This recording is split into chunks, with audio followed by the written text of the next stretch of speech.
Tabling of documents. Dépôt de projet de loi émanant du gouvernement.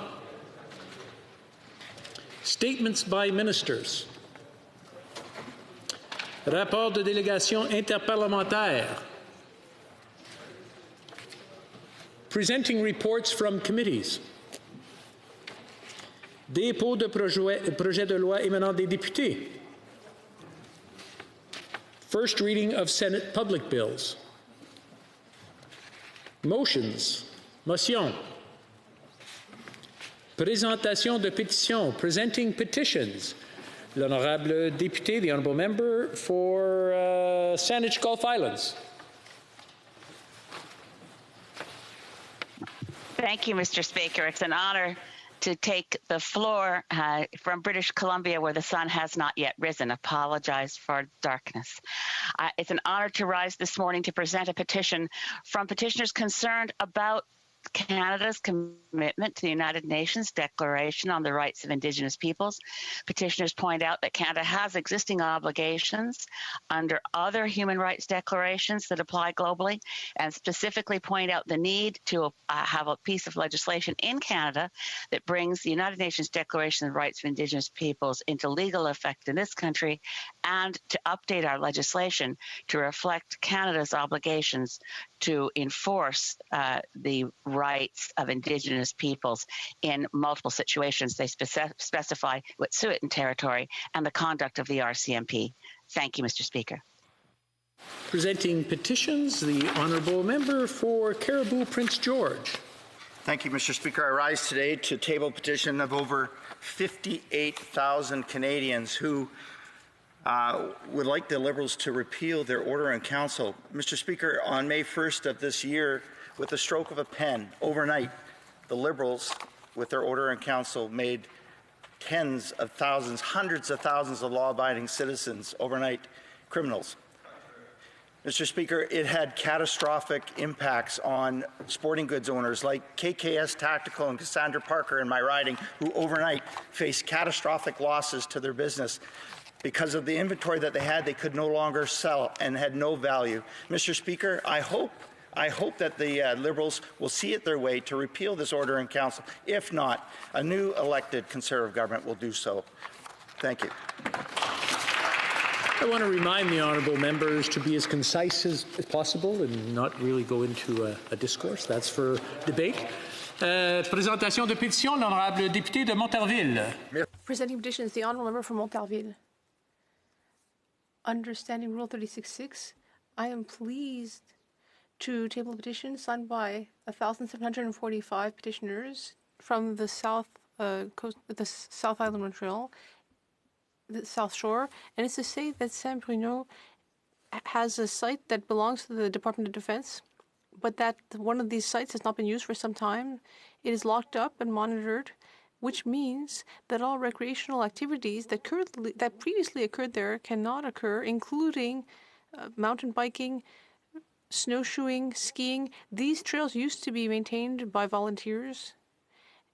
And there were also activities to protect rare and endangered species. There were also soccer courts. There were all sorts of possibilities in recreational tourism for the region. So the petitioners asked the Department of Defense to act quickly so that this site is transferred quickly to the CIPAC, which manages parks in Quebec, or another municipal or provincial competent authority, that the land be cleared and that access be given back to citizens for recreational use, while once again respecting protected areas for rare or endangered species. Presenting petitions, the honourable member for London West. To present a petition to Parliament that speaks to the sexual exploitation of children.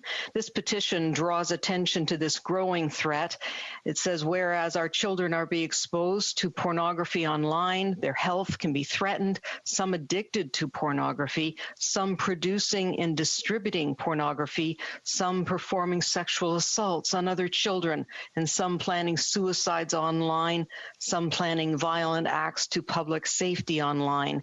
And the petition goes on to say that whereas our parents, caregivers, and professionals require increased education, that the Government of Canada support the efforts of the federal Canadian charity Internet Sense First and their anti-internet child exploitation team. Their goal is the education of Canadians regarding the theory of digital supervision for proactive online child protection. Thank you very much, Mr. Speaker. Presenting petitions, présentation de pétition, the honourable member for Dufferin-Caledon. Well, thank you, Mr. Speaker. Black Horse community, which is part of the town of Caledon and in my riding of Dufferin-Caledon, are terribly underserved with rural broadband. Many studies have been conducted to show their upload speed and download speeds are exceptionally poor. Given the COVID-19 pandemic, businesses operating from home, children having to do some of their schooling at home, they are calling on the Government of Canada to make broadband internet service an essential telecommunications service. Here. Presenting petition, the honourable member for Yorkton Melville. Thank you, Speaker. I have two petitions to present today. The first is from a member of my riding who was very concerned when the House of Parliament was shut down and indicated that whereas the House of Commons should be considered an essential service to Canada and limiting the business of the House of Commons and to matters concerning the COVID pandemic inhibited the ability of members of Parliament to hold the government to account, virtual meetings were insufficient, the Prime Minister's daily press availability was not an effective forum for holding him accountable, and unprecedented levels of public spending was hurried. A return to normal in-person sittings of the House of Commons and its standing committees is needed. This took place during the months prior to the actual prorogation by the Prime Minister. So we, the undersigned citizens of Canada, 13,346 of them, call upon the Prime Minister to immediately reconvene the House of Commons. And the second one, Speaker, is in regards to sex-selected abortions.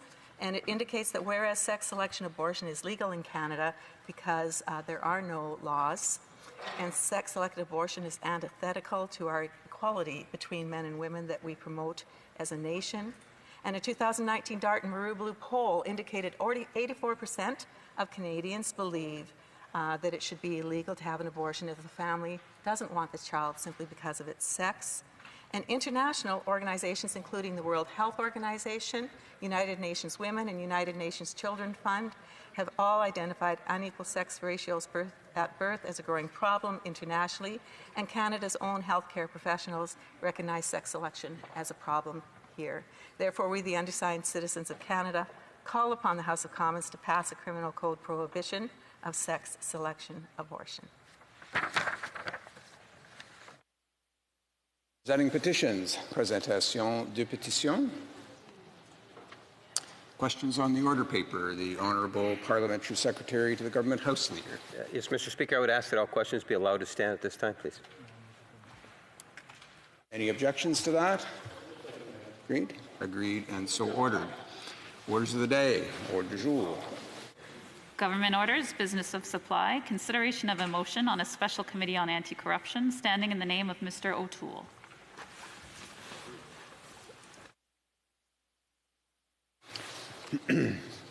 Mr. O'Toole, seconded by Mr. Deltel, moves that the House, A, note that the We Charity scandal has preoccupied Parliament since the Canada Student Service Grant was announced, shall I dispense? Didn't think so. On June 25, 2020, and despite many meetings on this topic held by several of the standing committees of the House of Commons in the subsequent weeks, the outstanding and unanswered questions only became more numerous and increasingly serious. B. Prenne note également que plus. B. Further note that several other scandals and potential scandals have come to light more recently in the context of government expenditures related to the COVID-19 pandemic response, including, but not limited to, may I dispense?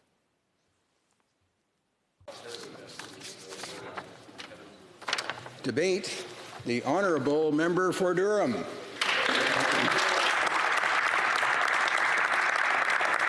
Bonjour, Monsieur le Président. Tout d'abord, j'aimerais mentionner que je vais.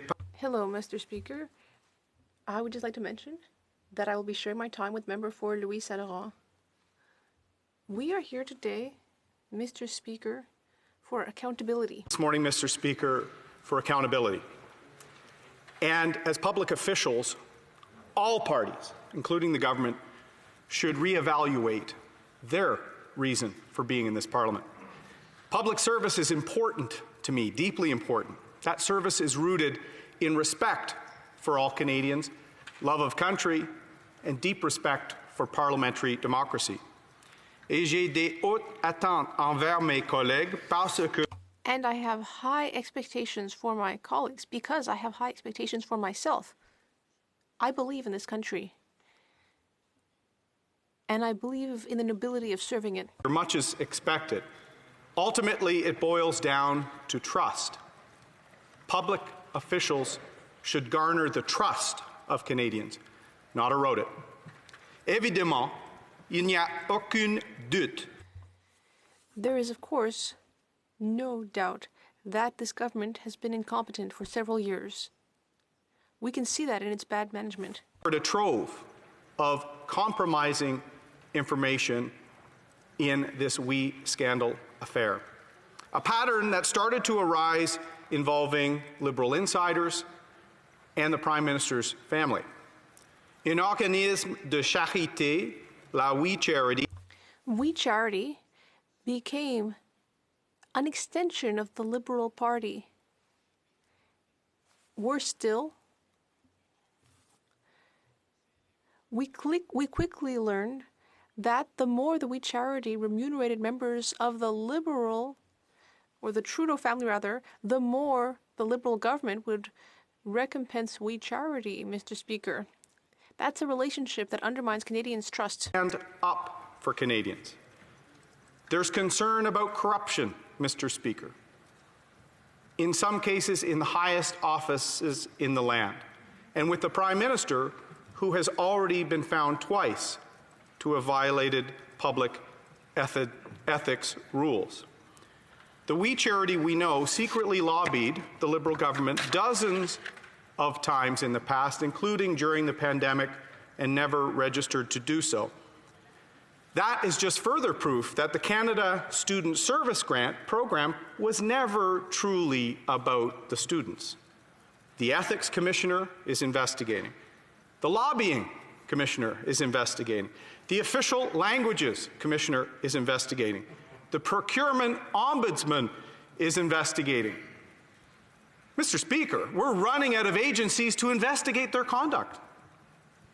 These are valid questions we have that we bring today.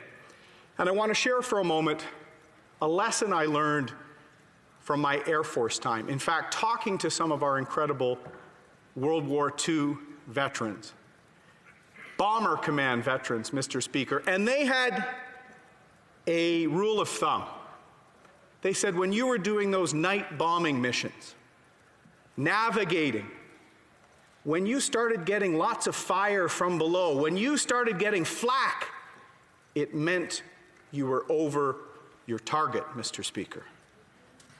We're getting a lot of flak for this motion, Mr. Speaker. That's because Canadians know we're over the target, and we should keep asking the questions. We will hold the Prime Minister and his government accountable, as is our parliamentary function. Nous savons que quand le Premier Ministre... We know that when this Prime Minister became Prime Minister, WE Charity had already started paying members of his family. And over the last 5 years, these payments amount to more than $500,000. Multiple sole source contracts over the past 5 years, well before they worked directly with Bill Morneau to come up with this Canada Student Service Grant. We know that the WE Charity employed a member of Mr. Morneau, the former finance minister's family, and that his family were on 2 luxury vacations paid for by the WE Charity. We also know that the Prime Minister, Mr. Morneau, and several officials and ministers in this government turned around and handed to their friends a WE management contract of $1 billion under the guise of supporting youth programming during the pandemic. Youth programming that never came to fruition, Mr. Speaker. Les libéraux doivent immédiatement. The Liberals must immediately stop this cover-up. They need to make the documents public. They need to tell Canadians the truth. And they need to let Parliament do its work. If there's really nothing wrong in these documents, then why would the Liberals spend so much time and resources on hiding them? And we really have to ask ourselves, what do we still not know about? That flak firing up from below, Mr. Speaker. The Prime Minister's throwing all his heavy artillery at us because we're over the target, Mr. Speaker. Prorogation, resignation, filibusters, delays, political games, threatening elections, all just to ask us to stop questions, Mr. Speaker, or to remove the blacking out of documents, Mr. Speaker, or to ask for transparency, Mr. Speaker. Willing to shut down Parliament in a pandemic, after it was already shut down for months, programs of emergency for the country, like the CERB, were expiring. Willing to put all those Canadians at the side in order to stop a few tough questions from the MP from Carleton, Mr. Speaker. Canadians should wonder why. Now they're threatening an election in the middle of a pandemic to avoid these secrets coming out. Et quand le gouvernement fait prendre, il a essayé. And that he tried to hide. He had pre-made answers. He provided redacted documents. He engaged in obstruction at committee, and above all, he shut down Parliament above all. The Conservative Opposition Day motion. We are proposing a modest proposal, Mr. Speaker, to establish a committee to look into various ethical questions and problems with the government's handing out of COVID-19 to insiders and friends. It's a committee that will examine the misuse and a potential breach of trust during the worst crisis Canadians have experienced in their lifetime. The committee will examine the Canada Student Service Grant, the relationship between we, the Liberal government, members of family, lobbying efforts for income tax changes, particularly with respect to the Canada Emergency Wage Program, and the acquisition, purchase, and approval of Baylis Medical Company ventilators. Now, I know that name, Baylis, pretty well known in this chamber, Mr. Speaker. And, of course, topics the other parties will identify specific for this committee. The committee's initial work will be supported by the disclosure of documents, which this government continues to delay and avoid. The committee will actually simplify multiple committees into just one special committee with a specific mandate to allow finance, health, other committees to do their work. Il est temps de remettre de l'ordre. It's time to restore order in this House, Mr. Speaker, and to rebuild the trust of Canadians. That's the first mission of a government that leads in a time of crisis. We must unite Canadians. We must stop having two sets of standards, one for them and one for everybody else. Today, Mr. Speaker, to make clear that the appointment of a special committee to look into the use of public funds by the government during COVID-19 pandemic shall not constitute the legitimate grounds for a general election. We will be changing the name of the committee based on some advice from the New Democratic Party, and we will be challenging all members, including the Deputy House Leader of the Liberal Party, who is shrugging and guffawing to my remarks, Mr. Speaker. Remind him of his public duty to Canadians. Remind him that to whom much is given, Mr. Speaker, much is expected. Canadians expect the truth. Can that member handle the truth? Couldn't resist, Mr. Speaker. Canadians also deserve accountability, and that's exactly what this committee will do. Merci beaucoup, Monsieur le Président. Thank you very much, Mr. Speaker.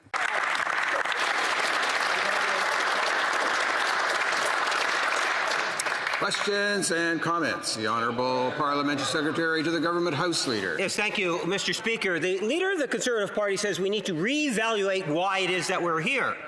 And I think that he is right. We do need to evaluate why we are here. Canadians in the last election put together a minority government, and they expect the opposition parties to work with government. All parties need to work together, Mr. Speaker. And the focus of our attention should be on combating and doing what we can to fight the coronavirus and the pandemic, just like other jurisdictions across this land are doing. From nonprofits to government agencies to private people, understand and appreciate the importance of the pandemic and we as a government working together. My question to the Leader of the Official Opposition, why does he not recognize the value of being a part of the official opposition means that you come up with ideas and thoughts in regards to how it is we can do betterment of Canadians?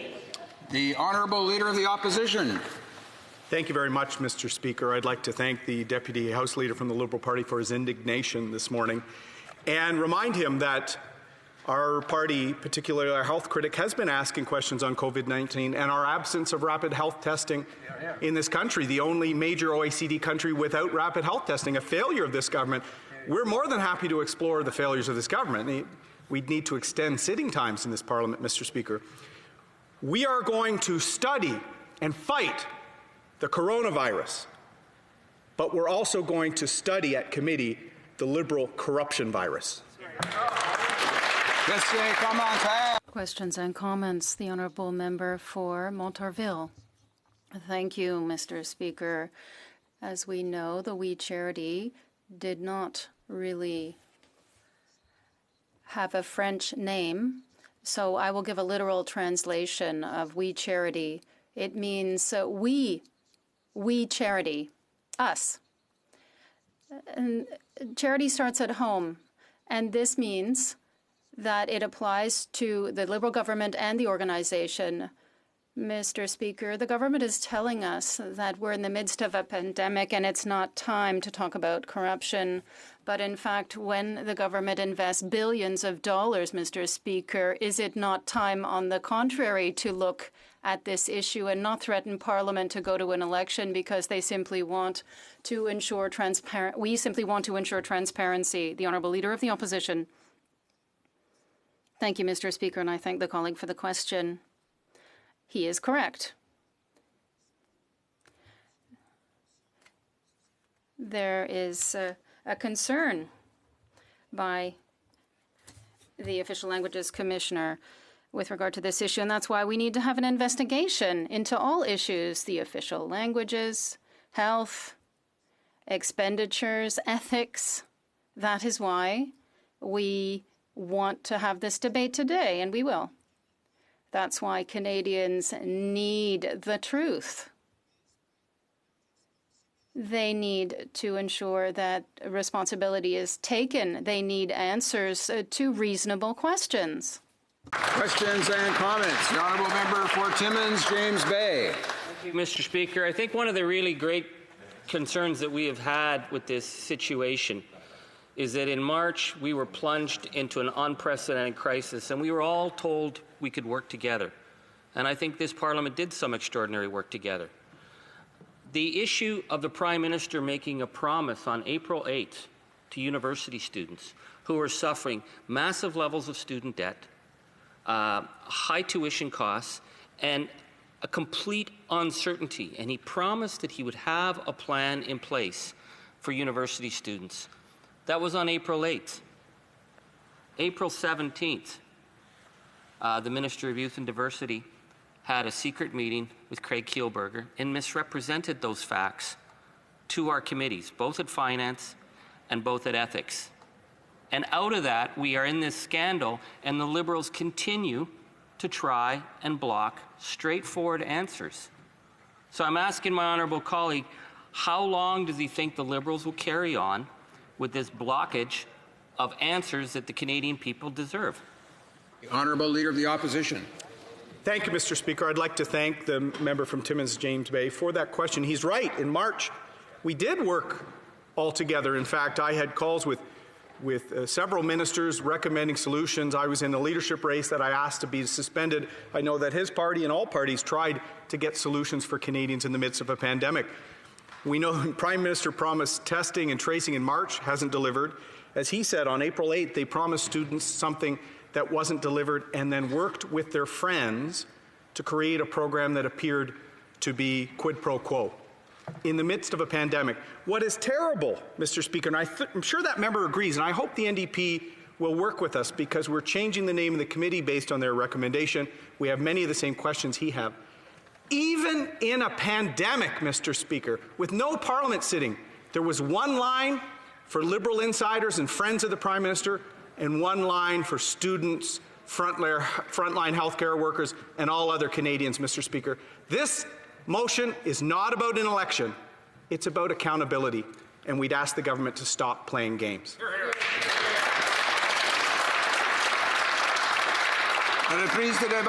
Resuming debate, the Honourable Member for Louis Saint Laurent.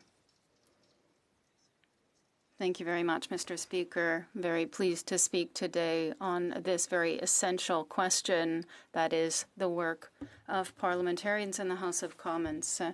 And we must do this with diligence and pride for Canadians and the interests of Canadians. The first goal is to allow all parliamentary committees to be able to continue their work, their serious, vigilant work during a pandemic, as well as create a committee that will directly deal with the irresponsible and unfortunate management by this government with regard to various expenditures related to the pandemic and others that could arise. That is why we are here. We have tabled the motion. The leader of the official opposition introduced the motion. It's not every day that the leader of the opposition tables a motion during an opposition day. Often it's the MPs, other MPs that do it. But what it shows is that it is an important gesture to allow Canadians to see that they have parliamentarians that are doing the job as they should and analyzing department by department what the government is doing through committees in the House as well as in the House. So we want the government to be accountable with regard to the expenditure and management of public funds during the pandemic. Unfortunately, we have seen very contemptible actions by this government. The Prime Minister in May, June, even July, made his little daily declaration or statement in front of the Prime Minister's house where he announced hundreds of thousands of dollars, millions of dollars to help Canada. But what we've also seen was the Liberal government prepared to spend almost $1 billion to help the friends of the Liberal Party and friends of the Prime Minister's family. Speaker, we're talking about the misjudgment of this government when it's time to spend money and to spend nearly $1 billion to help a company close to the Liberal Party and close to the family of the Prime Minister. Près de $900 millions, monsieur. Nearly $900 million in the We Charity scandal, an organization, as was mentioned earlier, that had no roots in Quebec and no French name because it was only for English Canada and, in fact, pretty much in Toronto. So we have managed to find out and let the cat out of the bag. And we saw that they were trying to help, the Liberal Friends were trying to help friends of the Prime Minister's family. And we saw an evolution, a cascade of changes, let's call it, in the Liberal version.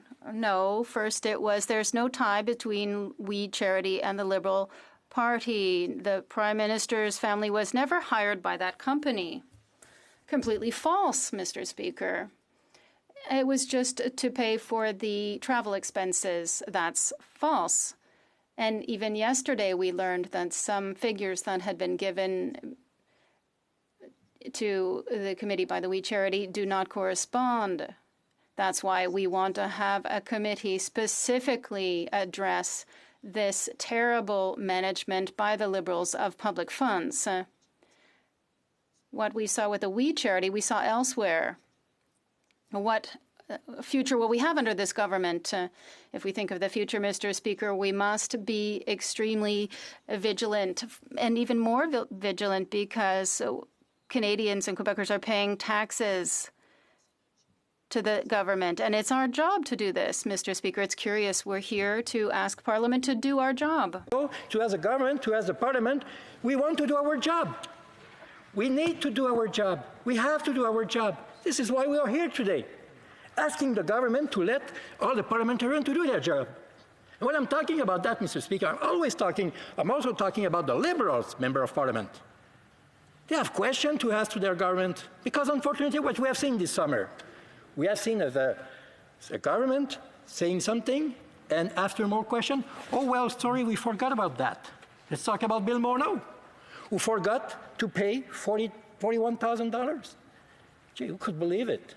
For me, I can tell you, Mr. Speaker, that I will keep in mind that I need to spend more than $40,000. This is what we have seen. Nous avons vu, Monsieur le Président, un ministre des Finances. The Minister of Finance resigned. We saw the Prime Minister prorogue the House to prevent parliamentarians from doing their jobs. We saw the government who tabled 5,000 pages of documents, and a quarter of those documents were redacted. That's why, Mr. Speaker, we must have this investigation, which is necessary for our work to be done. So, Mr. Speaker, it is essential to us that public funds be spent correctly. And we have here today before us a motion that will allow us to focus specifically on that management in order to allow us to work, yes, on the pandemic, but also others. During question period, we always talk about the pandemic, but we also have the committee that will look at the specific management of these expenses.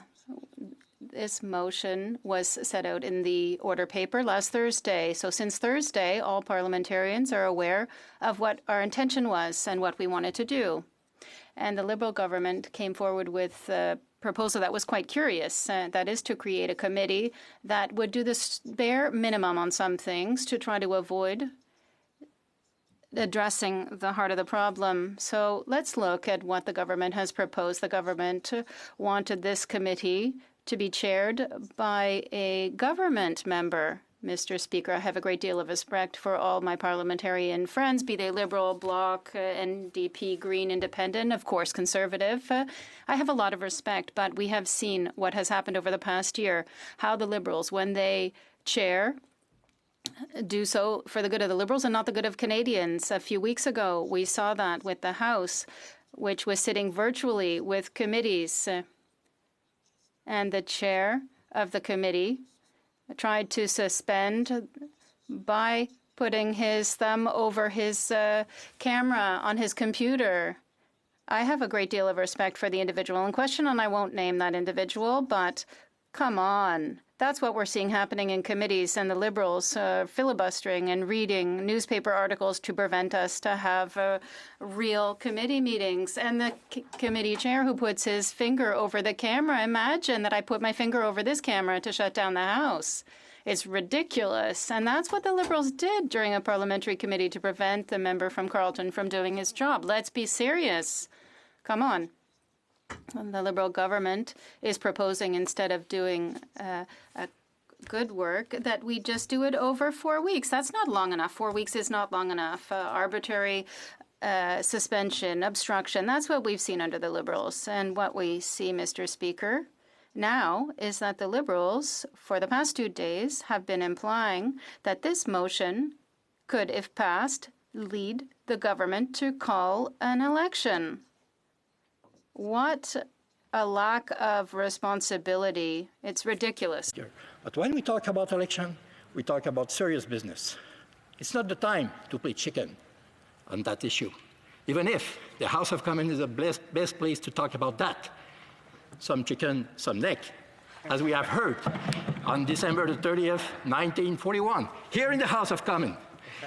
Alors, Monsieur le Président, il est sûr qu'on peut... So, Mr. Speaker, it's clear that we can't fool around here. Calling a general election in the middle of a pandemic would be absolutely ridiculous. And what's the reason? Because we're talking about the management of public funds, and the Liberals would then call an election to prevent parliamentarians from doing their job? That is terrible, Mr. Speaker, but it's typically Liberal. It's the same people who prorogue the House, the same people who are preventing parliamentarians from doing their work in committee, and these people are proposing the same thing. We need to listen to the recommendations of our colleagues, and I propose... Sorry, I have to put my glasses on. I propose that with the support of the member of Chicoutimi-Lefort, that we modify paragraph 1 with the substitution of the word with the following, open quote, therefore, strike a special committee on the allegations of misappropriation of public funds related to COVID-19 in Canada, and to review this B by adding the following. The creation of the committee should not constitute a legitimate motive to call a general election. With these amendments and with the proposal that we submit today to the House of Commons, we hope that it will be adopted on a majority. The Canadians will finally be able to shed full light on the management of public funds by the Liberal government, but also continue our daily work for the best of all Canadians.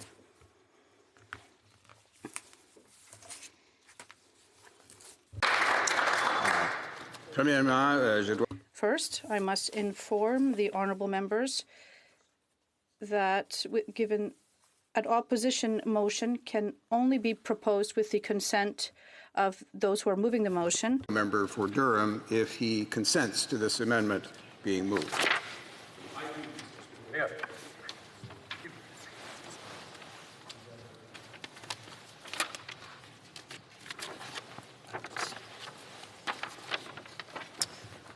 Mr. Deltel. Mr. Deltel, seconded by, Mr.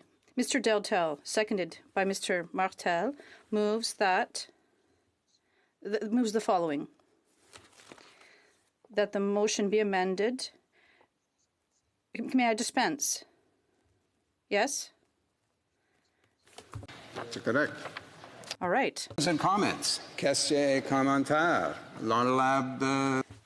The Honourable Parliamentary Secretary to the Government House Leader. Mr. Speaker, since 2015, if there's something consistent that the official opposition has been, is on the issue of constantly looking for an area of mischief where they can assassinate a character of the government.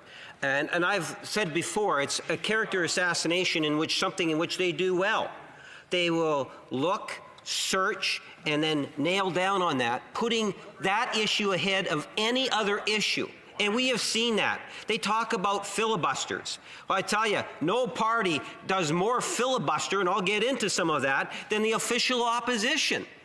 Mr. Speaker, my question to the member is, does he not feel, reflecting on what the leader said in terms of understand why it is that we're here, that there is an obligation on the official opposition to deal with being more positive in terms of ideas on how we can fight and combat the coronavirus pandemic? That's what Canadians want us to be focused on. The Honourable Member for Louis Saint Laurent.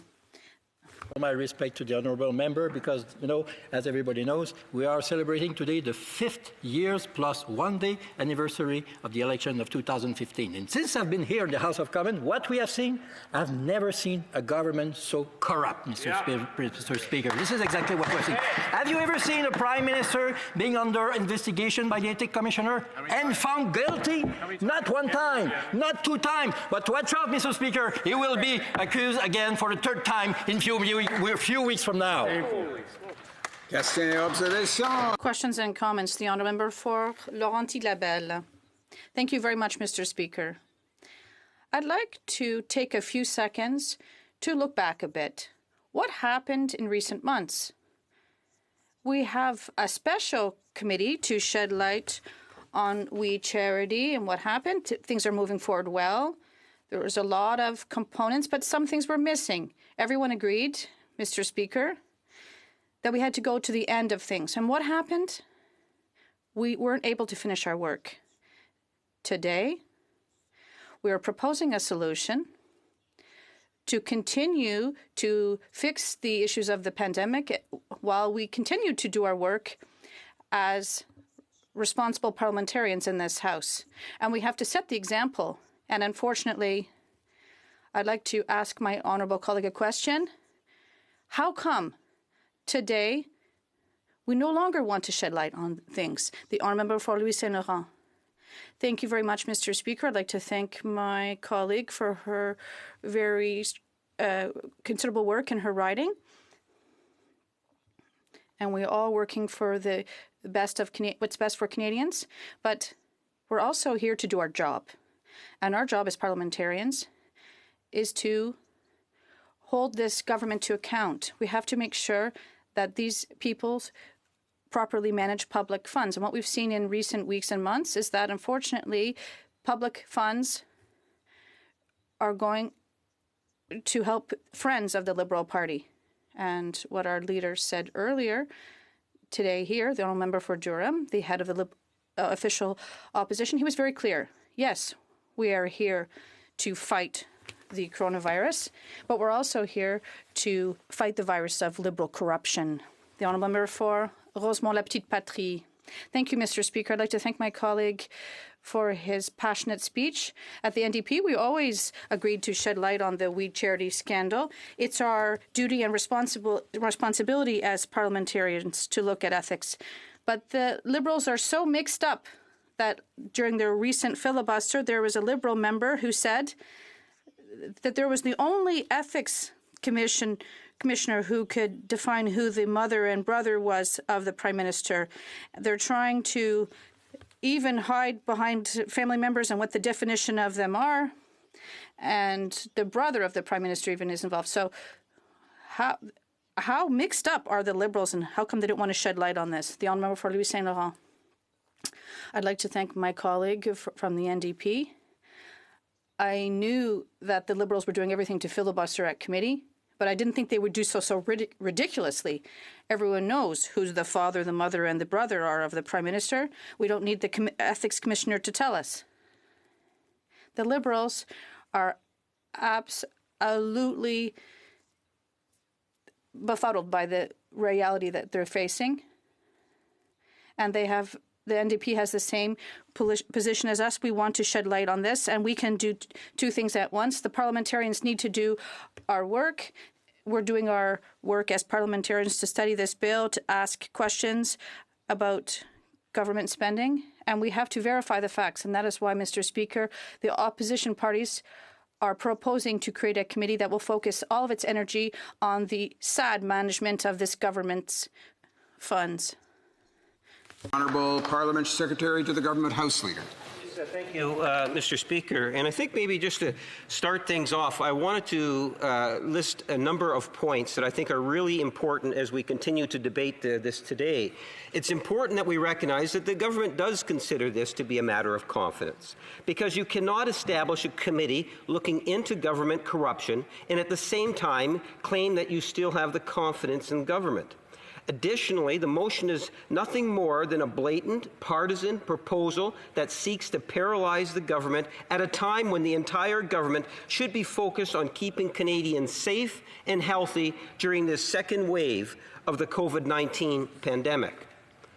Second, Mr. Speaker, we cannot have committees finding public servants in contempt without even providing them the opportunity to explain why they made lawful redactions to a small number of items within more than 5,000 documents released to the Finance Committee.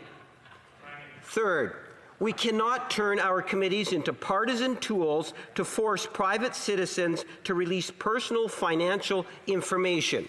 Where does it end, Mr. Speaker?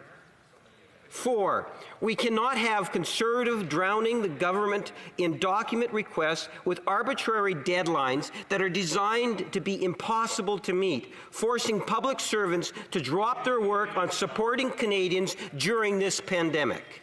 5, the Conservative motion is just proposing more political gains. It is not a serious effort to examine all the areas of pandemic spending. 6, Canadians want their politicians to work together in this pandemic, not throw mud at each other. 7, we have proposed a path forward for this Parliament, a serious committee that will do serious work, Mr. Speaker. 8, we do not want an election. Canadians don't want an election. We have an important legislation before the House, including MAID, conversion therapy, sexual assault training for judges, and legislation upcoming on wage subsidy, rent support, and Canada Emergency Business Account, and others, Mr. Speaker. We hope, finally, Mr. Speaker, I would hope all parties will work with us in support of Canadians. Mr. Speaker, I wanted to highlight that because I thought it was really important prior to me responding to some of the things that I heard coming from both the leader of the Conservative Party and the Conservative opposition House leader. To start off, the leader says we need to evaluate as to why we are here in the first place. And I would suggest to you, Mr. Speaker, that the leader is in fact right. We are here in this House because Canadians have bestowed upon us their trust and confidence. And when I say we, I'm referring to every member of Parliament, no matter what side of the House that they sit on, Mr. Speaker. Each and every one of us have a responsibility to our constituents. And if they were to consult, as we have been, and as I believe most members of Parliament have been, with their constituents, they will find the number one concern facing our country today is the coronavirus and what we can do collectively in order to fight the coronavirus, to protect the health and well-being of Canadians, while at the same time protecting our economy, Mr. Speaker. That is the priority in Canada today. And what we hear day in and day out from the Conservative Party is an issue about we. And they want to say it's this huge mountain of corruption. Well, Mr. Speaker, I've been in opposition for many, many years. And boy, they sure made something look awfully big when I would suggest to you, Mr. Speaker, that in comparison to other administrations, it is very, very minimal. It is something that a committee can, in fact, deal with, along with all the different other things that are being done through the House of Commons. You know, the leader of the Conservative Party says to reflect. I'm going to suggest that the Conservative members of Parliament need to realize that the track that they took back in 2015 of character assassination of politicians on the government side is wrong. Put a hold on it. Start dealing with what our constituents want us to deal with, and that is fighting the pandemic. You know, it's interesting, whether it's nonprofit organizations,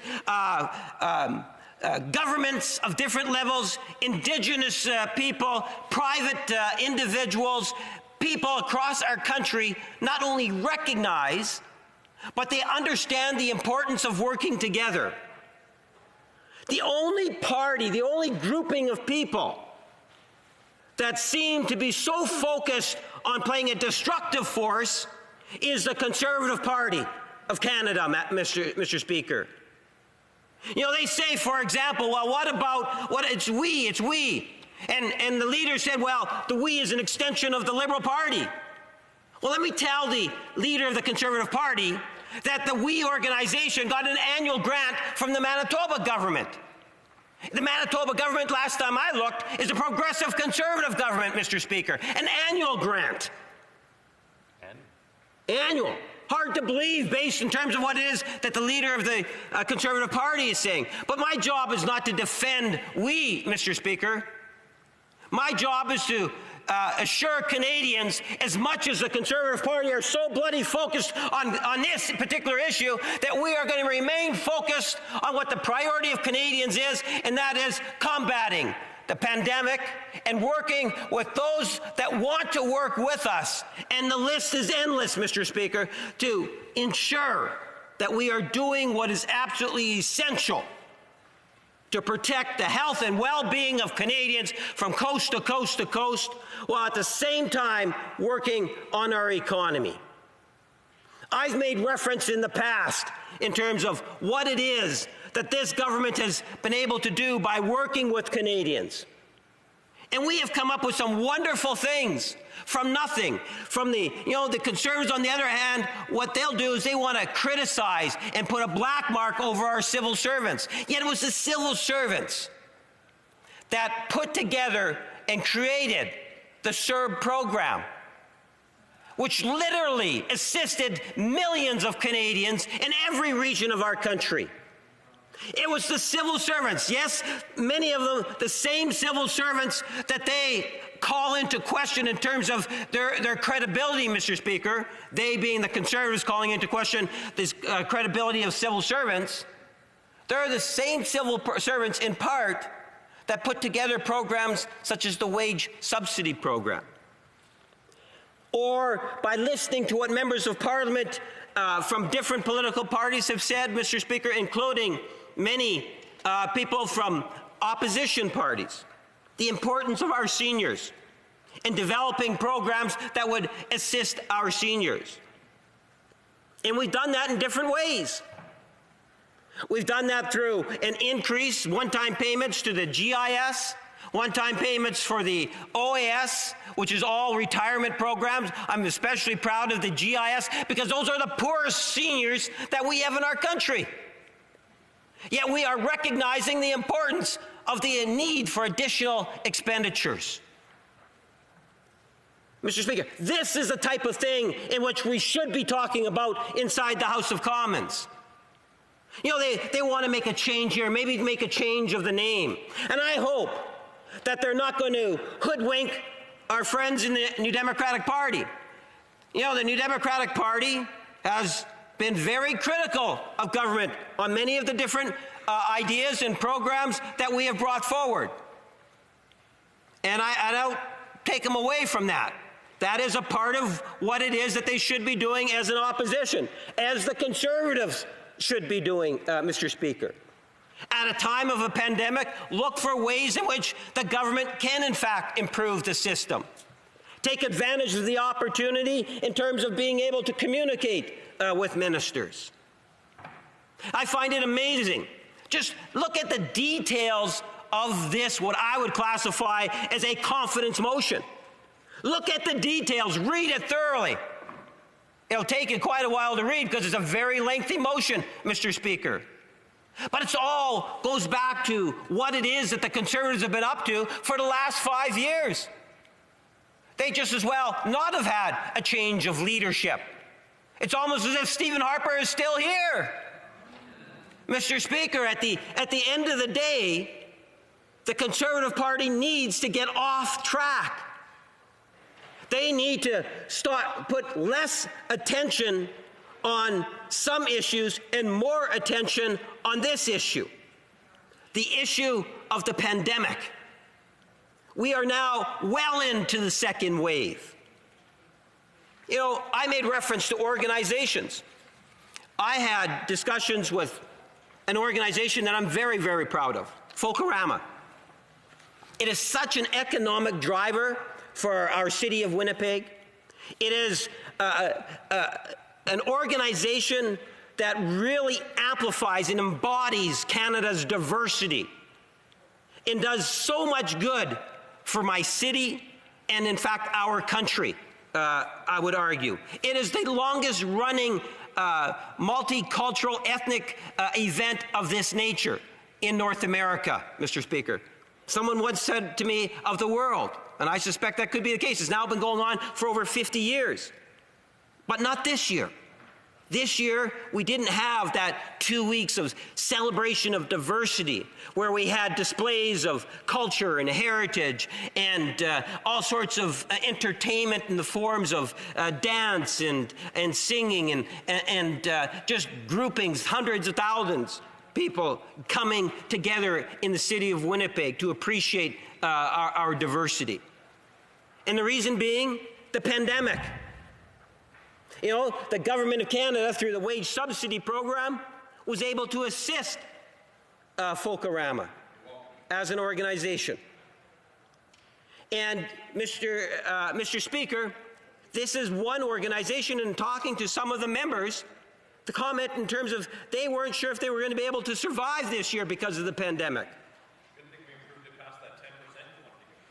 And I can tell you, there's this other great organization, 211. 211 is a fantastic program.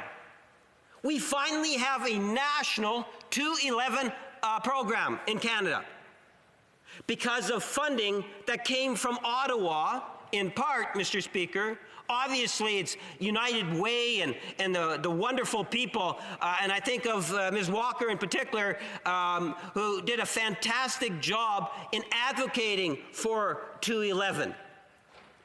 So now there's an internet presence, and most importantly, there's a 7-day a week, 7-day, 24 hours a day call that people can make anywhere in Canada, from what I understand, Mr. Speaker. You call 211. And by calling that number, you can access all forms of different programs as seniors. And I can tell you, Mr. Speaker, that those are the types of things that are having a positive impact on real people in all of our communities. I remember months ago talking with United Way in regards to it and saying how important it is that we try to incorporate it to its fullest extent in the province of Manitoba. I was so pleased the other week when we finally saw that come to fruition, Mr. Speaker. There are endless examples of small businesses that are here today because of the support that they received from government.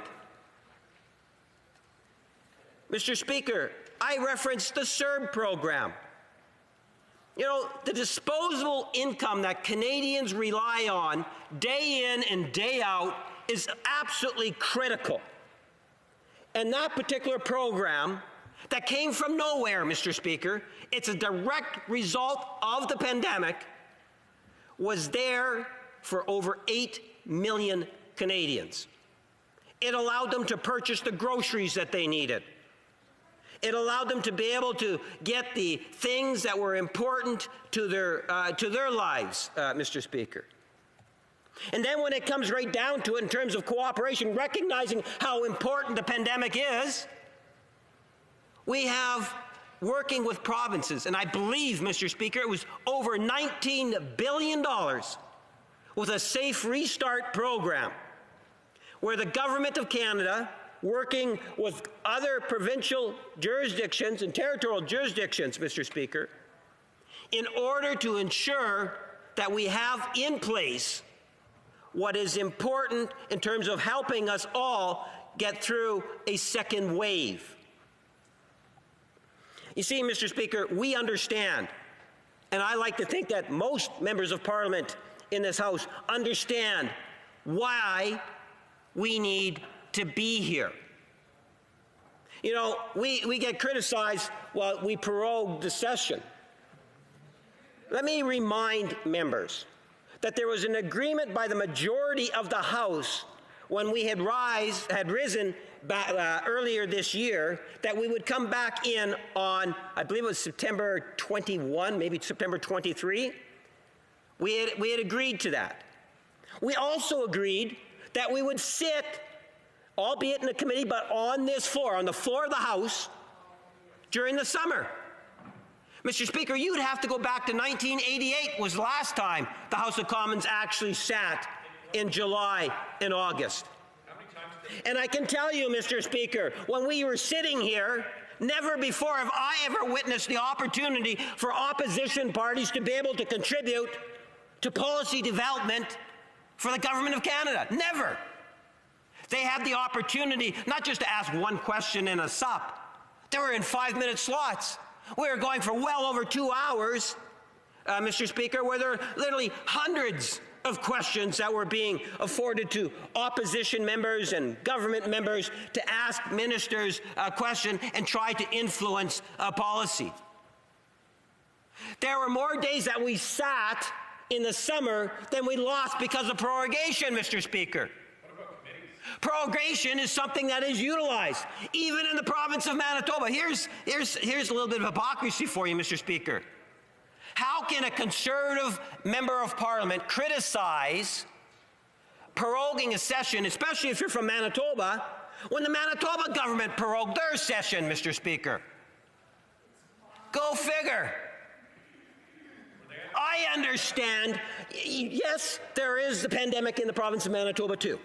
It's across Canada. Wrong time. Yes, we does get money from the province of Manitoba too. Well, Mr. Speaker, you see, the point is, Mr. Speaker, the Conservatives will do whatever it is that they can to twist. The government House leader said, well, this Prime Minister has been investigated by the Commissioner more than any other Prime Minister. And we hear that every so often, right?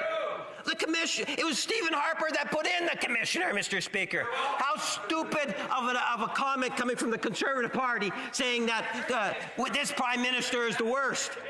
Mr. Speaker, the Commissioner, and I have far more faith in the Commissioner than I do the official opposition. Far more faith. And the reason being, Mr. Speaker, is because the Conservatives obviously do have a bias. They've demonstrated that bias since the day after, 5 years ago. It was 5 years ago plus a day when we were elected. 5 years ago, the Conservatives started their character assassination list, Mr. Speaker, and they haven't stopped since. Why should people believe what the Conservative Party has to say when it comes to the issue of corruption? Do you remember the Senate scandal during Stephen Harper? You know how many people were directly linked to the PMO office during the Senate scandal? And that's where there was a payout, Mr. Speaker. When you think about it, just really think about it. The Commissioner... Now you're laughing. A Commissioner is there to ensure that the political partisanship that we see from the Conservative Party is put to the side, and we stick to the facts. And the facts are on that issue, Mr. Speaker, that it was a public service, or public civil servants that made the recommendation. And at the end of the day, Mr. Speaker, because you're telling me my time has expired, I would ask members, unless I can get leave to be able to continue on, Mr. Speaker, but I suspect the Conservatives wouldn't want this continual barrage of reality. Mr. Speaker, at the end of the day, I'm hopeful that members will see the interference that the Conservatives are really trying to put on the House of Commons.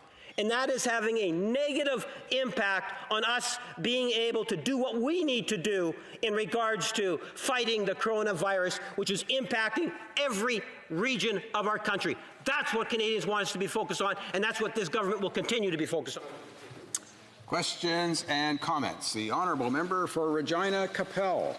Thank you very much, Mr. Speaker. And I always am pleased when the Parliamentary Secretary, the Government House Leader, is giving speeches because it offers me an opportunity to do penance and to offer up my suffering here in the hopes of reducing my time in whatever comes next. And so I'm glad that he took 20 minutes. I would have been happy to give him leave for more time, Mr. Speaker, to earn more time off of purgatory.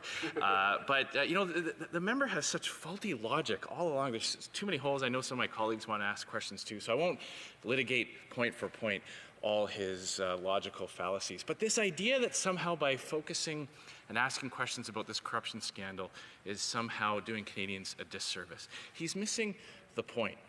It's his party and his Prime Minister that used the pandemic to reward their friends, Mr. Speaker. It's his party that when Canadians were scared about their health and worried about their financial well-being, they took the time to stop and make sure that their friends were compensated, that they got a share of the big bucks that were rolling out of the Prime Minister's office, Mr. Speaker. That's what this investigation is about, holding a government accountable that would use a pandemic, an unprecedented time in Canadian history, to give themselves massive amounts of power and then pay off their well-connected friends. That's what this investigation is about. That's why Canadians deserve to get answers on the WE corruption scandal. Honourable Parliament Secretary to the Government House Leader. Well, Mr. Speaker, with all due respect to the former leader of the Conservative Party, what balderdash? That's just not true.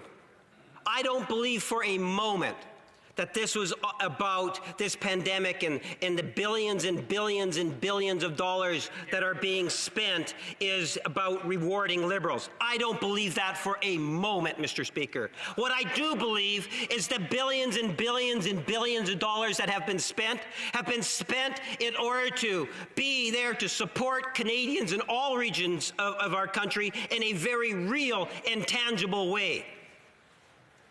Un commentaire, l'honorable député de Lac-Saint-Jean. The honourable member for Lac-Saint-Jean. Well, that was quite something. I enjoyed my colleague's speech. Now, when it came to the Mulroney's government scandals, the Liberals were asking questions, and they were right to ask questions. Same thing with the Harper government. During the sponsorship scandal, the Bloc asked questions, and we were right to do that. My honourable colleague is saying that we are showing partisanship because we are daring to ask questions about a scandal that has to do with the Prime Minister. And he's spoken with passion and eloquence. I would say he's actually reached a summit of partisanship, practically the Mount Everest of partisanship in his speech.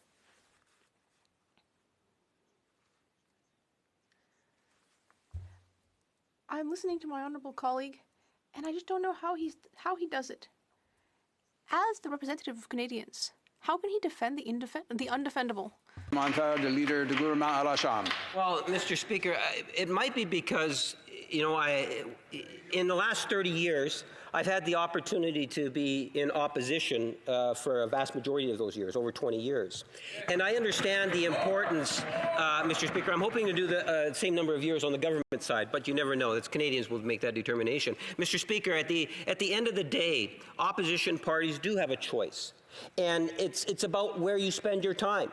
And who am I to tell the Bloc or the NDP or the Conservatives in terms of where they should spend their time? But much like the opposition parties will hold the government accountable for what we do, I believe I also have a responsibility to hold the opposition. And in particular, the Conservative opposition, because I do believe that they are doing a disservice to Canadians by spending as much time on an issue and foregoing a lot of discussion that they could be having in regards to what's on the minds of all Canadians, that being the pandemic. Questions and comments. The Honourable Member for Timmins, James Bay. Thank you, Mr. Speaker. At the beginning of April, the Prime Minister made a promise to the people of Canada. That was when he used to come in and out from his house every day and say what he was going to do, and he made a promise on April 8th that he would help university students. He promised that. And he broke that promise. And he broke that promise because once it became clear that a group that was tied to his family financially was going to get an unprecedented amount of money, between $500 and $900 million,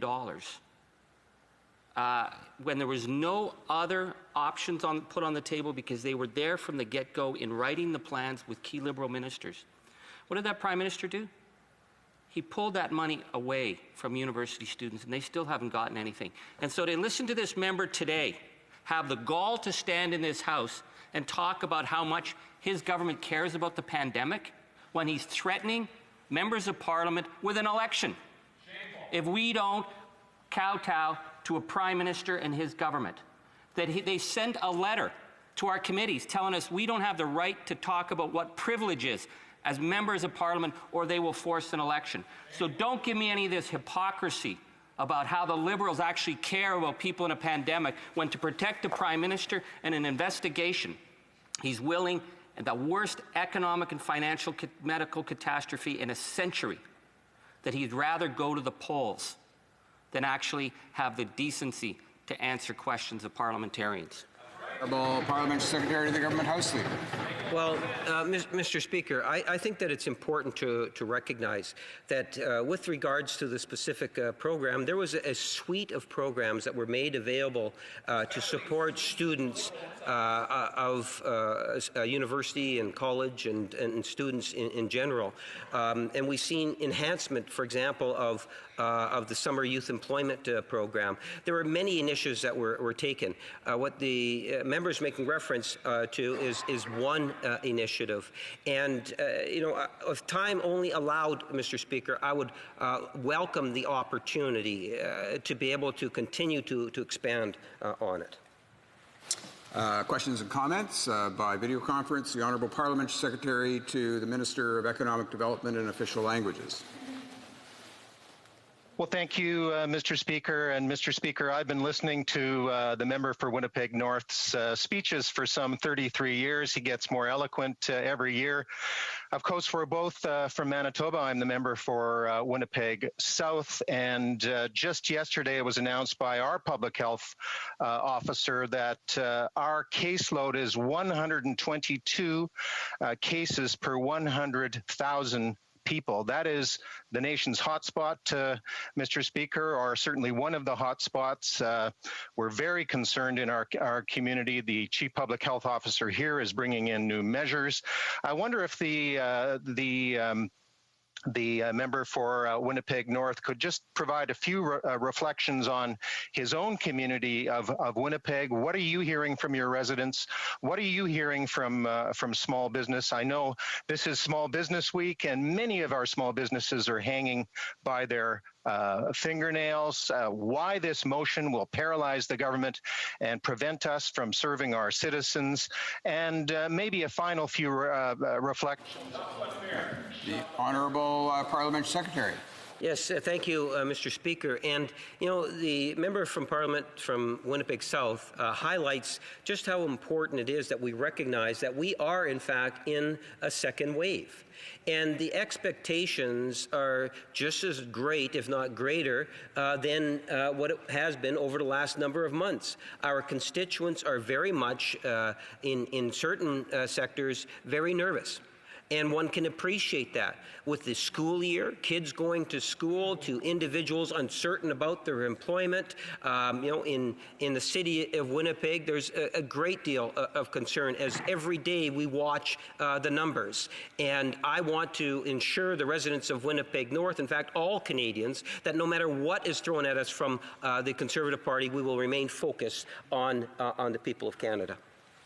Time for one last short question. The Honourable Member for Oshawa. Thank you very much, Mr. Speaker. And I continue to hear this member's speeches, and I'm a little bit outraged because he's asking us to work together, but work together to cover up his corruption. It's the same Liberal Party that was here back in the Scandale Commandite. It seems that nothing has changed over there. We see a Liberal Party that shut down Parliament, put a committee in place here that would only work on one thing, the pandemic. Well, I'm here, like all these members are here, to do their job. And we can do more than one thing at one time. So I'm going to ask this member, will he please support this motion so our Health Committee, our Finance Committee, our committees can get back to work? Because Canadians deserve a Prime Minister that can walk and chew gum, do more than one thing at one time. Well, Parliament Secretary. Yes, Mr. Speaker, I want to emphasize that at the end of the day, when you take a look at this motion, it is a motion of confidence.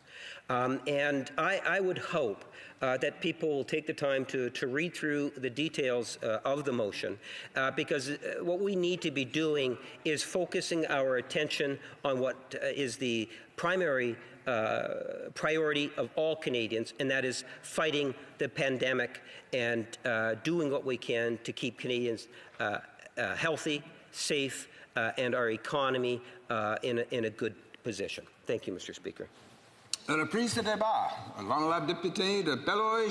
Resuming debate, the Honourable Member for Belleuil-Chambly. Thank you very much, Mr. Speaker. I was almost taken by surprise because it's my elder son's birthday and I was thinking about that. But let me come back to serious matters. We have a motion to debate tabled by the Conservatives on the basis of a principle which is to cast light. To cast light on only one, of the potentially scandalous issues that have arisen during this second Trudeau mandate. It is important to speak out. In fact, it is especially important to cast light on the issues, the errors of judgment that are accumulating, that are piling up. And I think it may also be necessary to suggest some possible paths forward, things we should think about, areas where we should be more acute in our thinking. And that is why we support this, because we cannot allow the government to sweep the We Charity scandal under the carpet, as it attempted to do by proroguing Parliament, by changing the subject, by coming up with a vapid throne speech, which ultimately ought to be followed by economic measures that hopefully will actually occur. And yet, all of these attempts by the Liberal government seem to have worked, because we don't see the We Charity scandal in the headlines like we did before prorogation. But we can't let that stand, because Canadians, Quebecers, deserve to know more about this scandal. The Liberals saw this coming, and they decided to also table a motion, the goal being to make the issue disappear. They decided to try to make the We Charity scandal disappear by tabling a motion to address all of the financial issues related to the pandemic. And yet these are two completely different issues. The fact that the Canadian government has invested hundreds of millions of dollars, of billions of dollars to fight the pandemic. We're at nearly 300 billion now to fight the pandemic. Well, that's an important issue, and it does deserve Parliament's attention, because, of course, we need to review what affects the financial interests of Quebecers and Canadians. But it's another thing than the particular or specific unethical behavior we're seeing, and repeated unethical behavior. There is a charity that had difficulties with its finances, with governance, where the board even split. A company that had $250,000 in contracts that was given to the mother of the Prime Minister, several thousand to his brother, $41,000 in travel expenses to the Minister of Finance, expenses that he didn't want to admit, that he finally admitted to the Prime Minister. In fact, pushed out the Minister of Finance. We agree, and we said so from the start, to ensure that this is simply not a mudslinging exercise. Mr. Trudeau's family is not active politically, but we must shed light on this issue, and we agree with this in principle. My colleague from Rivière-du-Nord had also made a proposal that was similar to the motion we see before us, and we were told we're going to be a confidence vote in a theatrical fashion. But there is an exercise being conducted here, one of image. That is that we were acting right with regard to the We Charity. Otherwise, we'll go to an election. But we don't believe it for 2 seconds. If the Liberal government thinks that it's the time to go to an election, we don't. But if it does, strategically speaking, if it's so afraid of what an investigation will reveal, it should go to the Governor General, its great friend, and ask for a Parliament to be dissolved. We were elected, along with the government members, in a democratic process. The challenge, something here is has something that's not acceptable, to say that if we don't do what they want, then we'll have to go to an election. Quebecers are honest people. Quebecers are intelligent people, and they're asking the government for answers. We will vote with the Conservatives on this matter, and if ever the deal with the NDP, when they finish washing the car, still works, well, then they'll stay in power, and if not, then we'll go and have an election. It's their choice. It's their fault. They are doing it. On the surface, the system isn't working, ethically speaking. The Prime Minister got the equivalent of gifts on a trip for approximately $50,000 from Aga Khan, a friend. He directly intervened against all rules and regulations within the Department of Justice. And I would remind you that this was at the time of Liberal Party A, and now we're in the times of Liberal Party B.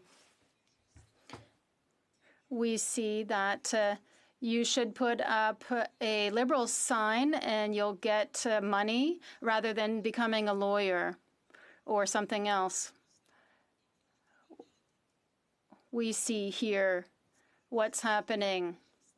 Things have to be fair, relevant, to serve public interest.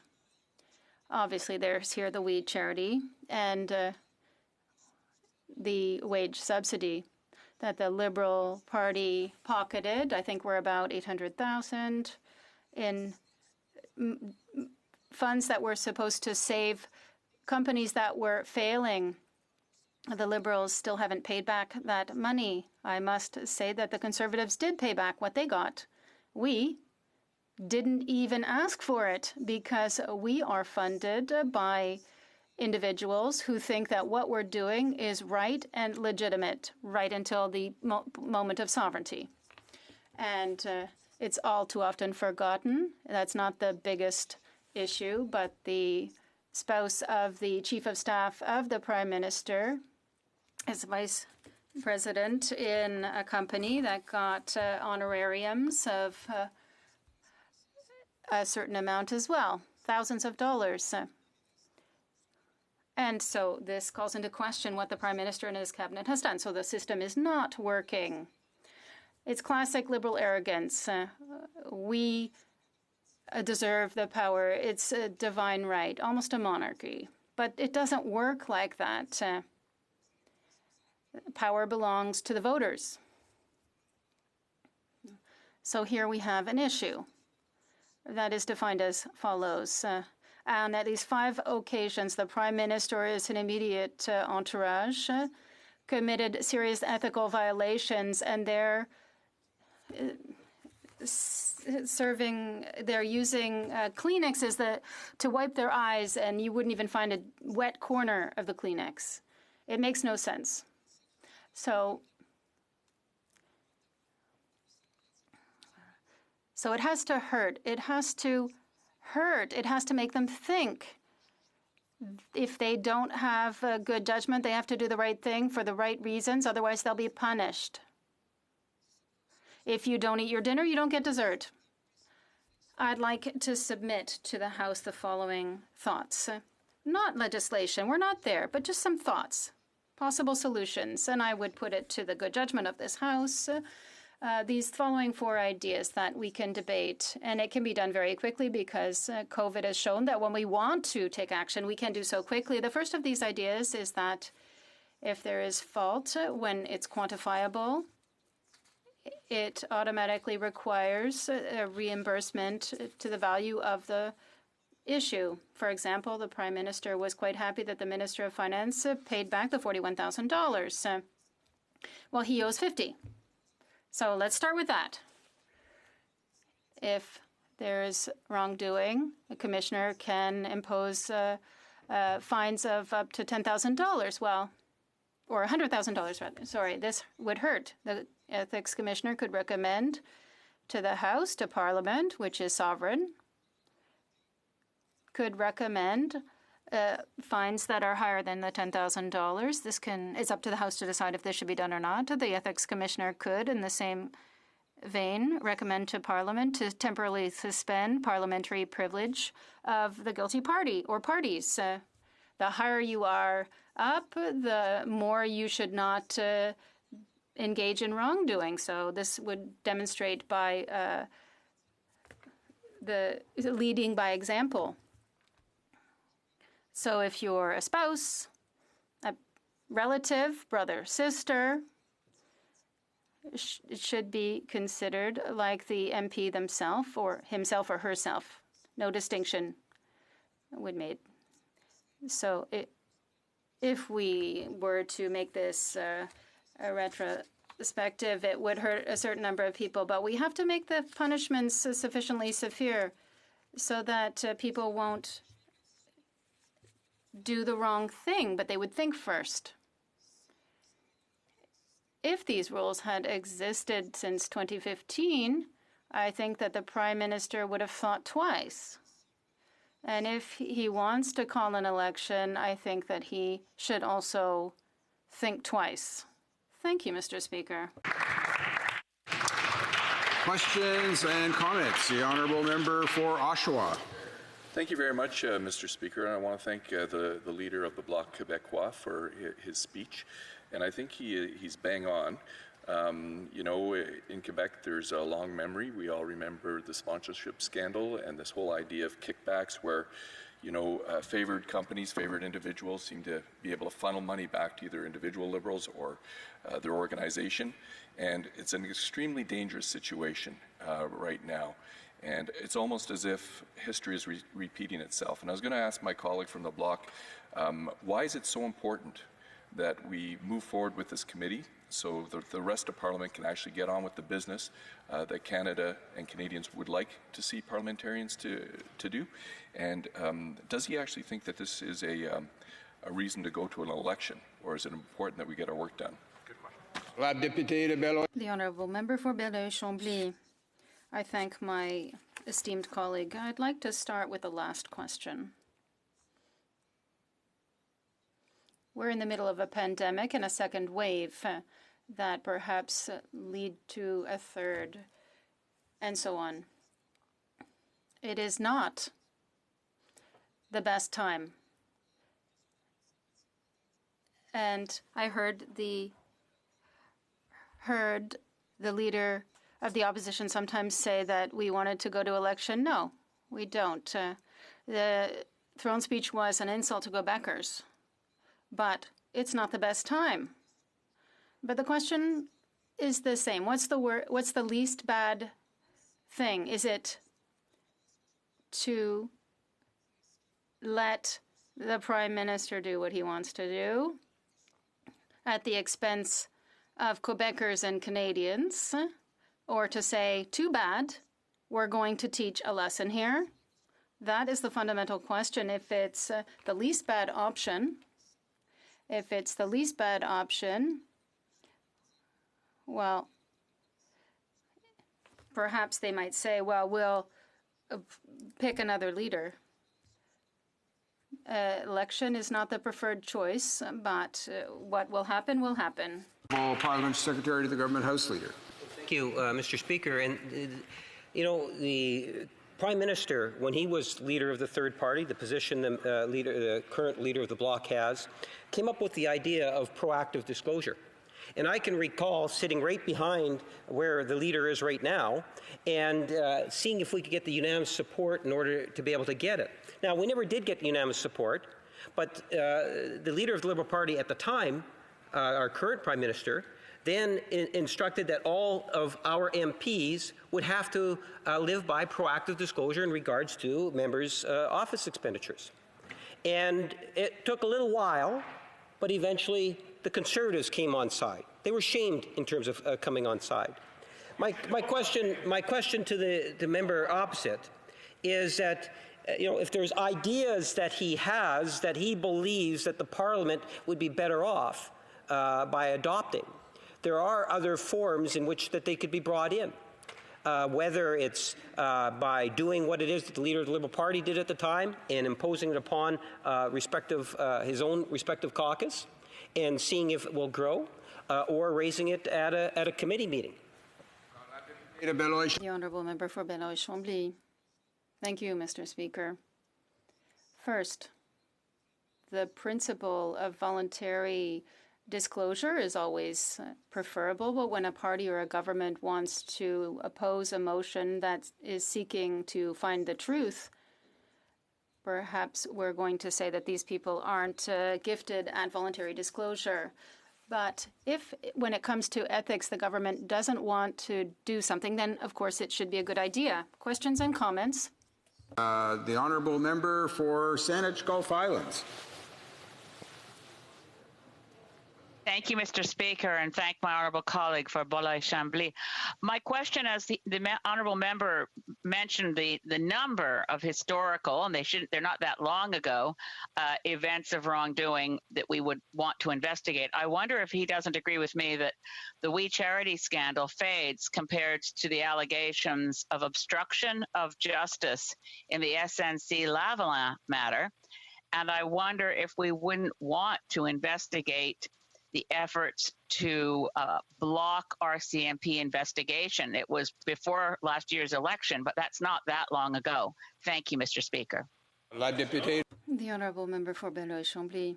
Mr. Speaker, sometimes it takes some time on one morning or another to wake up. And when I read the text on Radio Canada and Liberalism Part 2, I was very much awake.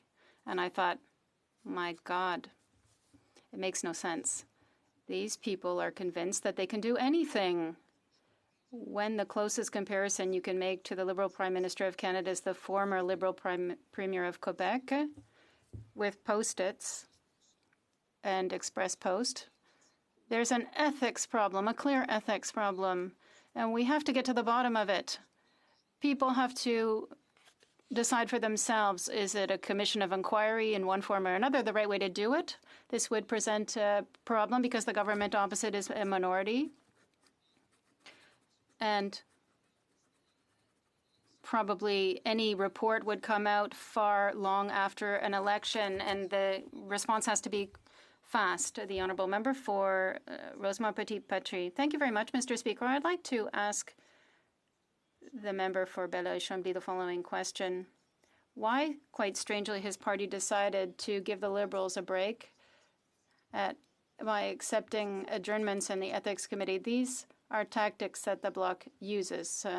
If the Liberal government is prepared to prorogue Parliament and prepared to filibuster all night in two parliamentary committees and block the work, and it's prepared today to threaten to call an election on this, the Liberal government is deeper in trouble than we think with the We Charity. The member for Beloeil-Chambly.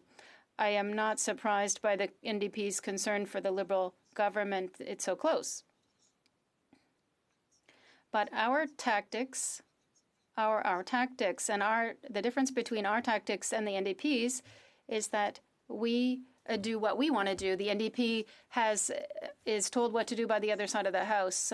But I don't think it's because the government is at this point and is in trouble. If there's anybody in difficulty here, it's not the government. It can protect its own skin. Or it can say, if we go to an election, it's the fault of the opposition parties. Questions and comments? The Honourable Member for Laurentides-Labelle. Yes, thank you, Mr. Speaker. I have a very simple question to ask. I would like to ask my Honourable Leader the question. Now that we have heard many elements, and thanks to his eloquence and the way he explains things, how could we explain to future voters who are asking what is happening here with the government, and this is in relation to the level of trust that we should have during a pandemic? The Honourable Member for Beloeil-Chambly. Thank you to my no less esteemed colleague. It's interesting because, once again, it's a planted, not planted question, because I didn't know this question would be asked of me in advance, but the government strategy is quite systematically similar. If somebody calls an election during a pandemic, they're the bad guy. They should be punished for calling an election. And each time they say You should sanction anything that doesn't make any sense. Otherwise, you're going to be responsible for having called an election. We, as we say, we won't choke. We are going to respect our values and beliefs and uphold them. We're going to vote for what is good for Quebec and not for what is bad for Quebec. So not having a good analysis or investigation of what's happening with the We Charity is not going to be good for us. So we're going to vote against it if it's not a good investigation. Resuming debate, the honourable member for Timmins, James Bay. Thank you, Mr. Speaker. Je suis très fier d'être ici comme porte-parole pour I'm here as the critic for the people of Bay James,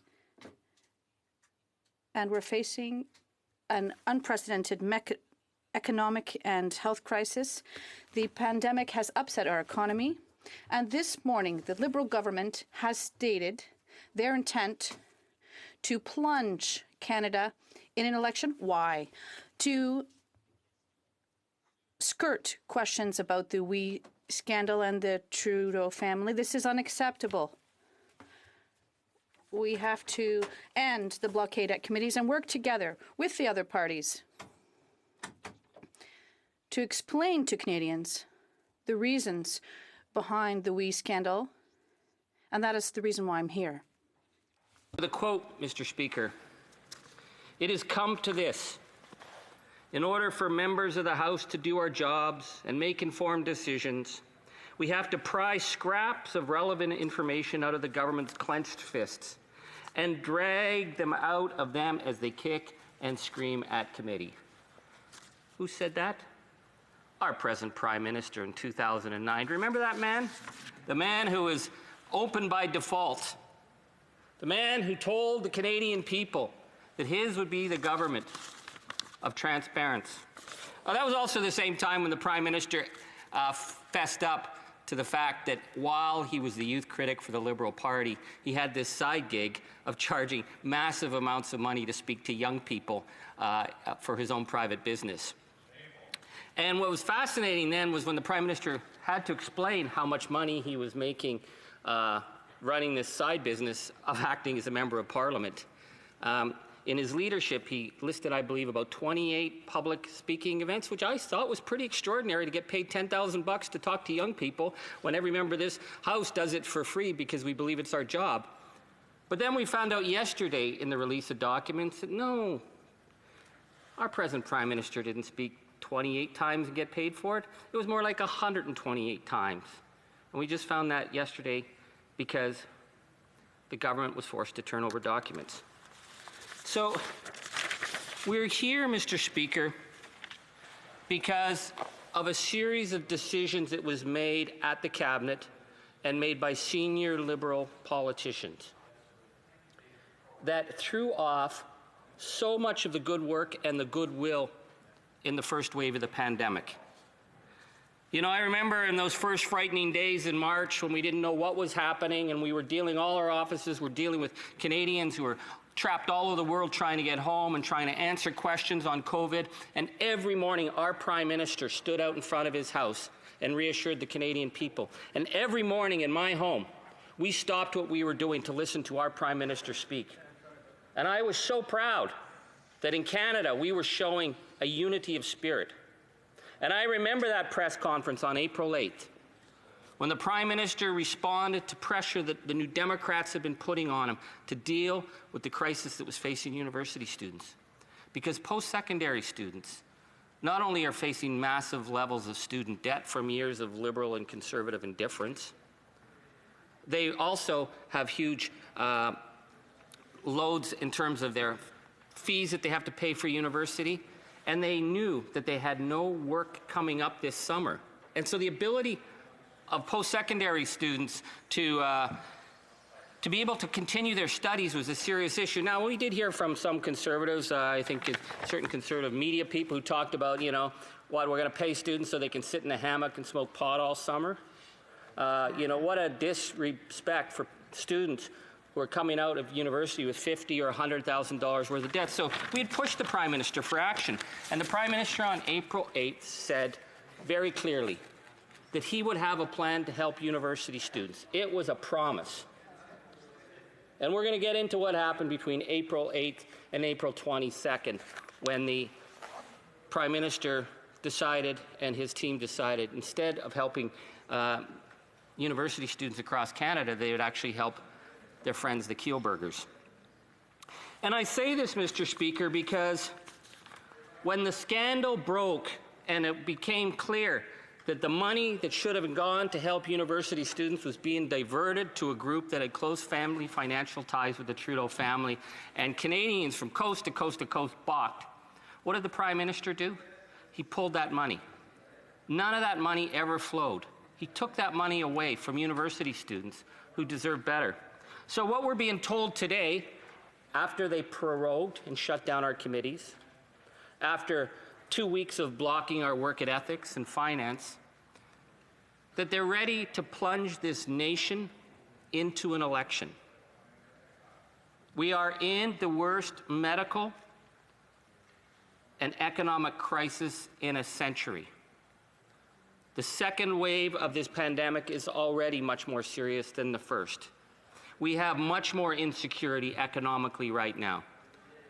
And yet, this Prime Minister is willing to plunge the nation into the uncertainty of an election when we know that the vectors for the virus could easily be magnified 1,000 times by the polling and people going door to door and having to do the jobs of a democratic election, but also leaving Canada without any leadership for the coming 3 months.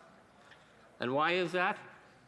To avoid answers about the WE scandal. So we are here this morning because the Conservatives put their offer on the table. We had gone to the government and said, listen, we need to get focused here. The government cannot continue to avoid questions on the WE scandal and the misspending that happened. We need to get answers. We can't have our committees prorogued. We can't have them filibustered.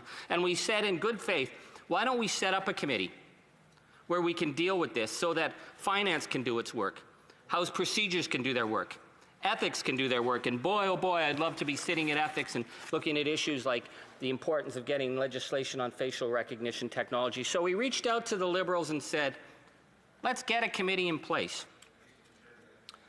So what the Liberals said was, okay, we'll get you a committee, and it'll be chaired by Liberals, and it'll be dominated by Liberals, and Liberals will get to then do what they do at all the other committees they don't like. They'll just monkey wrench them and shut them down. Well, that's not going to work.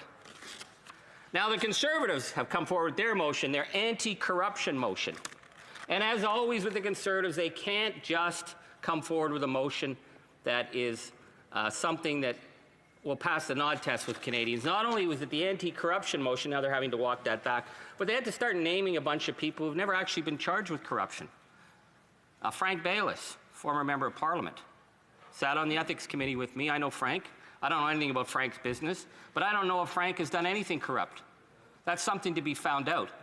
But I find it very uncomfortable when I see people's names being just thrown around just because they happen to be Liberals. We can do better than that. So the Conservatives have a motion on the table, and it is a very serious motion. We need to get this work done. And then, of course, there's actually the third option, which the New Democrats have put forward, trying to get between these two old-line parties a sense of responsibility in the middle of a pandemic, that we have a committee that has the ability to call for documents. Unlike the House Leader who said that calling for documents would put thousands of civil servants at risk in the middle of a pandemic. Wow, I've heard a lot of big whoppers over the years in the House of Commons, but that's going to have to rank up there in my top 10 favorites, that the right of parliamentarians to get documents somehow putting not hundreds, but thousands at risk. We're saying no. Another committee, if it is struck, has the right to get documents. We agree that perhaps the Conservatives demanding all the documents be turned over in 12 hours or 15 hours or 20 hours is kind of ridiculous. A committee can decide what's a reasonable thing. We also said, given the fact that we saw under SNC Lavalin how the Liberal chair did such an extraordinary job of shutting it down and squashing it, we can't trust the Liberal chair. Now I can see that the Conservatives are very wary of our friend from, is it Ottawa Nepean, who keeps taking over the chair at his own committee? Or they probably don't want that either. So, Carlton, thanks so much for my honourable colleague for helping out. We help each other out a lot at committee these days. So let's have an opposition chair, and let's vote on it. Let's vote on someone that all parties can agree would be a good, solid opposition chair. That way we know that we can get the job done. That's about working together. That's the offer that's on the table. Now, in terms of the documents, we have made a number of suggestions about documents. Because, for example, at ethics, I put an amendment to my honourable colleague from Thousand Islands, Grenville? Leeds, Grenville, Thousand Islands, et cetera, that we said, you know, we understand the Prime Minister's have drawn the line in the sand about the family, about the fact that the We Group was paying Margaret and Sacha Trudeau. We know they got paid. There's no surprise there. We were told they weren't paid. That was false. The We Group asked the Kielburgers, were the Trudeau family being paid? And they were told they weren't being paid.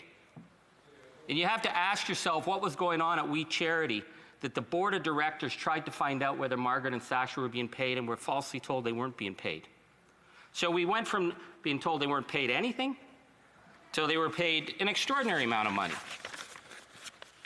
And that's a very key issue in terms of the overall question of the conflict of interest facing the Prime Minister, because my colleagues in the Liberal Party have gone out of their way to try and read the Conflict of Interest Act to say that family members, mother and brother, cannot be shown in any way under the laws of Canada to be relatives. That's quite the reading. That's quite the reading. Because it is very clear in Section 3 in the definitions of family and relatives that they are under relatives. And why does that matter? Because under Section 5 of the Conflict of Interest Act, it is up to the Prime Minister to keep his personal life in order so that he's not put in a conflict of interest. And I invite my colleagues to read the Trudeau 1 report, where it was actually the family members that their relations with the Aga Khan, it wasn't the Prime Minister that resulted in the Prime Minister being found guilty. So the Prime Minister's familial connections to We are very important. Now, does this mean that the Prime Minister knew what the family was making? I don't think so. I don't think that we could make that leap. But what we could say, there's a very strong prima facie case that once the Prime Minister became the Prime Minister of this nation, the We Group were extremely adept at insinuating themselves within the Liberal ranks by hiring the mother, by hiring the brother. And they were not paid what the Kielburgers told us. They weren't being paid to do public speaking. They were being paid to do corporate events, the ancillary events they called them. So that is a serious issue, just in the same way that the way the Kielburger Group insinuated themselves, inviting all kinds of key Liberal cabinet ministers to participate. And when the We Group were in trouble, they called those same people who had spoken at their We events, and they got the all-access pass. But having said that, we know that Trudeau, Margaret Trudeau and Sacha Trudeau were paid. We know that. To me, that's not the hill to die on. If the government, and they've actually released a whole bunch of documents about their payments already, we have that. Whether they got paid 27 times or 28 times is not relevant to me. What's relevant is the issue of lobbying. So let's put that aside. We've said that at ethics. We were more than willing to say to ethics, let's not deal with the family, let's deal with the Prime Minister. But then the Liberals talked the clock out, so I don't really know what their strategy is half the time, because we could have gotten this motion through. But the issue of documents is really important. And, you know, my colleagues in the Conservatives are demanding documents, and they're saying they don't have enough documents. We got 5,000 pages of documents, and our friend from Carleton came in and threw them all over the room and walked out. And 5,000 documents was so much, the Conservatives set up a website and asked the public to do crowdsourcing reading of the documents for them. Man, how serious are you guys? Like, either we're going to read these documents and take them seriously, or we're not. So while the Conservatives threw the documents all over and stomped out and then asked for public help in reading the documents, we sat down and read the documents. And those documents raise very, very serious questions, because those documents contradict clearly the government line. The government line where they threw the civil service under the bus time and time and time again. They're still throwing the civil service under the bus. They're trying to claim that the civil service, the nonpartisan professional civil service, as the Minister for Youth said 23 times in 1 hour at hearing, the professional nonpartisan civil service, it was their idea.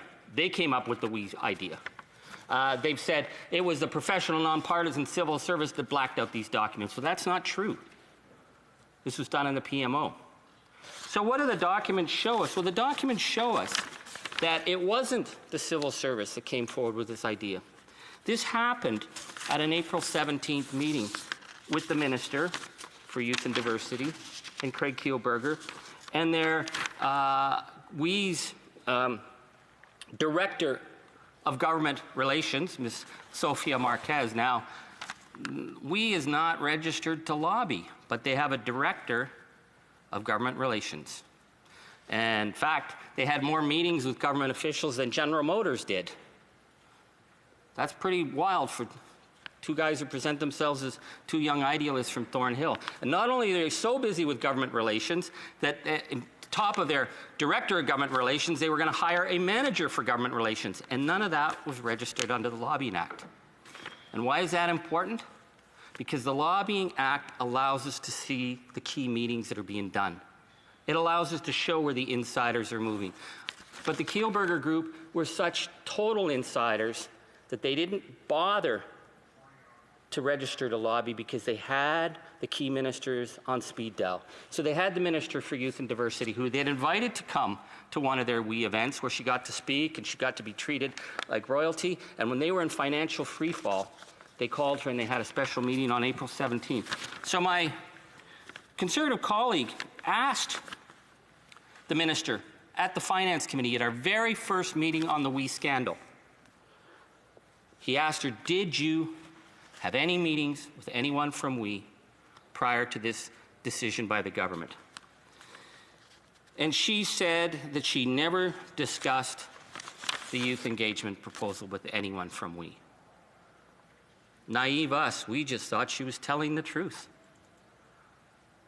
We found out 4 days later she'd had the April 17th meeting. So we brought her to the Ethics Committee and tried to get a straight answer, and she said again, she said, I never discussed the youth engagement proposal. Well, that's because on April 17th, the youth engagement proposal didn't exist. It didn't exist until April 22nd.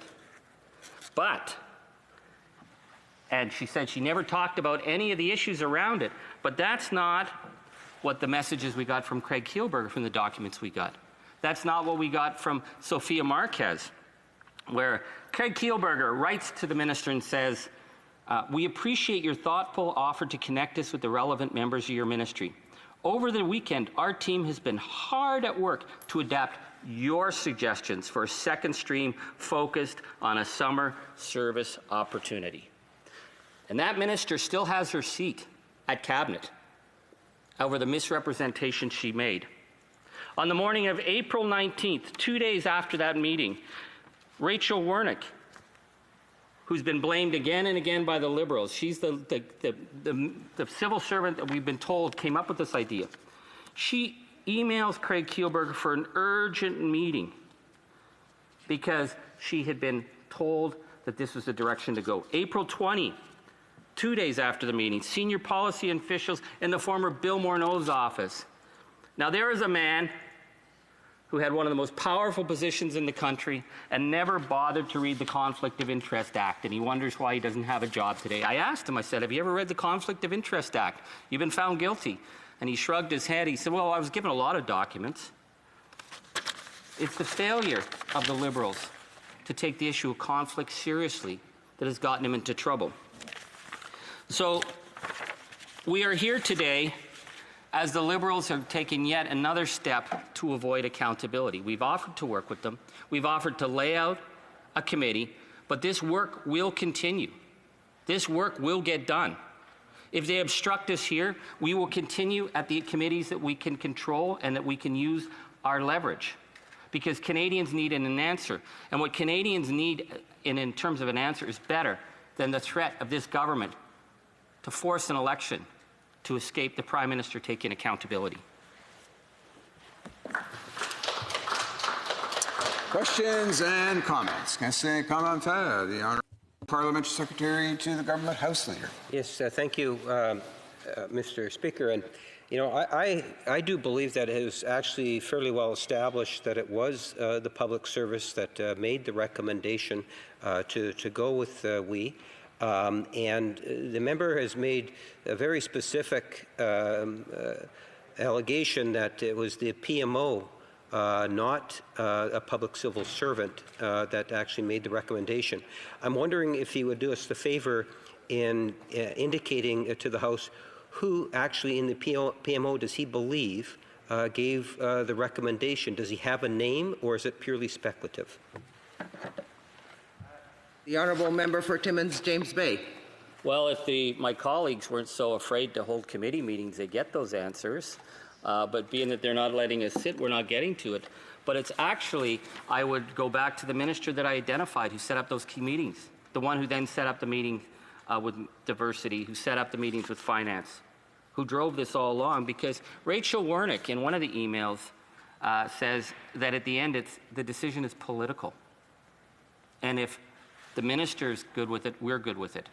So for my honourable colleague to stand up yet again and try and throw our civil service under the bus over a scheme that would have diverted $900 million to people who hired the Prime Minister's family, to a group that did election-style ads for the Prime Minister, that did not bother to register for lobby, and yet they got government contract after government contract.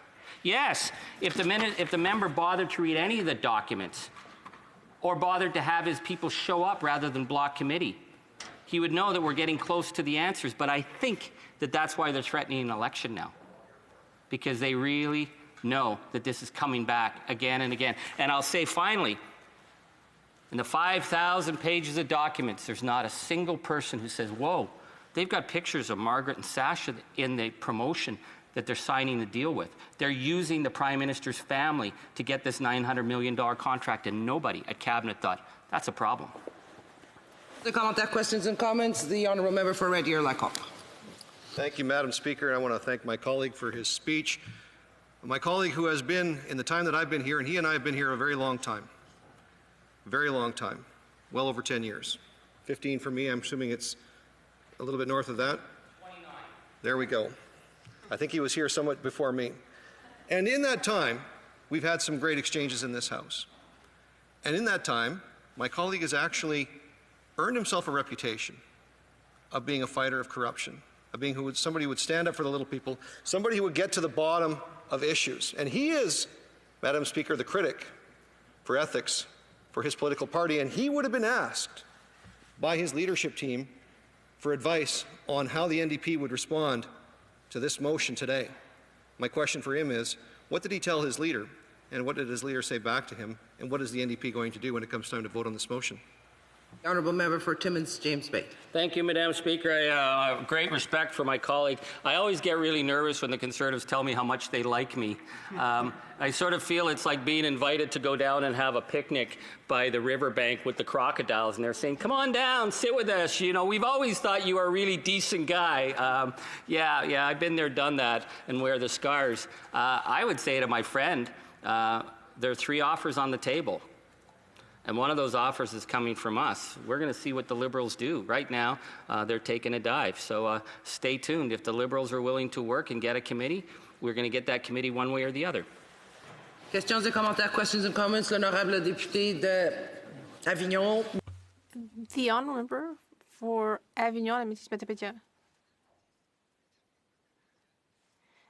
I'm sorry, I'm just trying to remember the name of the writing. Thank you very much. I'm sorry, I have a very long writing name.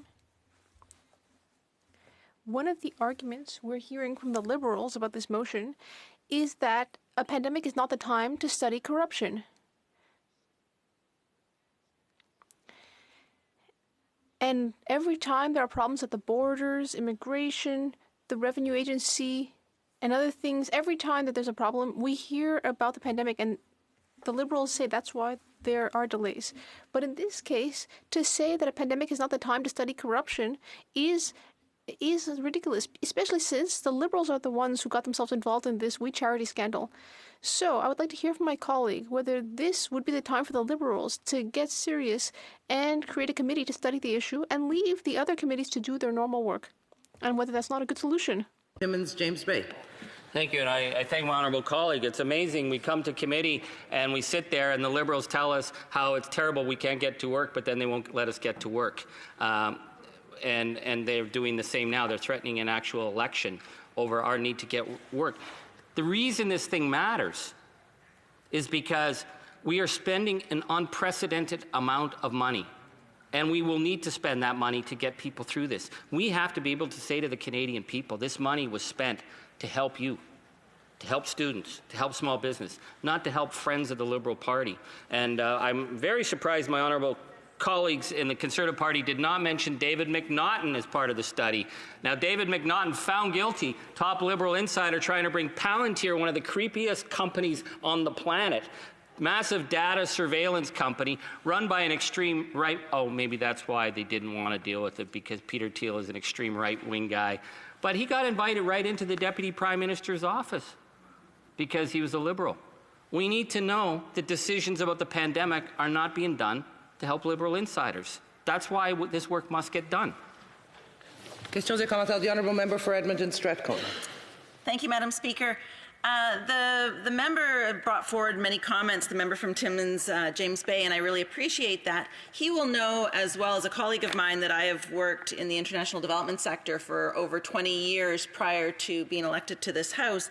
And I have worked with the We Charity, and I can tell you that I find it one of the most disgusting organizations I've worked with. It is the absolute opposite of a good organization for international development or global citizenship. And so while I was appalled to hear the Liberal government working with the We Charity, what I'm actually most appalled about is where that $912 million went that was supposed to support students. I have the University of Alberta, many post-secondary institutions in my riding, and that money evaporated. And what I'd like to ask my esteemed colleague is, what are the students and the recent graduates in my riding supposed to do now? Where did the $912 million go? Where is the support for students? Thank you. Honourable member for Timmins James Bay. Thank you. I want to thank my honourable colleague. And yes, she has had a great deal of experience in the international community. And there are many disturbing issues being raised. I know that an international group of charity and NGOs have released a statement today about their questions about WE's involvement in Kenya. And I think that that's very troubling. I don't know if it's necessarily the role of Parliament to carry on that investigation. Ours is how the Liberals were going to give this money. And to the second part of my colleague's question is that we have an unprecedented crisis facing university students with massive levels of debt, with the uncertainty of universities reopening. And the Prime Minister made that promise on April 8th. By April 17th, the Kielburgers were in the meetings. By April 22nd, when it was announced, it was the We plan. And once we didn't get what they wanted, and the Prime Minister's group were not able to transfer that money evaporated. And I'm saying to the Liberals, show some good faith here. Put that money back in. We could get tuition deferment this winter. What a message that would send to this young generation that are taking so much debt on at a time of uncertainty to invest in education. So University of Alberta, University of Laurentian and Sudbury, students would actually be able to carry on with their studies. But you're not hearing that from this government. You're hearing this government threaten to cause an election in order to evade the consequences of their actions. Questions et commentaires, questions and comments. The Honourable Parliamentary Secretary. Thank you, Madam Speaker. And I just stood up because I have great admiration for the work that my colleagues across the floor have done in international development capacities. I've done some myself as a former athlete ambassador for various organizations. And I have great admiration and respect for the member from Timmins, James Bay. And I just heard a really good idea that we investigate how we can help students. And with all of the things going on right now in Canada, whether we're talking about everything that's going on in Nova Scotia with the Mi'kmaq and the lobster fisheries, or other various First Nations issues, I'd ask if we shouldn't be focused on ways to help Canadians and whether, forming this committee and discussing these issues will help Canadians, or if we can focus on some solutions for Canadians, young, old, and everyone. The honourable member for Timmins James Bay, a very quick answer. It's that come to Jesus moment where the Liberals say, can we just help Canadians? Yeah, we can help Canadians. Boy, what do you think we've been doing in this House is saying, let's help Canadians. So the best way we help Canadians is we set this committee up so the other committees can do their work. The Prime Minister stops threatening an election. Maybe if my colleague said, how about this, we'll help Canadians, we promise not to threaten an election, and we'll actually show that we care about Indigenous people. Yeah, let's do that. And we actually care about students. So yeah, let's transfer that $900 million. Resuming debate.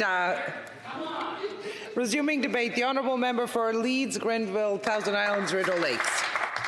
Well, thank you very much, Madam Speaker, and I'll be sharing my time with the honourable member for Red Deer Lacombe. We find ourselves here today addressing a persistent problem with these Liberals.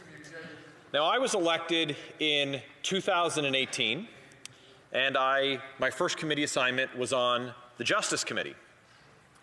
And I think the expectation was that with the agenda set for the spring session prior to an election, that it would be a good opportunity for me to learn about how committees operate.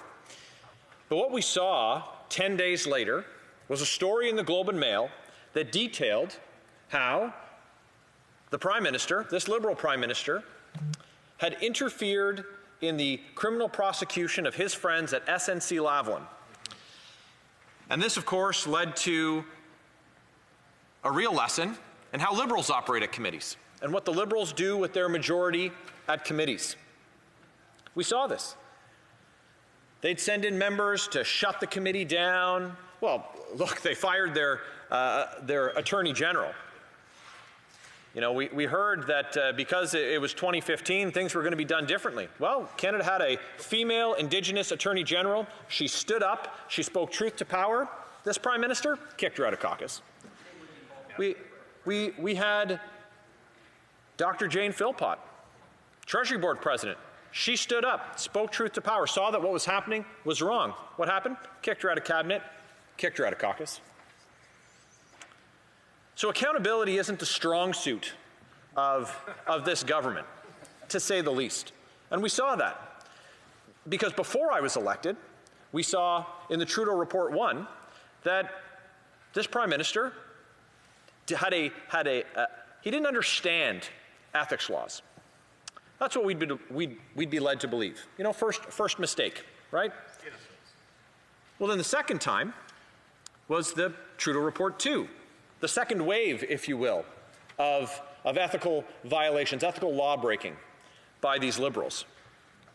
So we arrive in a pandemic after my second election, not even 2 years after I was first elected, and parliamentarians work together to get results for Canadians in challenging times. We hear it over and over again, unprecedented times. Very interesting.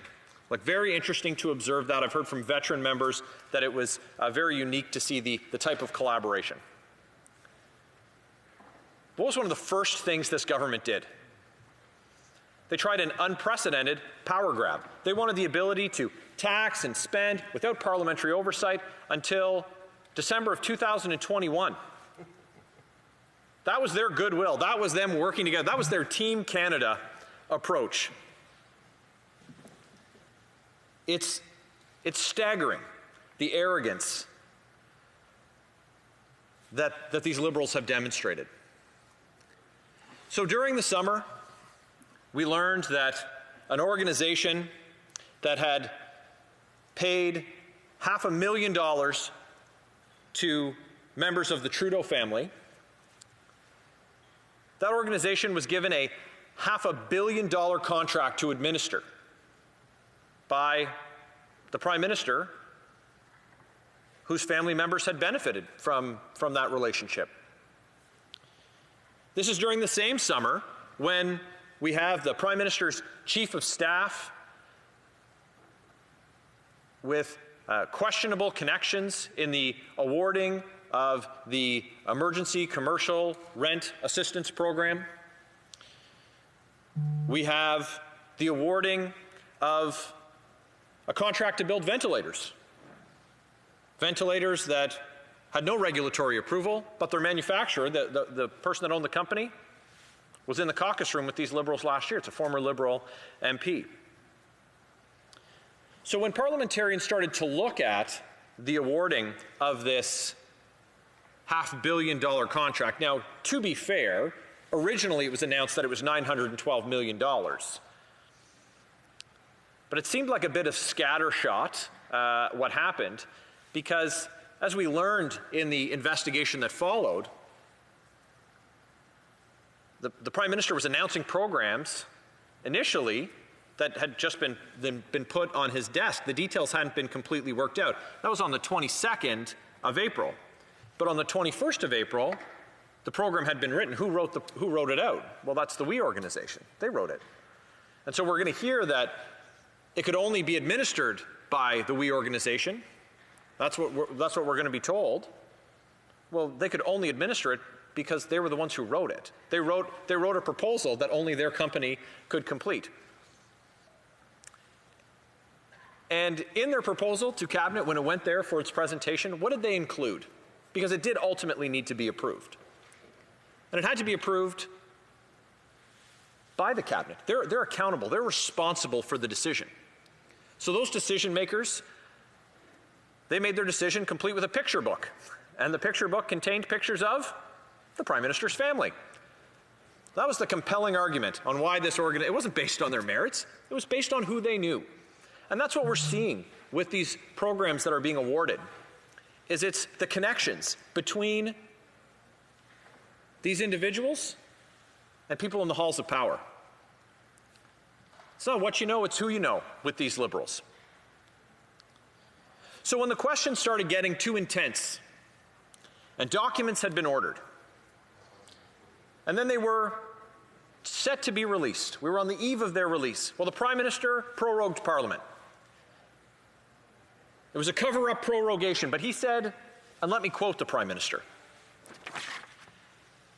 quote, "When Parliament resumes in the fall, there will be ample opportunities to continue to ask whatever questions committees or members want to continue to do." Close quote. So we were led to believe it wasn't a cover-up. He said we could ask whatever questions. Committees can do their work. Well, we're back, and guess what? The Liberals have taken every opportunity to filibuster those committees. And not even just the ones asking about the scandals. They're filibustering the Health Committee, which is asking questions specifically about COVID-related measures. Now, to be fair, these issues, these scandals arose out of, an abuse of power when we have these contracts being awarded to Liberal insiders. So the Prime Minister said we could ask whatever questions we wanted. That was in August. Well, now here we are in October, and what's he saying? Well, he's saying if you ask questions about corruption in the Prime Minister's office or around the Cabinet table, well, you'll be met with filibusters. And if the filibusters don't wear the opposition down, we're going to force Canadians into an election. That's their threat. That's their bluff. That during the second wave of a pandemic, they're going to force Canadians into an election. Well, we're actually into a third wave. It's the third wave of Liberal corruption. We had that first report from the Ethics Commissioner that found this Prime Minister guilty of breaking ethics laws. The second report from the Ethics Commissioner found this Prime Minister guilty of breaking ethics laws. And now, a third time, under investigation. Committees have ordered these documents. These Liberals will stop at nothing. Stop at nothing. They will literally force an election over not releasing these documents. Very different from the open by default, sunshine is the best disinfectant, sunny ways Prime Minister that we heard from just a few years ago. Don't you miss him? Well, where is that open and accountable government document? Well, I've got to say, it looks like, contrary to the promises that we heard in 2015, that with these Liberals, they no longer believe that better is always possible. Well, I can tell you, Madam Speaker, that the official opposition, Canada's Conservatives, in concert with the opposition parties of conscience, who will stand against Liberal corruption, will not collude with this government. None of us are calling for an election. It says so in the motion. But if discomfort is the grounds that this government wants to use to force an election, well, that's on their conscience, because we will vote our conscience, and we will stand for what's right. We will stand for accountable government, and they can tell stories about years past and prime ministers long ago, and I look forward to hearing all about the sponsorship scandal when the parliamentary secretary to the government House Leader stands. We're going to get answers for Canadians. That's exactly what we promised to do. Thank you, Madam Speaker. Questions et commentaires. Questions and comments. The Honourable Parliamentary Secretary. Yes, thank you, Madam Speaker. And let's be very clear. The Conservative Party, for years, 5 years, has a sole purpose of trying to look at Liberal cabinet ministers and to attack them. And they have spared no cost and no time of the House. They have done endless filibusters. They've done privileges, adjourned motions, you name it. As an official opposition, they have done it. And nothing has changed. Even during a pandemic, when Canadians' priority is the health and well-being of Canadians as a whole and our economy, and the Conservatives still are focused on the same issue they were focused on 5 years ago. Nothing has changed. It's as if Stephen Harper is still their leader. My question to the member is, does the member not agree that Canadians deserve an opposition that does do more than one thing? The Honourable Member for Leeds, Granville, Tilton Lakes, Rideau Lake. Thank you, Madam Speaker. The same question could be put to the member opposite. We get one thing from these Liberals, and we will stop asking questions about corruption if Liberals stop breaking the law. We have multiple findings of ethical law-breaking by the front bench from the Liberals, time and time and time again. Forgotten French villas, clam scam, Billionaire Island. It's unbelievable, the litany of scandals from these Liberals. But you know what? We can walk and chew gum at the same time. We can hold you to account for your ethical law-breaking and also deliver results for Canadians, and we're going to keep doing that. Commentaires, questions and comments. Member for l'honorable député de Montcalm. The Honourable Member for Montcalm. Yes, Madam Speaker. We are facing a Liberal government that, through the voice of the Parliamentary Secretary to the Leader of the Government in the House of Commons, is telling us many contradictory things. First, it is impossible to be able to work here, question our work with regard to accountability, because we have to deal with COVID-19 and the pandemic. But, Madam Speaker, you know, the pandemic should not be a pretext for an epidemic of conflict of interest issues. I have the impression that we can't do two things at the same time. The amendment brought by the Conservatives today is in a spirit of cooperation with the Parliamentary Secretary to the Leader of the Government in the House of Commons to deal with a special committee on allegations of abuse of public funds. For my Conservative colleague, what is the problem with the Parliamentary Secretary to the Leader of the Government in the House? Why is he totally opposed to the role that members in the House should play, that is, to oversee the executive? Granville, Thousand Islands, and Rideau Lakes. Well, thank you, Madam Speaker, and thank the honourable member for his question. And it's tough to say why the member for Winnipeg North persists that the only way to do things in this House is their way. They forget, this government forgets, that in 2019, Canadians shortened the leash. They took away their majority for many of the issues that I've highlighted here today. And every time they don't get their way, they move closure. They want unanimous consent. They need it done now. No consultations. They write the throne speech and then call the opposition leaders for input. It's supreme arrogance, and this is a classic example of it, Madam Speaker. It's time to remind the government that they don't have that majority anymore. Opposition parties are going to hold them to account. It's what Canadians expect. Questions et commentaires. The honourable member for Winnipeg Centre.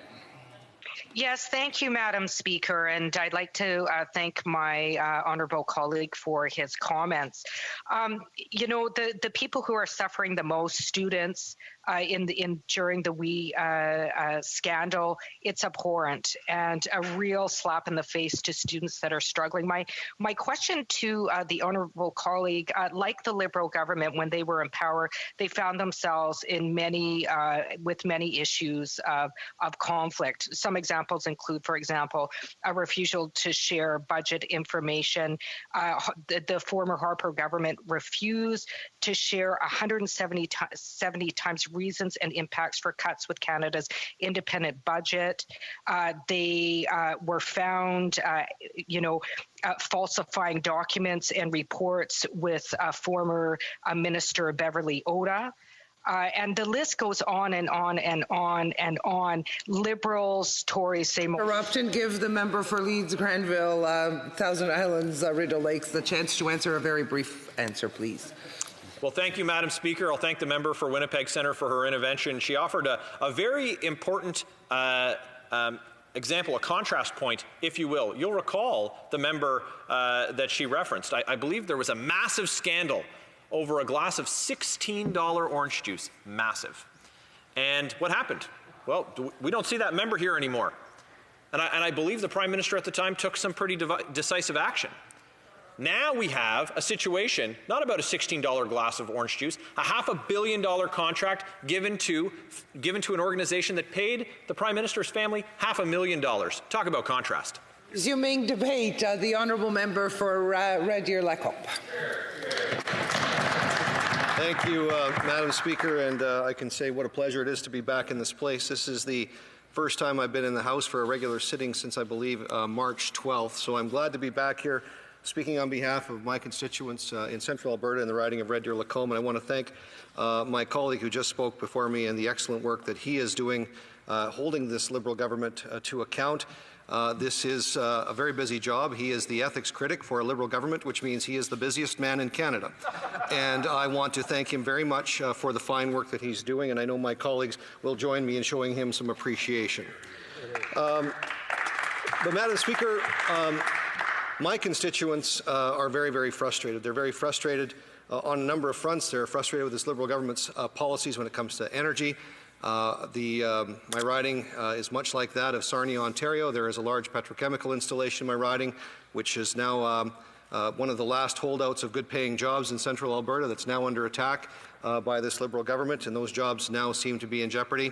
But more importantly, Madam Speaker, my constituents are frustrated with the amount of unaccountable spending that this government has been undergoing. Billions of dollars have been rushed out the door. I can't remember the last time this House has actually sat and passed an actual budget. This is unprecedented times, and we all know, going back in the history books, if we go back to 1995 and the previous Liberal government of Jean Chrétien, that when money is being spent in a big rush under the guise of an urgent matter such as the sponsorship scandal was, Liberals can't help themselves when it comes to lining their own pockets when money is rushing out the door. And that amount of money pales in comparison to the amount of money that is being spent today.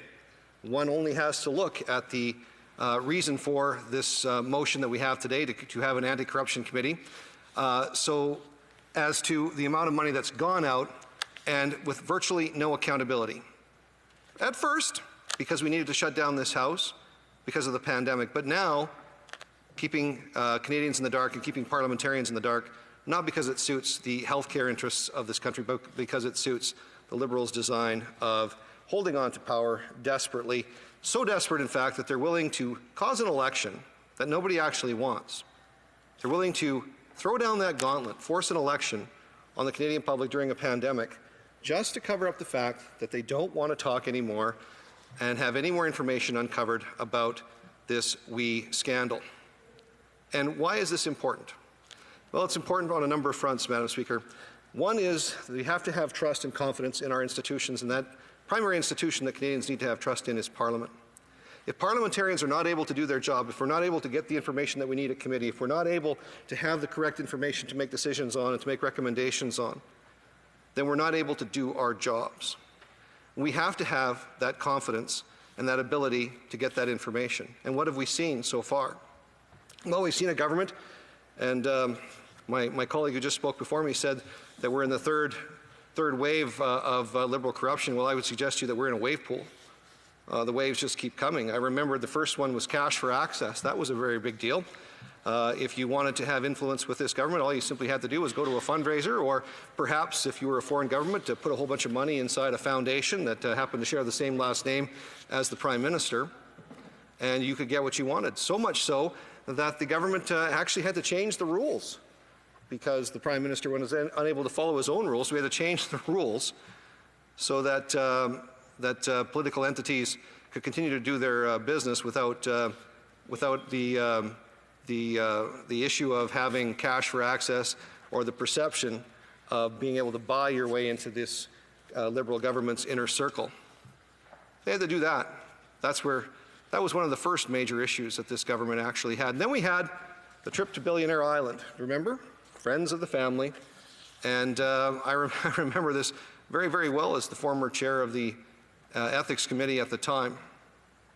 And it was, Madam Speaker, epic. 4 times, under 4 different counts, this Prime Minister is the very first Prime Minister in Canadian history to be charged under ethics laws. Yes, he did. He was wise. He knew that the Liberals would someday form government again. My colleague said Harper brought it in. Yes, he did.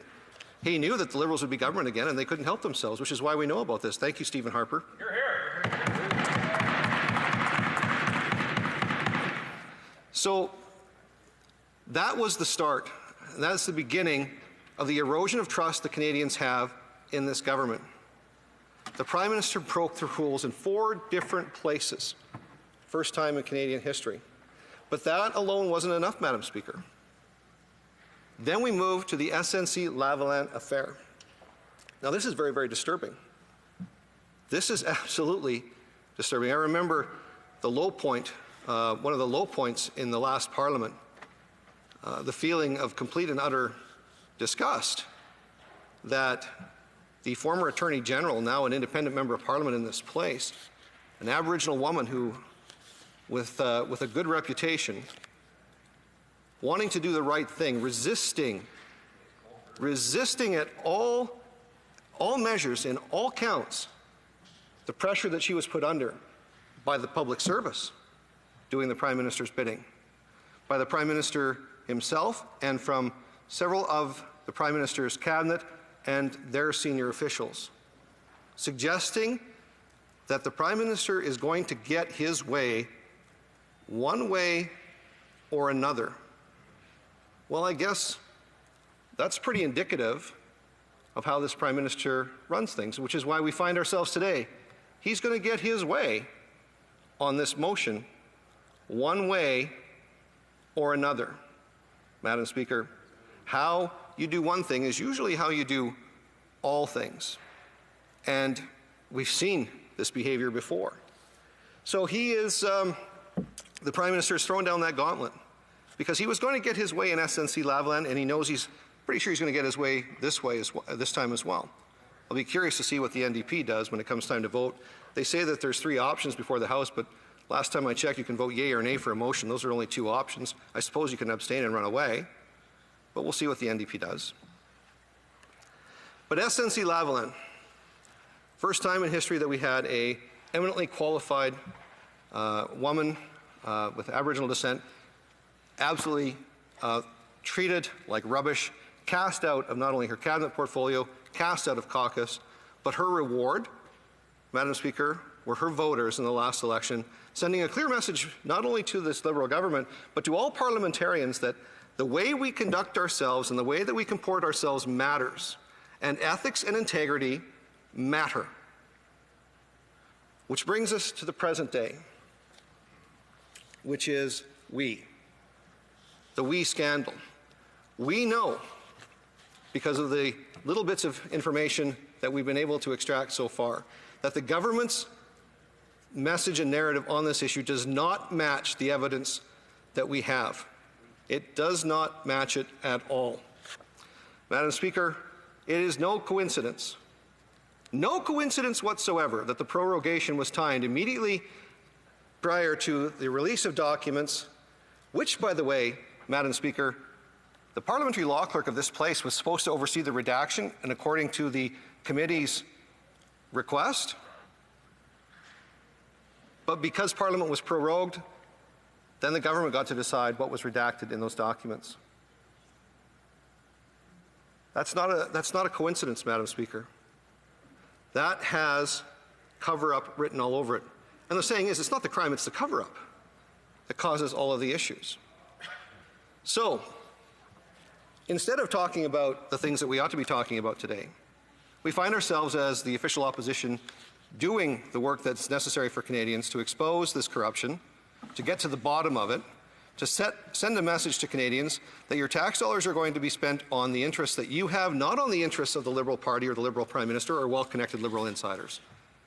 Instead of dealing with other economic issues, other health issues, First Nations issues, all kinds of issues across this country, many of them manufactured, I would suggest to you, by the policies of the current government. But we should be talking about those issues. But, Madam Speaker, there's 338 of us here in this House. There is not a problem at all with a dozen or so of us taking time out of our otherwise busy days and having one more committee to sit on and look into this corruption. Canadians deserve answers, Madam Speaker. I'm proud of our leader. I'm proud of the team that I'm surrounded with here. And I'm proud to stand up for all Canadians across this country to get to the bottom of this. I'll be supporting this motion wholeheartedly. Thank you, Madam Speaker. Okay, questions, comments? The Honourable Parliamentary Secretary. Thank you, Madam Speaker. And, you know, I sit and I listen to Conservatives speak on this particular motion, in particular the leader. And, you know, the we controversy is something that is about a program. It's one of a multitude of programs that were proposed. In fact, the we program does not exist. There was a recommendation by the Public Service that we accept the we proposal. From what I understand, and to the very best of my knowledge, I don't believe that it continued on at all. Yet the Conservative Party wants to focus all of the attention of the House on that issue.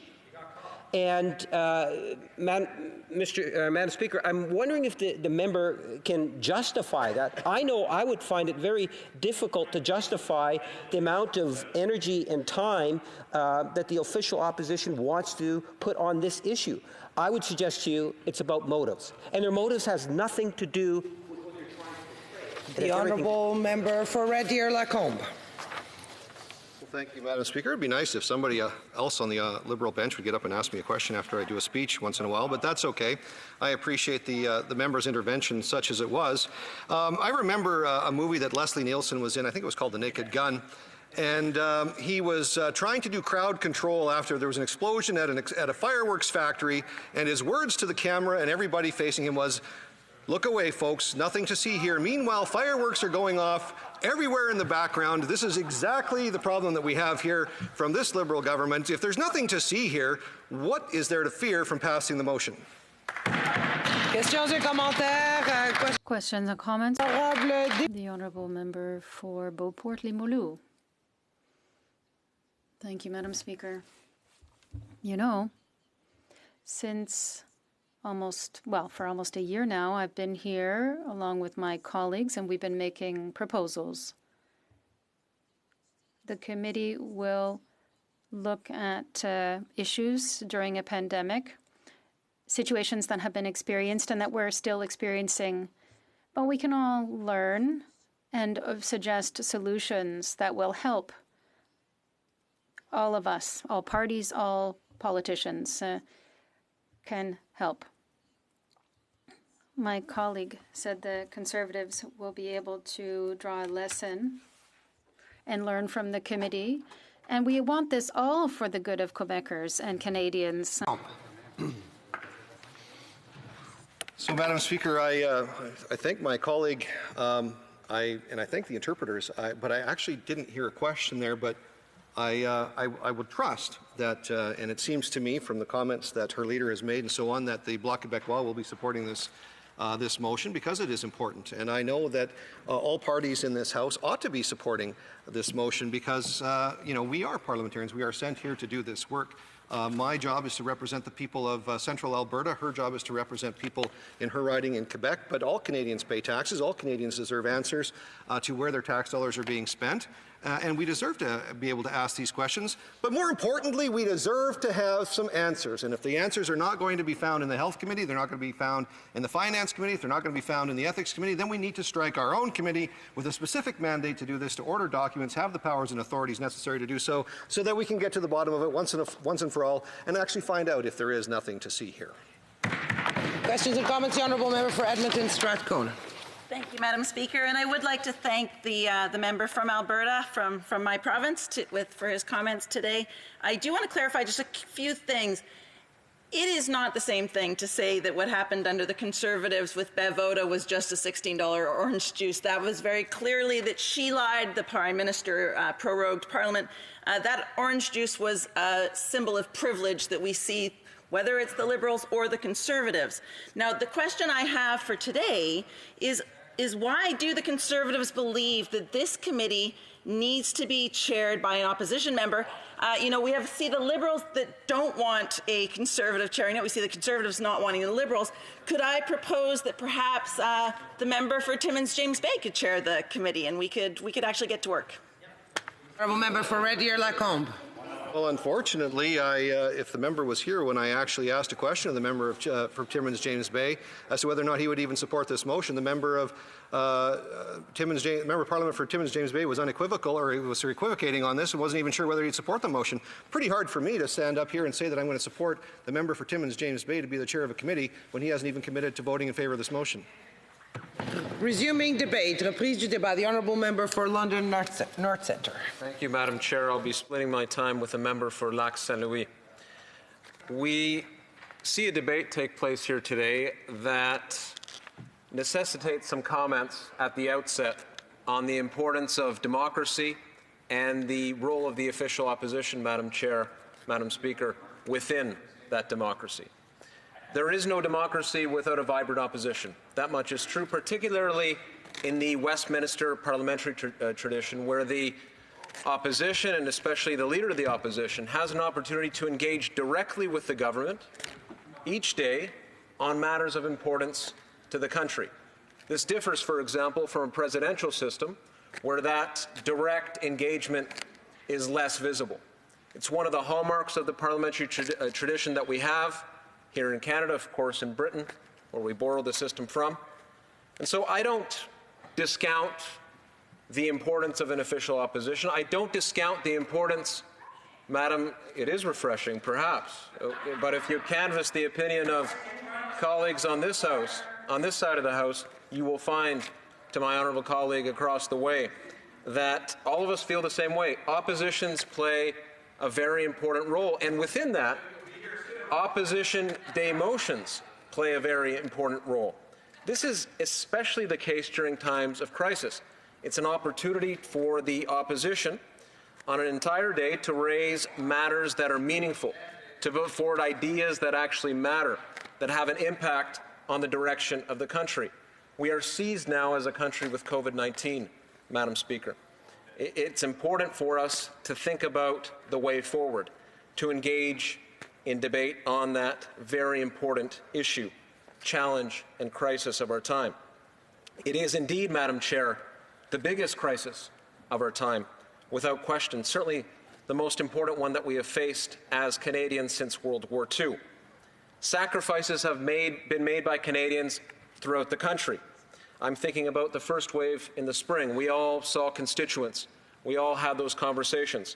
Constituents who stayed home, constituents who kept a distance from loved ones, It's something that has had a tremendous impact, and we will tell our children and grandchildren and future generations about it when we will get past this crisis, and we will get past this crisis, Madam Speaker. The virus did overcome us. It did not defeat us, however. The economy suffered its largest contraction since the 1930s. Unemployment increased to levels that we have not seen in our lifetimes. Those are the facts. Those are what you see on paper. Those are the points that you see recited in the business press and the newspapers and on the television news and online. But it has to be said that the challenges that have been endured, Madam Speaker, the sacrifices that have been made by real people, everyday people, individuals and businesses who, it can't be put into words properly, Madam Speaker, what they have gone through, what they have endured for the country. I talk to those individuals every day and those business owners, and they have enduring questions. So, for example, we've passed the first wave. Now we're in the midst of a second wave. It's important that the government continue to seize itself with these matters and with this large issue. I'm heartened especially by the fact that at least there is something of a blueprint, a very important one, a very concrete one that was established in the first wave. And that is a set of programs that have held the country up, individuals and businesses, Madam Chair. I'm thinking of about the CERB, the Canada Emergency Response Benefit in particular, now transitioned to the CRB, the Canada Recovery Benefit. I'm thinking about the CEBA, the Canada Emergency Business Account. I'm also thinking about the wage subsidy that has helped so many businesses. We heard it today, my honourable colleague from Winnipeg Centre, I believe, talking about the CERB. Close to 9 million people, 9 million Canadians benefiting from that lifeline. And I don't think that's a term that I use lightly here. It was a lifeline for so many Canadians, ensuring that they could still put food on the table, ensuring that they could still take care of the bills and all the other necessities, all the other expenses. Of course, the government had to act, and it did through measures like the CERB.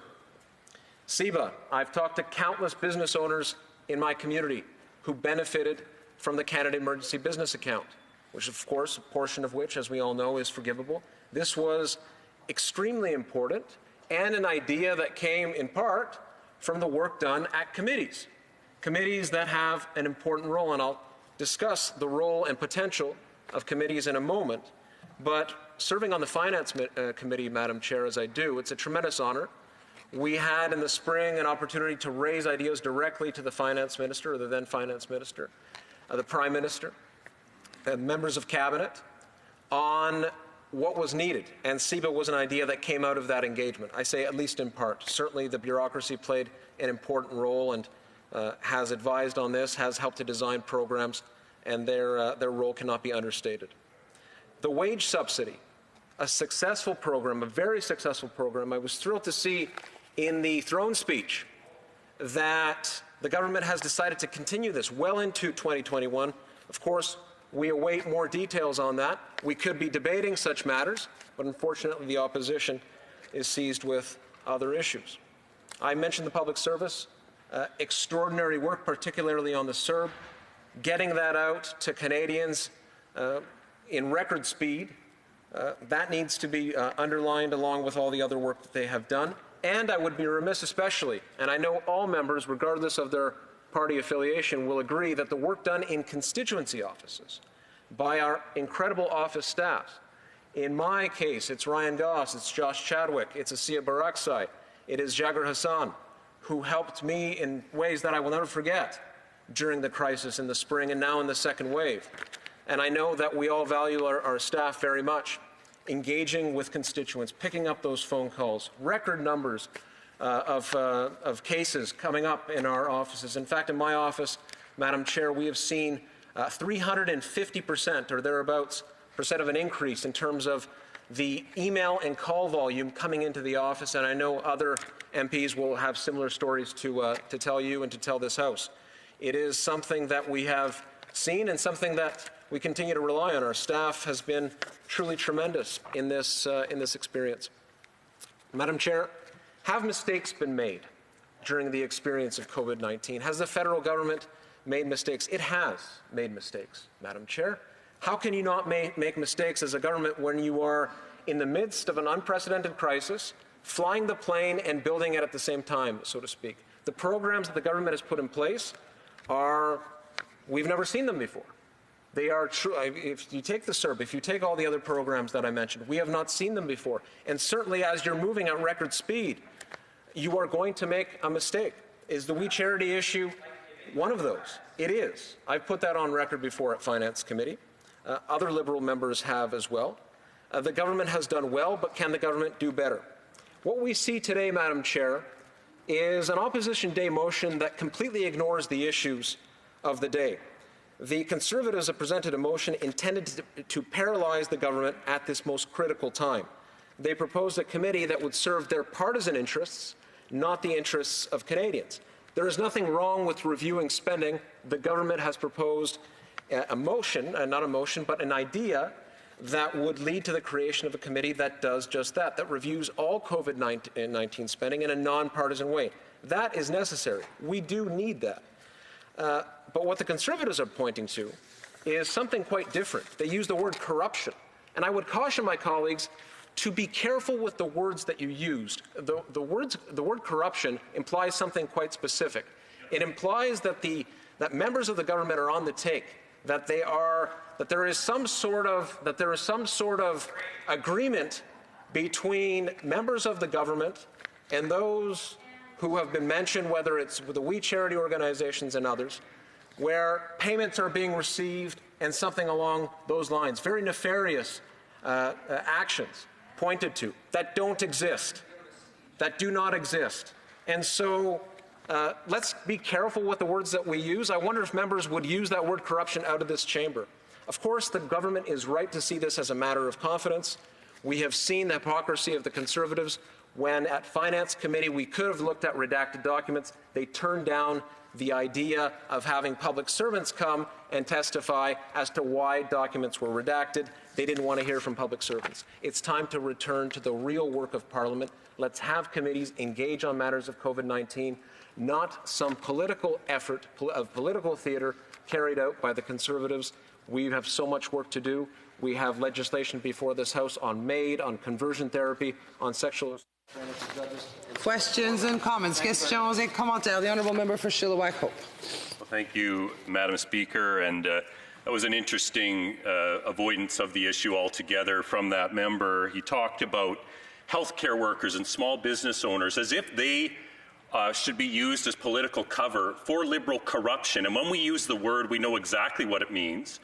And it's not a mistake when you design a program where a charity that has given hundreds of thousands of dollars to the Prime Minister's family gets $500 million from the Government of Canada. It's not a mistake when Frank Baylis leaves this chamber as a Liberal Member of Parliament and gets a multi-million-dollar contract for ventilators. It's not a mistake when all this happens. It is corruption. It is, as the Prime Minister has been found on multiple occasions to have breached the ethics code. So I'd like to ask him, does he really consider those to be honest mistakes? Does he consider it to be an honest mistake that the We Charity was chosen to create a program out of thin air, and they just happen to be an organization that pumps the Prime Minister's tires and gives cash to his family? The member for London North Centre. Madam Chair, as I mentioned in my remarks, I don't dismiss the observation that the We Charity issue was not handled well by the government. I don't dismiss that. But let's be very clear. When the member and his colleagues use words like corruption, it implies something very nefarious indeed. It implies that there's a formal agreement or informal agreement between organizations and individuals and government members, where government members are on the take, as I said, receiving payment in return for political favor. That has not been established ever. I wonder if the honourable member and his colleagues would go out of this chamber and make that accusation.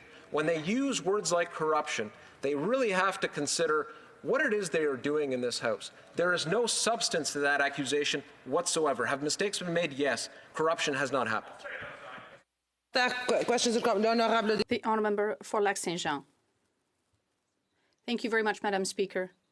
I was listening carefully to the speech of my colleague opposite about the importance of the opposition, of a responsible one. Should the opposition have turned its back on this scandal? Would a responsible one have? No, I don't think so. So by creating this committee, what we're doing is being responsible. We're allowing, if we allow other committees to do their work, while this committee sheds light on the Prime Minister's scandal, does he not agree that we can chew gum and walk at the same time? Thank you, Madam Speaker. Madam Speaker, thank you for the question to my colleague. Of course we can do many things at once. I think at the top of the list ought to be work for Canadians on matters that they genuinely care about. I know in my own community, emails and phone calls on HoC, it's a very, very small number, and they stopped in the summer, Madam Chair. You know what Canadians care about? They care about help for their families. They care about help for businesses. They want to know more details about what the government will do with the Canada Emergency Business Account. They want to know more details about the Canada Emergency Wage Subsidy. They want to know more details about rent and how the federal government will assist with rent. The games being played by the opposition, and in particular the Conservatives on this, are tremendously disappointing and confined to the Ottawa bubble. Canadians care about their everyday lives. Commentaire, questions and comments. The Honourable Member for Hamilton Mountain. Thank you, Madam Speaker, and I want to thank my colleague for his speech.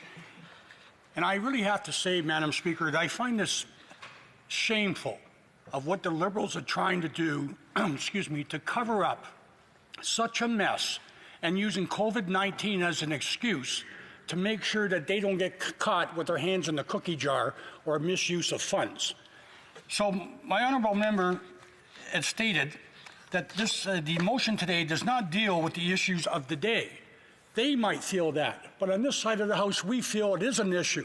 Just like many Canadians are wondering why they're not being paid, and yet all this money is being bailed out to the HoC scandal. So even the Prime Minister has said he is not going to try to stop this with the prorogued government. He said that if the committees want to start up the investigation after Parliament returned, that would be up to them. So that's what we're doing. So I'm asking the member, to you, Madam Speaker, does the member believe that threatening to call an election over trying to hide financial reports to parliamentarians is justified? Very brief answer from the member from London North Centre. Thank you, Madam Chair. I made clear in my remarks earlier why I think the government is right to consider this a matter of confidence. I would also add to the member that his party and the Conservatives and the Bloc at Finance Committee just a few days ago stood in the way of Liberal members being in favour of having public servants come to the committee and explain why redactions on HoC documents happened. They prevented that from going forward. We were open to learning more about redacted documents. We know that they were a matter of confidence. Resuming debate. I'm sorry, the Honourable Member for l'Honourable Député. The Honourable Member for Lac Saint-Louis. Chair, it's an honour to follow my colleague's thoughtful remarks. I have had a certain amount of experience in this House, as you know, Madam Speaker, and I've had the opportunity to observe opposition tactics over the years, some valid and some egregious. And I would categorize this motion, I would put this motion in the latter category. I would describe this motion really as a publicity stunt, Madam Speaker. And what gave it away for me was the original title of the motion, which has since been changed in a kind of conservative sleight of hand when they realized maybe we overstepped ourselves a little bit here. But when I heard the title, it reminded me of how the Conservatives used to name bills in the previous Parliament. They would give bills sort of Orwellian names intended to communicate for electoral purposes. So I remember when they brought in this bill that was really an exercise in voter suppression, and they called it the Fair Elections Act. So we know that the Conservatives like to engage in sloganeering in how they name their bills and motions. Madam Speaker, this is supposed to be Her Majesty's loyal opposition. What is implied in the title of Her Majesty's loyal opposition is the notion of constructive contribution, of constructive opposition, worthy of, say, a Diefenbaker or a Stanfield or a Clark, or on our side of a John Turner, who recently passed. This motion is profoundly disingenuous, Madam Speaker, because it really doesn't seek to scrutinize broadly the government policies and expenditures that have been implemented in response to the pandemic. Its intention is really to disrupt for some putative political gain. Smack in the middle of the greatest crisis this country has faced since the Second World War. Canadians are not impressed. Let us look at some of the basic facts about the WE controversy. There was no private financial interest. My colleague just mentioned this in his speech. There was no private financial interest in the agreement between the federal government and WE. There was merely a mutually shared goal of helping young people financially survive an unprecedented pandemic and build their careers through meaningful volunteerism. What the opposition, which claims to be so transparent and noble, fails to tell Canadians is that the WE charity is not permitted to turn a profit in its dealings with the government or with anyone else. And that's because it's a charity, and to preserve its charity tax status, it has to operate as a non-profit organization. The Conservatives, and sadly the NDP has done the same, have let people believe that this was a $900 million contract for an organization, when that in fact wasn't the case. The $900 million was to be distributed on the ground amongst other organizations. The WE charity was to be paid for administrative costs, which amounted to 5% of that amount of $900 million. But saying, 5% of $900 million doesn't make very many headlines, and we know that that's what the opposition is after here, headlines. The Conservatives conveniently leave out the fact that the recommendation to use WE came from the bureaucracy. The bureaucracy had its reasons for recommending a third party, and they seem pretty obvious. Namely, it had capacity issues during a pandemic when the energy, time, and attention of public servants were highly focused on the task of designing and rolling out a series of unprecedented support measures in an unprecedented period of time, in an unprecedented health, social, and economic crisis. Again, Mr. Speaker, not the party of Diefenbaker, Stanfield, and Clark. Another reason why the bureaucracy was not equipped to do this particular job is that it simply did not have the organizational and digital infrastructure to mobilize Canadian youth quickly. Now, we know that the Prime Minister preferred using an existing government program and bureaucracy, the Canada Service Corps. That being said, this was by no means the first time that the government had used third parties with robust, established national networks to deliver support for Canadians.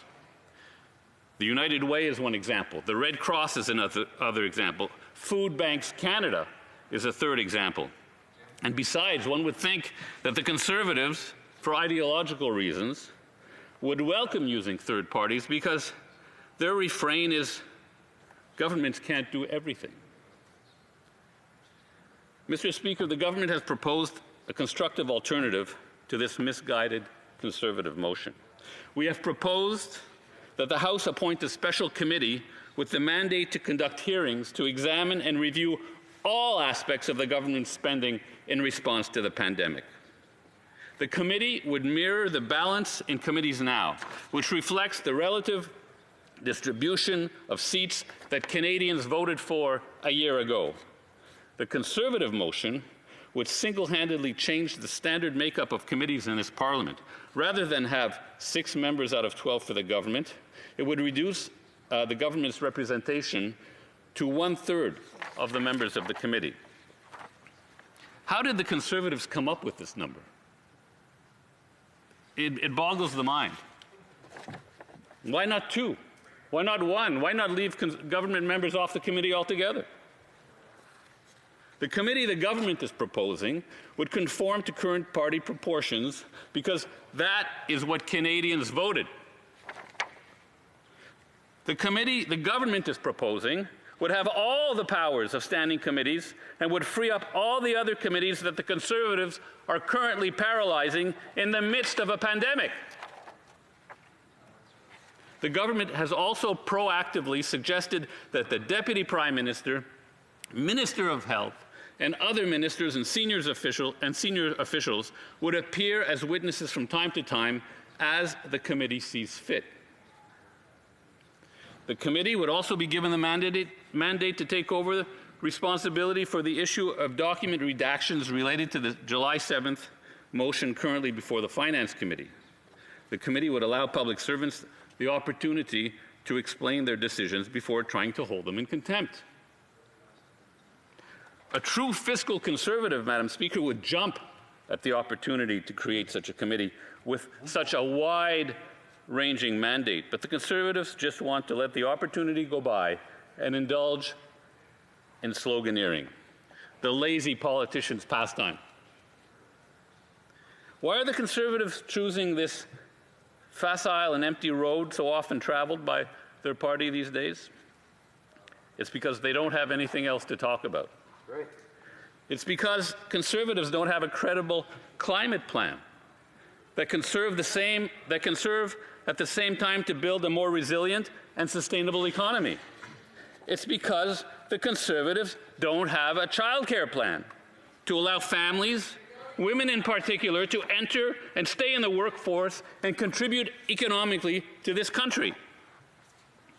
It's because the Conservatives don't have a plan for ensuring our seniors are properly taken care of in long-term care facilities. It's because they don't have a housing plan. It's because they don't have a plan for the auto industry, for transitioning to zero-emissions vehicles. Now, Mr. Speaker, the Conservatives just came out of yet another leadership contest.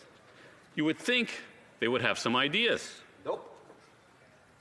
What do you do when you're an empty policy shell, Madam Speaker?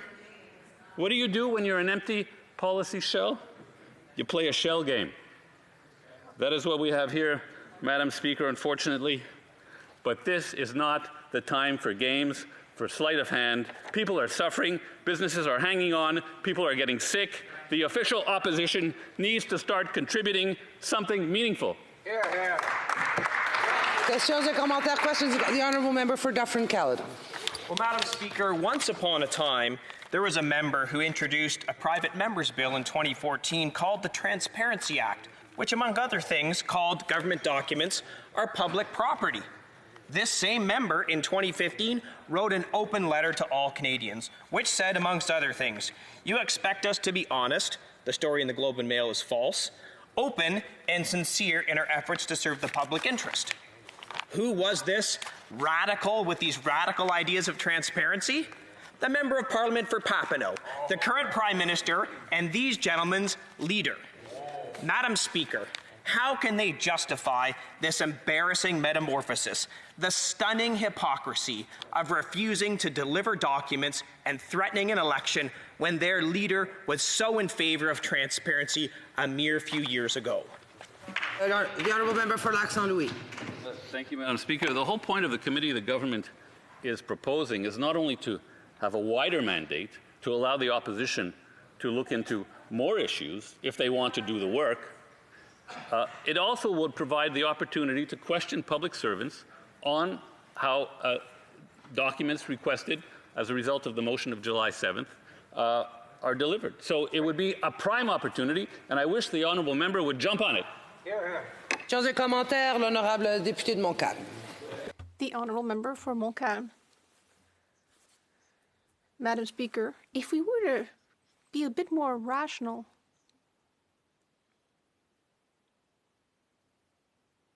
because here I'm hearing words being thrown around like tactics, partisanship, and so on. I feel like my colleague, despite his indignant tone, could ensure that as legislators we can cast light on this. The Liberals have been telling us all morning that our voters want us to manage the pandemic, and that's what we want in this motion. We want to let the other standing committees ask questions and do the work that we need to manage the crisis. And then, insofar as the weed charity scandal is concerned, this special committee would allow us to do the work and cast light on it. My colleague says the term anti-corruption is insulting. All right. The Conservatives arrived this morning and said that they wanted a committee on the mismanagement of public funds. So they're correcting that term. They're showing a collaborative spirit. We're legislators. Above all, we shouldn't be the defenders of the executive branch and the Prime Minister. And the Liberals are also saying that with this motion, they're trying to force us into an election. Well, that's why the motion has been amended to say that it's not a confidence motion, so that we can continue to manage the pandemic like our voters want. What's the problem here? The Honourable Member for Lac Saint Louis. Well, I'd like to start by saying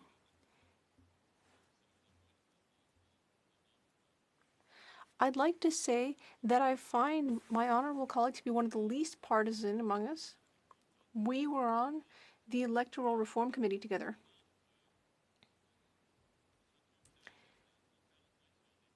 And indeed, he cares about principles. I cannot accuse him of being ultra-partisan. However, to suggest to Canadians that tactics and partisanship isn't the way the opposition works, well, that's a little much, Madam Speaker. I've known the opposition parties for a long time. There's a lot of tactics and partisanship there. The Conservatives are trying to push their motion. But listen, if Parliament has really lost confidence, if it doesn't think that the government is doing things properly, if it doesn't have confidence in the solution the government is proposing, that is to say, a broader committee with a broader mandate, I don't know what more they want, Madam Speaker. The Honourable Member for Winnipeg Centre. Yes, thank you, Madam Speaker. Just, at a time where we see the worst health and economic crisis, all the Liberal actions have really hit the heart of Canadians that are struggling, including in my riding, where people are losing jobs and even at risk of losing their housing. My question for the honourable member is, why does this government continue to filibuster? Why don't they immediately stop withholding documents and just release them so that we can just get on to the business of actually protecting Canadians? Very short answer from the member for Lac Saint Louis. Well, the committee that the government is proposing would be a vehicle for all the kinds of things that the member wants, and that I believe other members in this House want, if they would put their tactics aside for this purpose. Please do debate. Resuming debate, the Honourable Member for Carleton. Thank you very much, Madam Speaker. We are in the middle of a pandemic, and Canada's economy has suffered more than most. In fact, the Canadian government has the biggest deficit in the G20. Out of 20 countries, this is the biggest deficit as a share of GDP anywhere. The highest unemployment in the G7, higher than the United States, the United Kingdom, France, Italy, Germany, and Japan, much higher, in fact. And that is why I rise today, and will be splitting my time with the member for St. Albert, to implore the House to get back to the people's work.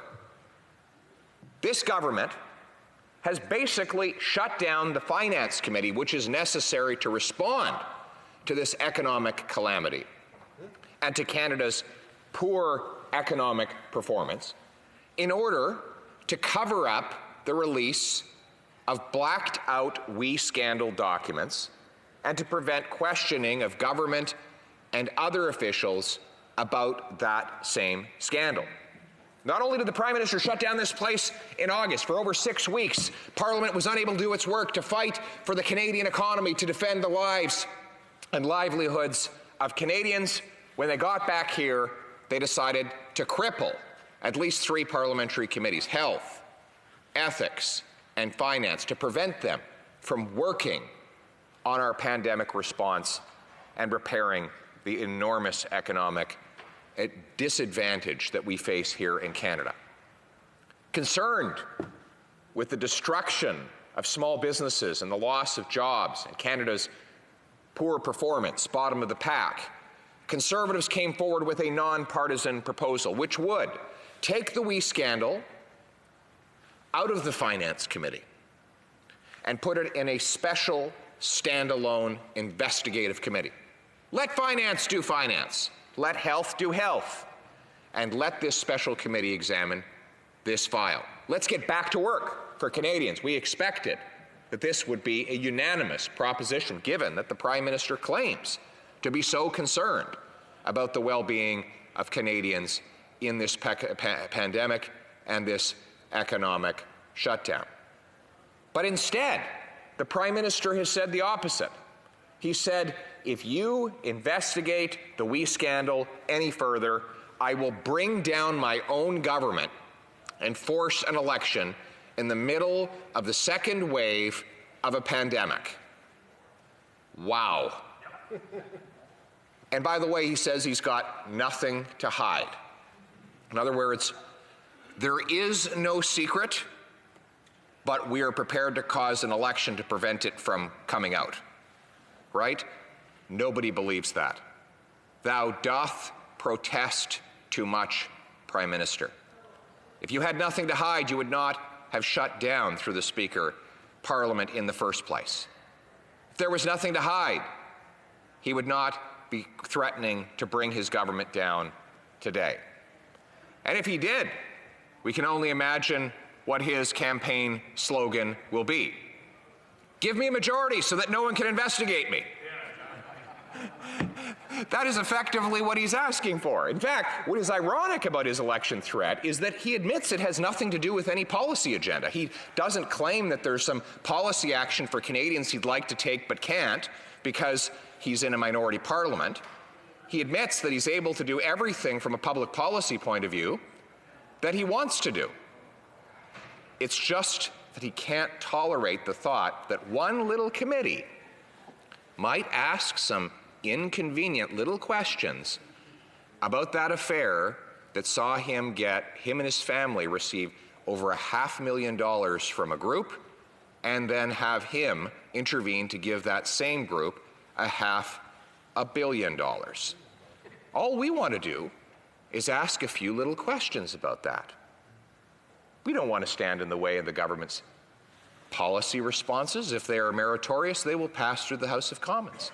We don't want to stand in the way of a single solitary parliamentary committee. Let them all do their work. Let's take this WE matter, which the Prime Minister finds so agonizingly distracting, and put it in a separate place, a safe space, where everyone can ask some direct questions and use the powers of Parliament to get some direct answers. Mais, pour quelques raisons, le Premier... But for some reason, the Prime Minister seems to be experiencing a personal crisis at the very thought that these questions be asked. The very idea that a non-redacted document be made public, that seems to be causing a crisis in the Liberal ranks. And now we're being threatened with an election in order to prevent the truth from coming out. Madam Speaker, this is not the behavior of a Prime Minister with nothing to hide. This is the behavior of someone with big secrets. Someone who wants to avoid having the truth come out. He's even willing to shut down Parliament to avoid having the truth come out. And now he is willing to trigger an election in the middle of a pandemic, the second wave of a pandemic, in order to prevent the truth from coming out. That is the behavior of a prime minister with serious secrets to hide. Understand why he would be ashamed for all of this to be known. Here's a great social justice warrior who's gone around telling us how much he's concerned about the downtrodden. He's a big believer, he tells us, in redistributing wealth from those who have to those that have not. That's funny, because when it comes to him, he has no problem taking money from charities, money that was that little kids donated, with the expectation that it would go to poor people in developing countries, and putting that money in his own millionaire pocket. His family are millionaires. They inherited, of course, from his grandfather, who was a petroleum magnate. He made lots of money in the energy business and passed it down. So you have a millionaire prime minister. You'd think if he were such a social justice warrior, he'd be giving money to charities, that his family would be in a rush to hand that money out to those with less. But no, he's the exact opposite of Robin Hood. He steals from the poor to give to the rich, especially himself. And here again, we have an example of that. And speaking of that, what kind of charity spends $500,000 to pay an ultra-rich and politically powerful family, or takes a multi-millionaire who used to run a billion-dollar company on a $41,000 all-expenses-paid vacation? When those little school kids were raising pennies, quarters, and loonies in order, they thought, to help the world's less fortunate, do you think any of them were told that the money would be used to pay off the Prime Minister's millionaire family, or to take the multimillionaire finance minister and his family on luxurious vacations? Of course not. This is not just an example of corruption, but of gross personal hypocrisy. And that is why the Prime Minister would prefer that we all just stop talking about it. Not just prefer, but he is willing to shut down the function of government in the middle of a pandemic to force an end to this conversation. Well, I ask, where does that stop? Will it hereafter be a precedent that whenever a scandal gets too close to the Prime Minister, that he can simply put an end to Parliament and call an election? That effectively opposition members are banned from asking questions about how he uses public funds to reimburse those who have paid his family? Is that the precedent we now set? Are we really going to devolve to a point where a Prime Minister is king, where he slams his fist and says he's heard enough, he wants no more questions, he wants all investigations to cease, and if they don't, well, he'll bring the whole place tumbling down? Well, that is the precedent that the Prime Minister seeks to create. But we will not be deterred. We were elected to hold the government account, and we will do exactly that. We will get to the bottom of this scandal, and we will further propose key measures to ensure that no Prime Minister is able to enrich himself at public expense the way this Prime Minister has, and that accountability is once again the law of the land. Thank you. Questions et commentaires, questions and comments. The honourable member for Saanich Gulf Islands. Thank you. The honourable member for... Apologies, Madam Speaker. To the honourable member for Carleton, in pursuing this matter, I wanted to know why we get the flavor, and as a member of the opposition, I certainly agree that we want to get to the bottom of matters that are being covered up.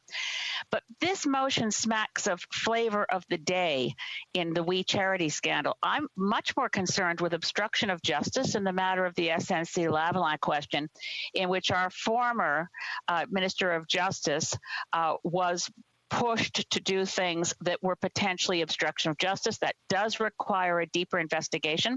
Does the honourable member for Carleton not agree with me that it would be more impressive if the official opposition stuck to matters that are potentially criminal as opposed to those that seem to be chasing headlines?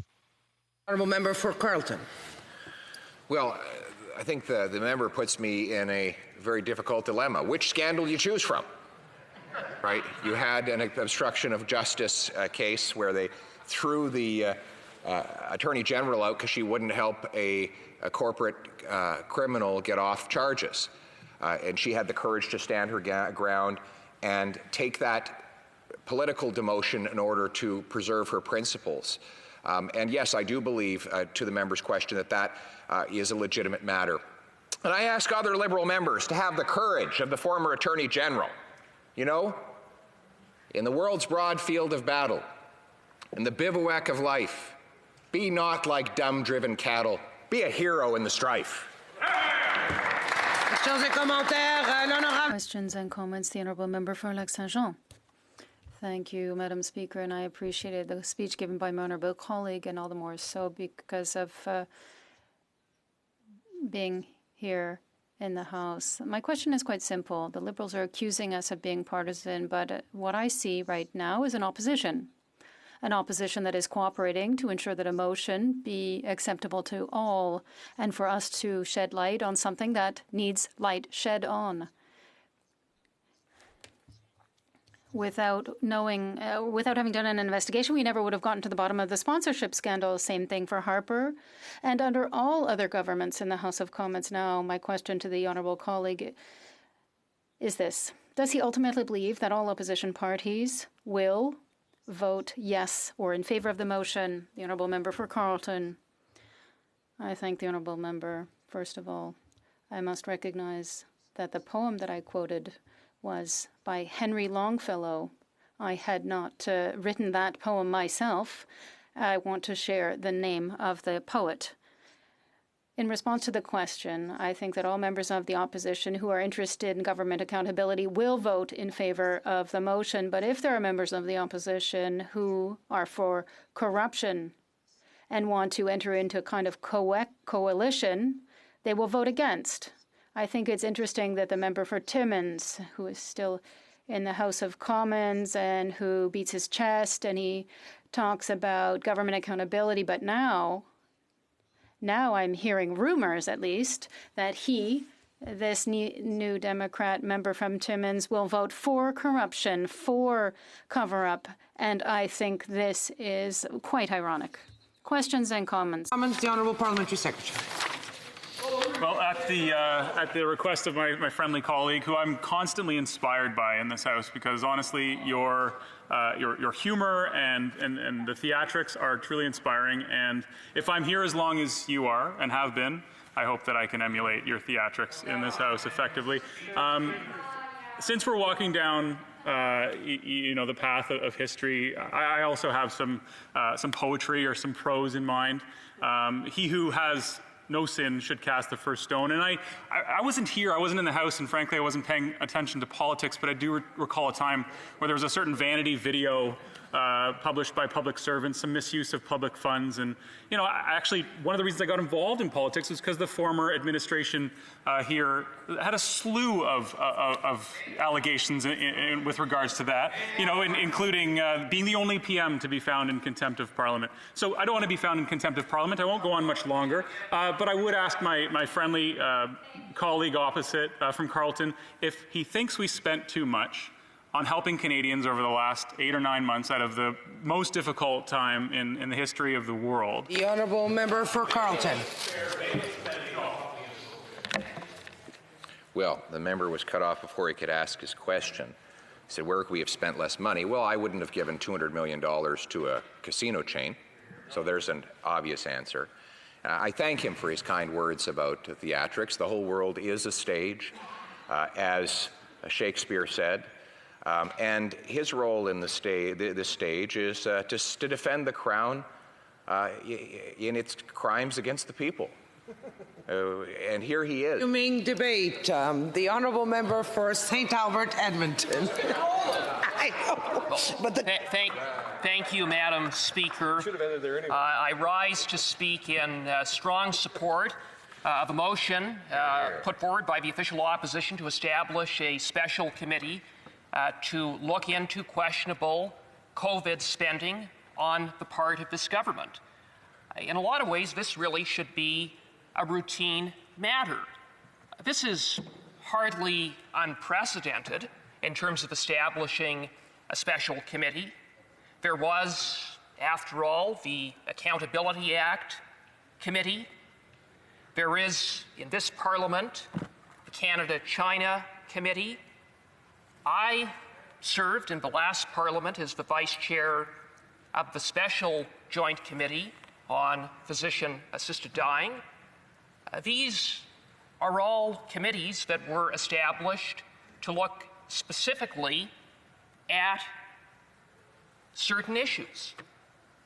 And here we have questions about the misuse and abuse of taxpayers' dollars on the part of this government, multiple questions of conflicts of interest. We have questions of corruption going to the highest levels in this government, all the way to the PMO. Now, one would think that in the interests of transparency and accountability, that the government would be eager for such a committee to get to work. As my colleague, the member for Carleton, stated, if the government has nothing to hide, then let's proceed. We have a Prime Minister who, after all, has famously said that sunshine is the best disinfectant. So why would the Prime Minister not want to let the sun shine in? Hear, hear. Madam Speaker, Madam Speaker, at the... With a grin. Well, Madam Speaker, let me just say that at the top of the list is the WE scandal. It started back in late June when it was discovered that an organization called the WE Organization had received a $500 million sole source contribution agreement. And it was known at that time that there were links between the Prime Minister and his wife and the Kielburger brothers. The Prime Minister, however, said, "Nothing to see here. I've not benefited from the WE organization. My wife has a podcast, but that's all." Oh, turned out, Madam Speaker, that that wasn't true.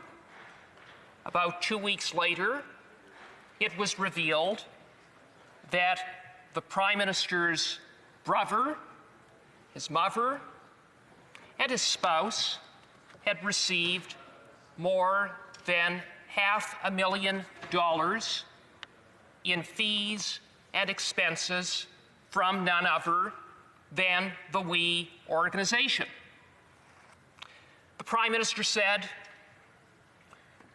he had no choice, that it was the civil service that recommended that the WE organization receive this $500 million sole source contribution agreement. Well, Madam Speaker, that turned out not to be true. Indeed, the more we learn, the more questions that arise.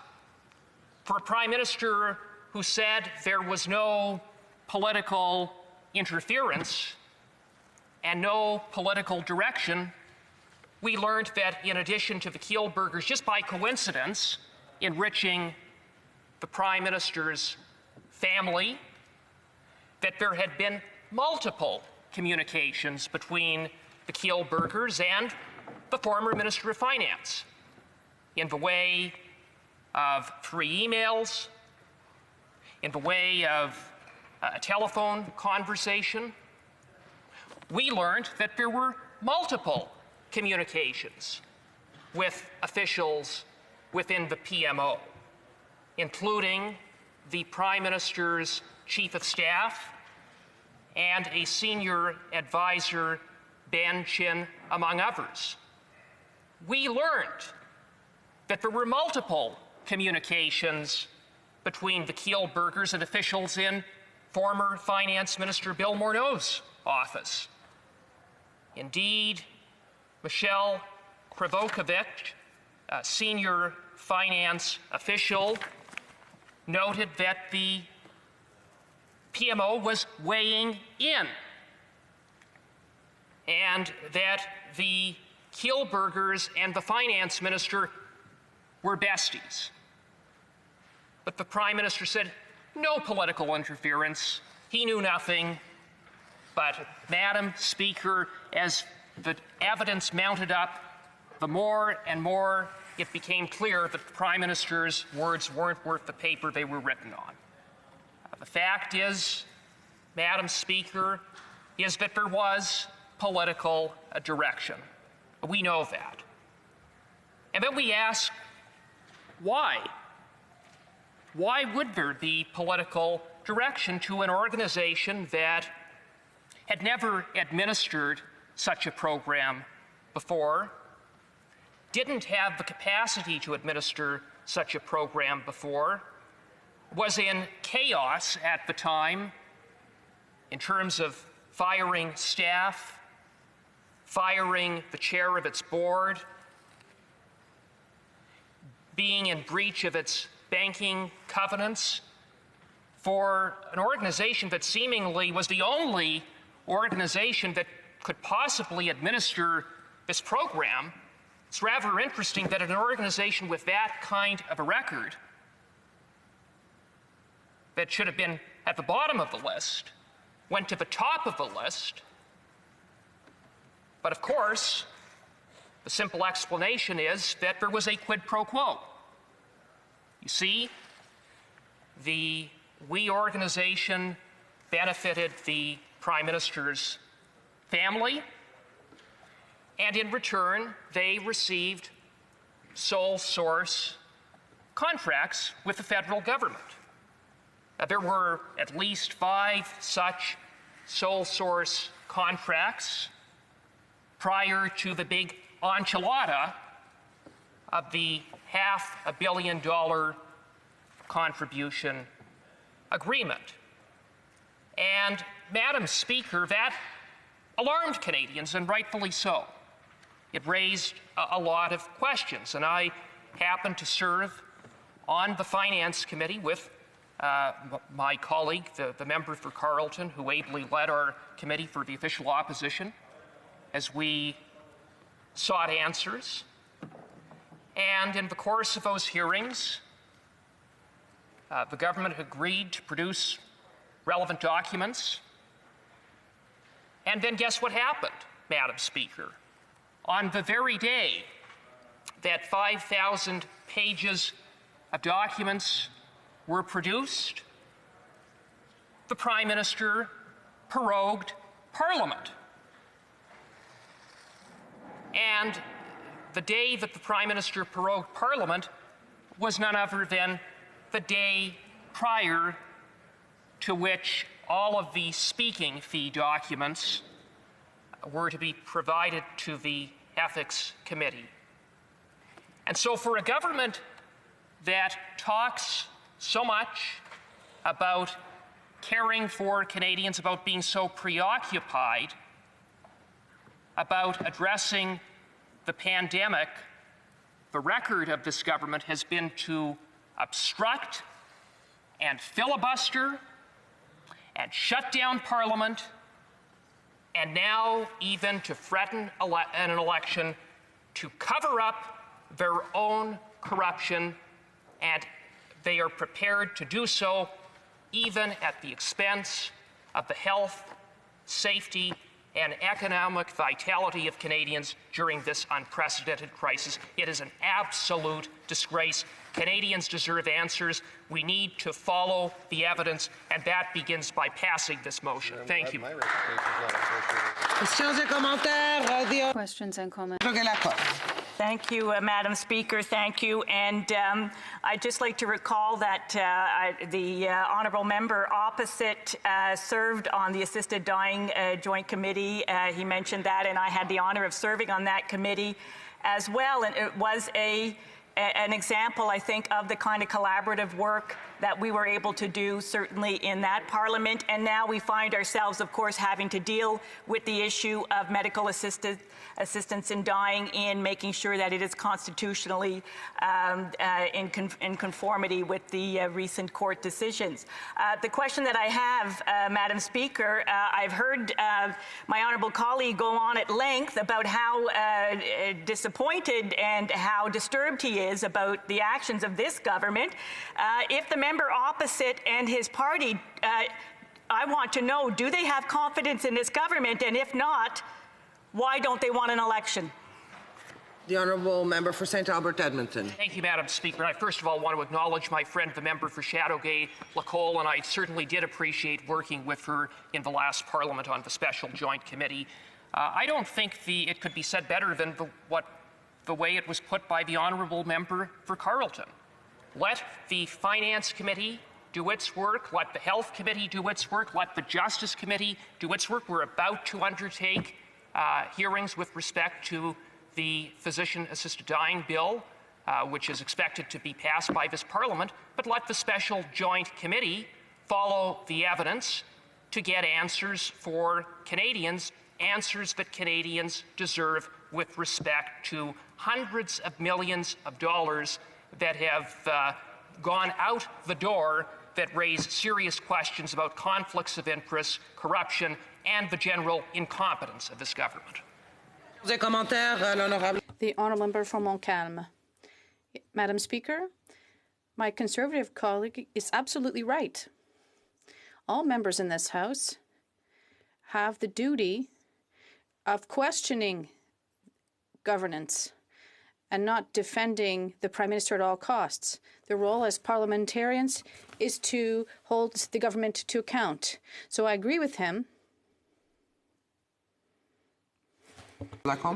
My desk, and I can't hear the translation. I can't get what my colleague is saying. So if we could get him to start over again, that would be great. I will. Can we check translation and make sure that it's working? Est-ce que la traduction? Is the translation working now? Can you verify if the translation is working? Is it working? Yes?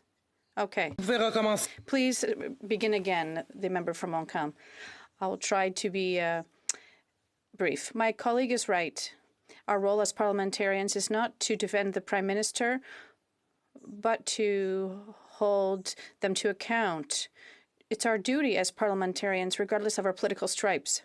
We have to question governance. So my colleague is right. That's what's at stake today. When we're obliged to have an opposition day with a debate on something that should be self-evident, namely the creation of a special joint committee to shed light on a scandal, Madam Speaker.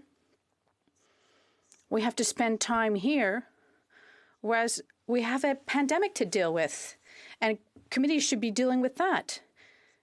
So I'd like my colleague to tell me, why does he think that on the opposite side, even though it's justified in our role as parliamentarians, why does he think that it's a partisan tactic to want to strike this committee? Well, thank you, Madam Speaker, and you'd have to ask the government that question, because this is really nothing more than about accountability. And it's also about the Prime Minister keeping his word, because when the Prime Minister prorogued Parliament, he said there would be plenty of opportunity to resume hearings for this issue of we and other government spending to be taken up. And when we, on this side of the House, when in fact all opposition parties proceeded to do our jobs by seeking to follow the evidence, we saw 3 parliamentary committees hijacked, and now the government trying to hold this House at ransom by threatening an election. Questions and comments. For Edmonton Stratco. Speaker, and I would like to thank my colleague, the member for St. Albert Edmonton, for his comments today. One of the questions I'm having with this is that we are putting forward a motion to bring forward, or they are putting forward a motion to bring forward a new committee, and I'm just wondering if he could talk a little bit about how he thinks that this committee could work any better, considering that the Liberals have time and time again blocked committees already.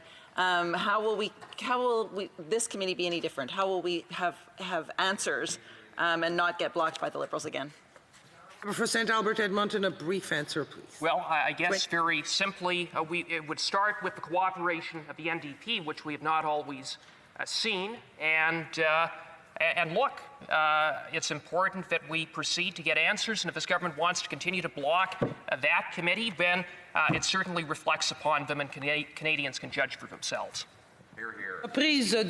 Resuming debate. The Honourable Member for Châteauguay-Lacolle.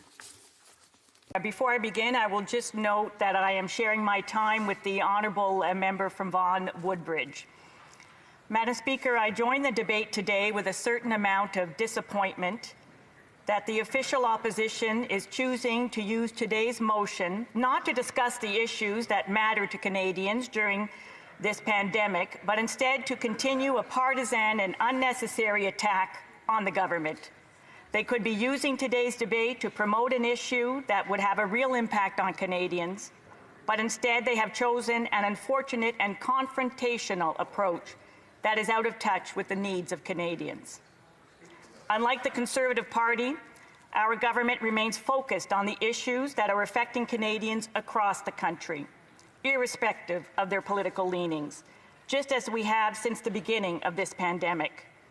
We hope that in the future, we will see more of the collaborative approach from opposition parties to adopting and improving measures that will have a clear benefit for Canadians, similar to what we, as a Parliament, were able to accomplish early during the pandemic. Canadians today are facing a second wave of COVID-19, and that leaves people worrying about their jobs, the safety of their families and friends, and even just their day-to-day lives. Responding to those needs should be the focus for us as parliamentarians to support them in their time of need. To that end, I would like to take my time today to look at some of the measures that our government introduced to ensure the safety and continued prosperity of Canadians. When the pandemic first came to Canadian shores, our government worked tirelessly to ensure that Canadians trapped abroad were able to return to the country. And I wonder, Madam Speaker, if you recall what those early days and weeks were like, where we had citizens in my own riding of Châteauguay-Lacolle, and I know across this country, who had been traveling various parts of the world.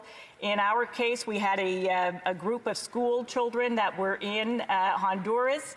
And when the pandemic hit and the lockdowns happened and countries were closing down their borders, we had to work urgently to get those young people back, as well as many other travelers. And I've heard from members of other parties how much they appreciated the work that Global Affairs and the public servants, extra staff, and call centers, how much that they were appreciated in getting Canadians back safely.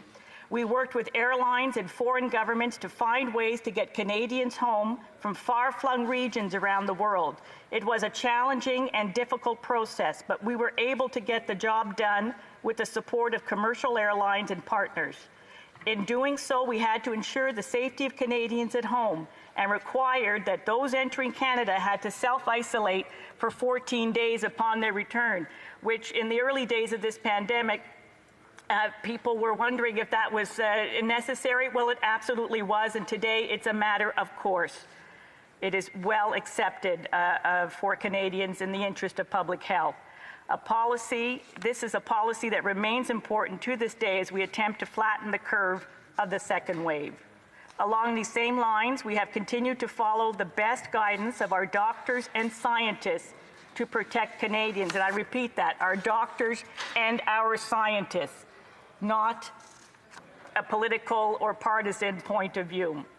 This meant making some difficult choices along with our provincial and territorial partners, choices that would make it difficult for many Canadians to earn a living and make it a struggle to pay for their groceries, their rent, and their everyday needs through no fault of their own.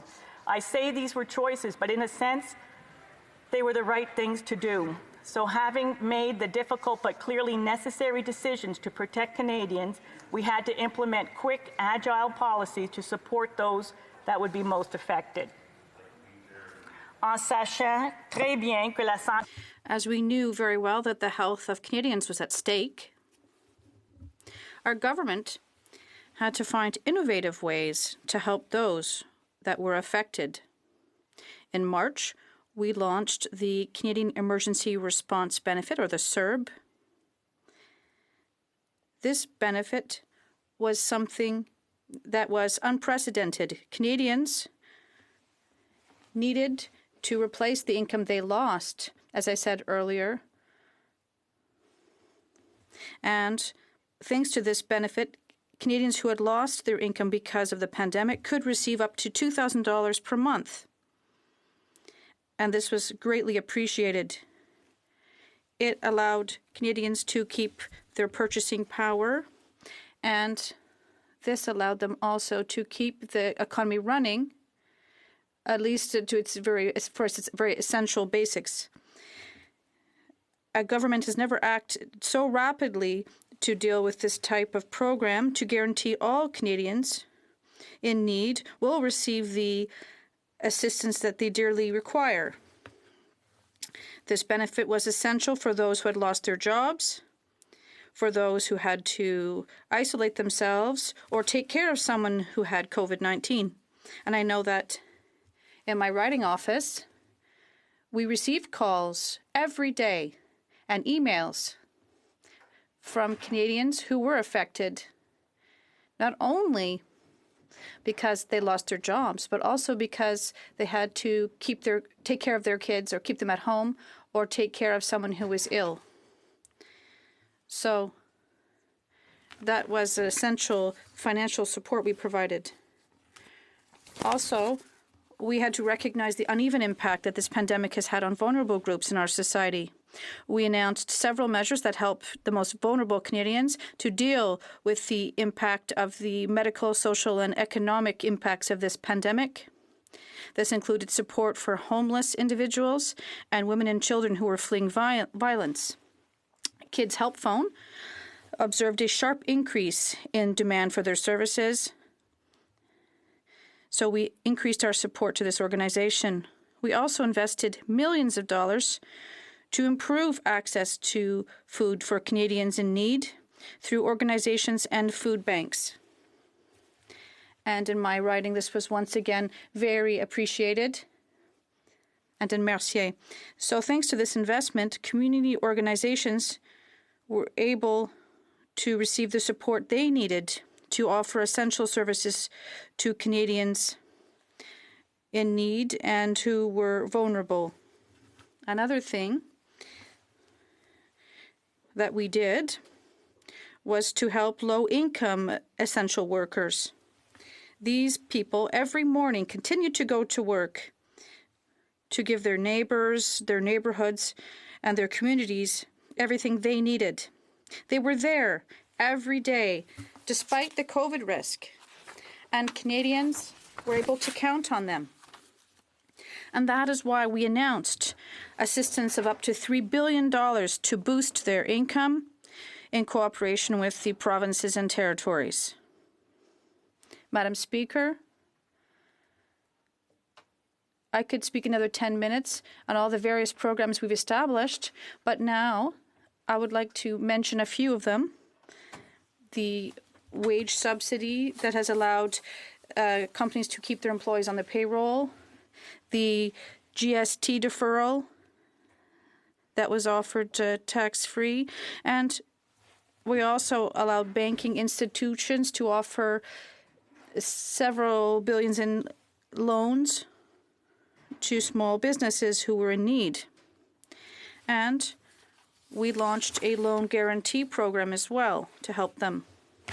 to support Canadian businesses as they scaled up production, retooled their manufacturing to develop made-in-Canada products that would fight against COVID-19. And I would like to congratulate all of those businesses for the good work that they did right from the beginning, including in my riding of Chateauguay-Lacolle, where farmers, manufacturers, transport companies stepped up to the challenge. The Conservatives are clearly deciding to put themselves before Canadians. This is a cheap political move. This motion is intended to paralyze the government. And, Madam Speaker, I do not agree with it at all. Thank you very much. Questions and comments. The Honourable Member for Selkirk, Interlake Eastman. Thank you, Madam Chair. And I listened intently to the member's statement, and her diatribe really didn't cover any of the issues of what we want to look at with this special committee. She's making the accusation that Parliament can't chew gum and walk at the same time, that we can't go ahead and actually go about the business of governing as well as hold the government to account and making sure that all the documentation related to the WE scandal comes to light. We talk about Frank Baylis, a former Liberal MP, and his company that got a sole source contract. We know that they use national security designations to hide the details of that contract. Canadians have a right to know how their taxpayer money is being spent and whether or not it's being used to benefit Liberal insiders. Why won't the Liberals, Madam Speaker, let the sun shine in? What else are they trying to hide? For Chateauguay-Lacolle. Madam Speaker, I thank the honourable member for his question because it allows me to say exactly why I don't like this motion. This motion is trying to stop the government from doing its work and deliver the help that Canadians need. Its intention is to paralyze government work. They are condemning public servants without allowing them law in the redaction of documents. We cannot let our committees turn into partisan tools aimed at forcing private citizens to release personal financial information. Where does this end? Madam Speaker, I can go on further, and I'm sure I'll have the opportunity to do so. Questions and comments, the Honourable Member for Lac-Saint-Jean. Thank you very much, Madam Speaker. It's fascinating. We've just been told, they're asking what we're thinking about this motion, and then that's why we're here today. We've spent 9.5 minutes about everything good that government's doing and all the proposals that were accepted here in this House also came from the opposition. And then we talk about the motion for the last 30 seconds. I would like her to explain to me how we're paralyzing the government if all the other committees will be able to take care of their business, and we'll have a special committee that will be struck to just focus on WE charity. How is that paralyzing the government? The Honourable Member for Chateauguay-Lacolle. Thank you very much, Madam Speaker. I'd like to thank my colleague once again from the opposition for his question. Why am I talking about the motion now? Because I want to spend my time on what was important for the constituents in my riding, namely the work we're doing to fight this pandemic. But what will this mean for committees? It will drown public services with unreasonable requests, and they'll give them only 24 hours to produce documents, and that's how it'll paralyze committees. That's not the respect we should be showing for the work we do here. Thank you very much, Madam Speaker. Questions and comments? The Honourable Member for Yorkton Milton. Madam Speaker, I would like to just follow up on comments that have been made by our colleague now and also the member from Winnipeg North, where they've indicated, actually all of them, that we are acting on this floor in such a partisan way and that we don't represent Canadians. I would like the member to understand that every person on this side of the floor was voted here. We have the majority of votes in this country in this opposition, and we have our fellow opposition members who are also standing together in unity on this issue, we are certainly hoping and praying today. So the question here for you is, why does it become a partisan issue to you when you don't want to deal with the fact that your government is out of line and it's busted? Thank you, Madam Speaker. And I would just like to say that I fully appreciate that every member in this House represents the constituencies that brought them here, and that is why I call upon all members to work in a collaborative way. This is what Canadians expect of us now, and this is what the provinces and territories, municipalities, organizations from every sector have done. So I would actually throw the question over to the member. If they have I would like to know if they have confidence in this government, if they and their party have confidence in this government, and if not, why don't they want to go into an election? Resuming debate, the Honourable Parliamentary Secretary to the Minister of National Revenue. Thank you, Madam Speaker, and it's great to see so many of my colleagues this afternoon just before question period. And I think I'd like to first start off in my remarks before we do stop for a question period, that across this country, Canadians and their families continue to be impacted by COVID-19. Frankly, we continue to see people unfortunately pass away due to COVID-19. And the efforts by our government, but the efforts by all our colleagues to provide feedback and how we can help Canadians in this very, very serious period of time as you like to reference it, the most unique and extraordinary period of time that the world has gone through in many, many decades. Those should be the focus and efforts of our government, and they are. Those should be the focus and the efforts of all colleagues across the House that we sit in, whether we're virtually back in our ridings or back in Ottawa in the House of Commons. Today, it's great to rise and speak on today's debate. I'd first like to acknowledge that I'm speaking on the traditional and unceded territory of the Algonquin people. Madam Speaker, frankly, while the Conservatives focus on playing political games, we continue to demonstrate, our government continues to demonstrate a focus on the well-being of all Canadians, including those in my riding of Vaughan Woodbridge. Rather than focusing on how the government and Parliament can work together to best support Canadians, the Leader of the Opposition, frankly, put forward a blatantly partisan proposal. One, to me, that is not constructive in how we help our small businesses, how we help workers that continue to be impacted by COVID-19, and how we continue to restart and regain momentum in our economy, which we know before and prior to COVID-19, we had seen the lowest unemployment rates in 40 years, over 1 million new jobs created, and hundreds of thousands of individuals, including tens of thousands of children, lifted out of poverty. Its main objective, this motion, is to paralyze the government at a time when the entire government of Canada is focused on keeping Canadians safe and healthy. I'm going to interrupt the member. You will have 8 minutes to finish your speech after question period. Nous allons maintenant aux déclarations des députés. The honourable member. We will move to member statement. East Cooksville. Thank you, Madam Speaker. Canadians have heard us say it before. Diversity is our strength. Last week in my riding of Mississauga East Cooksville, we celebrated Black history and the Black community. We were joined by the descendants of brave men and women that fled slavery through the Underground Railroad.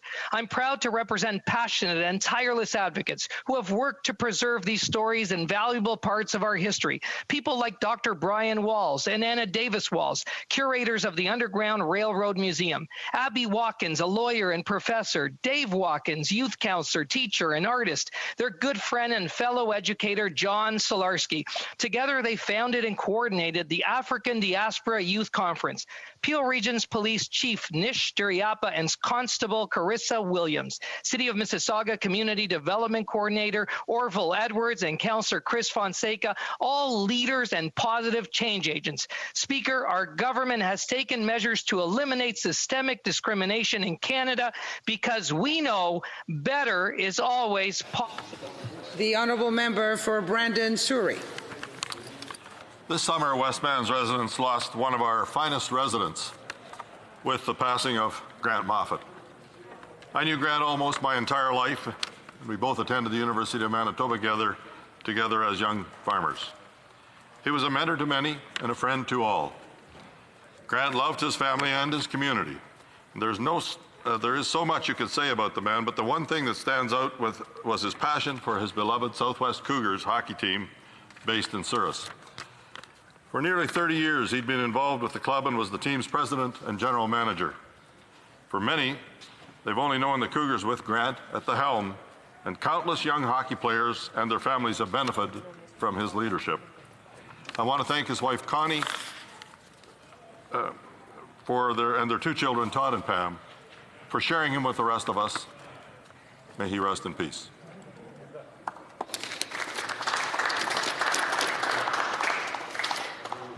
L'honorable député de Sherbrooke. The Honourable Member for Sherbrooke. Thank you very much, Madam Speaker. The 10th of October was National Mental Health Day, but mental health is not something that we only fight for on a single day. Time of pandemic, confinement, and uncertainty, more people are at risk of suffering from a mental health problem. À ceux et celles affectés, vous n'êtes pas seuls.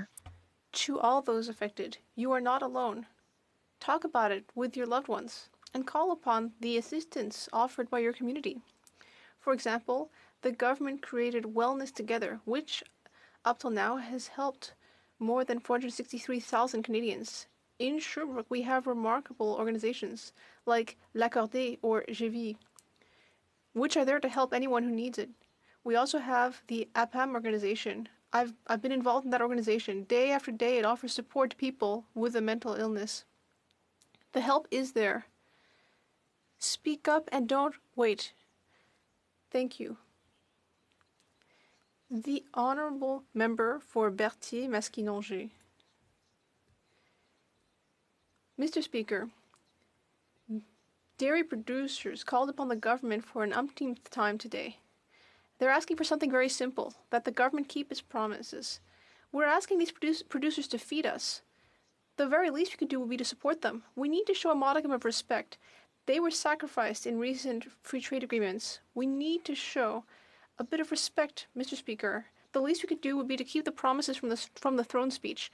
And dairy producers are not the only ones left behind. There are also poultry and egg producers who are still waiting for programs to be announced more than a year after the amounts were settled. And producers are living with uncertainty and don't seem to be part of the government's agenda. All I'm asking from the minister would be to show an elementary level of respect for the promises made. These people deserve our respect. When will the government act? Honourable Member for Richmond Hill.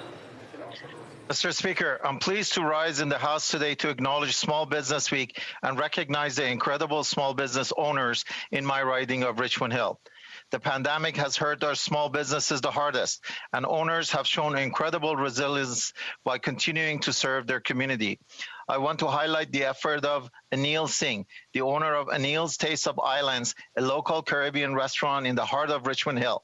Anil's restaurant has faced its challenges during the pandemic. Still, he has donated meals to the local peer support center and is consistently serving the most vulnerable in our city.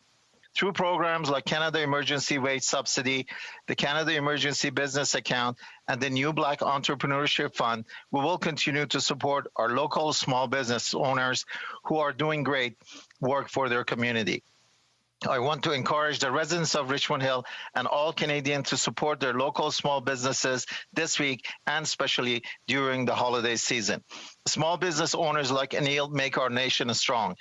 Thank you for your resilience, strength, and services. Thank you, Mr. Speaker. The Honourable Member for South Surrey, White Rocks.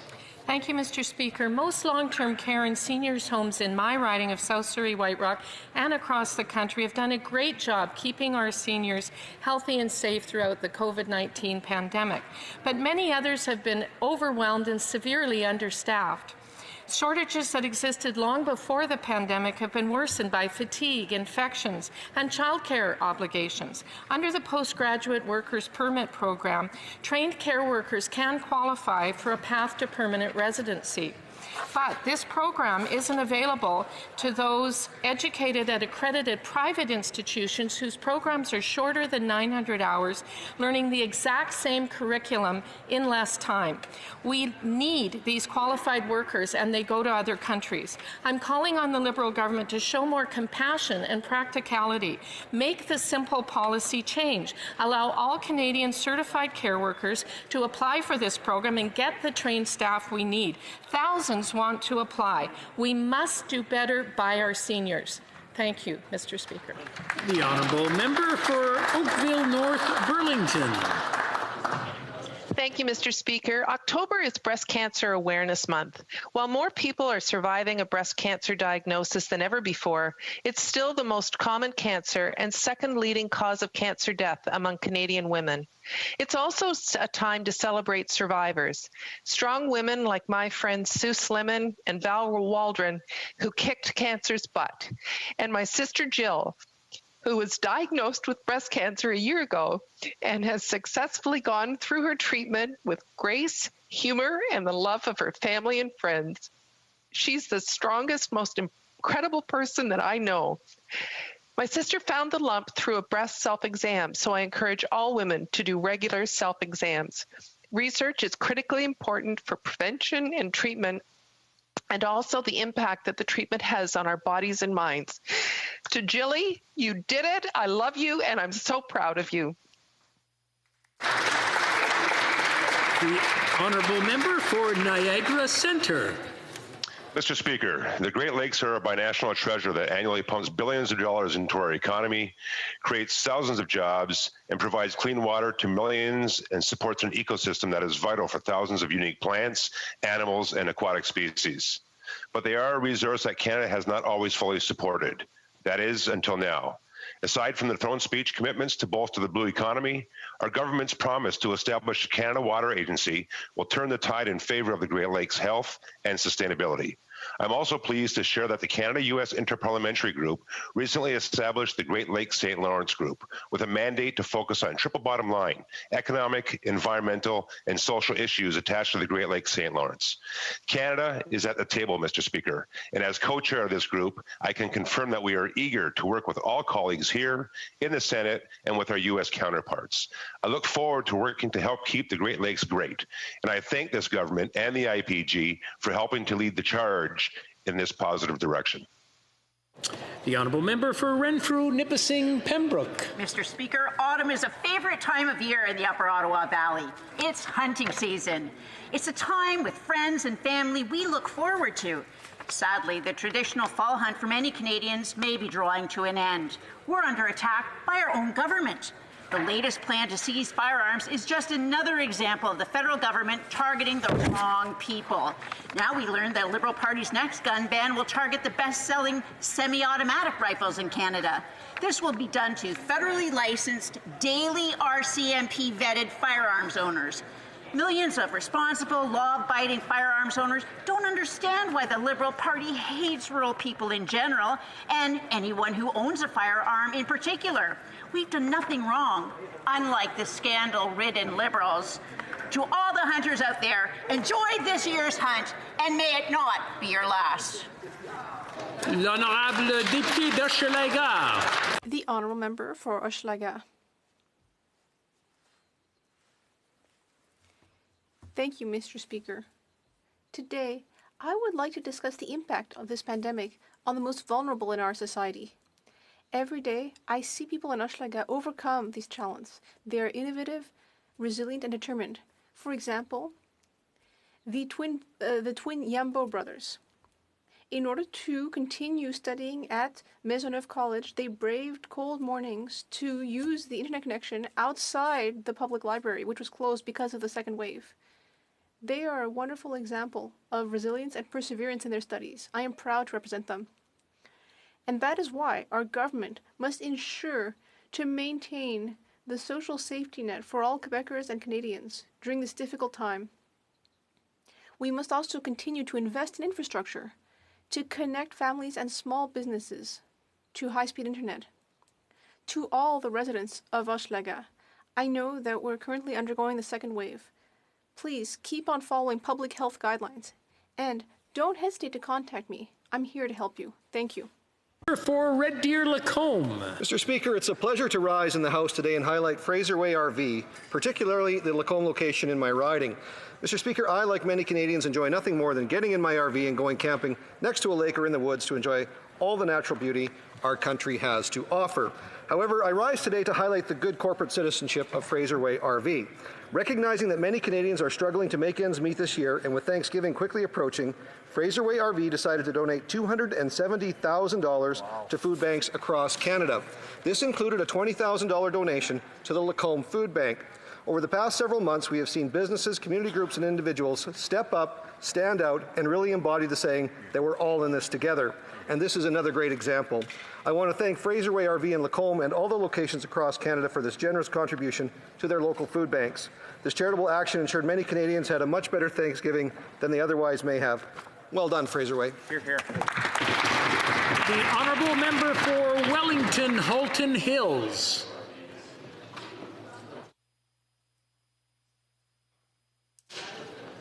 Speaker, business leaders often talk about environmental, social, and corporate governance goals and about corporate social responsibility. It's now time for them to show leadership. Last week, leaders of the Canada-China business establishment loudly applauded when a Chinese official demanded the release of Huawei executive Meng Wanzhou, and when he blamed Canada for problems in Canada-China relations. But they remained silent when our government asked for the same treatment for Canadians Michael Kovrig and Michael Spavor, and clemency for Robert Schellenberger, who's on death row. Business leaders should know that nothing is inevitable about China's rise. They should also know that Canadians are increasingly fed up with Beijing's belligerence, and so too are our allies. We are a nation slow to anger, but once pushed beyond our limit, history demonstrates that we, with our democratic allies, will push back and win. L'honorable député de Rosemont-la-Petite. The honourable member for Rosemont-la-Petite-Patrie. Mr. Speaker, there was the helicopter trip, the billionaire island, and the finance minister's villa in Provence. Then the SNC-Lavalin scandal, sidestepping election legislation, and twice that the ethics commissioner has said that the Prime Minister did wrong. That's the first time in history. And the Liberals can't stop themselves. They've given another contract to their friends at We Charity, another Liberal scandal. And now they're saying, either we stifle the whole thing and sweep it under the rug, or we're going to trigger elections in the middle of a pandemic. Ultimately, they're trying to take Canadians hostage. They're abusing our institutions. We need to strengthen our health system, save our small businesses, support workers, and help students, all while casting light on these Liberal scandals. Canadians deserve answers. What are the Liberals so scared of? The honourable member for Saint-Jean. Mr. Speaker, on the 20th of October, there was a tragic anniversary. 6 years ago, Warrant Officer Patrice Vincent died in a terrorist attack during an incredibly cowardly attack. For Warrant Officer Vincent, the Army wasn't just a career, it was a vocation. It was his life. He was defending liberty and democracy. And he worked in the Army for 28 years with conviction before he finally met the ultimate enemy, where he didn't expect to find an enemy, here at home. As we approach Remembrance Day, I want to honor the memory of Patrice Vincent. And from the bottom of my heart, I want to say thank you. I'm also thinking of his 3 sisters, his brother, and his mother. Nothing will be able to make up for his loss.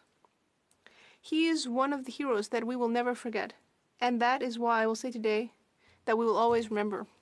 Thank you.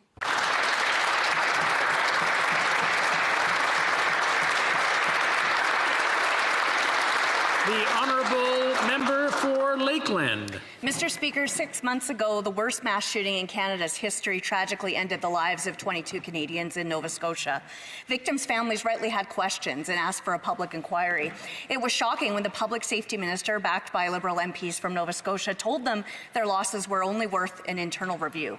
During immense grief that most of us can never imagine, families had to plead, protest, and beg for months before the Liberals finally relented and agreed to a public inquiry.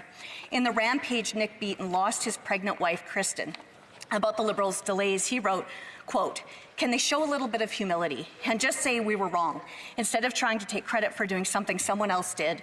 I'm overwhelmed with the love this country has shown me and the other families, but I'll never understand why Liberals in positions of power have continued to add to our pain. And today, the fight for a public inquiry continues.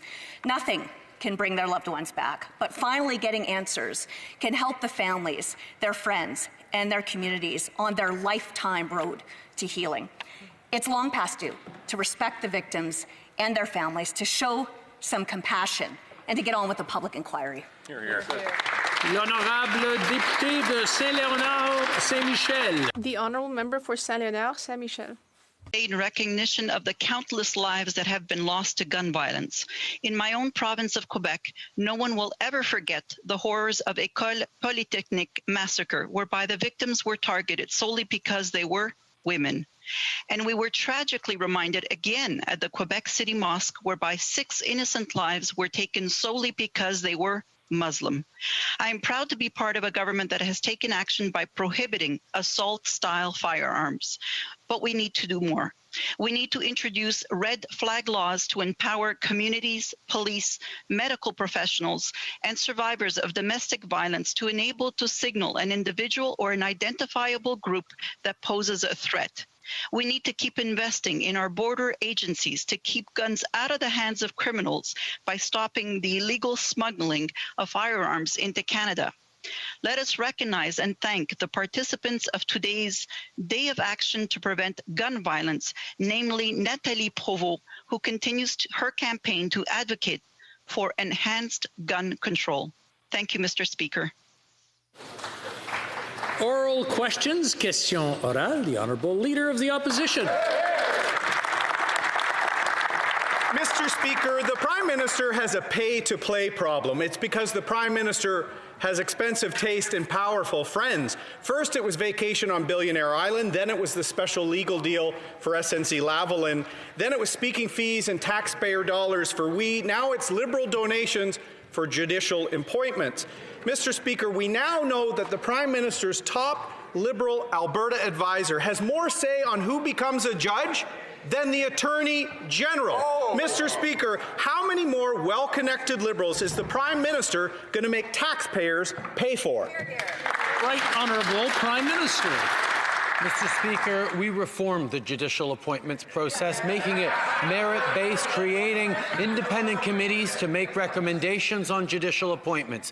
We will continue to look for the absolute best jurists across the country to step up, continue to appoint people that reflect the great diversity of this country, so we have a bench that looks much more like Canada. We will continue to appoint the highest qualified jurists on a merit-based approach that we reformed after the Conservatives made it political.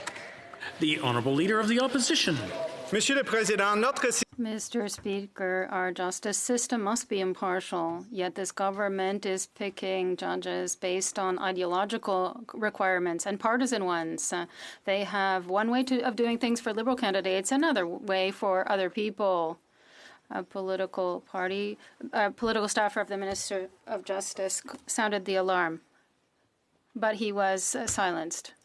How many other Liberal employees are afraid of saying the truth? The Honourable Prime Minister. Mr. Speaker, after all the Conservative partisanship in 2016, we reformed our system of judicial appointments. It's now based on merit.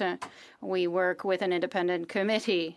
In order to make a selection and recommendations, we will always choose the best individuals to sit on the bench. And we will continue to have and work for a justice system that reflects our whole country. The Honourable Leader of the Opposition. Almost 20% of the judicial appointments in Newfoundland and Labrador are vacant. Now we know it's probably because the Liberals are having trouble finding donors in that province. The last appointment was made in March of 2019. Mr. Speaker, there's no shortage of great lawyers in Newfoundland and Labrador, and leaving this many seats open is creating real access to justice problems for Newfoundlanders and Labradorians. Mr. Speaker, is the Prime Minister holding up justice in Newfoundland and Labrador because he's still looking for his favorite Liberal donors. The Right Honourable Prime Minister. Mr. Speaker, after years of neglecting Newfoundland and Labrador, after years of Conservative government that couldn't quite get it right on nominations to the Supreme Court, we are proud to nominate the very first Newfoundlander and Labradorian to the Supreme Court of Canada. Our appointments to the bench are made on a merit-based process, and we draw from a broad panel of experts in order to get the right people to the bench across the country. We will continue to do so, and we'll take no lessons from the Conservatives on the way they did partisan appointments, Mr. Speaker. Honourable Leader of the Opposition. Monsieur le Président. Mr. Speaker, if the We Charity scandal has showed us anything, it's that there is one line for this government, a line for Liberal friends, and another one for other Canadians. The scandals of this government have broken the trust that Canadians have in it. When will the Prime Minister stop governing for his friends and start governing for all Canadians? The Right Honourable Prime Minister. Mr. Speaker, since the beginning of the pandemic, we have focused on giving aid to Canadians. Yesterday, we had 2,400 more new COVID cases. We will continue to focus on assistance to families, businesses, workers, and grandparents. We will continue to focus on Canadians and delivering for Canadians. We will continue to make the Parliament work because it is time to deliver for Canadians and not a time to follow the Conservatives into an election. The Honourable Leader of the Opposition. Canadians have a trust problem with this Prime Minister. It's because he keeps looking after people who need his help the least. Now Canadians want to know, what powerful friend is he protecting now? Whose name is beneath all the black ink on the We documents? Who did he prorogue Parliament for? Who was promoting schemes that cost taxpayers hundreds of millions of dollars? Who was he protecting when he instructed his Liberal MPs to filibuster for hours at committee?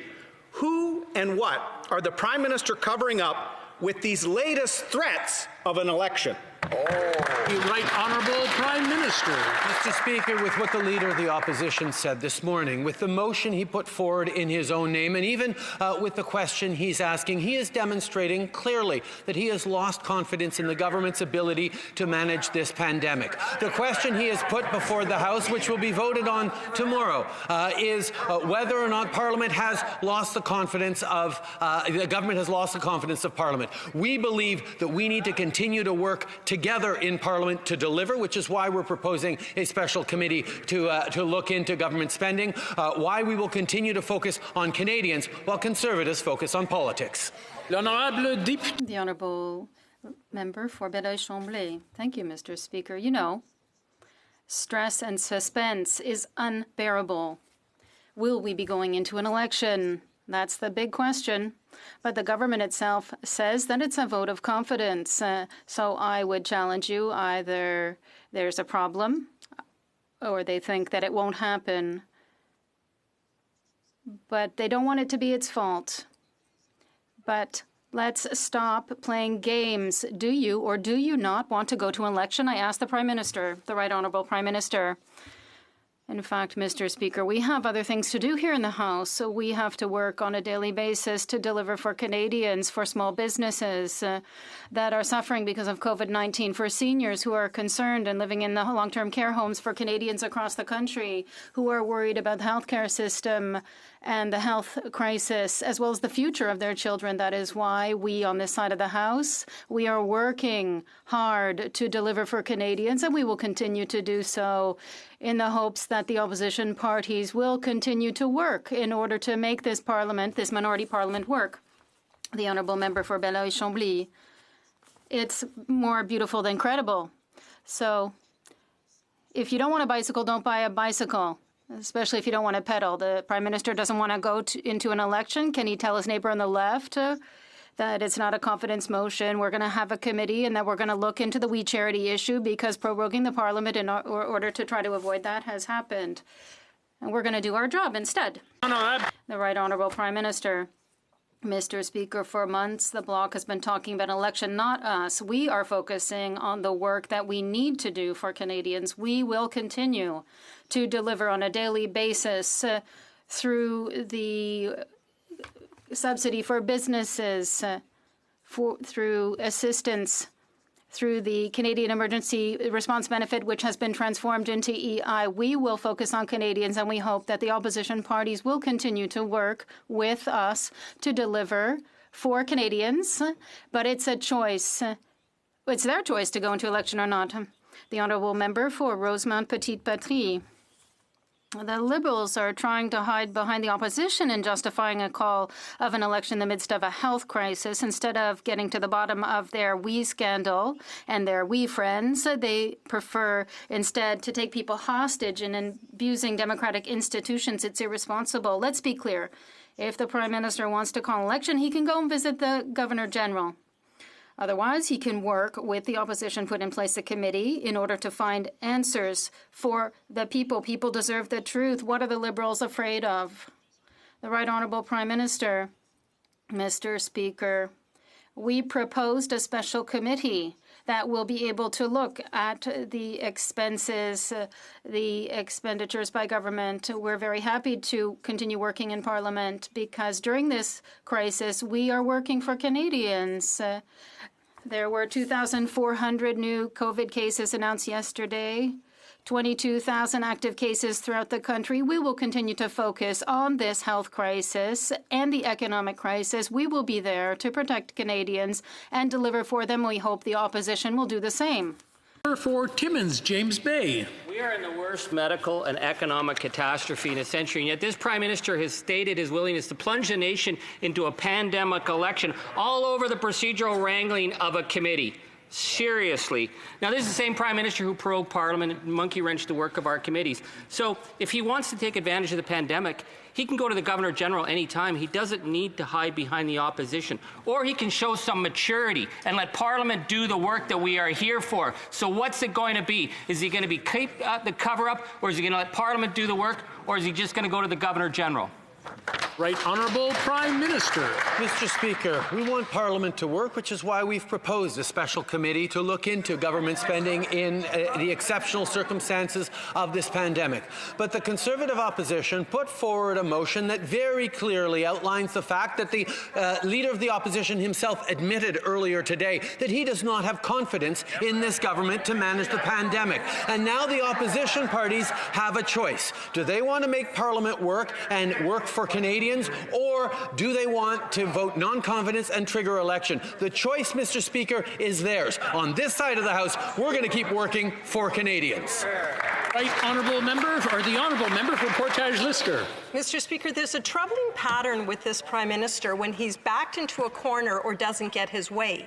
He elbows, he bullies, he fires, and he threatens. And he's doing that again right now as his cozy relationship with we is being exposed. He's threatening to plunge Canadians into an election during a pandemic. Now, Mr. Speaker, it's been said that those with nothing to hide, hide nothing. So when will the Prime Minister stop the threats, stop hiding, and come clean with Canadians? The Honourable Government House Leader. Mr. Speaker, we propose the creation of this committee where all members can ask questions, an important committee for important work. What the Conservatives are doing is to try to jam the government, right? Is to try to focus on the other parties. This is an ultra-partisan. It's an ultra-partisan move, Mr. Speaker, that serves nothing for Canadians. It just serves their own interest. It's irresponsible, and they should be ashamed of that. The Honourable Member for Portage-Lister. Well, these Liberals should be ashamed of themselves. We are in the middle of a pandemic. Kids can't go out for Halloween. People can't visit their dying loved ones. Restaurants and small businesses are being shut down.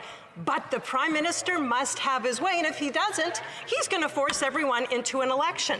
These are not the actions of an honourable leader, Mr. Speaker. These are the actions of a self-serving emperor with no clothes. So, Mr. Speaker, will the Prime Minister stop the cover-up, stop holding Parliament hostage, back off from his threats of an election if this motion passes? Show some leadership. The Honourable Government House Leader. Mr. Speaker, We're in the middle of a pandemic. We're working hard for Canadians on health issues, on economic issues. We're asking a collaboration for all members of the House. And the best thing they find to do is to come up with this ultra irresponsible motion, Mr. Speaker. They got together, they thought they put their best brains together, and they say, hey, this is the best way we're going to help Canadians. Let's jam the government, Mr. Speaker, and that's unacceptable. I just want to remind the honourable members that there are folks who are participating hybrid, and we want to make sure that they hear everything. So we want to keep the sounds down. I know there's a little bit of chatter, and that's part of it, but some of you have wonderful voices, and they're very strong, and they do carry quite well, and we don't want them drowning out the person who's speaking. The honourable member for Carleton. So they've got absolutely nothing to hide, and they're willing to bring themselves down to hide it. That is effectively the position of this government. They are prepared to defeat themselves in order to stop anyone from asking them questions about the Prime Minister's gift of $500 million to a group that had given his family $500,000. We want to put all of this in one committee so the rest of Parliament can work for Canadians' lives and livelihoods across the House of Commons. What have they got to hide? The Honourable Government House Leader. Mr. Speaker, we're proposing the creation of this committee with members from all parties that can ask all the important questions, do the important work. You put that in contrast with what the Conservatives are doing at this moment, when people are suffering, people are looking for their jobs, people are worried for their loved one. The best idea, with all their brains around the table, that they come up to is that motion that wants to paralyze the government, Mr. Speaker, and that is totally unacceptable. The honourable member for Carleton. Well, let's talk about all of the brains around that table over there. They said, we tried to cover it up by shutting down Parliament. But then Parliament came back. And so we tried to cover it up by giving 20 hours of speeches. But then we ran out of things to say. So can any of the smart brains around the table come up with a better idea to cover it up? I know. Let's call an election. That's the best that they can come up with. We've got millions unemployed. We have lives at risk. We should be working for Canadians. Why are they trying to upturn all of that important work to cover up their scandal? Honourable Government House Leader. Well, Mr. Speaker, my colleague across the aisle wants to give the impression he's an expert on everything. Let me quote him something here. The decision on what to reveal is made by non-partisan public servants for whom it has long been a tradition not to reveal cabinet confidences. That has been the case going back to all previous governments of all party stripes, Mr. Speaker. And who said that? The member of Carleton. The honourable member for Chicoutimi-Le-Fjord. Mr. Speaker, the federal Liberal carnival will never change. Mandate after mandate, it's always the same song. No respect for public funds, for Canadian taxpayers' money. During the middle of a pandemic, they took advantage to line their pockets of the We Charity. It failed ethically, but also in terms of official languages by offering the management of the program to a unilingual Anglophone company. Why did the Prime Minister use We Charity at the expense of French? The Honourable Leader of the Government in the House of Commons.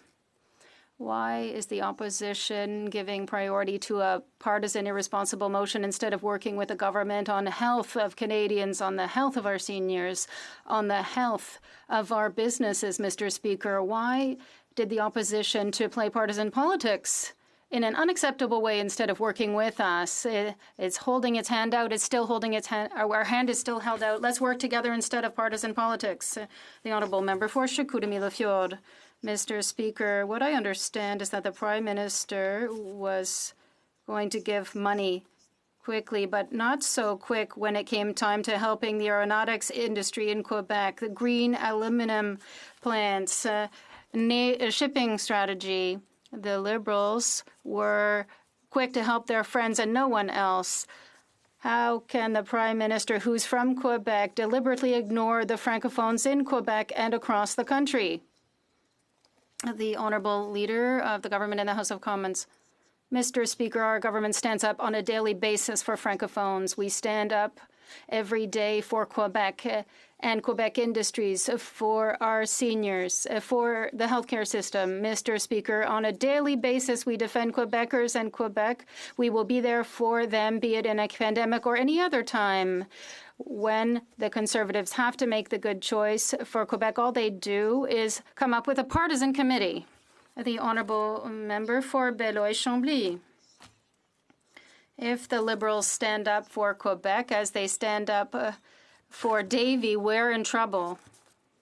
The Bloc Québécois voted against the throne speech because the Bloc Québécois did not accept that we would attack Quebec healthcare system. We were prepared to go to an election for that reason. The reason that the Liberals want to go to an election is to hide their scandal. The Prime Minister will be the proverbial needle in a haystack.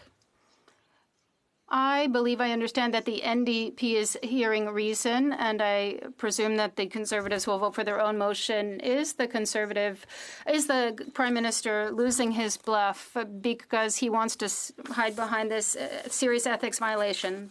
The Honourable Leader of the Government in the House. Mr. Speaker, with regard to the confidence vote, the Bloc lacks credibility here. For a month, they've said that they would vote against the government.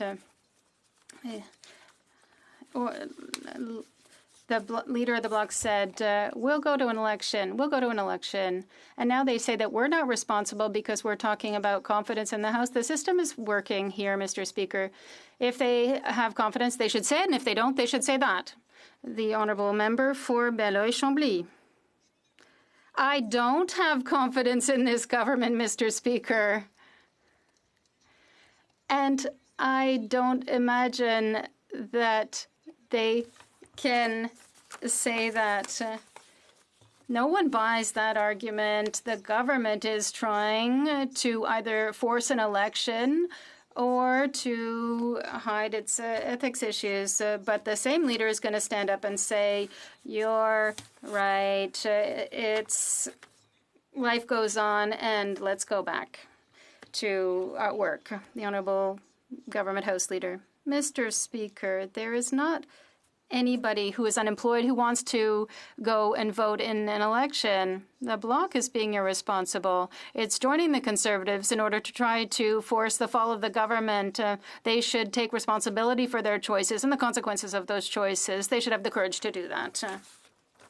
Thousand Islands and Rideau Lakes. Mr. Speaker, for over 15 hours, Liberals at the Ethics Committee have filibustered and blocked the production of WE documents. They've read the newspaper. They've given us a philosophy lesson. They've read letters. It's all been a little much. All of this is a desperate attempt to cover up corruption and hide these documents from Canadians. Whatever happened to sunlight and being open by default? When will the filibuster and the Liberal cover-up end?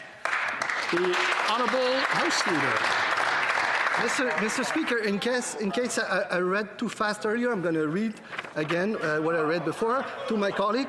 The decision on what to reveal is made by non-partisan public servants for whom it has long been a tradition not to reveal cabinet confidences. That has been the case going back to all previous governments of all party stripes. Now, do my colleague there agree with his colleague over there? Yeah. The Honourable Member for Leeds, Grenville, Thousand Islands and Rideau Lakes. So, Mr. Speaker, well, there we have it. There's going to be no end to the filibuster. They're not going to end their cover-up. They'll stop at nothing to prevent these documents from coming to light. Even in the middle of a pandemic, they want to plunge Canadians into an election. So the question is very simple. What are you so desperate to hide? Honourable Government House Leader. Well, I guess they'll stop at nothing to provoke an election, Mr. Speaker. Right. On this side of the House, we suggested the creation of a special committee, a very important committee to do important job that would allow all parties to ask important questions, call witnesses, do everything that is required from the opposition, Mr. Speaker. That is our proposal. Why are they saying no? Why do they have to have this ultra-partisan responsible committee to jam the government? Why is it so important for them, Mr. Speaker? I just want to remind the honourable members it's one question at a time. I know there's a lot of questions that you want to ask, but we can only ask one question at a time, not while somebody's answering, or while somebody's asking a question. It makes it that much more difficult. The honourable member for Louis Saint Laurent. Mr. Speaker, why we want this committee is because Canadians are entitled to the truth. That's why we want to create the committee. When the Liberals are in trouble, what do? They prorogued Parliament. And now they're in trouble. What are they doing? They are threatening to call an election if we don't agree. We're always on the side of truth. Why is the government refusing to table all the relevant documents related to the We Charity issue? The Honourable Government House Leader. Mr. Speaker, they always vote on the side of the truth when the truth suits them, and they will decide what the truth is, and if they like it, if so, good, if not, great. But we propose the creation of a committee that will do very important work. It will allow us to ask questions, allow the government to improve the programs, Mr. Speaker. It's very responsible, and I invite all members to support this so that we can do the work necessary, because we want to work for Canadians, for children, families, seniors, students, businesses, and we will continue to do that job, Mr. Speaker. The honourable member for Louis Saint Laurent.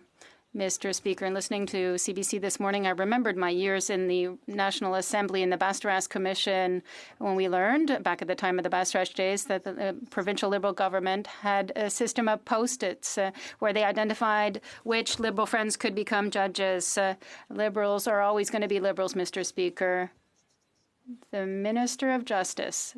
Can the Minister of Justice give us the assurance here in the House that any Liberal friends were any Liberal friends consulted about the appointment of judges? The Honourable Minister of Justice.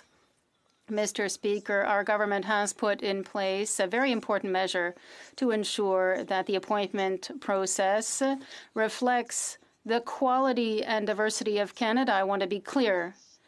I have never been subject to any pressure to appoint any judge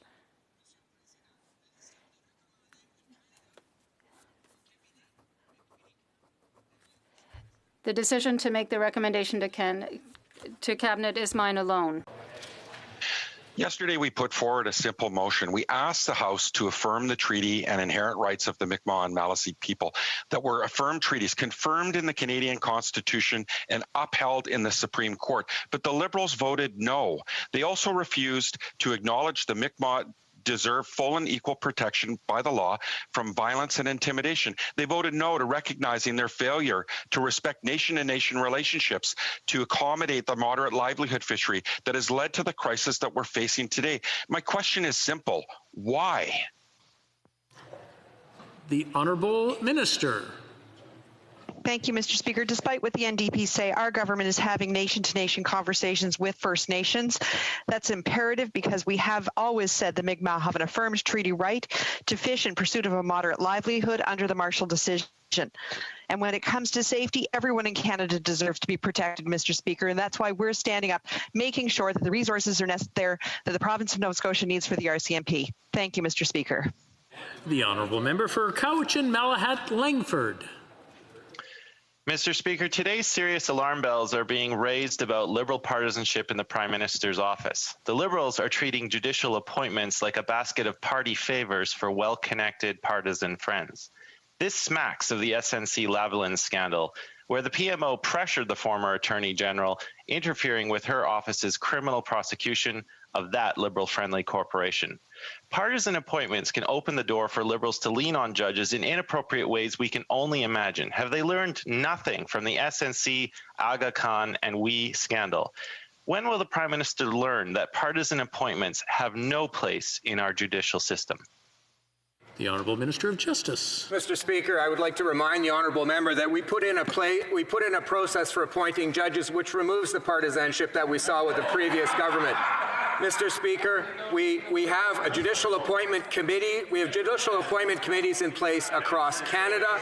Those committees work hard to vet the candidacies without any recourse to partisan political matters. Mr. Speaker, I take those recommendations, highly recommended or recommended. We do further consultations. And Mr. Speaker, there is no partisanship in the names that I recommend to Cabinet.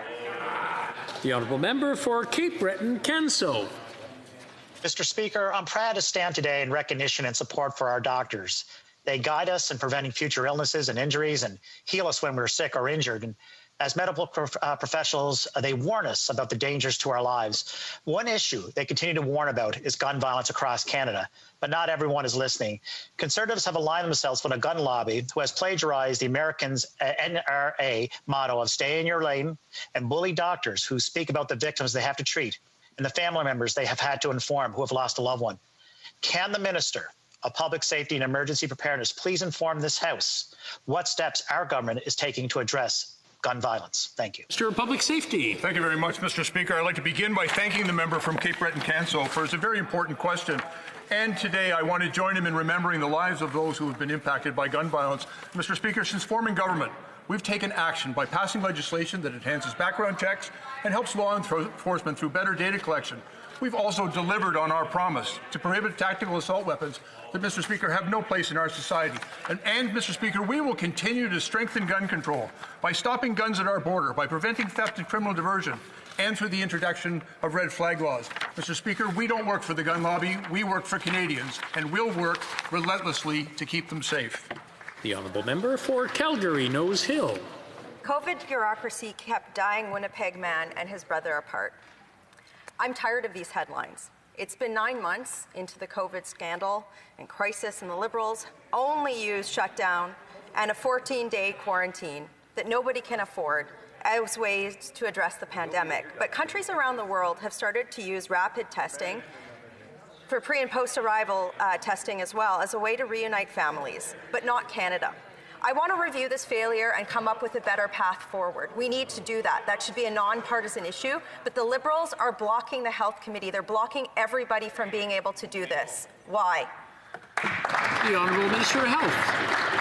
Mr. Speaker, on this side of the House, we believe in science and evidence as a way to manage our way through COVID-19 and the astronomical challenges it presents to Canadians from coast to coast. Mr. Speaker, we'll always put the health and safety of Canadians first and foremost in everything that we do. That's why we take so seriously our responsibility to control the importation of COVID-19 at the borders. Mr. Speaker, we're working with partners, provinces, territories, researchers to understand ways that we can manage the border effectively with the primary goal, Mr. Speaker, of protecting the health and safety of Canadians.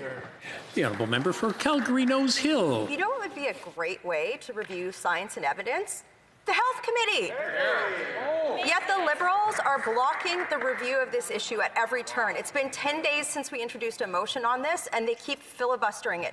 Right now, there are thousands of airline workers who know that a bailout isn't going to save their jobs. They're seeing countries around the world implement pre- and post-arrival rapid testing as a way to keep these jobs sustained and keep people safe. But yet we can't review it at Health Committee because they're blocking this. It's like this government just doesn't want Parliament to be able to do its job. It's so arrogant. It's so frustrating. Why?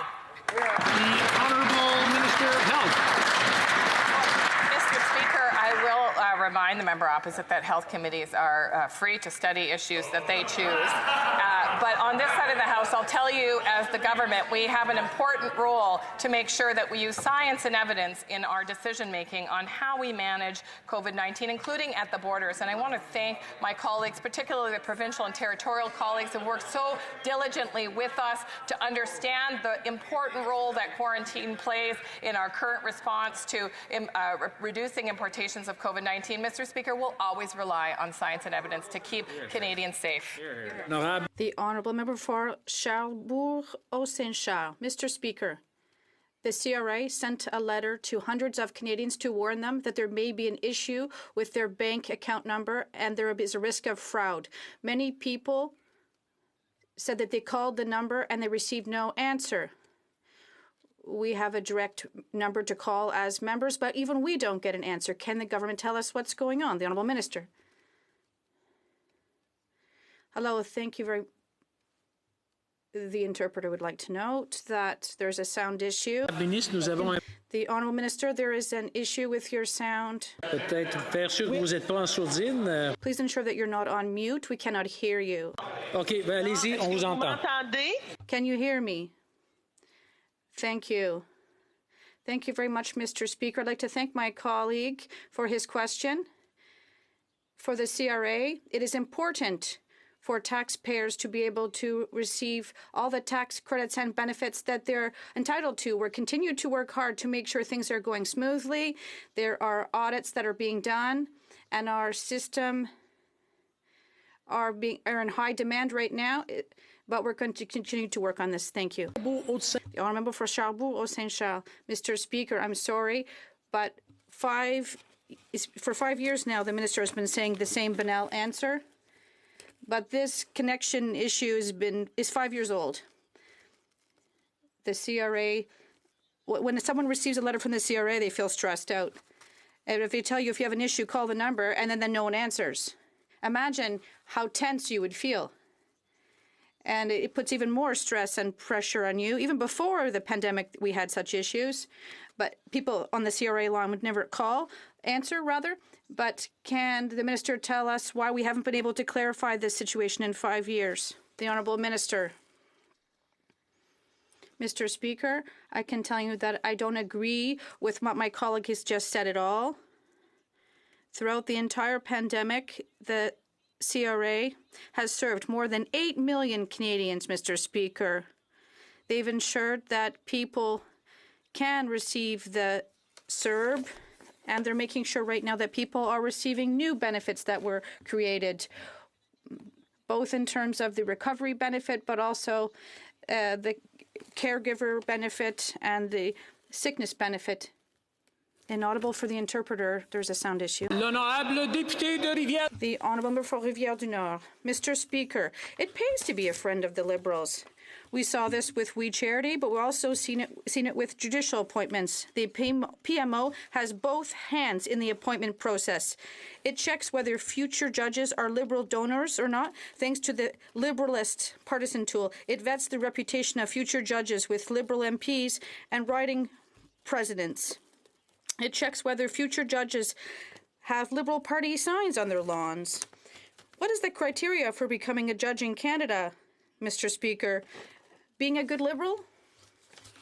The Honourable Minister for Justice. Mr. Speaker, as I've just said, we have established a judicial appointment process that is transparent, that reflects both the quality and the diversity of judges. I have never felt any pressure to appoint a particular judge, and it is only my opinion in terms of recommending a judge,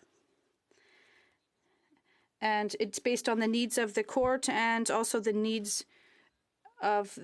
There's no partisan approach at all to my process. The Honourable Member for Rivière-du-Nord.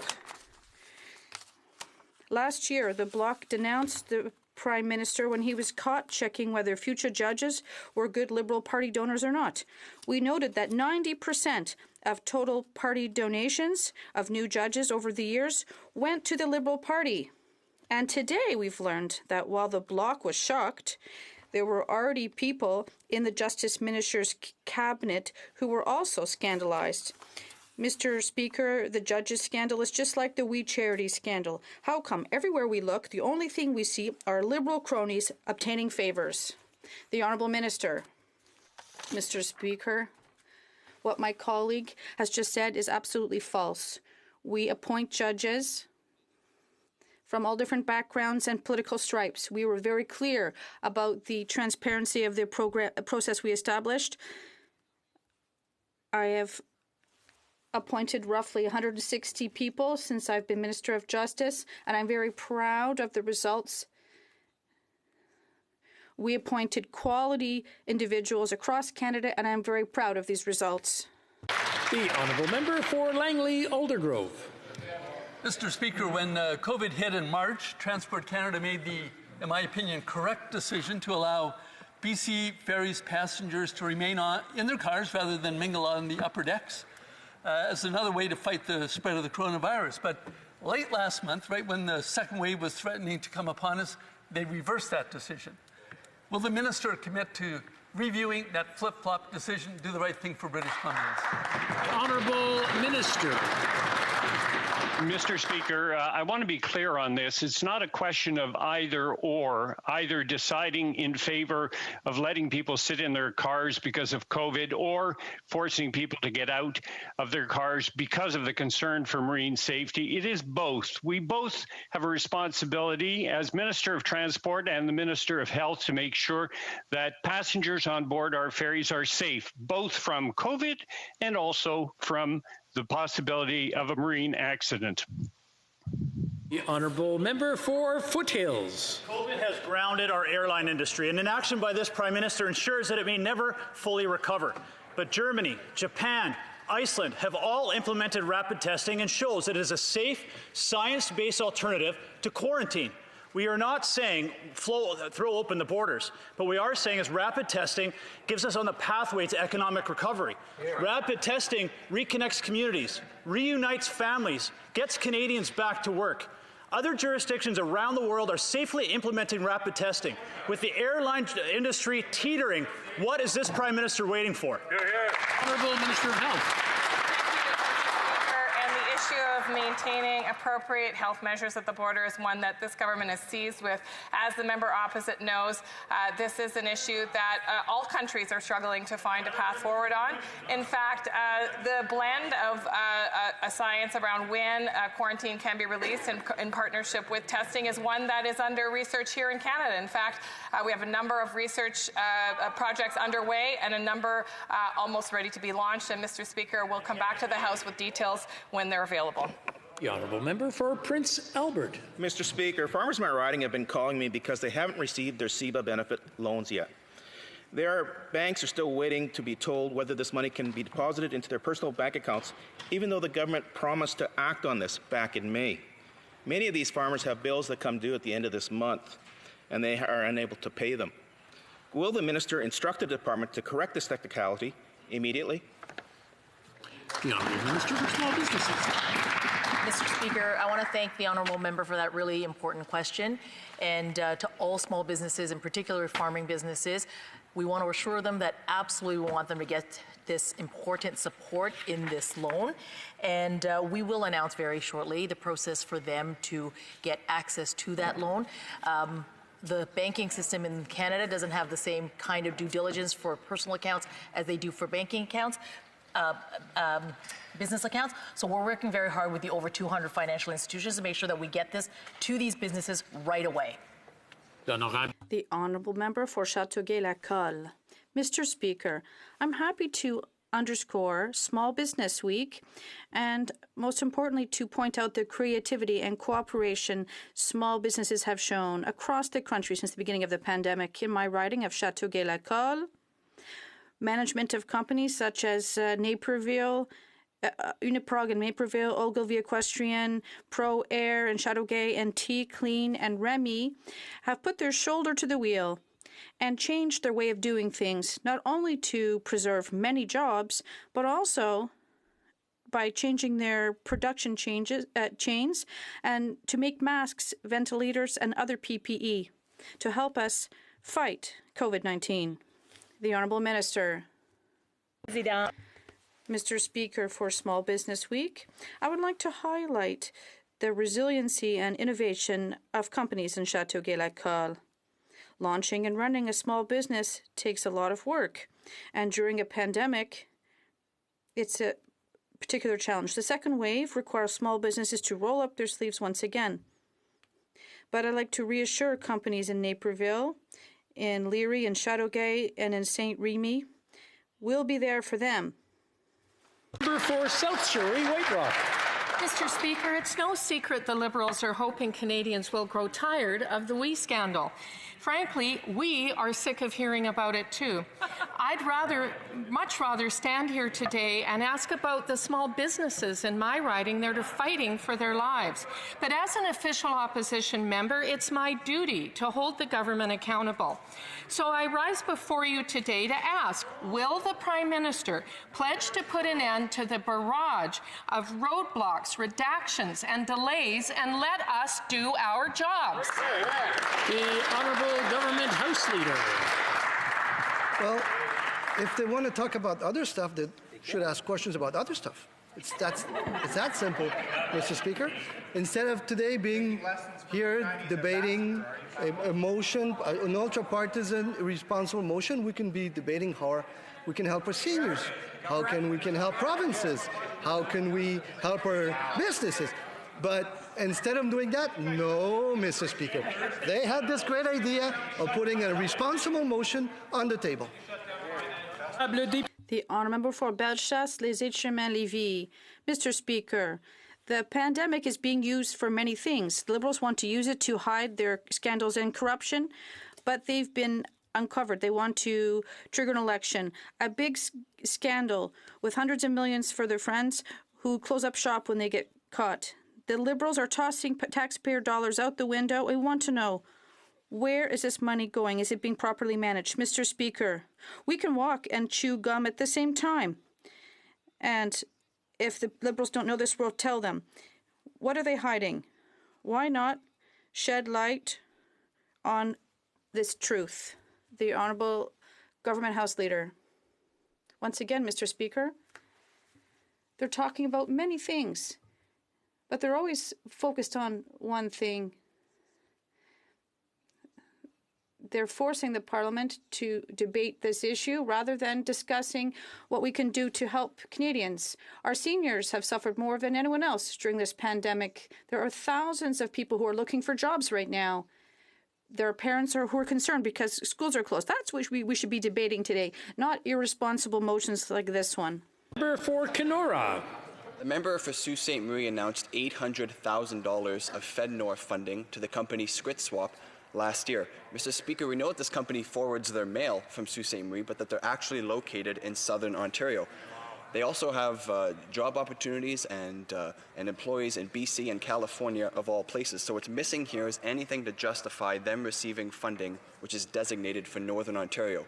Can the minister please tell us how many jobs were created in Sault Ste. Marie as a result of this funding? Great question. The Honourable Minister.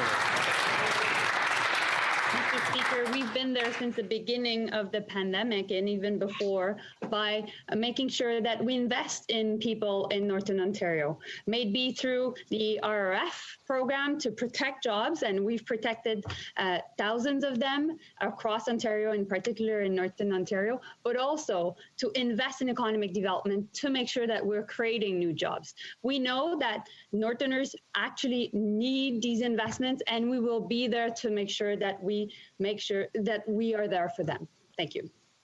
The Honourable Member for Newmarket, Aurora. Mr. Speaker, we know that COVID-19 has completely changed our daily lives, and the many necessary measures to keep us safe are taking a toll on the mental.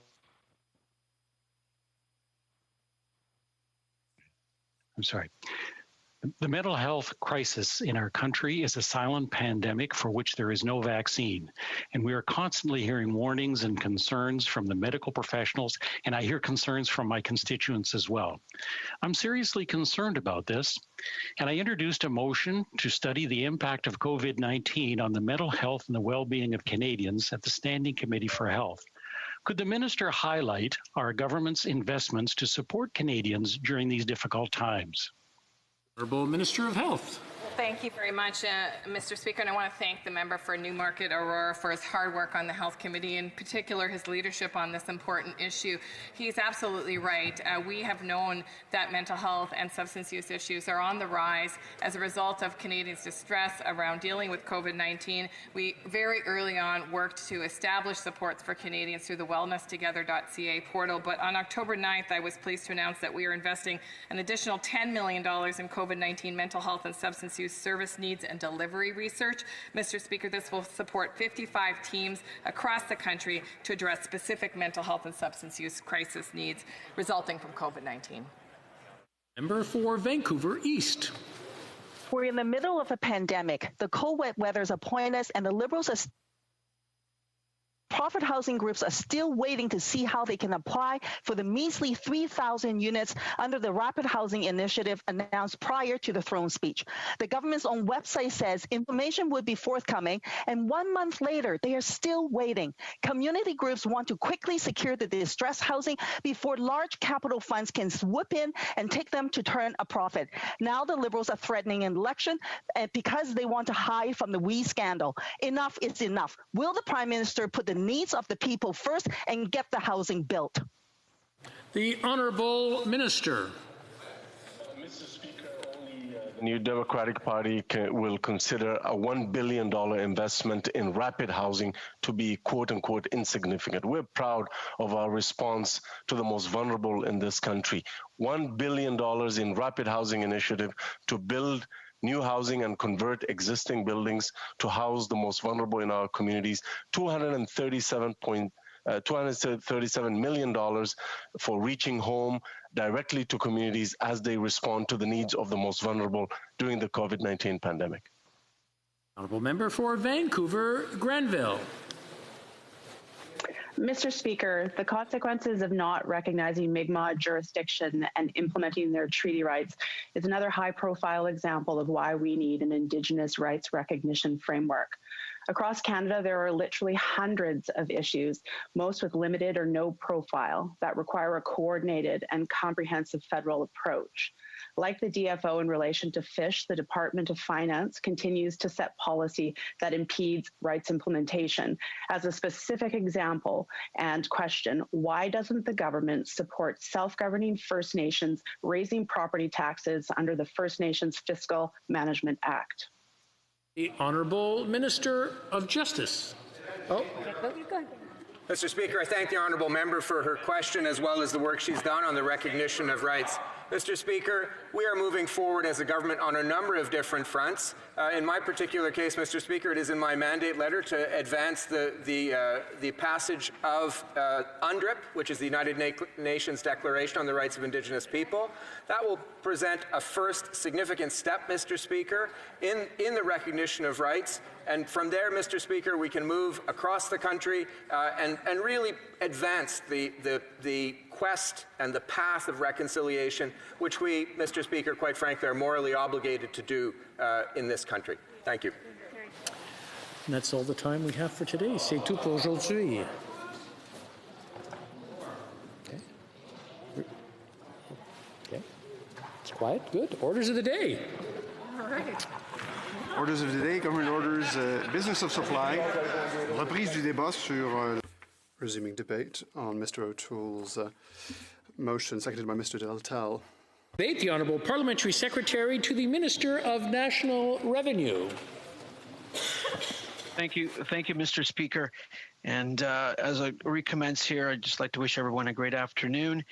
On the motion itself that the opposition has brought forward today on the opposition day, its main objective, as I stated prior, is to paralyze the government at a time when the entire government of Canada and frankly all Canadians are focused on keeping Canadians safe and healthy. Simply put, the opposition cannot establish a committee looking into government corruption and at the same time claim that you still have confidence in the government. We cannot have committees finding public servants in contempt without even providing them the opportunity to explain why they made lawful redactions to a small number of items within more than 5,000 documents released to the Finance Committee. We cannot turn our committees into partisan tools to force private citizens to release personal information. Where does this end? We cannot have the Conservatives drowning the government in document requests with arbitrary deadlines that are designed to be impossible to meet, forcing public servants to drop their work on supporting Canadians during this pandemic. And I want to take a few moments to talk about the extraordinary work done by the public service these past few months. I think we can all agree that in these extraordinary times, no Canadian should have to worry about paying their bills, rent, or putting food on the table, including those wonderful residents in my riding of Vaughan Woodbridge. Our government is unwavering in our commitment to support Canadians, our healthcare system, and our economy. Allow me to outline and highlight just some of the measures our government has taken in response to the COVID-19 pandemic. This has been our focus, the government's focus, and our sole focus. This is where our efforts and time have gone to helping Canadians from coast to coast to coast. This is what Canadians elected us to do, what they expect us to do, and this is what we will continue to do. Our government created the Canada Emergency Response Benefit, or the CERB, to keep Canadians safe by encouraging them to stay home and help flatten the curve. As businesses closed, we knew we needed to respond quickly to support Canadians, and we did. Since March 15th, nearly 9 million people have received the CERB. This has helped families avoid financial crisis while keeping our economy afloat. The impacts of the COVID-19 pandemic have been difficult for Canadians and their family, and frankly, these individuals are our friends, our neighbors, and for some of us, our family members. Even though employment is on the rise and many Canadians have returned to a full work schedule, others are still facing job insecurity or struggling to make ends meet. As COVID-19 cases increase across the country, our government's priorities is to ensuring all Canadians have the resources they need to weather the second wave of the crisis. To continue support for Canadians while promoting economic recovery, we introduce further measures that encourage people to return to work and help those who have work, but who may still need some support due to COVID-19. These measures include flexibility to the EI program that will allow more Canadians to qualify and receive a minimum of $500 per week for at least 26 weeks. An EI premium rate freeze for the next 2 years for our small businesses, which will benefit employees and employers as it prevents the rise of EI premiums during a period of economic recovery. The Canada Recovery Benefit for self-employed workers and workers not eligible for EI. And over 600,000 Canadians to date have applied and are receiving the Canada Recovery Benefit. They are not alone, and we will not leave them alone. We have their backs. The Canada Recovery Sickness Benefit for workers who are unable to work because they are sick or must self-isolate for reasons related to COVID-19, and the Canada Recovery Caregiving Benefit for eligible Canadians who have been unable to work because they need to provide care or support for a child, family member, or dependent. Combined, these measures, Mr. Speaker, will help to ensure the health and safety of Canadians while protecting the businesses where they work. Let me now turn to support for students. Shortly after the CERB was created, we followed up with the Canada Emergency Student Benefit.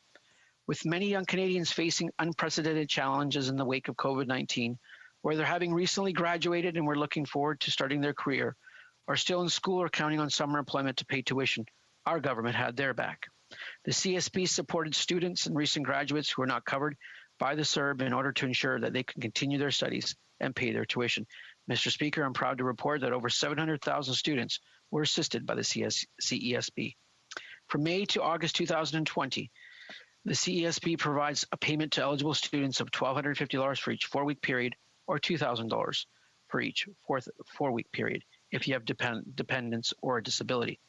We also help students gain valuable work experience and serve their communities by making temporary changes to expand the Canada Summer Jobs Program, which employs 70,000 young people each year in quality jobs in our communities.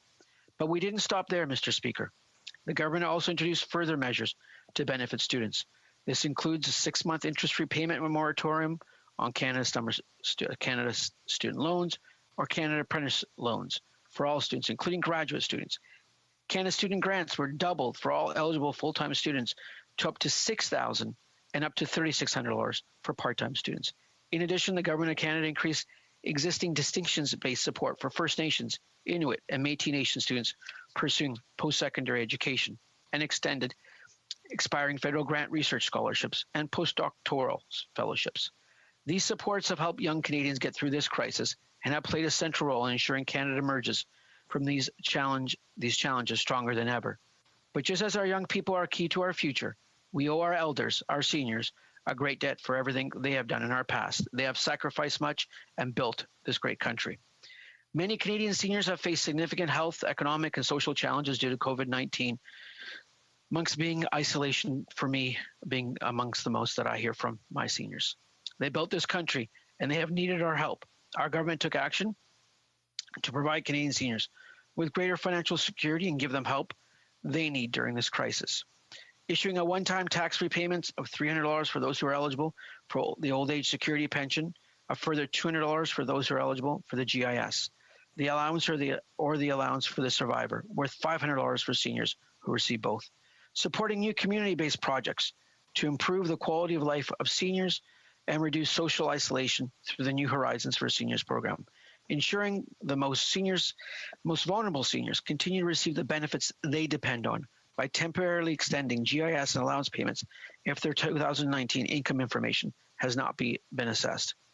As we go through this unprecedented challenge, our government will continue to be there for seniors, and not only seniors, but Canadians living with disabilities. Mr. Speaker, I encourage all Canadians to file their taxes so that they can receive the benefits and credits they deserve, including our seniors. Support for Canadian living with disabilities. We know this pandemic has deeply affected the lives and health of all Canadians and disproportionately affected Canadians with disabilities in particular. From the beginning, we have taken a disability-inclusive approach to our emergency response to ensure Canadians with disabilities get the support they need. We announced a one-time payment of $600 for persons with disabilities to address these expenses. This payment will go to a valid disability tax credit certificate holders, which includes parents with children or dependents with disabilities, seniors, veterans, and many other Canadians that we know have costs associated with severe and prolonged disabilities. We are confident that this measure, along with the other investments, will greatly benefit Canadians with disabilities across the country. We all benefit when everyone can participate equally in our economy and our society. We as a government have long stated that diversity is our strength, but I would even argue that inclusivity is even more important. Mr. Speaker, this is just a snapshot of the hard work our government has done to support Canadians in response to the COVID-19 pandemic. Meanwhile, the Conservatives want to formalize their inquisition through a so-called Going to have to cut it there. And any questions or comments? Questions et commentaires. The Honourable Member for Timmins, James Bay. Speaker, and I have enormous respect for my honourable colleague. I almost thought I was listening to part of his filibuster from earlier this week, because it was the unwillingness to actually address the issue of what's been disrupting work at the Ethics Committee that's been concerning me. We did reach out to the Liberals at Ethics to try and break the logjam. We said we would not ask for documents relating to Margaret and Sasha Trudeau out of respect for the family, and we would focus on the Prime Minister. And yet the Liberals continued to talk the clock out, and so we've gotten no further. My sense from the Liberals is that they are not serious about working with our committees, about getting answers that Canadians have a right to. So I'm asking my honourable colleague, we've tried and reached out in good faith to find solutions so we can move forward, but are the Liberals going to continue to obstruct and interfere and even threaten the Canadian people with an election in order to avoid basic questions of accountability on this scandal? Parliamentary Secretary. Thank you, Mr. Speaker, and thank you to my honourable colleague from Timmins, J. Bay. And I would like to state, first off, I wish to thank, through you, Mr. Speaker, to the member, his movement on the motion. It was my very big concern, and I stated this many times, and I will continue to state this, that the Conservatives were overreaching on their motion to investigate non-public office holders, and frankly, to look at investigating the mother and brother of the Prime Minister. I wish to say thank you to the member opposite, through you, Mr. Speaker, for acknowledging that. I look forward to the next Ethics Committee and continuing to work together to find a solution to move forward. That is the focus of the Ethics Commission. My focus here in my riding is to continue to do the great work to serve Canadians and those impacted by COVID-19. Thank you, Mr. Speaker. Questions and comments? Questions et commentaires. The Honourable Member for Chilliwack Hope. Well, thank you very much, Mr. Speaker. And I guess the question is that the Liberals are trying to present this as if every question that we ask isn't about COVID-19, we're failing Canadians. If every motion we move at a committee isn't about COVID-19, we're failing Canadians. If every single question on the order paper, if every single activity that we perform in this House isn't related directly to COVID-19, we're somehow letting down Canadians. So what would that member's response be then to the WE scandal, where it is a scandal? The member for Winnipeg Centre heckles. He doesn't get enough chance to talk in the House, I guess, Mr. Speaker.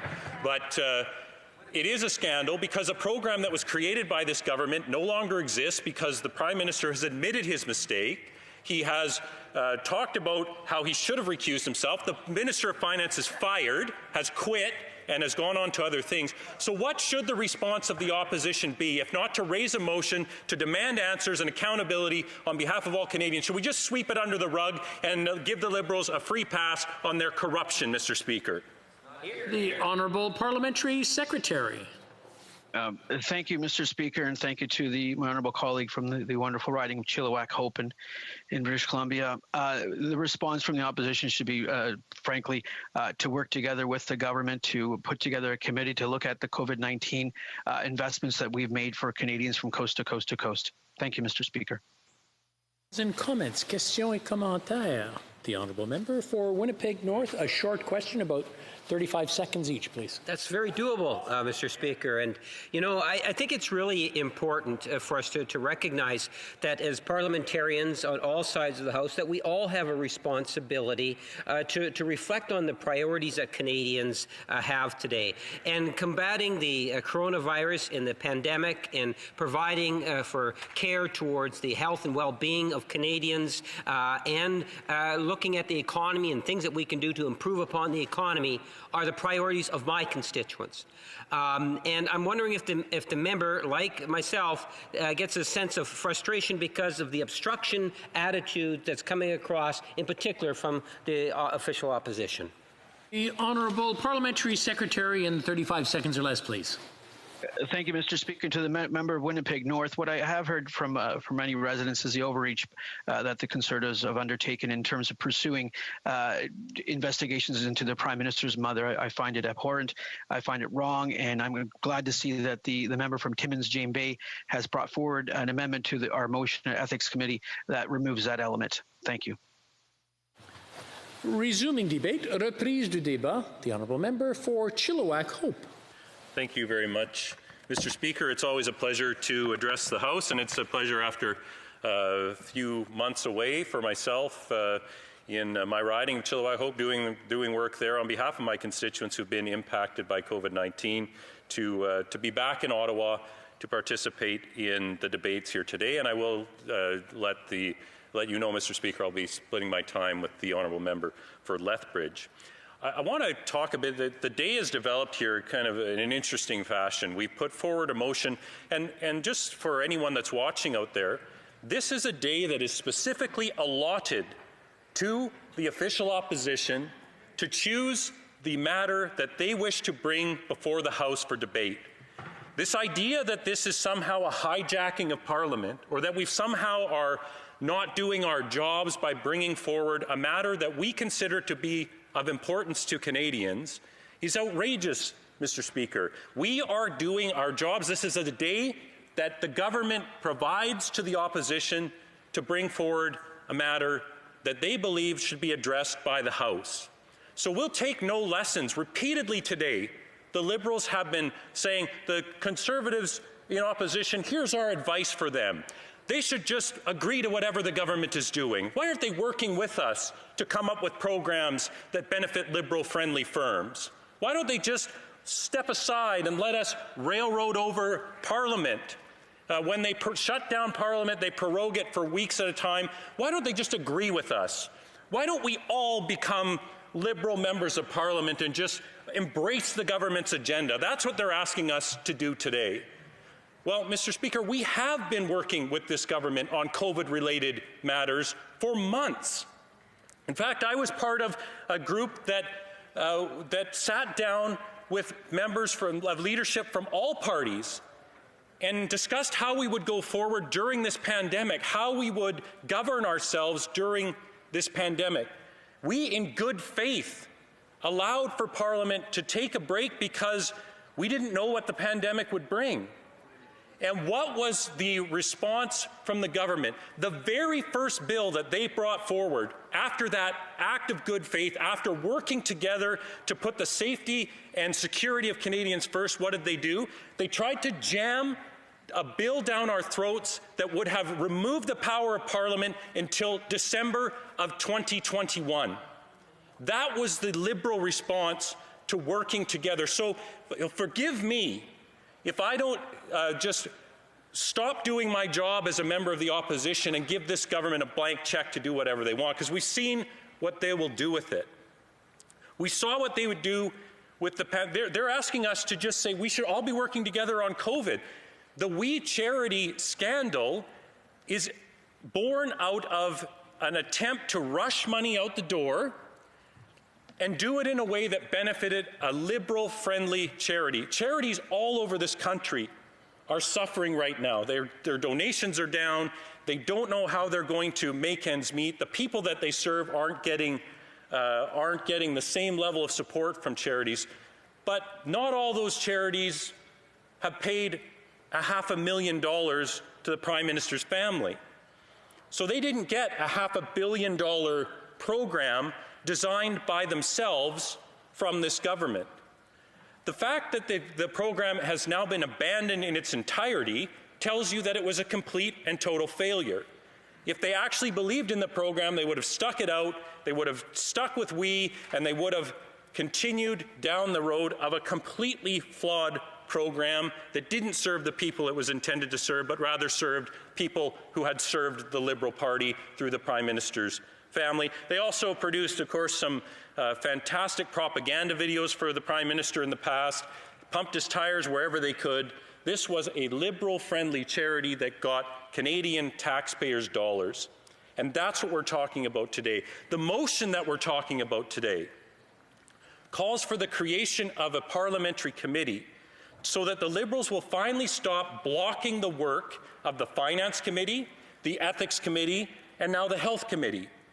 Right now, they are blocking any attempts to get work done in those committees. They've been talking nonstop for days to avoid votes coming to the floor in those committees.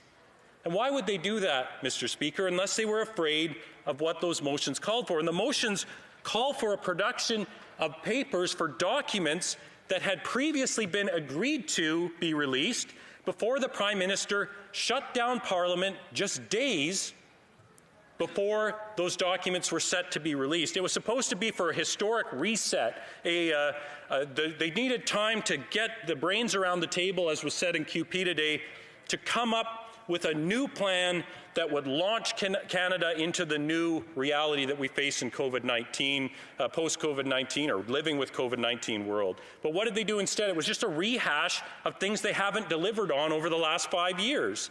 There was no grand vision that was launched. There was no reset. It was just a rehash, warming over of previous Liberal promises that have not been delivered on. So they prorogued Parliament to prevent those documents coming forward. But the Prime Minister said, look, this is just temporary. When Parliament comes back, if parliamentarians wish, they can ask for this information again. This is not shutting down investigations. It's just a little delay. Of course, now they've switched tactics and won't allow votes to come forward at those committees, which has prompted us to come forward with this motion. So what is the response to a motion to create a committee? A motion to create a committee, the response is, well, before we let that happen, there will be an election. That's what we're hearing today from the Prime Minister. He bragged about it today. The House Leader was similarly threatening to plunge Canadians into an election over the creation of a committee and the release of documents that have been previously ordered released. These are the reasons that this government is giving for threatening an election. And what they're really doing is threatening members of Parliament. They're threatening members of Parliament and saying, if you vote for the creation of this committee, if you vote to have these documents released, as was previously voted on and agreed to by all parties, well, it's go time. It's time for the elections. Get your signs out. Go door knocking in a pandemic. It's we will stop at nothing. That is the ultimate nuclear weapon in a minority parliament, is to threaten an election. And they've done it here to protect the Prime Minister from whatever is in those documents.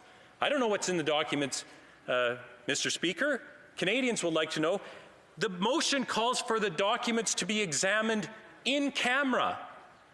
So they're threatening an election over letting 12 parliamentarians see documents and not be able to talk about them in public. That is enough to threaten an election, Mr. Speaker. Well, Conservatives will not be intimidated. We will do our jobs. We will talk about the pandemic. And quite frankly, I resent the use of health workers, small businesses, and the people in my community suggesting that if we are bringing forward this motion to demand accountability, that somehow we're not supporting them during COVID. What a ridiculous assertion.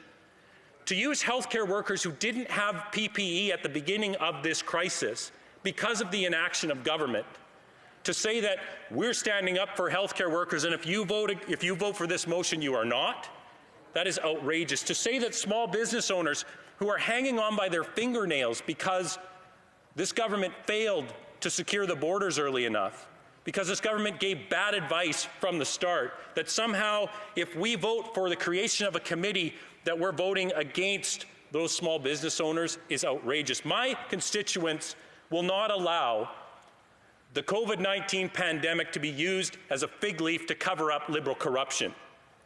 And I'm tired of hearing it.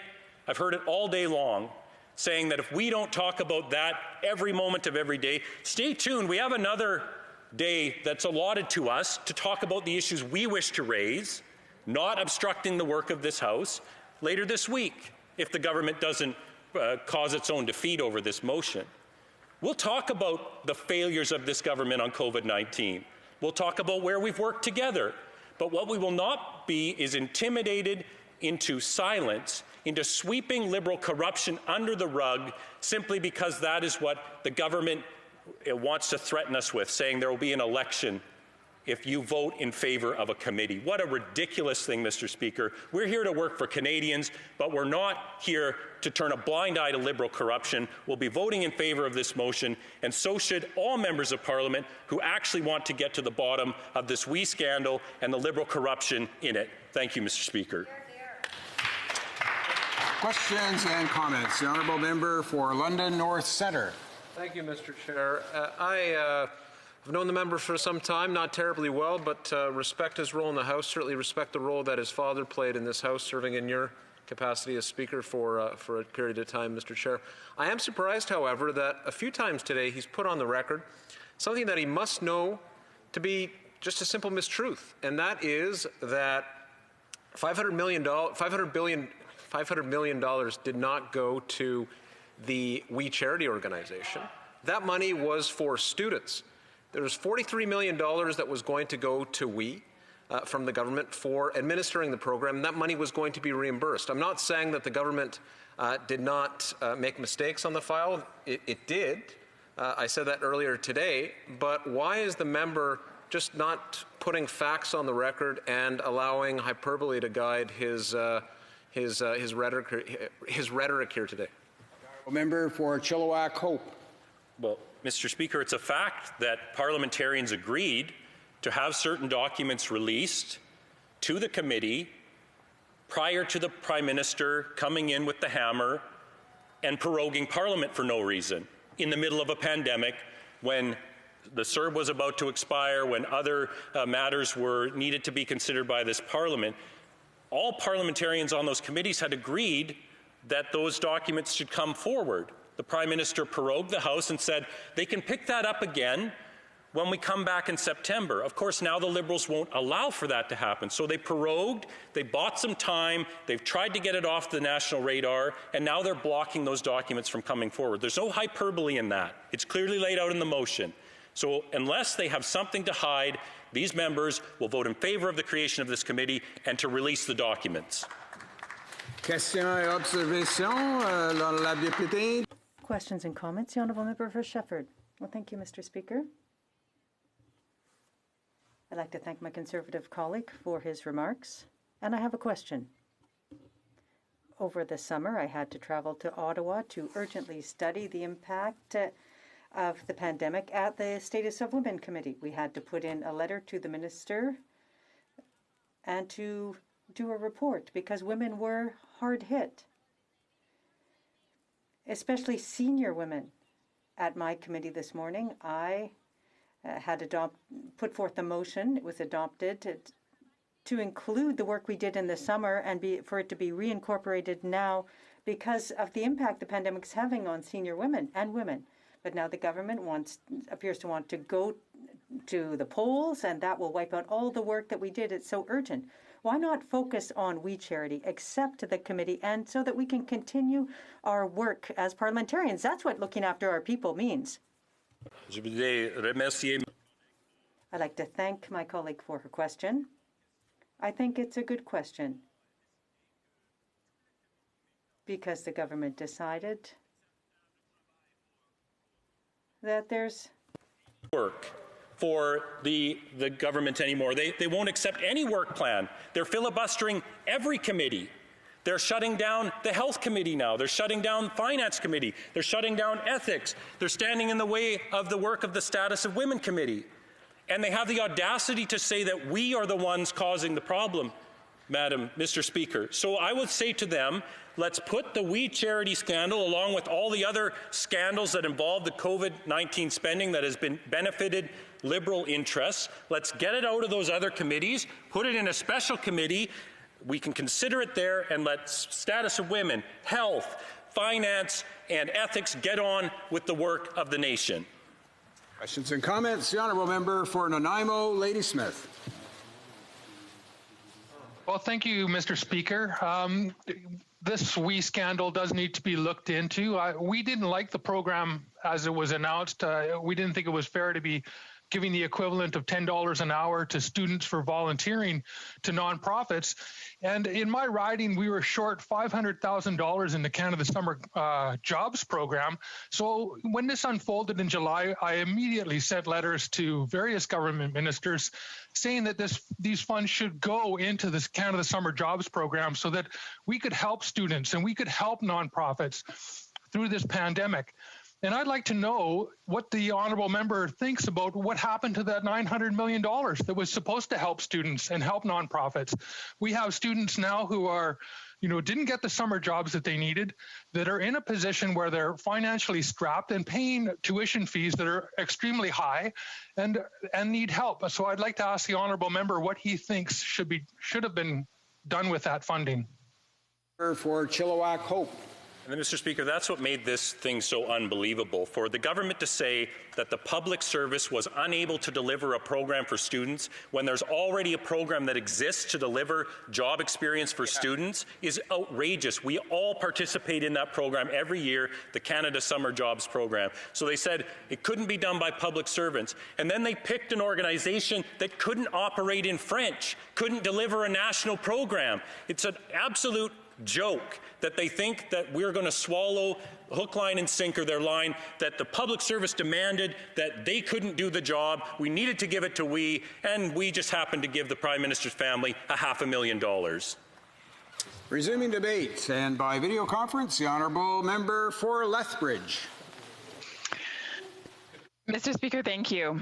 There are 338 of us who sit in the House of Commons as elected representatives. We have been given the voice of the Canadian public. In there, we occupy a place of sacred trust. It is not our right to be in Parliament, but rather it is our privilege and should be stewarded as such. It's a tremendous honor. Sadly, this summer, we learned that the Prime Minister took $912 million and gave it to We Charity Foundation. He gave it to them in the name of running a youth grant program. Now, this seemed innocent at first, but upon closer examination, it was found that the Prime Minister and a number of his ministers enjoy close ties with the co-founders of this charity. In fact, almost $500,000 have been funneled through We to the family members of the Prime Minister and his former finance minister. This is a classic case of using one's position of power to reward his friends. What it ultimately comes down to is trust. Canadians want to know that the government is stewarding the trust that has been placed in them. Canadians rightly want to know that they aren't being misled, they aren't being deceived, and they aren't being taken advantage of by those who they have elected to represent them in the House of Commons. What we are proposing today is that a special committee be set up to look into this matter. The proposed committee will examine the misuse of taxpayers' dollars during what the Liberals, by their own admittance, are calling the worst crisis since World War II. One of the Prime Minister's campaign promises in the last election had to do with strengthening Parliament and public institutions. In fact, on the Liberals Party website, it says, and I quote, "Parliament works best when its members are free to do what they have been elected to do, be the voice for their communities and hold the government to account." They go on to promise that they will take steps to strengthen Parliament. Well, Mr. Speaker, we are giving the Prime Minister and his members an opportunity to do just that. We agree with the Prime Minister that trust does need to be restored in this Parliament, and that one of the best ways to do that is also to bear in mind his own advice, and that is to let the sun shine in. Mr. Speaker, before entering public life, in one of the leadership roles that I carried, I had the responsibility of managing the bank account and signing checks. When I assumed the role, only one signing authority was necessary. I insisted on having the process changed so that 2 signing authorities were then required. Why did I do this? I wanted it to be done this way for 2 reasons. One, it held me accountable by ensuring that a second person would see the amount that I was spending and on what. 2, it protected me from being perceived or accused of wrongdoing. You see, I had nothing to fear because I had nothing to hide.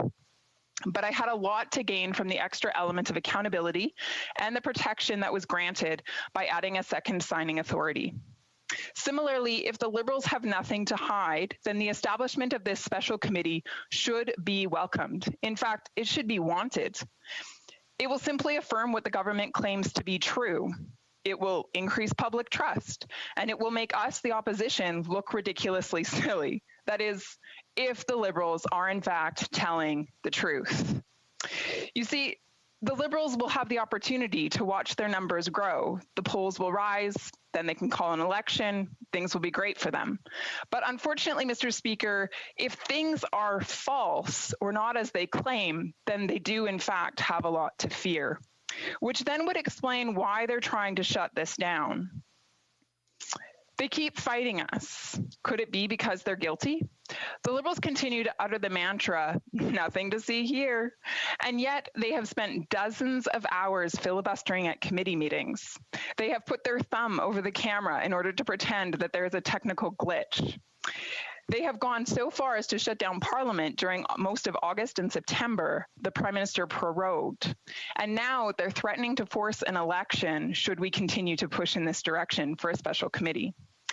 Mr. Speaker, this scandal must be really, really bad if they're willing to go to this much work and effort. In August, when the Prime Minister shut down Parliament to block investigations into his scandal, he claimed, and I quote, "When Parliament resumes in the fall, there will be ample opportunities to continue to ask whatever questions that committees or members want to continue to do." And yet, we see, Mr. Speaker, that the exact opposite is happening. This is a massive cover-up, but it makes sense. I mean, this isn't the first time that the Prime Minister has been caught in a breach. It's not the first time that he's taken advantage of Canadians. The Prime Minister is facing his 3rd investigation by the Conflict of Interest and Ethics Commissioner in less than 5 years. This is unprecedented. No other Prime Minister in Canada's history has ever been convicted of an ethics violation, let alone being found guilty of 2 of them, and now under investigation for a 3rd time. With regards to the WE scandal, there's a few things we know for sure. The Prime Minister's mother, wife, and brother have received almost $500,000 from WE. We know that the charity was to receive $912 million from the Prime Minister to administer a youth grant program. We know that $43.5 million of that was to be kept at the WE Charity Foundation for administrative costs. The rest was supposed to be issued directly to young people. We know that the Canada Student Services Grant was announced on April 22nd. We know that someone from the Prime Minister's office spoke with WE about their proposal on May 5th, which happened to also be the same day that WE was allowed to start charging expenses for administering the program. But we also know that Cabinet didn't actually approve this proposal until almost 20 days later on May 22nd. Something smells fishy. It doesn't quite add up. So why was the WE Charity assured that they could start charging expenses and spend taxpayers' money for a program that wasn't even approved yet? Odd, right? Could it be because the Prime Minister was doing a favor for his friends who had done numerous favors for him in the past? Mr. Speaker, this is one of the reasons why we need this committee, because we have important questions. Canadians have important questions, and they need them answered. Winston Churchill famously said, I quote, "The truth is incontrovertible. Malice may attack it, Ignorance may deride it, but in the end, there it is. The Liberals can fight as hard as they want to keep the truth hidden. They can shut down Parliament, they can try to change the channel, and they can filibuster for dozens of hours. But here's the thing. The truth, it always comes out. It always reveals itself. The Liberals continue to accuse us of being out of step with Canadians because we're calling for this study and not solely focused on the pandemic. Mr. Speaker, this is an incredibly egocentric thing to say. That Canadians are only concerned with COVID-19 and couldn't possibly simultaneously care about something like ethics or morality or the strength of democracy is extremely naive, paternalistic, and condescending of this government. But let's put aside their folly just for a moment. Let's consider the fact that the WE scandal is currently being investigated by 3 different committees, including Finance. By setting up a special committee that can be dedicated solely to the WE investigation, and would allow other committees to return to their important work, including a strong focus on helping Canadians get through the pandemic and be able to look after their livelihoods. In other words, if the Liberals truly want Parliament to focus on their time and energy on responding to COVID, they should vote yes for the formation of this special committee. That is, unless the Liberal virus, known as corruption, is more dangerous than the COVID virus. Mr. Speaker, the Prime Minister said it well. He said the best disinfectant is to let the sun shine in. So why is he so afraid to let this special committee come together? Why is he afraid of having his decisions examined? Why is he afraid of being held accountable? The question is, what is the Prime Minister covering up? The answer to this question lies within the formation of this committee. It would allow the other committees to get back to their important work, to serve Canadians well, while simultaneously getting to the bottom of the WE scandal. Thank you, Mr. Speaker. Questions and comments. The Honourable Parliamentary Secretary to the Government House Leader. Yes, thank you, Mr. Speaker. 5 years ago, I would have said the priority of the Conservative Party at that time was nothing but looking at ways in which they can talk about ethical issues to discredit the leader of the Liberal Party. In fact, even when he was the leader of the third party, they went out of their way to discredit him back then, Mr. Speaker. Absolutely nothing has changed. One would think during a worldwide pandemic that the Conservatives would maybe put a break on it for a little while and start dealing with what the priority of Canadians actually is, the health and welfare of Canadians and our economy. Instead, they want to talk about a scandal, and it is not a scandal, Mr. Speaker. And I would welcome a discussion or a debate with a university class of the members choosing. I don't quite understand why it is that even during a pandemic, they don't see the value of putting their 5-year-long prolonged ethical question on hold. Member for Lethbridge. Mr. Speaker, it's rich of this member to once again assume that he knows exactly what the needs and desires of Canadians are, and to tell them, he's telling Canadians that they're not interested in this scandal. He's telling Canadians that they're not interested in accountability. He's telling Canadians that they're not interested in morality or ethics or protection of democracy. This member is telling Canadians what they're interested in and what they're not interested in. Mr. Speaker, that's inappropriate. This member has the responsibility to listen to Canadians and what they are actually saying rather than dictate to them where their interests should lie. The vast majority of emails, phone calls, and social media comments that my office has received have to do with the WE scandal and holding Trudeau to account. I will continue to do so. Questions and comments. The Honourable Member, la Députée de Drummond. The member for Drummond. Thank you, Mr. Speaker. Here's a very simple principle. If you have nothing to feel guilty about, you would not hesitate to open the books to show what is in there. But that's not the situation here. This is a government willing to put the government into an election mode as we're going through the worst crisis since World War II. Now, what's at stake here in this WE scandal shows that there is a complete disregard for ethics. You could even write a soap opera based on what we know about the scandal, but nobody would believe it was true. It seems like fiction. If we tried to understand the reasons why the government does not want us to know more about well, what would we find if they did open the books? Just imagine. I'd like to know what my colleague thinks about that. The member for Lethbridge. Again, my colleague has raised an excellent point, and that is if you have nothing to hide, then you have nothing to fear. There's no reason why the government shouldn't be voting in favor of this motion today. In fact, if they truly are concerned about allowing committees to get back to their important work, if they're truly concerned about making sure that Canadians are served well through the pandemic, then they should allow this special committee to form so that these other committees can continue forward with the things that they need to concern themselves with around the pandemic. Look, we set up one committee that focuses on the WE scandal, and then it allows other committees to focus on the important work that they're doing within the House of Commons. It's that simple. Questions and comments. The Honourable Member for Selkirk, Interlake, Eastman. Thank you, Mr. Speaker. And I want to thank my amazing colleague from Lethbridge for her intervention today.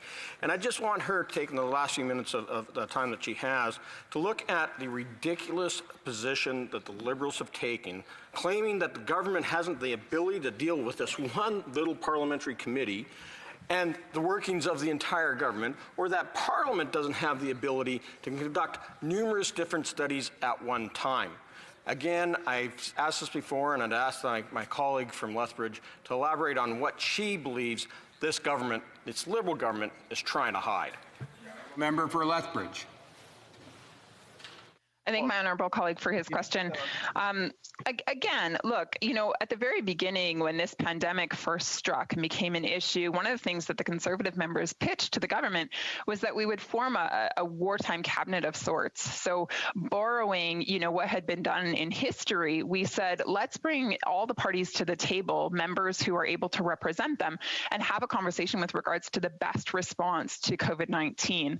We felt that this would serve Canadians well, that it would put more minds together as a collective, able to work for the well-being of Canadian public.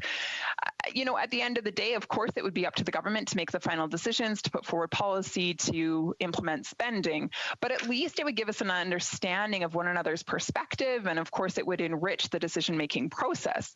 Unfortunately, the Liberals wanted nothing to do with this. They squashed our voice and put us in a corner.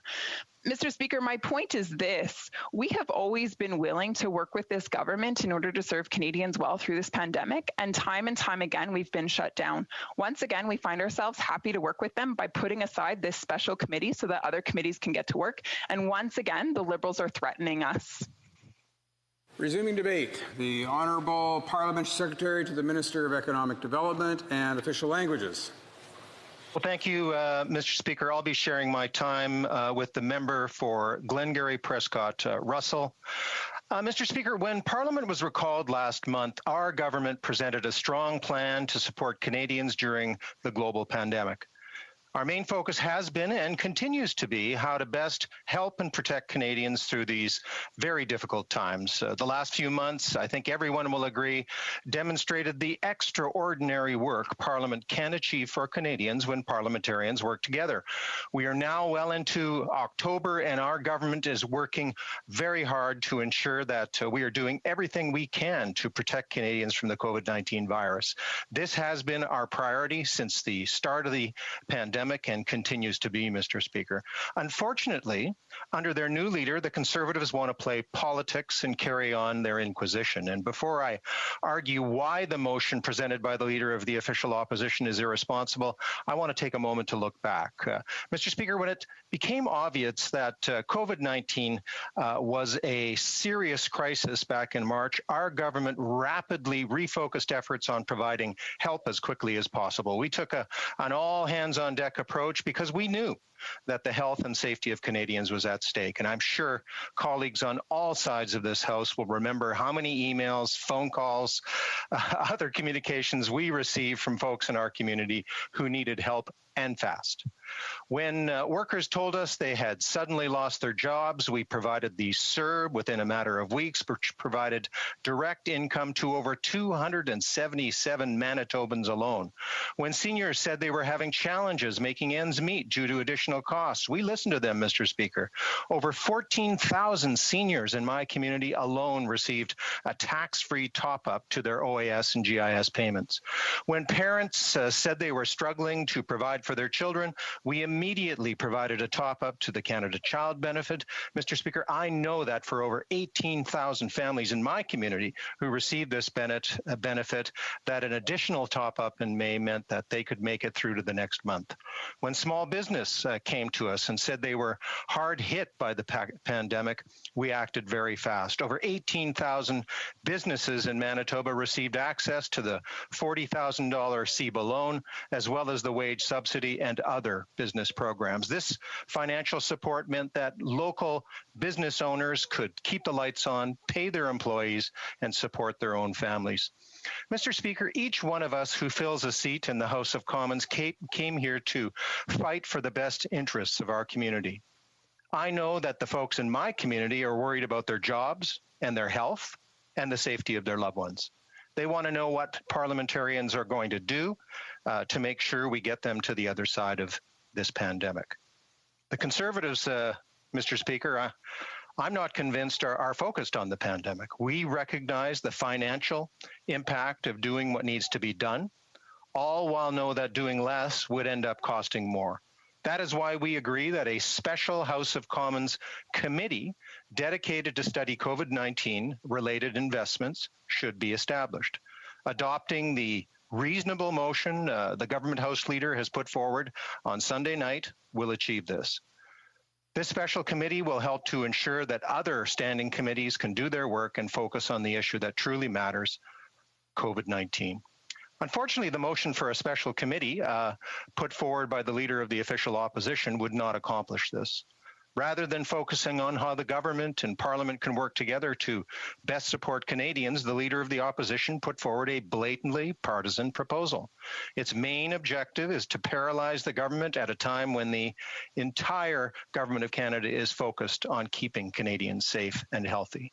If this is the Conservatives' priority, Mr. Speaker, one has to wonder if they are taking the pandemic seriously at all. Their caucus, Mr. Speaker, has used uncertified tests. There are stories in the media about them not practicing physical distancing in the antechamber. There is even a picture from an event with the Leader of the Opposition wherein people are unmasked. And just days ago, he claimed he is immune from COVID-19. Mr. Speaker, we know that that is not a fact. It's very disappointing to see this lack of seriousness on their part. And Mr. Speaker, Canadians are watching. Canadians are watching, Mr. Speaker, because we are in the midst of a second wave. They want their politicians to be leaders now. But we agree that doesn't mean that Parliament can't perform its usual practices of holding the government to account. And that, Mr. Speaker, is why we have proposed a reasonable, responsible alternatives to the Conservatives' ridiculous motion. There is a reasonable path forward, Mr. Speaker. The committee would mirror the balance in committees now, Mr. Speaker. The committee would have all the powers of a standing committee as provided in the standing orders. This would free up all of the other standing committees that the Conservatives are jamming up with their inquisition. We've also proactively suggested in the motion that the Deputy Prime Minister and Minister of Finance, the Minister of Health, and other ministers and senior officials would appear as witnesses from time to time as the committee sees fit.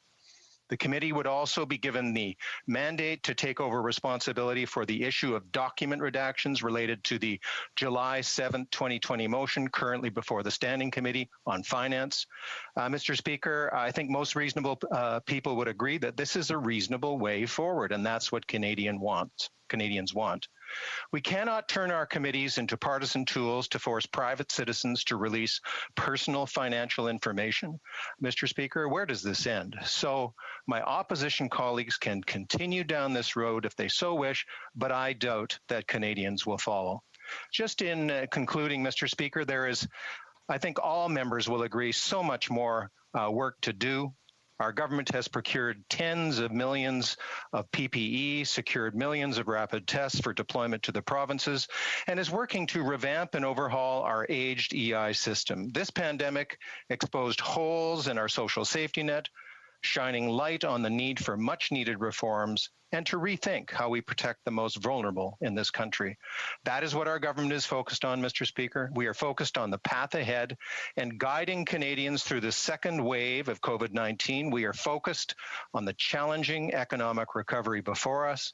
We have already seen a rebound. However, we know there are tens of thousands of businesses and many Canadians that still need our help. That is where the priorities of Parliament need to lie. Our focus is forward on the problems facing our country and finding the solutions to fix them. Mr. Speaker, we do not want an election. Canadians don't want an election. We have important legislation before the House, as the honourable members will know. I invite my opposition colleagues to get serious and consider the proposal that our government House Leader has put forward. Thank you, Mr. Speaker. Questions and comments. The Honourable Member for Selkirk, Interlake, Eastman. Thank you, Mr. Speaker, and I want to thank my colleague from Winnipeg South and Parliamentary Secretary for his intervention, but I have to take exception with a number of things that he said. He's saying that the government doesn't want an election, but yet they're claiming that this is a matter of confidence, even though the motion clearly states that it is not, in the opinion of this House, that it is a matter of confidence. There's nothing in this parliamentary committee that we're suggesting that would stop the work of government carrying on all of its different COVID-19 responses and programs. Now, I would ask, Mr. Speaker, of the Parliamentary Secretary, if he's prepared, he says he doesn't want an election, but yet they are prepared to go down in a ball of flames, in a great ball of glory here, over this motion to bring about a committee to look at the accountability and transparency. I know I'm looking forward to, if this does come to an election, I'm ready to go and personally spend time campaigning in Winnipeg South and explain to the constituents in Winnipeg how their Liberal members stood here and covered up this scandal. The Honourable Parliament Secretary. Well, thank you, Mr. Speaker. I want to thank the honourable member from Selkirk Eastman, and I welcome him to Winnipeg South to campaign if he wishes. Of course, I'm hoping there won't be an election. But, Mr. Speaker, you know, I've heard the official opposition all day talking about a lack of confidence in the government, and now saying why this should not be a confidence motion. I think they're talking out of both sides of their mouth. Mr. Speaker. And Mr. Speaker, I want to go back to what the member from Chilliwack said. You know, the Conservative Party is just very, very famous for their games, Mr. Speaker. You'll remember the 36-hour voting marathon, another 20-hour marathon, obstruction at every turn, Mr. Speaker. Mr. Speaker, they want to do this again and really paralyze Parliament. And, Mr. Speaker, we're just not going to stand for it. Questions and comments? The Honourable Member for Thérèse de Blainville. Thank you, Mr. Speaker. Just as a preamble, I feel that the Liberals are ready for an election. When I hear the list of all programmes and everything they've done, it's almost like an electoral platform. Their funding is guaranteed, but let's not forget that this comes from the wage subsidy anyway. End of my tangent. All of these programs were implemented in a crisis period. It's not only the current government that implemented them, it was thanks to all members of Parliament that collaborated together and that even improved the implemented measures. So it's not just a liberal success. The only thing is, I have two questions. Why did they prorogue government on the 18th of August? My question is for nothing. There was no reason to do so, given the crisis we were living. It was for a clear reason, to try and sweep under the carpet the We Charity scandal. And so why, today, does the Liberal Party not want to implement this special committee that will cast light on all this? What are the Liberals hiding? The Honourable Parliamentary Secretary. Mr. Speaker, we've heard members on all sides of the House talk about this unprecedented time, health and economic crisis of really unprecedented proportions, and the member has talked about the need for collaboration, and we've seen that, Mr. Speaker, but we've really seen that break down with this motion, and we've seen a bit of an unholy alliance, if I could say that, Mr. Speaker. The Bloc, the NDP, the Conservative Party uniting with a very unreasonable motion that will actually prevent us from collaborating, getting and not enabling us to get things done for Quebec, for Manitoba, for the entire country. The Honourable Member for Glengarry Prescott Russell. Thank you very much, Mr. Speaker, and I am very happy to rise today in the House of Commons to give a speech on a phony motion. This morning, I woke up. We are SME Week, and I visited young entrepreneurs this morning, and I wanted to mention Kian Cuisine, for whom the importance of this government's help through the COVID-19, their revenue plummeted. They were in supermarkets before, but they had to readjust their business practice. They were helped by our programs. I would like to congratulate John Candy and his team in my riding that do excellent work to support our companies. We supported our companies with $20,000 that granted them the capacity to regroup, to digitize themselves and create a website so that they can reach a new clientele. I was overjoyed for these young entrepreneurs this morning that continue to earn an honest crust and that can meet a very important need for our community. About a month and a half ago, the Conservatives had their new leadership race, and I thought we were going to get a different tone. I thought we were really going to get a different tone than from what the member of Regina Capel was demonstrating in this House of Commons. But I can see that the Conservative Party of Canada is dead. I mean, I heard the leader of the opposition mention he wants to take Canada back, and he took the Conservative Party way back to the 90s of the Reform Party and the Canadian Alliance. And this is what that particular party on the other side of this House has become. And I want to say something here. And I mean, am I the only one? Am I the only one who views this Tory supply motion as wanting to set up a McCarthy House committee that has absolutely no value and no purpose to serve Canadians? It's trying to perhaps go after the way the McCarthy House committee was trying to go after American values in the U.S. a few decades ago. And that particular committee, Mr. Speaker, it's a witch hunt. It's a drive-by smear, and that has to stop. And don't take my word for it, Mr. Speaker. Take the words of former Conservatives, or continues to hate Liberals, in fact, Corey Tenike, who wrote a pretty good article about the drive-by smears that the leader of the official opposition and all members of the official oppositions are doing on people who said yes to serving Canadians. And when will it be enough for the official opposition? When will it be enough? They won't take the word of the Ethics Commissioner, who, by the way, denied the request from the member of Carleton and the member from Rideau, Leeds, Grenville, who said that your drive-by smear to the Chief of Staff and her husband has absolutely no merit. And what do they put in this motion, Mr. Speaker? The same damn thing. They put the same request in that motion. So tell me how this is not a drive-by smear.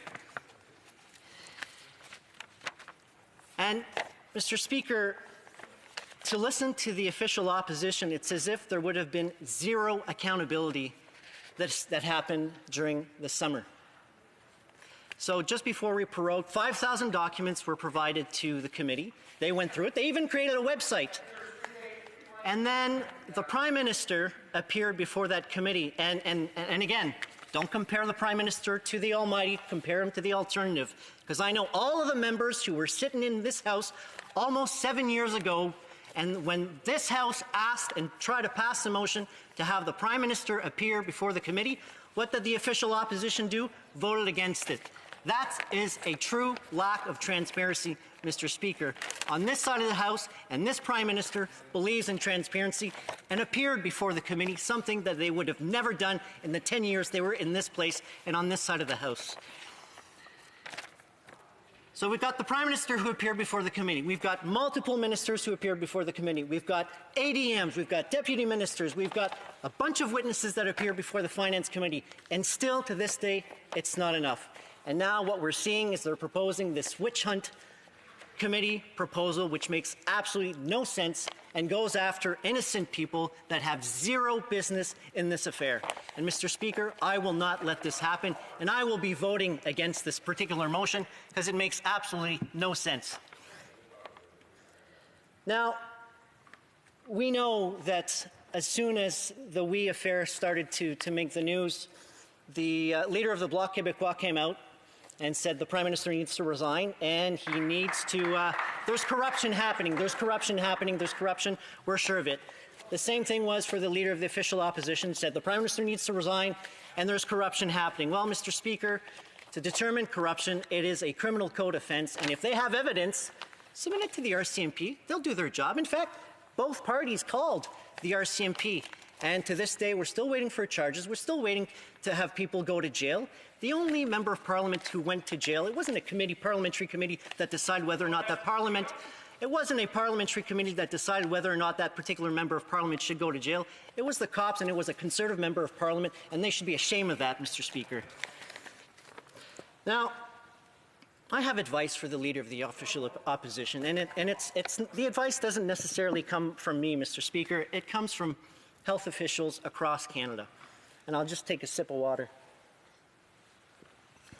Mr. Speaker, it's a simple piece of advice. Can you just wear a mask when you can't physically distance yourself? I mean, time and time again, my colleague, the parliamentary secretary, has mentioned a few examples where the leader of the official opposition was taking pictures without physically distancing. And again, this weekend we saw him with Mr. Kenney, who's, by the way, no longer in the Ottawa bubble. So wear a mask. You're the leader of the official opposition, and you are supposed to lead by example. If you want to be Prime Minister one day, lead by example. Now, Mr. Speaker, what folks are talking to me in the riding, they want to know that we are there for them in times of need, and especially in times of COVID-19. The wage subsidy has been a great program to support our businesses. The allocations that I've mentioned this previously with regards to supporting our businesses en termes de financement pour nos entreprises. With regards to funding our companies and to help them reinvent them and revisit their business plans, to help our entrepreneurs with their wage subsidies because they need it. The restaurant sector and the hospitality sector that unfortunately is subject to a second wave, all of these people need help. And today I hope that we would have been able to debate on what we can do to help our companies throughout Canada. I think it is important for us to support them in order to get through this crisis and so that we still have businesses on Main Street at the end of the day. And Mr. Speaker, to conclude my remarks, I would like to say that I am eminently disappointed by opposition MPs, but that's not a surprise. I've been here for 5 years, but for more than 5 years I've observed them, and what was true in 2006, 2008, 2010, and 2015 and 2019 is the way that they behave. They're irresponsible, they're partisan, in record numbers. It's full partisanship, just like the Reform Party and the Canadian Alliance did back in the 90s. Thank you, Mr. Speaker. Questions and comments. The honourable member for Dufferin-Caledon.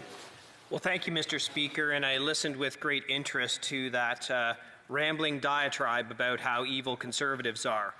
My question for the member is this. At what point did the government become so small under this party that they can't handle an extra committee?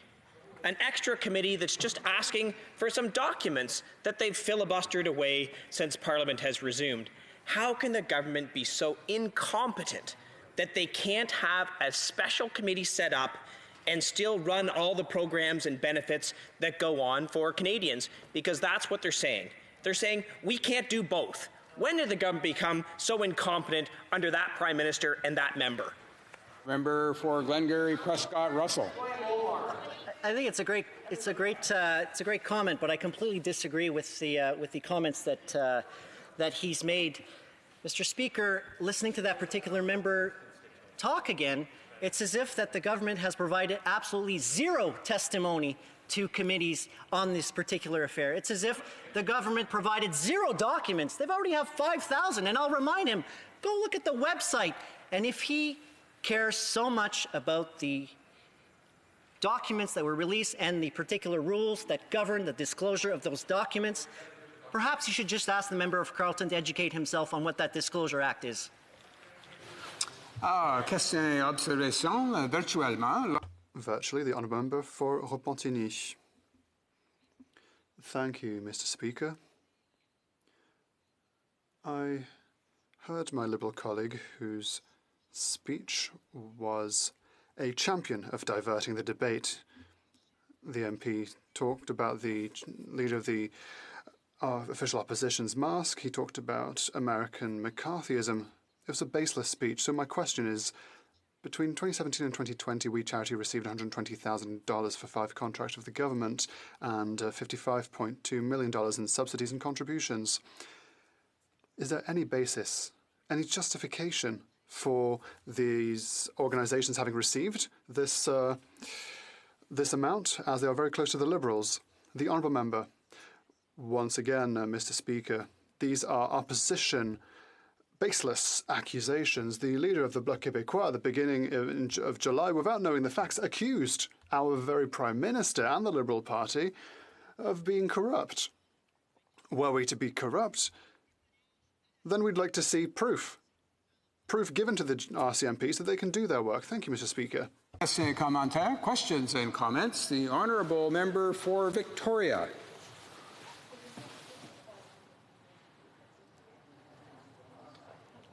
Hello, Mr. Speaker.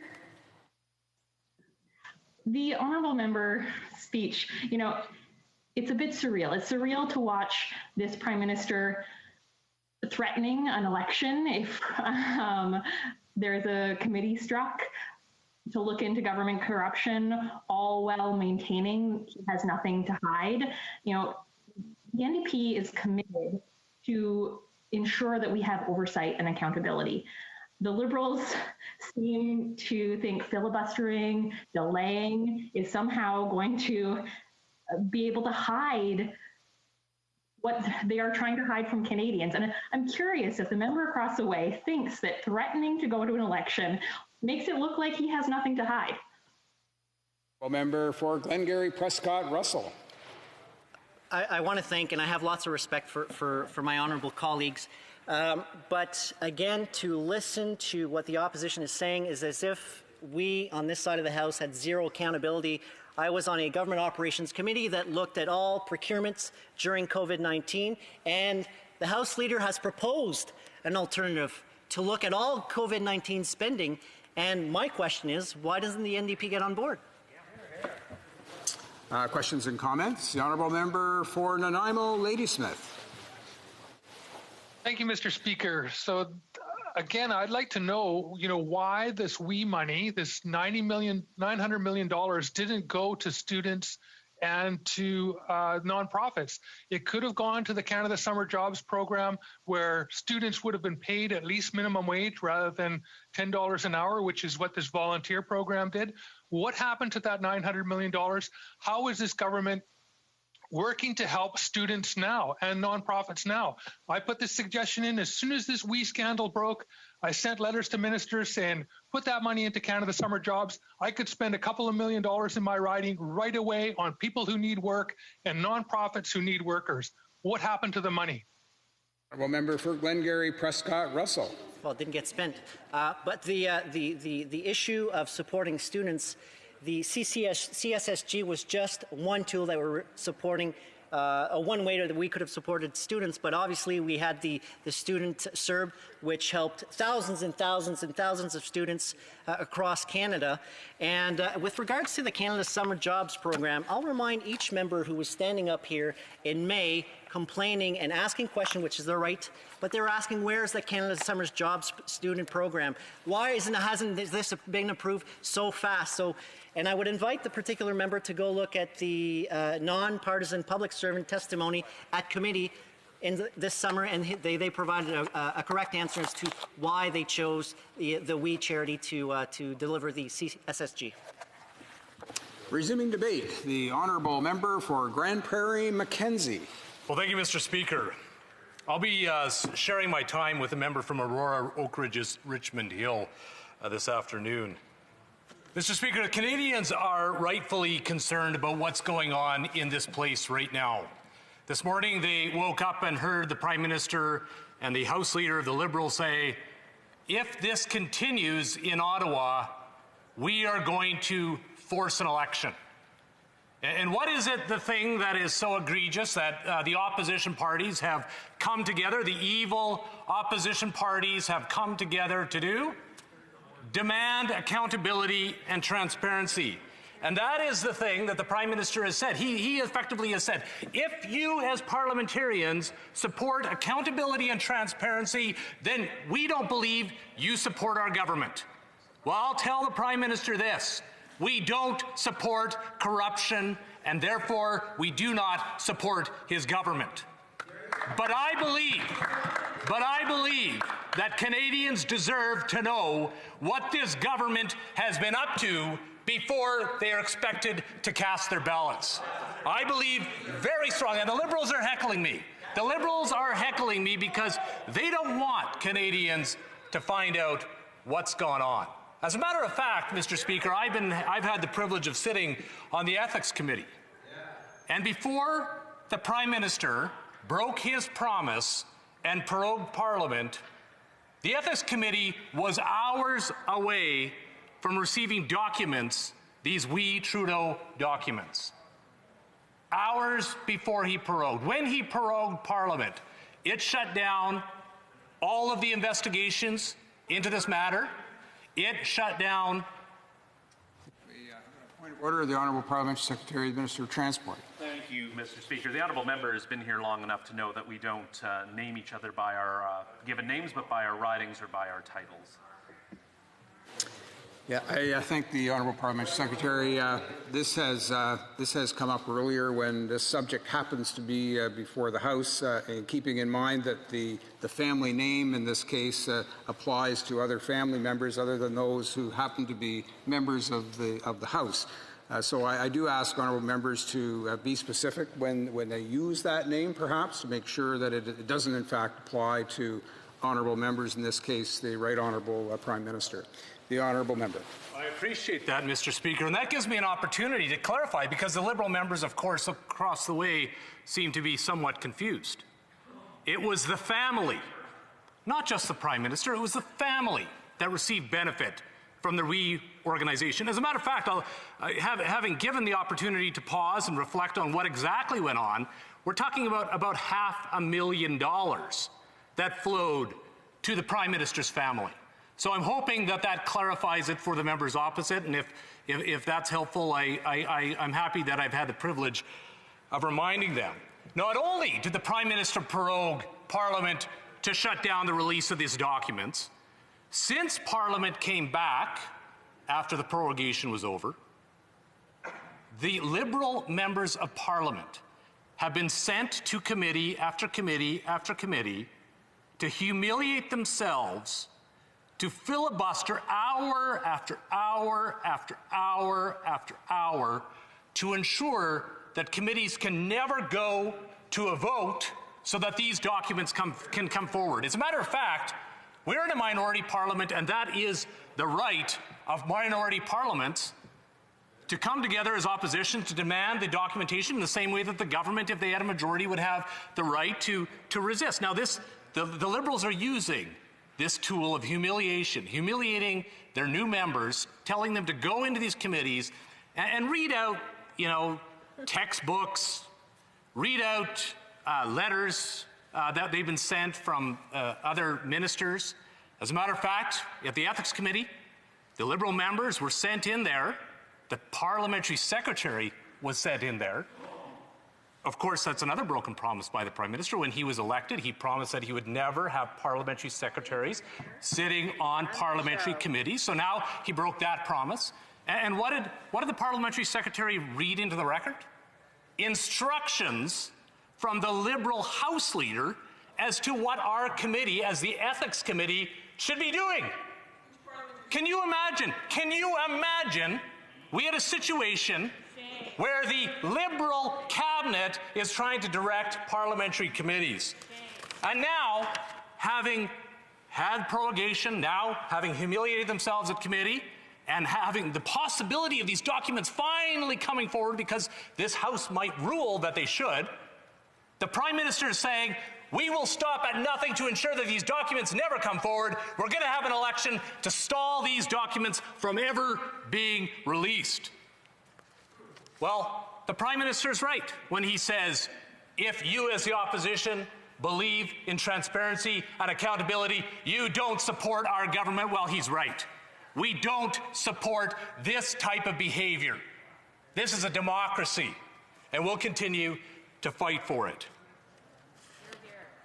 Remember when the Prime Minister, before he was a Prime Minister, used to talk about his ideals, like sunlight being the best disinfectant?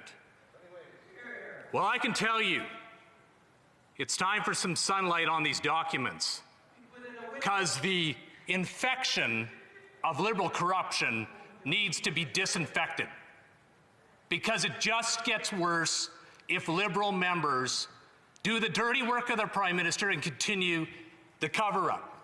Do you remember when the Prime Minister used to say that they would be a government that would be open by default? Well, you know what? All of what's gone on since prorogation has been an effort to cover things up, to ensure that things are not open, that Canadians can never see what happened with regards to this scandal. The Prime Minister keeps saying, there's nothing to see here. As a matter of fact, the Liberal member, the parliamentary secretary to the House Leader of the Liberal Party just said, if you don't get what you want, then you're just going to do this thing. Well, that's what the Prime Minister is saying. If he doesn't get his way, he's going to force an election. That's exactly what he's saying. I think the Honourable Parliamentary Secretary to the Government House Leader on a point of order. Yes, on a point of order. The member, according to Beauchesne, you're not allowed to impute motives, and the member has just finished indicating something that I just did not say. So I would ask him if he's going to quote me, that he quote me accurately.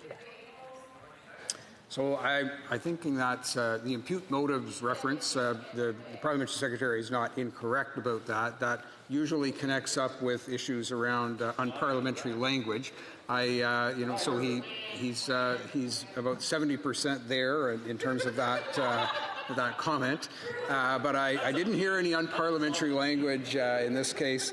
But I do see what has exchanged here is probably in the category of debate, I would say. So I don't think that's a point of order. And we'll go back to the honourable member. I would say that the Liberals intend to continue to debate these facts, but some things are not debatable, including when this scandal first broke. Do you remember when the WE organization said, we never pay speakers? Yeah. Never do. Never did. Except. And then the Prime Minister said, trust me, all is good here. Listen to we. I recall him saying that, listen to we. Well, then when the documents started flooding in, we found that there was massive contradictions between what the Prime Minister said and contradictions with regards to what we said. What we found out was that the Liberal Finance Minister had received luxury vacations from this charity in the amounts of over $40,000. I don't even know what kind of holiday he was having for $40,000. Like, good for him, I suppose.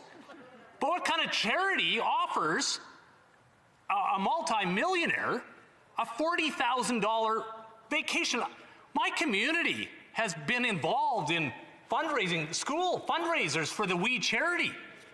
If the moms and dads that were collecting bottles in my community to support We Charity found out that they were financing a $40,000 vacation for a multimillionaire Liberal finance minister, they'd be shocked.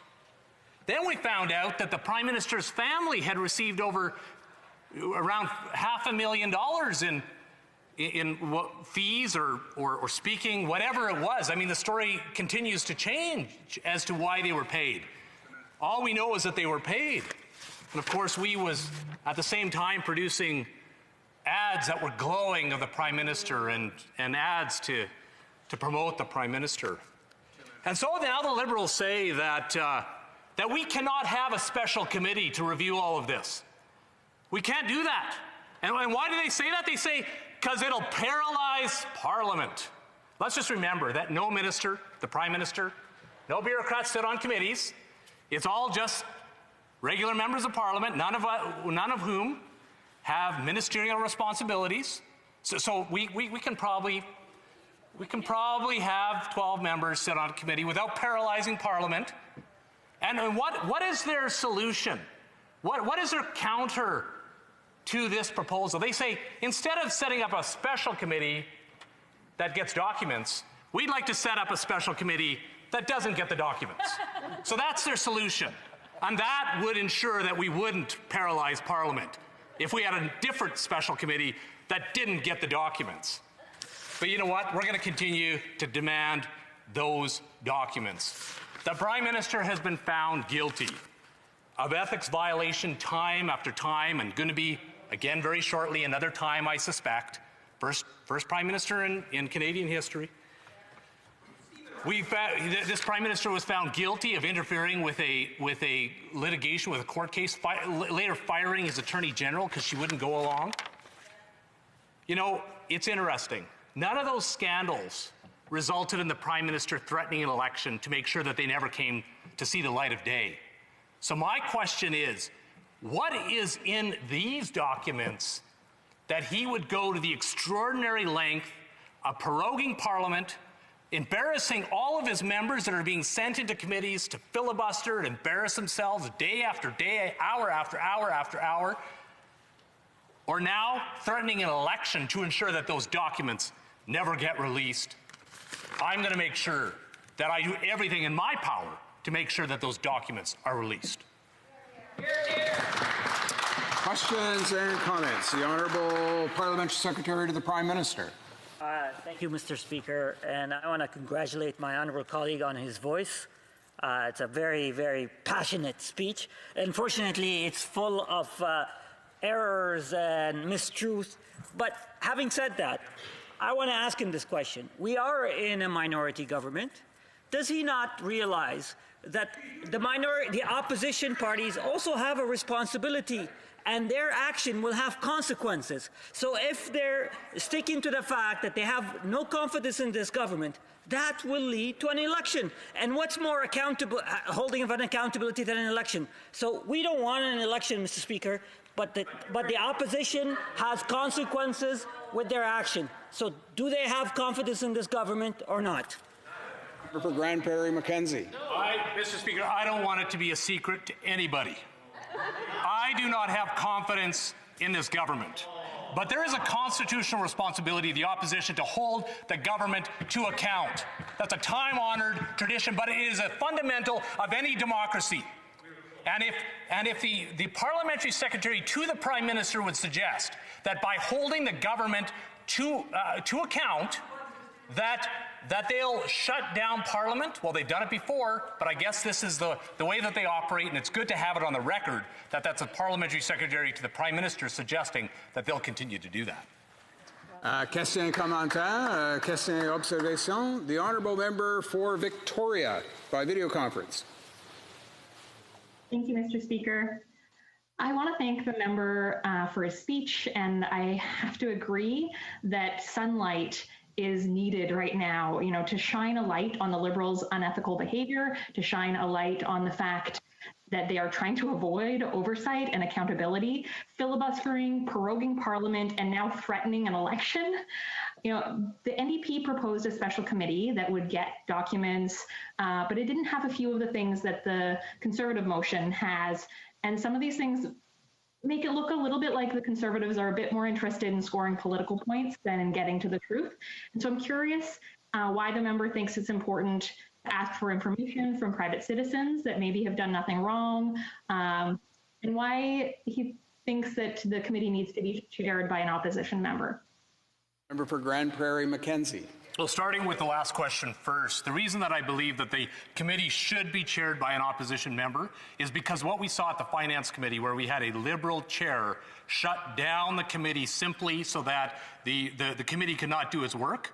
I think we want to ensure that that doesn't happen. Now, I'm also very interested to hear from the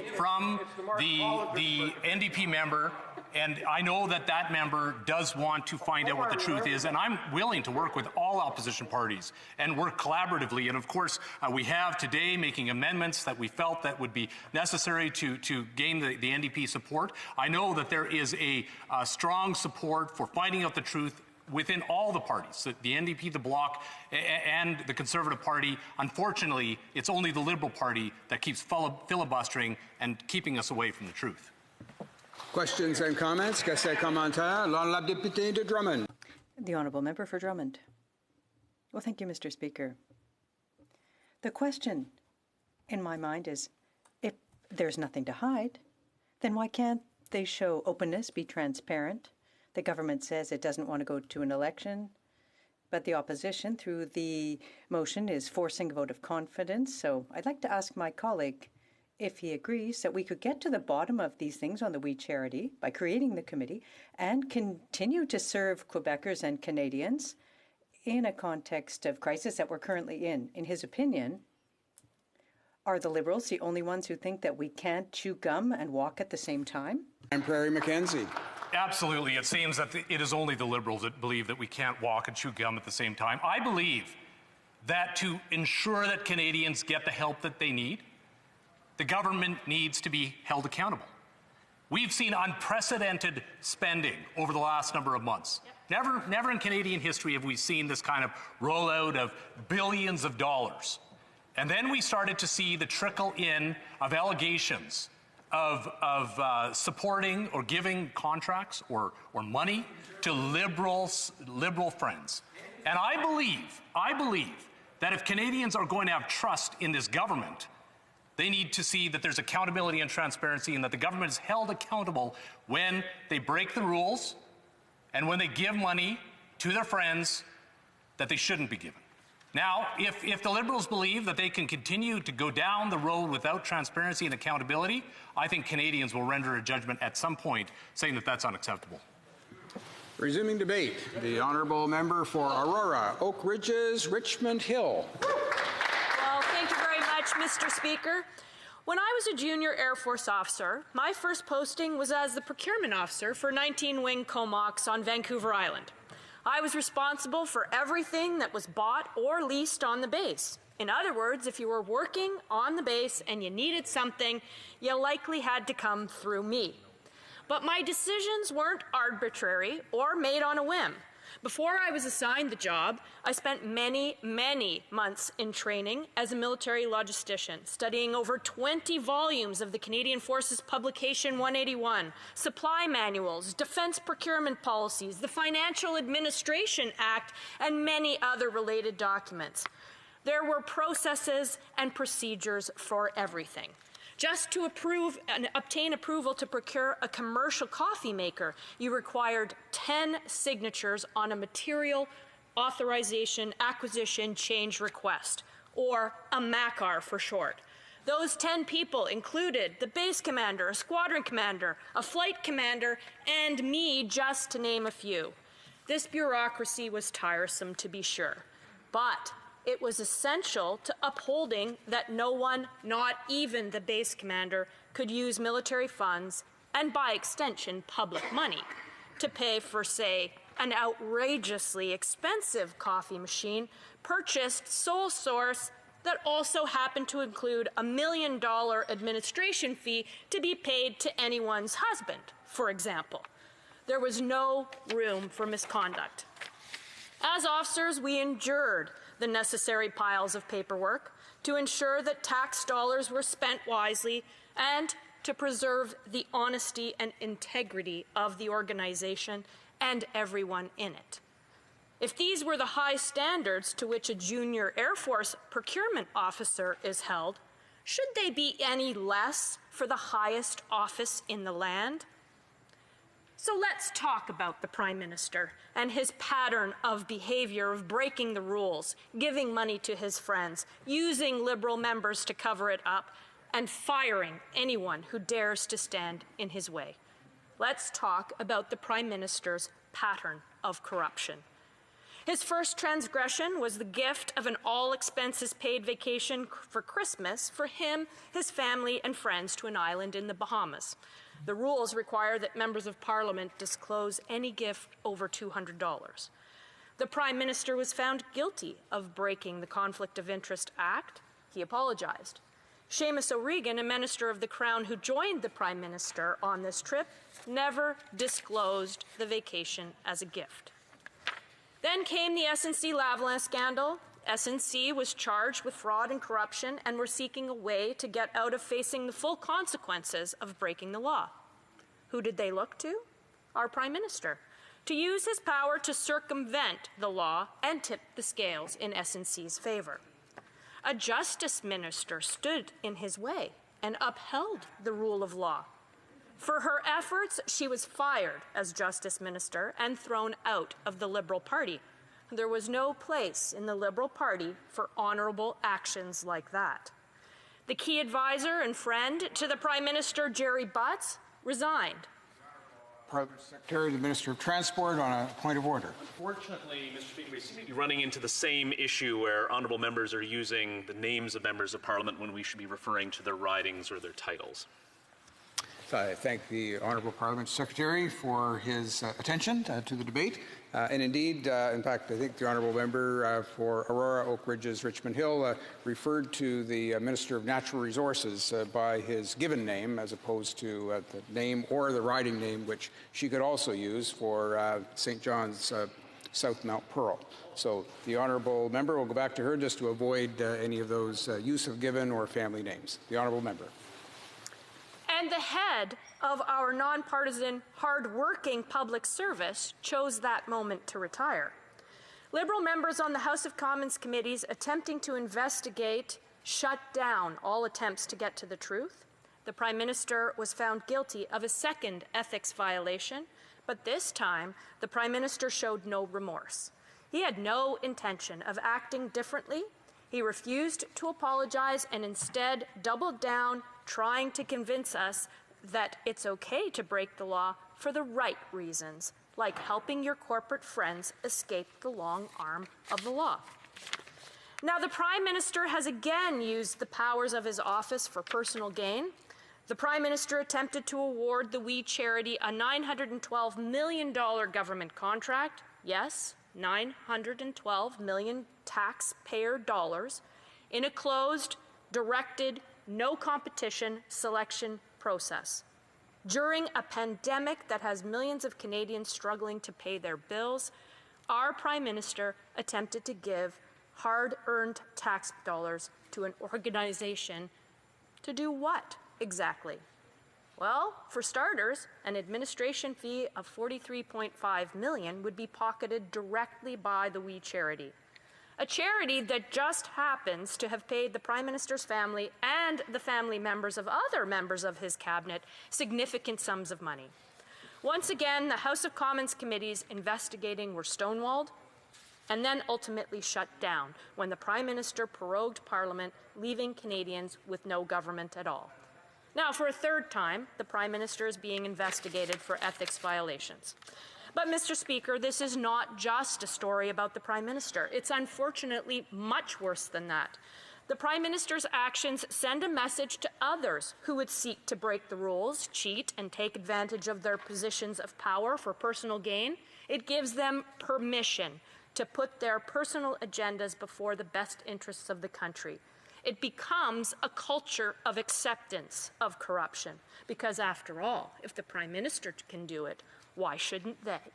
For example, the former Finance Minister, Bill Morneau. Morneau was investigated for conflict of interest violations for a corporation that held a French villa that he forgot to disclose. He was also investigated for failing to put the shares of his own company in a blind trust and then introducing pension legislation changes that would benefit corporations like his.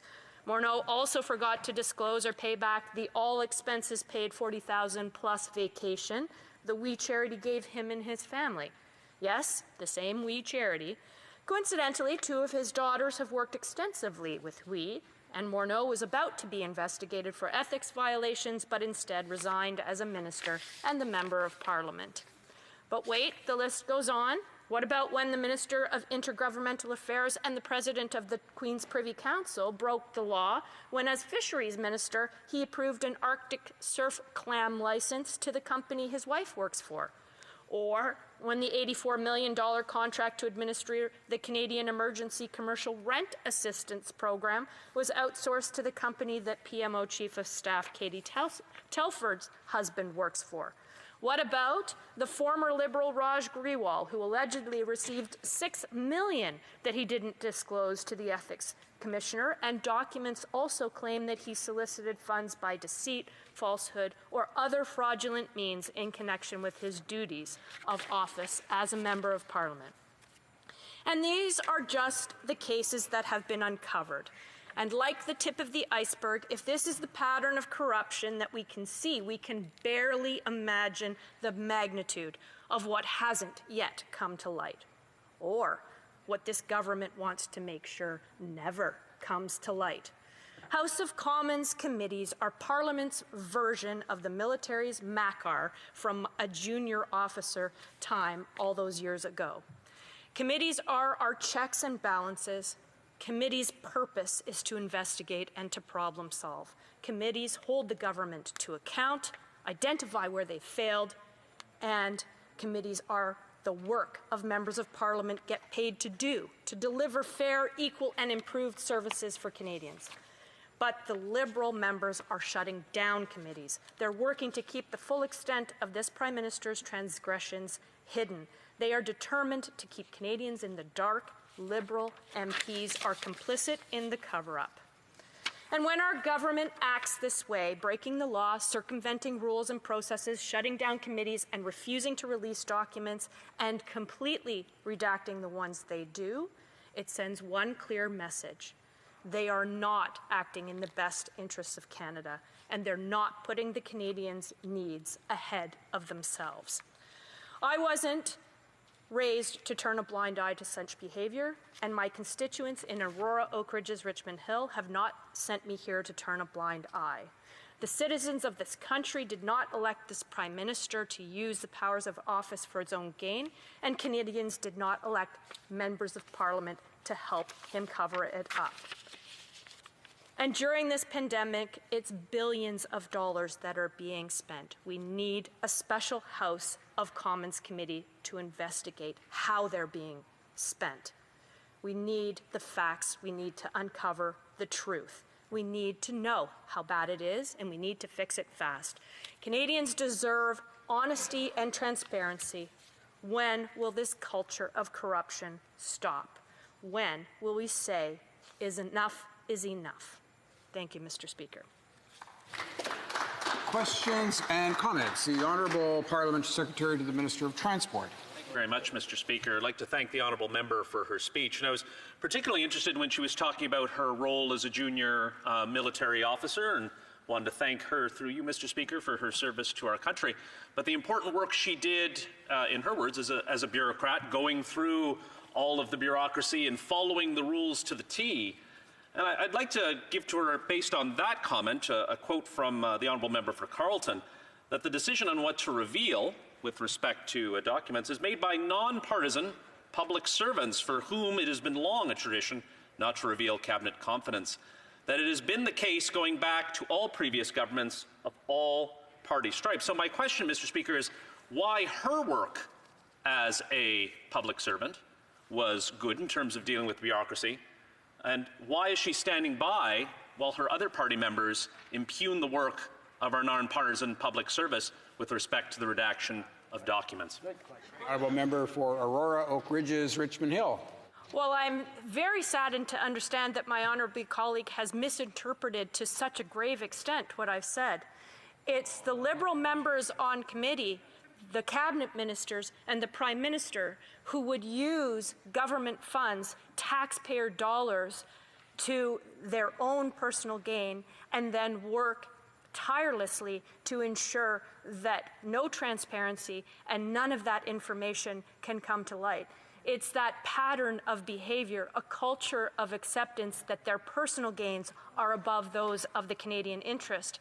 That is what members of Parliament have a responsibility to investigate, and that is what this special committee is so needed to do. Questions and comments? The member for Shefford. Thank you very much, Mr. Speaker. I'd like to thank my colleague for her speech. Well, let me say something, and then you'll see where I'm going with this. So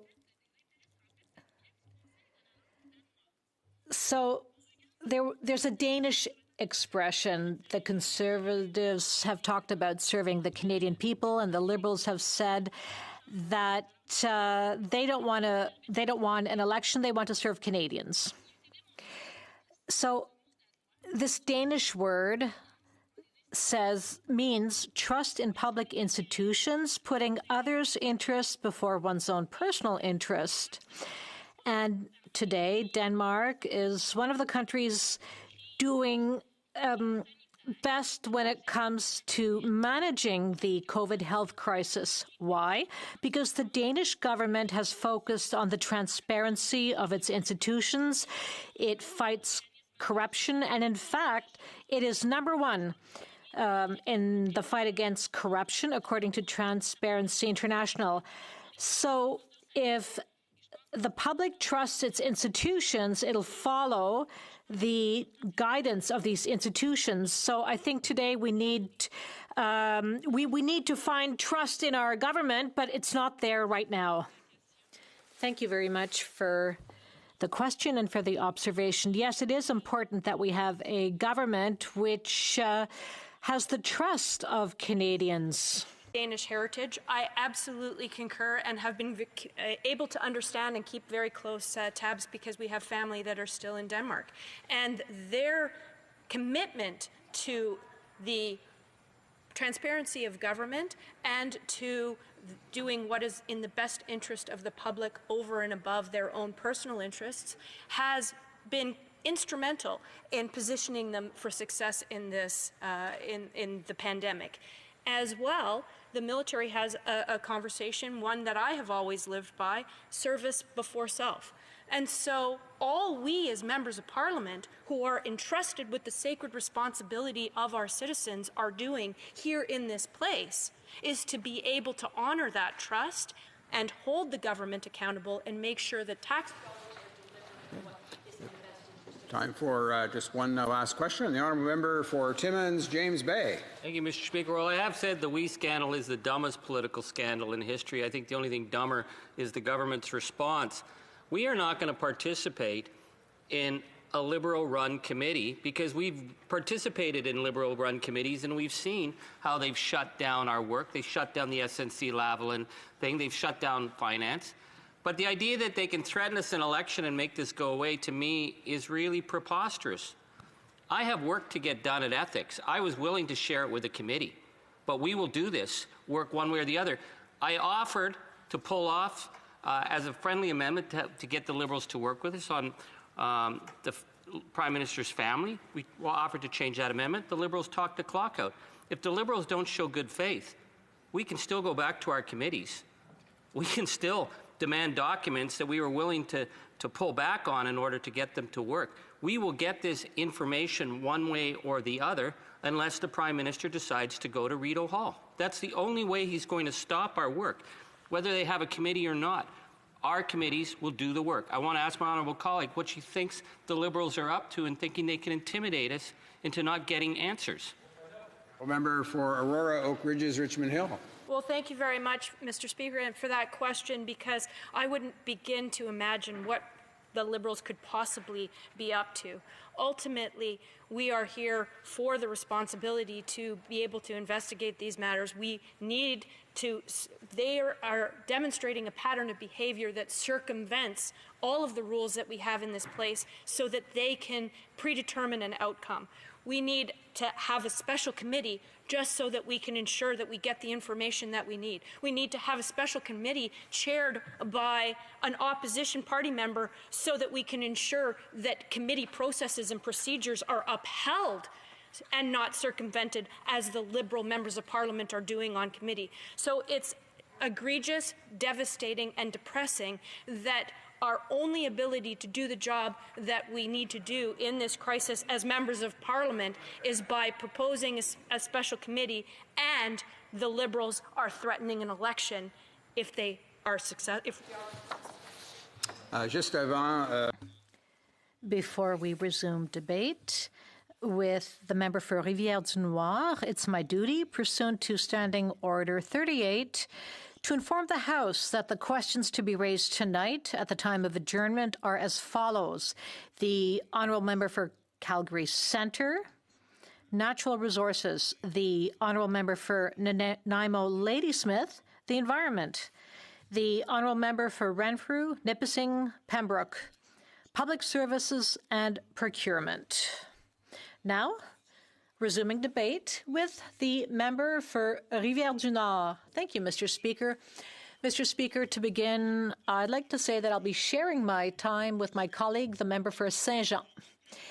Mr. Speaker, I think that today we've really looked at every aspect of the issue, and I think we've hit rock bottom.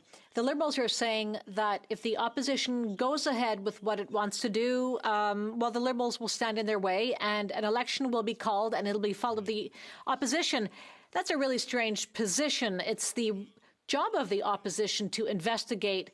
We've done that this summer and we'll keep on doing that. The Liberals' argument is this. You will paralyze Parliament if you strike a committee to look into weed charity. No, it's the opposite. We want this committee so Parliament will not be paralyzed. Parliament was paralyzed all summer. There were 4 committees, 4 standing committees of the House, all very busy, which had to stop their work in order to get to the bottom of the weed charity scandal. It was the Finance Committee, the Ethics Committee, the Government Operations Committee, and the Committee on the French Language. All these committees tried to investigate the We Charity. Now, Parliament has taken up its work again because it had been prorogued in the summer. These committees have work to do. About $340 billion have been spent since the spring on COVID, and the Committee of Finance will have to look at that. The Government Operations Committee will have to look at that as well. So, in order to be efficient and logical, let's not paralyze the work of the House. Let's strike a special committee, a separate committee, so that the standing committees can do their job. And that's exactly what we're proposing. We would not paralyze Parliament. We are proposing to get Parliament to work. However, the Liberals are saying we're in a pandemic. People are getting sick. People are losing their jobs. It doesn't make sense to dig into the We Charity scandal. Well, that doesn't make sense. It's as if you're saying a patient in hospital is sick. Let's see what's in his wallet. That doesn't make sense. Hold on a second. Quebecers who are getting sick, who are losing their jobs, well, they're still paying taxes. And these people have the right to know that their MPs are looking after their money and making sure that their money is being well spent. So it's our job, Mr. Speaker. It's not just our right to investigate the We Charity scandal. It's our duty to do so. It would be irresponsible to just let the scandal sit and not investigate it. And we want to do precisely that. Furthermore, we want to be very vigilant because so many Canadians are vulnerable. Many Canadians have fallen ill with COVID, or members of their family have fallen ill. A lot of Canadians have lost their jobs. Businesses are closing down. People are desperate. And therefore, they need their MPs to do their job.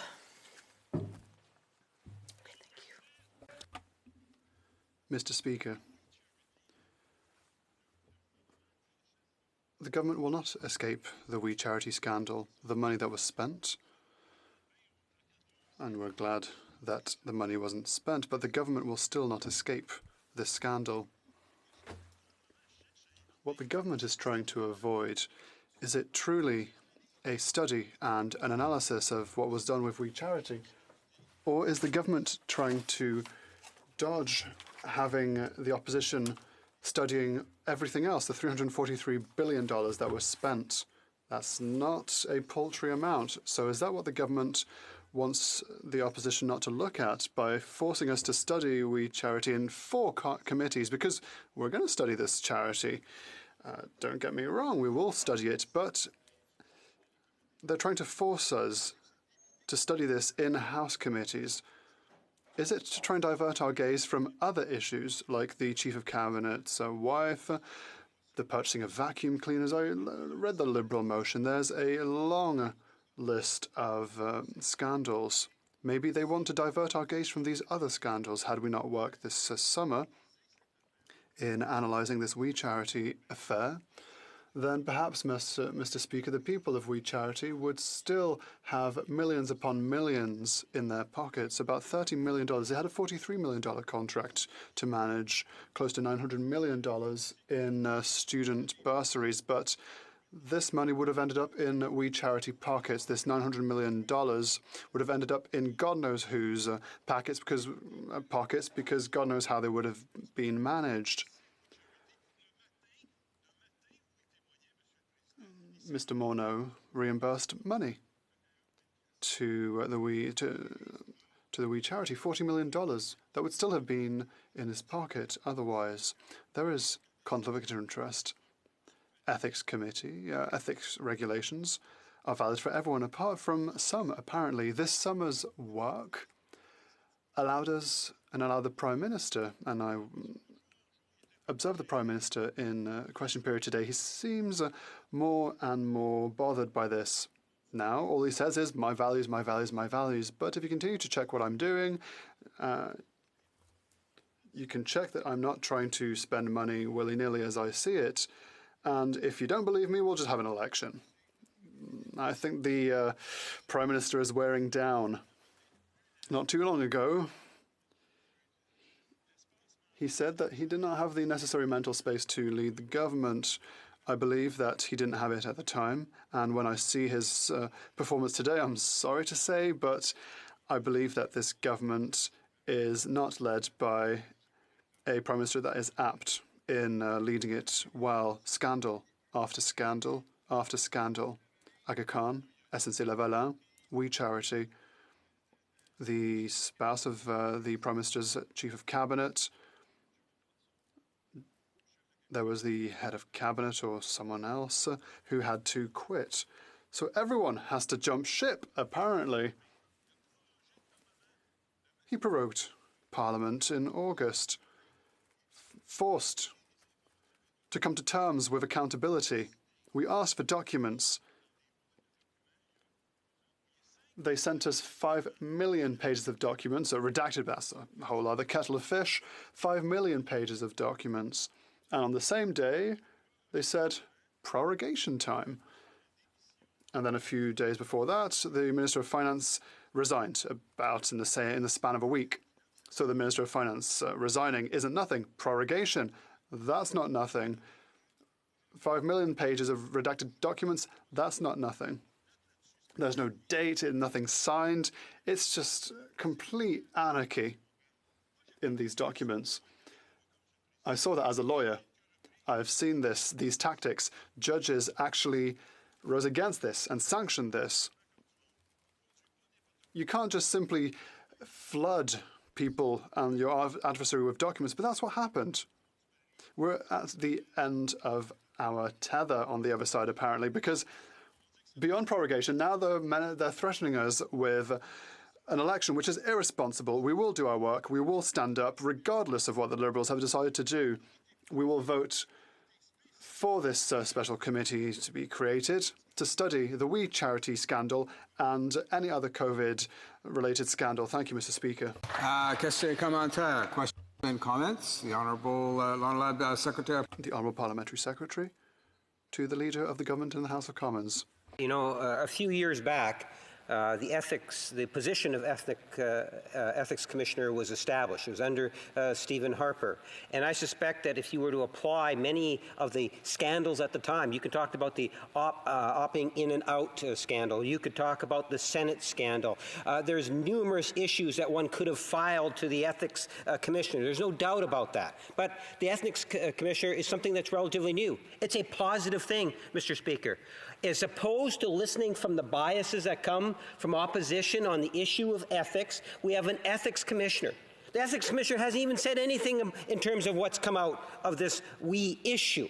They call it a scandal even before the ethics commissioner reports on it. Does the Bloc have any confidence in the independent offices of Parliament? The Honourable Member for Rivière-du-Nord. It's our work, and we will do so. The Liberal position is to try and say the following. I get arrested on the highway because I'm 140 kilometres an hour, and then I'll say to the police officer, well, police officer, I've seen many other people who are doing 140 as well. Great defence there. Did the Conservatives perhaps have scandals in the past? Maybe, but we're not talking about that today. We're talking about doing our work right here, right now. If the Honourable Member were in the opposition, and if the Conservatives had done what the Liberal government has done, then I am convinced that he would have been the first one to stand up in the House and say, this is unacceptable. That's what he did with the previous Conservative government, and we will do it right now with his government. Questions and comments by video conference. The Honourable Member for Churchill, Kiwatanuk, Aski. Merci, Monsieur le Président. Thank you, Mr. Speaker. Before I ask my question as a preamble, I would like to share a very troubling case that we saw here up north, where the Matthias Cullen Cree Nation First Nation told the Canadian media that tents had been produced for them that had never been ordered by them, even when they had made specific requests of what they needed at the time. We learned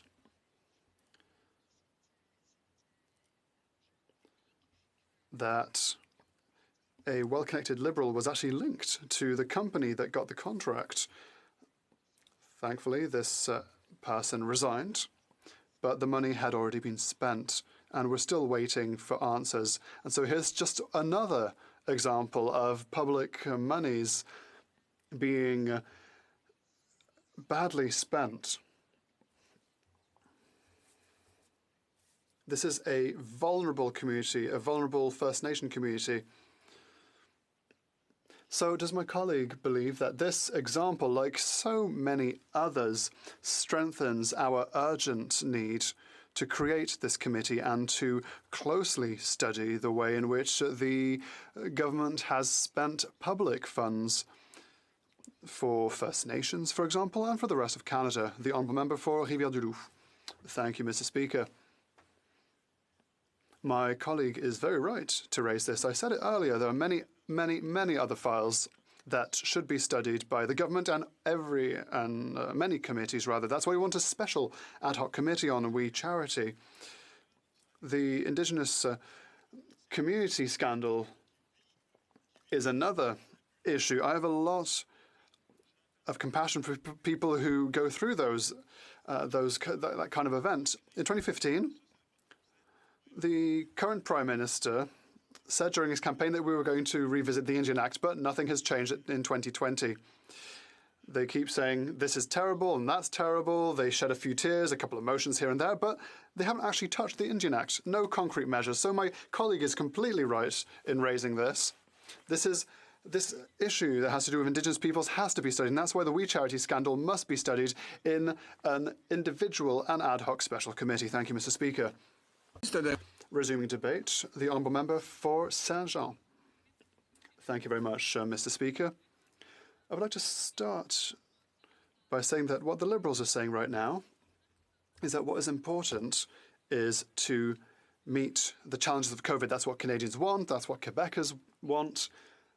And to save time, it would be important to manage the crisis rather than creating another committee. It's so important for them to spend all their time on COVID. It's rather strange to say that they would rather go to an election than create a committee, which is completely absurd. Either a committee or an election. And they prefer the election, clearly. Either the government triggers a vote of confidence because all the government wants at the end of the day is an election. It would be understandable. The leader of the government in the House keeps saying that there should be elections for the past 3 weeks. Every time we talk about something, they talk about elections. The other option is perhaps the government is such a bad poker player that their bluff is completely uncredible, unbelievable. They just want to go into an election, perhaps. Perhaps there's a third option that we should analyse in all this. This is something that was missing in debate. Perhaps the motion is particularly terrible and we should vote against this motion, but I've yet to hear any comments from the government and from government MPs saying this is why this motion is rubbish. This is why we should vote against the motion. We haven't had this substantive debate, so I'm going to do so because it's always interesting to figure out that upon which we vote. So let us take the motion article, clause by clause rather. The first says that, note that the We Charity scandal has preoccupied Parliament since the Canada Student Service Grant, CSSG, was announced on June 25th, etc., and that the outstanding unanswered questions only become more numerous and increasingly serious. This was in the media, so it's in the motion. Fair enough. B. Further note that several other scandals and potential scandals have come to light more recently in the context of government expenditures related to the COVID-19 pandemic response, including but not limited to about the Prime Minister's Chief of Staff's spouse, double I, the Prime Minister's Chief of Staff's spouse to secure amendments to the CWS, and triple I. So this all seems fair and good to have in a motion so far. Acknowledge that the Prime Minister's abrupt decision to prorogue Parliament intensified the need for parliamentary accountability. The Parliamentary Secretary of the Leader of the House this morning said, well, it's not that important that we prorogated because we're in a very special time. We sat this summer. We even sat more in the summer than the number of days we actually prorogued. But that's not the right lens to see this through. It's not the question of the number of days we spent in the House, because it wasn't really the House of Commons, it was a COVID committee, let's not forget. What's important is that it killed this COVID committee and that we stopped talking about this. It's therefore important to have this in a motion. Believe that to ensure that the work required to achieve this accountability does not interfere with the ordinary operations of the House network of committees. A special committee with a dedicated mandate should be established. They even suggested that a committee be created not any later than this morning. E, therefore, appoint a special committee on anti-corruption. There was an amendment to change the name. The name was changed. Let's not throw out the baby with the bathwater. What should this committee study? All aspects of the CSSG, the assorted relationships between We Charity, including any of its affiliated or related organisations, and the Kielburger family on one part, and the government, the ministers and Crown and their families on the other part. All aspects of the KECRA programme, including its planning, development, establishment and implementation. All aspects related to the allegations of lobbying by Rob Silver. All aspects related to the acquisition, purchase and regulatory approval ventilators manufactured by or otherwise associated with the Baylis Medical Company, or any other matters connected to the government's COVID-19 pandemic response measures that any standing committee of the House may request the committee to investigate. This is a whole comedy of errors.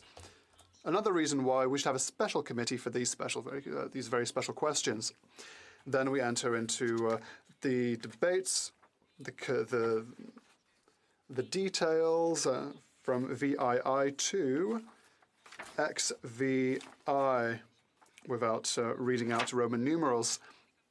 Well, this is all well and good. That's how committees work. Now we're Article 18, XVIII, if you will. The Prime Minister, the Deputy Prime Minister, the Minister of Finance, the Minister of Health, the Minister of Public Services and Procurement, the President of the Treasury Board and the Minister of Diversity and Inclusion and Youth, etc., could be ordered to appear as witnesses.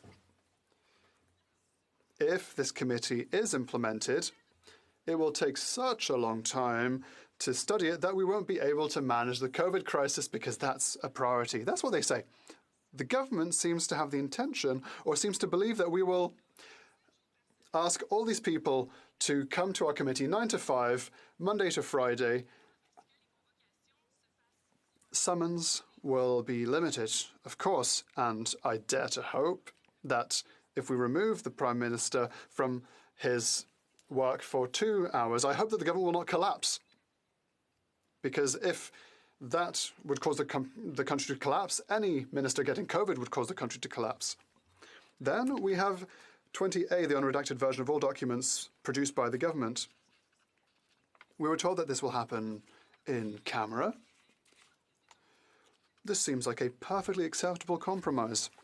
Our work as parliamentarians require us to have a global overview of the situation, and when the documentation is redacted, we lose context, we lose information, and we found some very interesting tidbits in these 5 million pages that were given to us.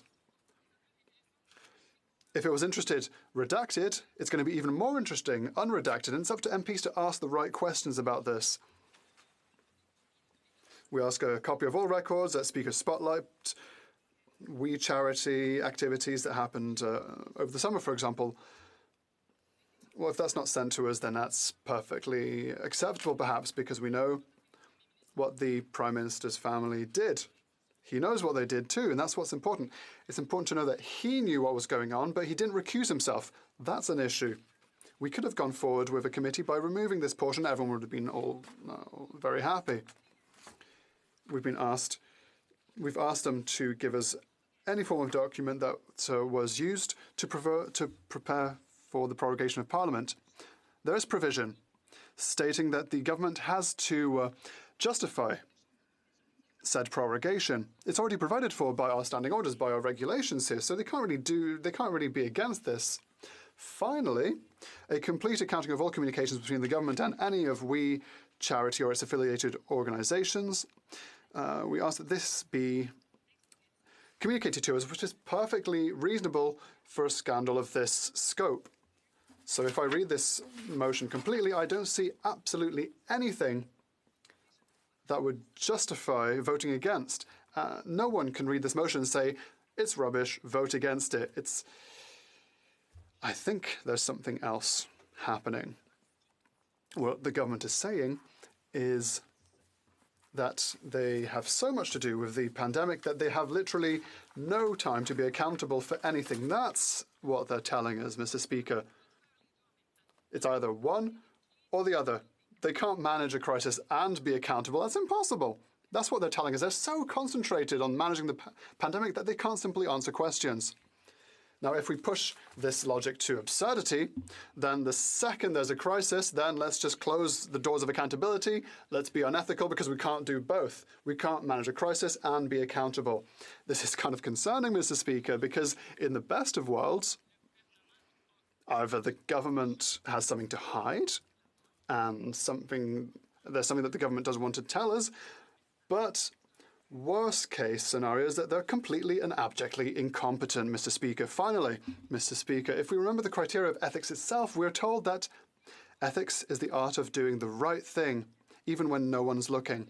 That seems to be a bit of an issue for the government. They seem to need a nudge in the right direction to make sure that they do the right things at the right time when it's the time to do so. It's our role as parliamentarians to nudge them when you have nothing to hide.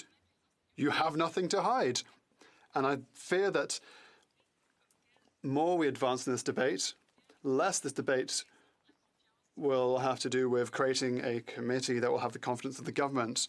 I think that in this committee, we'll find to see who is right in trusting the government and who isn't. Thank you, Mr. Speaker. Questions and comments. We'll go by video conference to the honourable member for Mount Royal. Merci, Monsieur le Président. Thank you, Mr. Speaker, and thank you to my honourable colleague for her presentation. I have two questions for her.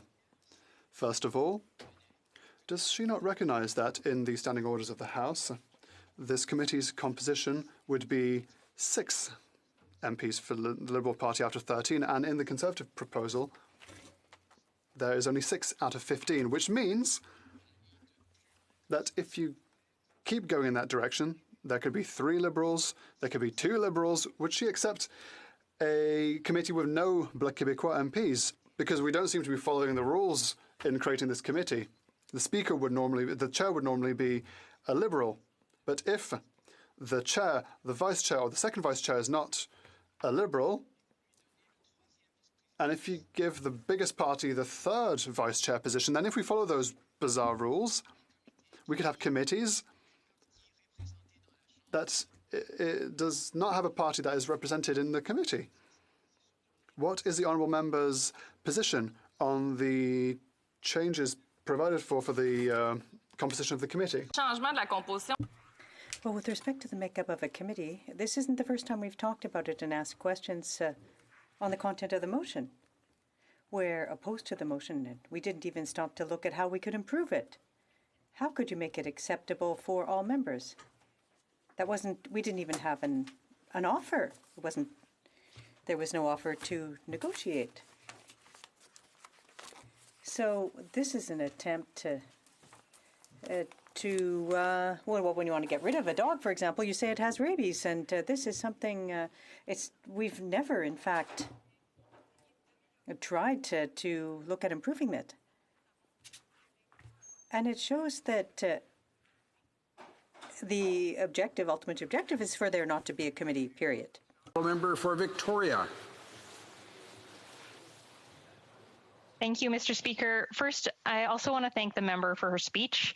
People in my riding have been contacting my office saying they are struggling with the transition from CERB to EI or to the other benefits. Some of them have been without income because of the government prorogued Parliament, shutting down Parliament when Canadians needed them the most. Some weren't able to reach CRA this weekend because of scheduled maintenance. The Liberals don't seem to have planned ahead to take care of these people. And I can only imagine now how worried these constituents are hearing the Liberals threatening an election only a year after the last election and in the middle of a pandemic.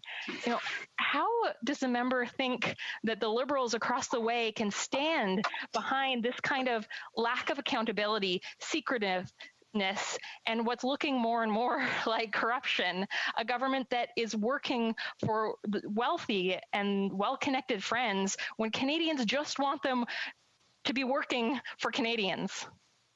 Député de Saint-Jean.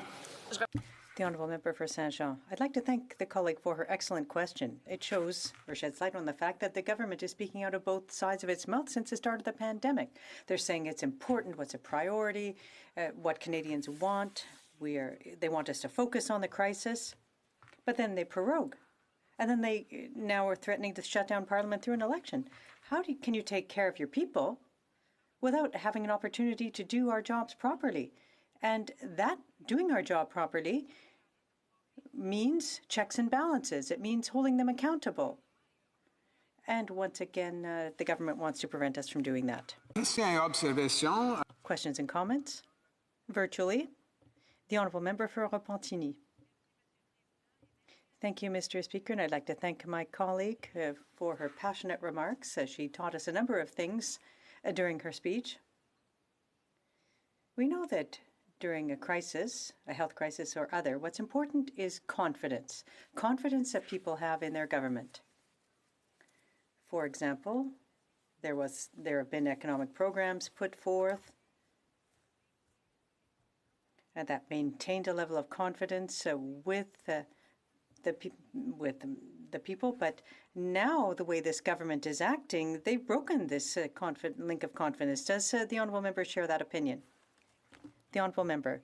Well, what we've seen through all of the scandals that have grown like weeds, that's the case.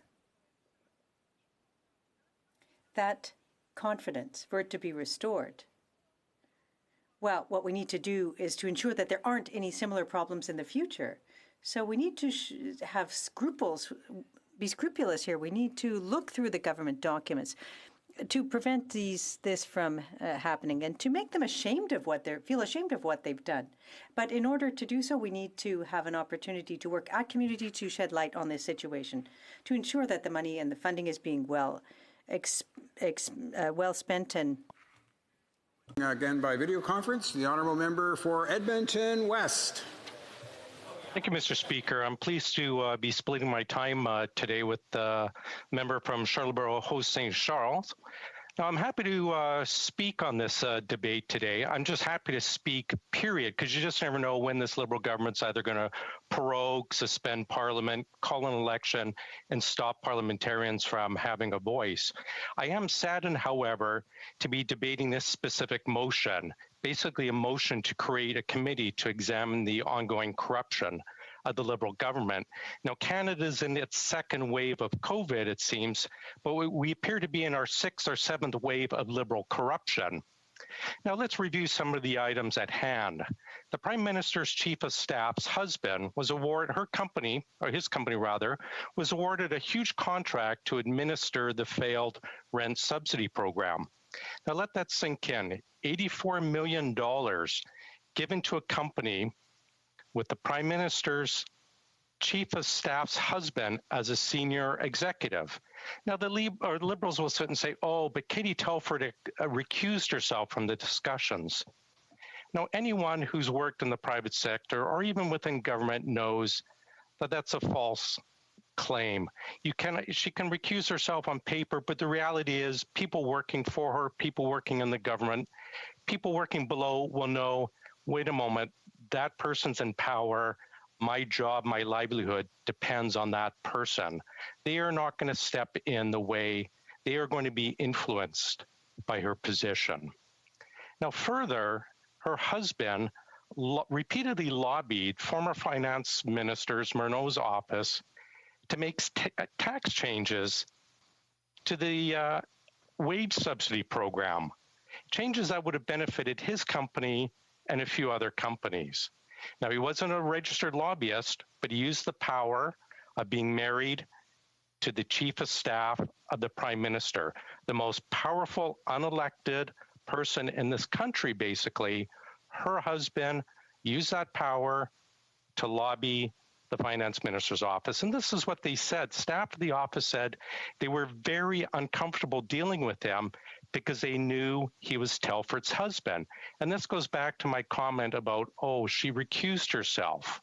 When you're in a position of power like that, you can't just simply wash your hands by simply saying, I recuse myself, as very clearly shown by the comments made by the old finance minister's staff. Now, we also asked in this House, because we had heard rumors that the husband of the Prime Minister's Chief of Staff personally lobbied the PMO as well. We asked in this House, did we get an answer? Of course not. A simple yes or no question. The very fact that the Liberals would not answer it leads us to, I'm sure, conclusions that he was involved. He did do that. Now, other issues at hand. Ventilators. Former Liberal MP Frank Bayliss receives a contract for about $250 million to build ventilators. Ventilators, by the way, that are not approved in any jurisdiction in Canada. Ventilators, which are normally $1,000 to $5,000 each, somehow miraculously go up to $24,000 each when it's being done by a Liberal. And as mentioned, not approved by any jurisdiction in Canada.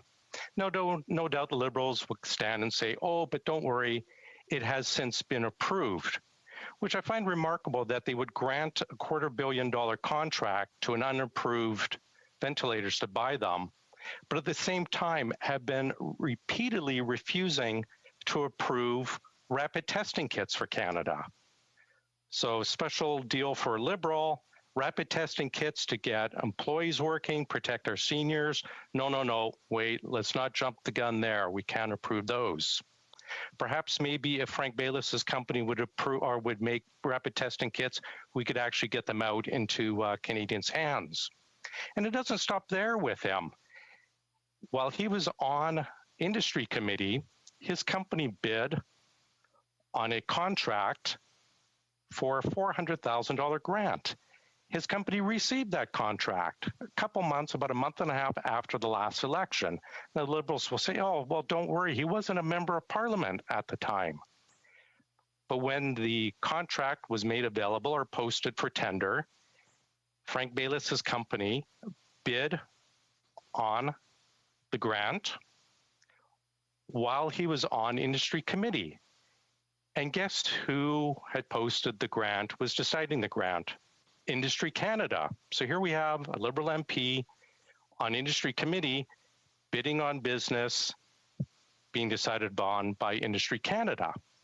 Now this is the same Liberal MP that would have sat on that committee and voted yay or nay on the estimates for that department, whether he received funding, but is also the exact same Liberal MP who berated government employees about not making enough federal money available for research grants, the same grant his company eventually got. Now, further lining the pockets of Liberals, it's the $400,000 Frank Baylis.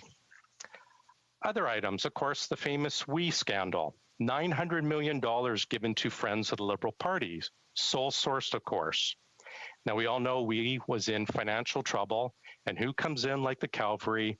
The Prime Minister and the Liberals with $900 million of taxpayers' money.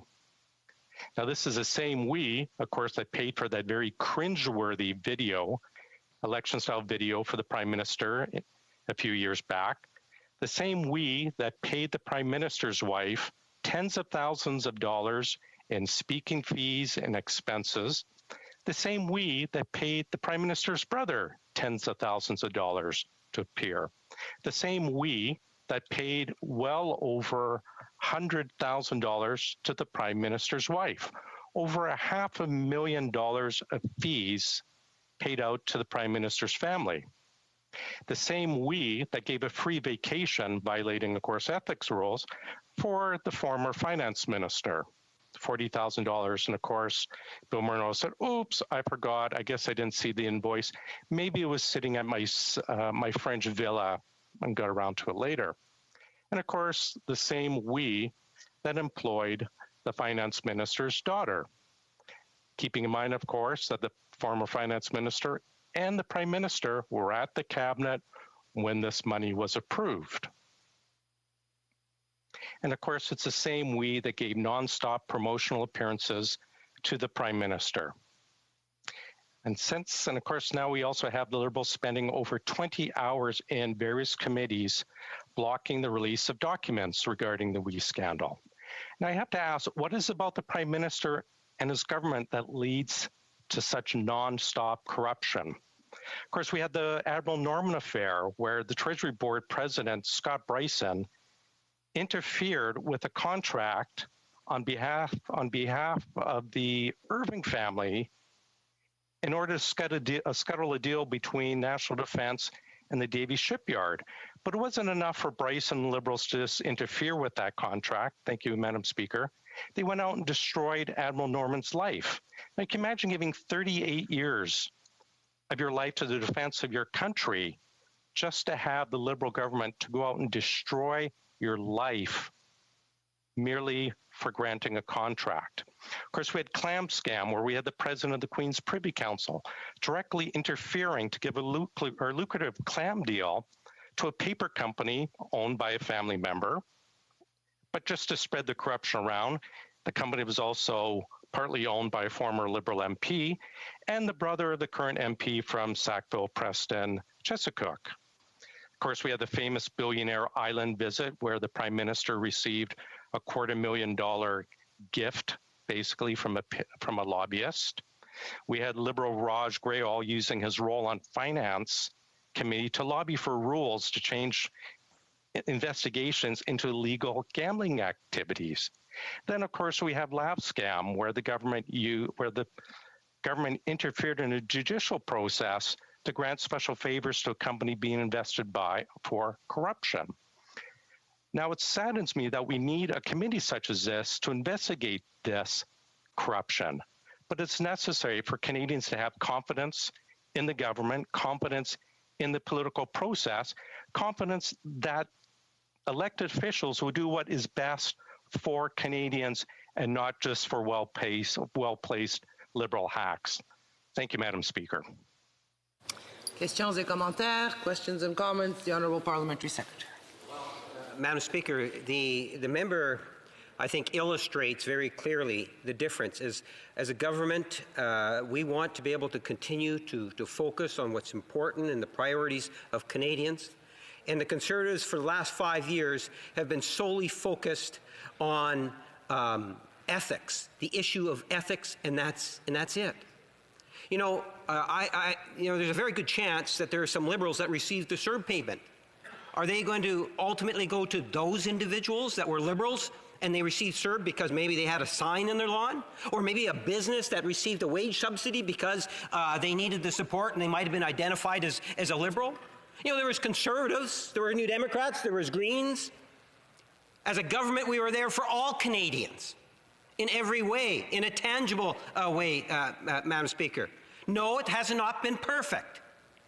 But the Conservatives' pure focus is one of disruption of this chamber, is one of causing as much frustration in dealing with one issue and one issue alone, ethics.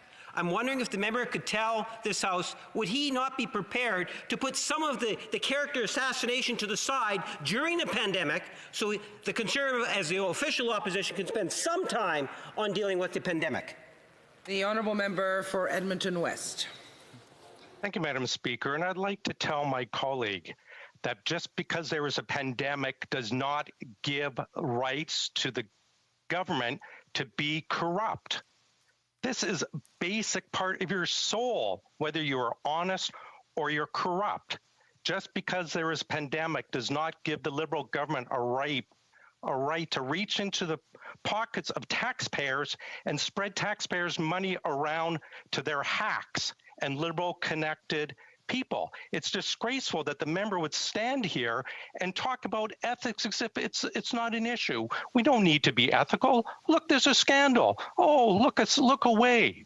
The member should be ashamed of himself. We will stand for what is right. We will stand for truth. We will stand for ethical actions, not for corruption and not for covering up the corruption of this Liberal government. Comments, l'Honourable Député de Shefford. The Honourable Member for Shefford. My colleague just talked about the important role the opposition plays in a crisis or not. I'd like to hear the comments, more comments about this, because it was under the Bloc Québécois that the sponsorship scandal was brought to light. And now, I'd like to hear my colleague comment on this situation. The government seems to forget that it's in a minority situation and that the opposition received a mandate from the population to oversee what the government does. Because the people didn't have sufficient confidence in the Liberals to give them a majority government. So I'd like to hear the member comment on that. West. Thank you, Madam Speaker. I appreciate my colleague's question. We've seen this repeatedly with this government. Whenever they're challenged or something, whenever they're caught, they like to change the rules. And they're doing that. They're trying to do that again now. They don't like the standing orders in the House. Well, they try to ram through changes unilaterally without consulting or without the agreement of the other parties. Don't like the House rules? They try to change them. Don't like investigations? Well, let's prorogue Parliament and stop. Don't like the debate? Well, let's threaten an election. None of this serves Canadians. Every action from this government serves one purpose, and that's to serve Liberals, not Canadians. Thank you. The honourable member for Timmins James Bay. Thank you, Madam Speaker. I listened with great interest to my honourable colleague. I think the overreach that the Conservatives made with their motion by identifying that they were going after corruption was that they're naming people who actually have not been found guilty of anything. Frank Baylis, I know Frank, and Frank is a well-connected Liberal, and whether or not this deal was right or wrong is something that belongs at committee. Certainly, we need to get an answer. But the idea that this was an act of corruption and naming Frank Baylis in a parliamentary motion I find is very concerning because we don't have the evidence. It's the same as Rob Silver. I am very concerned about the calls he made. Personally, I think it stinks to high heaven. But the Ethics Commissioner said there was nothing wrong. So for Parliament to say that these were acts of corruption before we've actually done the investigation, to me, is a serious mistake. And the one thing I've really been struck with, the dead silence from the Conservatives on the fact that I called for an investigation into David McNaughton, and he was found guilty. David McNaughton, a total top Liberal insider, good friend of the Prime Minister, was found guilty, and yet he works for this very powerful American company, Palantir, and he's not being looked at, and yet he got meetings with the Deputy Prime Minister, he got meetings with Innovation. I have to give the time to the honourable member for Edmonton West for a very short comment.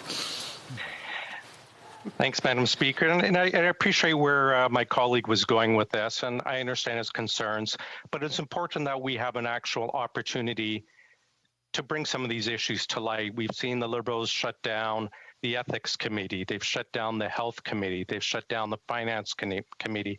It's clear that any opportunity to look at any of their ethical breaches is going to be met with rule changes, election threats, filibustering. We need a committee to investigate these issues. Thank you. Resuming debate, the member for Charlesbourg-Haute-Saint-Charles. Thank you, Madam Speaker. Well, Madam Speaker, every time I give a speech in this House on a bill or on a motion, I always get on my feet and I think I'm happy to speak on any given topic. But today I can't say I'm happy to rise and to speak because we're in very unusual times. In the history of Canada's Parliament, in the last 150 years, this is the first time a government, regardless of which political color, has attached a confidence motion on an issue. We're not talking about a money bill. We're not talking about a budget. All we are asking for is a committee, and the government is using this to create a confidence vote, knowing full well that the timing to hold an election is very bad because, after all, we have to manage this pandemic. We're here in Parliament, we're giving speeches. Certainly, we have not forgotten that there's a virus out there. We're in a crisis and we're living with COVID-19. Nevertheless, we have to come back to basics. Let's come back to the reason why we're debating this motion. It's a very detailed and exhaustive motion. It's very clear and it's full of facts. And there's a serious problem. Our Liberal friends know that we are right. They know that opposition parties, and thank you to the Bloc for working with us, we're not doing this to waste anyone's time. We're not doing this for fun. We're not here to have fun at the end of the day. We're very serious, and we have to look at decisions taken by a government which is crooked, which has always been crooked, and it's not stopping. The parliamentary secretary of the government leader in the House said that Conservatives have been talking about ethics for 5 years. Well, there's a reason we're talking about ethics for 5 years. There's a reason why we keep on talking about ethical issues, because there are ethical problems on the Liberal side. There are a couple of reports, two on Trudeau's affairs. There's a third report coming out, probably a third one relating to Trudeau. It's there, and these are facts that we are trying to deal with.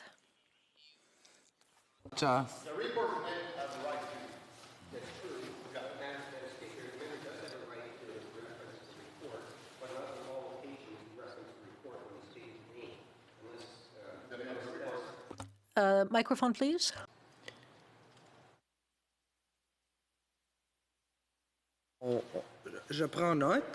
I will take that under advisement, but we'll keep on listening to see whether people are being named or not. So there are 2 reports looking into the doings of the Prime Minister. A third one is coming out, and these are facts. And something bothers me. Canadians are watching us, and I read what Canadians are saying, Canadians who are not inside the Ottawa bubble. Those Canadians don't understand how things happen here. So for these Canadians, what we're basically doing is an investigation. It's like a police investigation. We're looking at documents. We're asking questions. We're calling for documents. We have different committees, the Finance Committee, the Ethics Committee, the Health Committee. So these are like police committees, if you will, and they're each doing their job. However, all we're asking for is a temporary anti-corruption committee, as actually happens elsewhere. So we're just asking for the creation of a certain committee to look into certain facts which are known. And this is all we're talking about since the start of the day. And our colleagues on this side want to know more about the We Charity. They want to know about the relationship between the Trudeau family members with the We Charity. There are facts out there. There is evidence out there, but there's still information lacking. And that's, of course, why this government is threatening to launch an election, because they don't want us to dig deeper. So for the average Canadian watching us, trying to understand what we're doing, well, let me say to them, we're like police investigators doing our job. But it's very frustrating for us, as it would be for any police investigator who's trying to get evidence but is hitting his or her head against the wall. Somebody is blocking their work. That's happening here. All we want is the truth. And there are enough elements out there which point to the fact that we are right. A little earlier, I was listening to the leader of the government giving an interview on Radio-Canada. He said that all the opposition wanted to do was to paralyze the business of Parliament. That's actually not true. Quite the opposite. What we want to do is free up the other committees so they can do their job. We have to look at the main estimates. These committees have a job to do. Everybody wants to do their job. We're in a pandemic. This House is not full. There's only a few MPs because we need to socially distance. And yet, there are 338 members of Parliament, enough to do their jobs on committees. We have a dozen committees. A lot of them are at home. They've been at home for 6 months. Well, they want to work on committee, and no one's going to complain because we are here to do our job. And the issues this new committee would delve into are the same ones that the other committees have been looking into. So all we're asking for is a more efficient way of getting to the bottom of things. The Liberals know they're in trouble, and they have been in trouble countless times, and one day Canadians are going to sit up and clue in and say, the Conservatives are right, the Liberals are crooked, we've got to stop them. However, we're in a pandemic, and everybody agrees nobody wants an election right now. If we were not in a pandemic, I'd be happy to go into an election. We don't want an election, but we want the truth. Oh, there's intimidation here. No, I'm joking. I'm just kidding. So to come back to the issue at hand, we want to get to the bottom of things, and we want to do this for Canadians. Because at the end of the day, Canadians are watching us, and we don't want Canadians to think, look at these clowns, we're paying them to send them to Ottawa.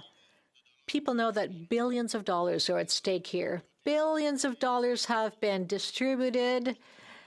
However, there's nepotism, and we don't know where some of the money has gone. Canadians pay their taxes every year. Sometimes they pay a lot of taxes, but Canadians want to make sure that their tax money is well spent and that their money doesn't go to friends of the government. But it seems that this is a trend, a pattern amongst the Liberals. Every time they are in power, these kinds of stories come up again. I wasn't there at the time, but I was watching what happened during past Liberal scandals. The sponsorship scandal was just one of those. So this pattern, when the Liberals, for the Liberals, it's normal. It's normal for them to act this way.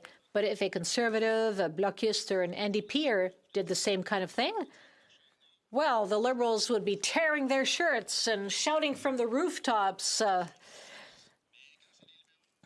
But when the Liberals engage in this type of activity, well, it seems to be okay. The parliamentary secretary has said that the Conservatives have only talked about ethical issues for 5 years. Well, what we care about is how taxpayers' money is managed. And right now, taxpayers' money is going to friends of the Liberal government. We have to look into this. So to conclude, this motion was not introduced to lead to a vote of confidence. All we want to do is make sure Parliament operates more efficiently. We want to create one committee which will get to the bottom of things, which will produce a report. And if the report says that the Liberals are okay, their hands are clean, that's great. But if the report concludes that the Liberals engaged in underhandedness, well, then they'll have to pay the price. All we want is for Parliament to do its job. The member for Outremont. Thank you, Madam Speaker. I have to admit that I am speechless. I listened to the Conservative MP say that some MPs were twiddling their thumbs. Well, I can't believe it, that here within the Liberal caucus, we're working 24/7 to support our charities, our families who are in need. We are in the middle of a crisis, of a pandemic. We all should work for our MPs in our ridings. So my question is this: why don't Conservatives agree with what we have proposed, which is the creation of a committee which would look at all expenditures made during this pandemic? The committee would be representative, but no, the Conservatives want to create a committee which would not be representative of the makeup here in the House. So I really don't understand why they don't want to meet us halfway and support the creation of a committee which would study all expenses made by this government since COVID. The honourable member. Well, I agree with my colleague that all MPs work hard for their constituents. However, we are here 25 weeks a year here in Ottawa doing our parliamentary work. Whether we do it in person or virtually, we're all working hard. Now, when it comes to our motion, in contrast to what the Liberals are proposing, the Liberals are proposing a very wide-ranging study to look at general expenses made during COVID. What we're asking for is something specific. We want to focus on Frank Baylis, on We Charity, on the husband of the Prime Minister's Chief of Staff. We want to dig into specific issues where certain information is out there and certain information is missing. Questions and comments? The member for Thérèse de Blainville. Thank you, Madam Speaker.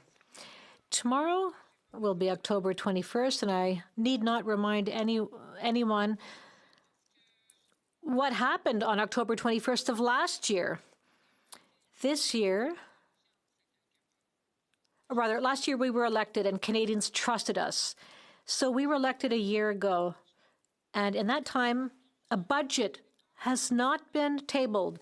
We trusted the government to spend extraordinary amounts of money during the pandemic because the situation was unusual. We supported the measures the government had put forth.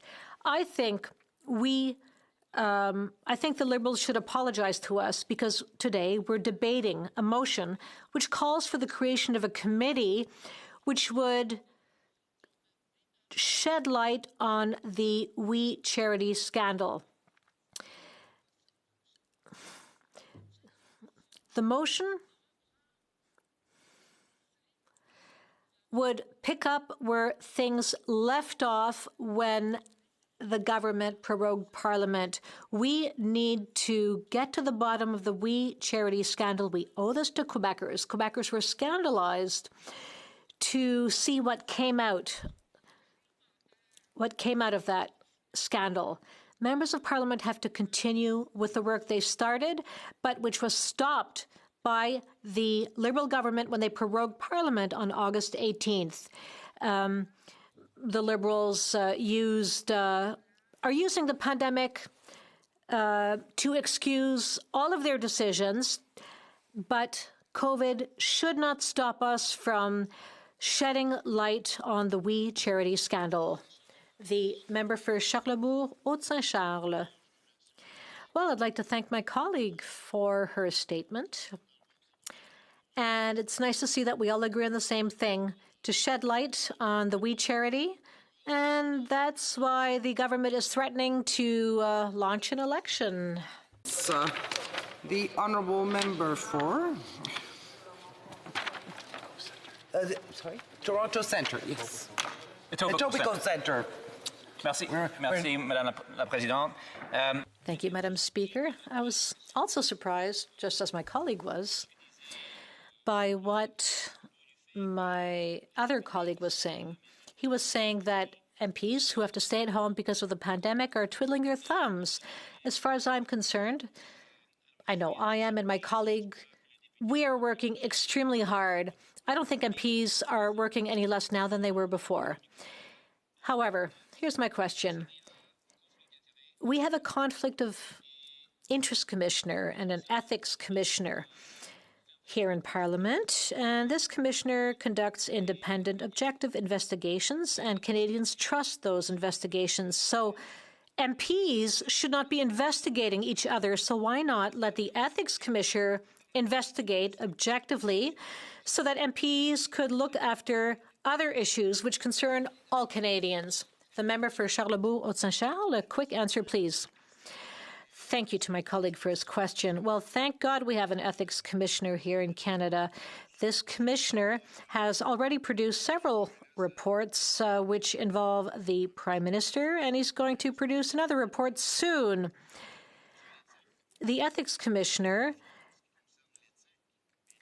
investigates ethical issues, but members of Parliament must look into issues which exceed the mandate of the ethics commissioner. That's why we've got committees. That's why we have the House of Commons. This is where we ask questions which go farther. Resuming debate, the Leader of the Government in the House.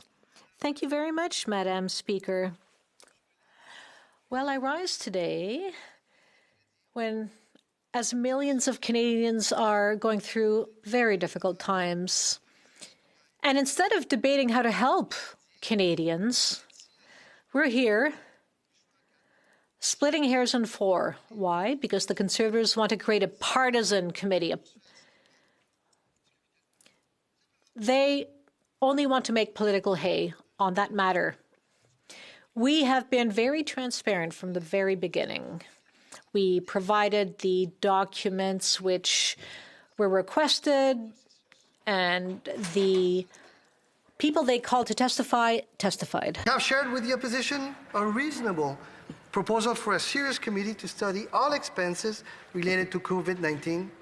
One thing is clear for us all, the ball is now in their court. That's right. Madam Speaker, does the opposition realize that we're in the second wave of this COVID pandemic? Do they understand what is happening?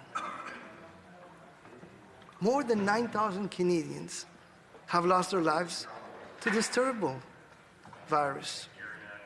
For the families and friends of these thousands of people, the impacts of this pandemic will stay with them forever. For those who lost loved one, 2020 will be remembered as a especially painful year, and we mourn their loss. Madam Speaker, there's nothing in the motion put forward by the official opposition that we're debating, because they're forcing us to debate today, that acknowledges this harsh reality. Nothing. They're not talking about what Canadians are facing. It's pure politics, Madam Speaker. 1 year ago, it's going to be a year tomorrow, actually. Right? Tomorrow, it's going to be a year. That Canadians made their decision in an election about what it wanted to see in Ottawa. They elected a minority parliament. They wanted their MPs to collaborate. They wanted their MPs to work together, Madam Speaker, to work together. They grew tired of political games, and they wanted to see MPs from all parties working together on things that matter, things that are important to Canadians. And this became even more important when the COVID-19 pandemic hit earlier this year. Beyond the tragic impact on the health of Canadians, the economic consequences of the pandemic have been devastating for Canadians. Millions lost their jobs. People back home in our own communities need the government. And this Parliament, because it's not only the responsibility of the government, but of all parliamentarians. They want us, all of us, to stay focused to provide the support that they need. And I can tell you that this is what we're doing on this side of the House. Today we're seeing that the Conservatives, they don't care about that. They've showed it. They don't care about that. They have turned their backs on Canadians. They don't care about working together to find solutions to the many challenges in this crisis. The only thing they care about, and they've shown it today, and they're still showing it now, the only thing they care about is political gains. Yep. Their motion has nothing, absolutely nothing to do about asking serious questions on government policy in the middle of the pandemic. It's just a self-serving political game, and we've made it very clear, we will oppose it. Et pendant que l'opposition fait peur. And whilst the opposition plays outrageous partisan games, and while they bandy about unfounded accusations and allegations, our work as government is to protect the safety and the security of all Canadians, and especially, Madam Speaker, the health and safety of the most vulnerable of Canadians. Those that have the least, those that find it difficult to make ends meet, women, who are often those who have to juggle with many family responsibilities without forgetting young families, and seniors that have had a lot to deal with, especially these past few months. In such circumstances, where we are riding the wave of an unprecedented crisis, we have to work together. It's our responsibility as a responsible government. It's also the responsibility of every single opposition MP. We must work together, and especially, as I said, Madam Speaker, especially during a pandemic. That was our government's approach during all of the pandemic. It remains so now, and it will never, ever change. Our hand is always extended towards the opposition. We're always ready to work hand in hand with them. It's not just beautiful words. The opposition colleagues know these are not just words. In the past few months, we've worked with the opposition to put forward tangible measures to help Canadians. And if I may, Madam Speaker, because I'm sure my colleagues are dying to hear more about this, I will enumerate a few of them, if I may. In March, for example, Madam Speaker, there was the CERB. Unprecedented, allowing Canadians in need due to this pandemic to continue to pay for their rent, to pay for their food, to clothe their children. This benefit that was approved by opposition parties was an emergency economic lifebuoy to help those who really needed that help. It allowed us to also help collectively millions upon millions of Canadians who had lost their jobs, who were forced to quarantine, or who were taking care of someone who was ill because of COVID-19. What we did also helped parents who worked or who had to forego work to stay at home without a salary to take care of their children. And today, those who lost their jobs are migrating towards EI. In this context, the Canadian government has implemented new measures to help them, those who need a bit of help. We have a number of new programs for sickness benefits, for example. And, Madam Speaker, every time, this was the fruit of collaboration between parties. We're a minority government, and so we need at least an opposition party to support us, which has always been the case. Sometimes it's unanimous. Last time we voted, every single party voted for our measures, the measures put forward by the government. Let us not forget, with the support of the House once again, we implemented a wage subsidy program to help companies to maintain their staffing levels. This, despite the reduction of demand for their product or their service. We also offered, and I'm sure that this is of interest to our opposition colleagues, through the Canada Emergency Business Account, we secured loans so they can continue to pay, for example, their rent. This has been the case since the beginning of the pandemic. There are just a number of examples in amongst many, Madam Speaker, of measures that the Government of Canada has implemented to help Canadians weather this terrible, terrible storm. I wanted to mention this because it needs to be understood. We were able to do all of this because we worked with opposition parties as a minority. We needed the support of one or either party, and we managed to do so for the well-being of Canadians, for the health of Canadians, and for the safety of Canadians. Impacts, be they economic, environmental, or social, continue to occur. These impacts continue, impacts stemming from this pandemic. All this represents a very significant challenge for the government and for opposition parties that are under the obligation, pursuant to the social pact that they signed with their voters. They have to act in a responsible way as well in this House of Commons. They have this same obligation, the same obligation as we do, Madam Speaker.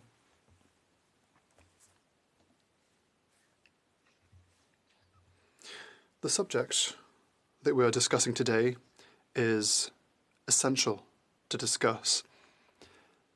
There is a lot more to do. We've learned a lot also on what works to protect the health and safety of Canadians, what we can do to help them push through this pandemic by acting in solidarity and working together. That's why the speech from the throne that was read by most people, that was read by everyone in this House, this speech from the throne had a very ambitious plan, a very bold plan. And if I may, I will enumerate a number of priorities that were set forth in the speech from the throne, especially tackling this pandemic. And I'm sure that this is of interest to my colleagues. The efforts put forward by the government through the speech from the throne, helping provinces, for example, increasing our capacity to test people, continue to expedite PPE throughout the country, giving these tools to all provinces, working with all provinces as well, continue our direct financial assistance to companies because our companies need this help. Madam Speaker, these are women and men who built these companies, the builders of this company. I have a lot of respect for them, and they are living difficult times. We're here for them, and the speech from the throne mentions it very clearly. It mentions what we will do for them. We're talking about all of these measures and issues that have to do with the pandemic and our capacity to meet Canadians' needs during this pandemic. We could be talking about this, but what is the opposition talking about? Thanks to the Conservatives, we're talking about a hyper-partisan motion that many have called irresponsible.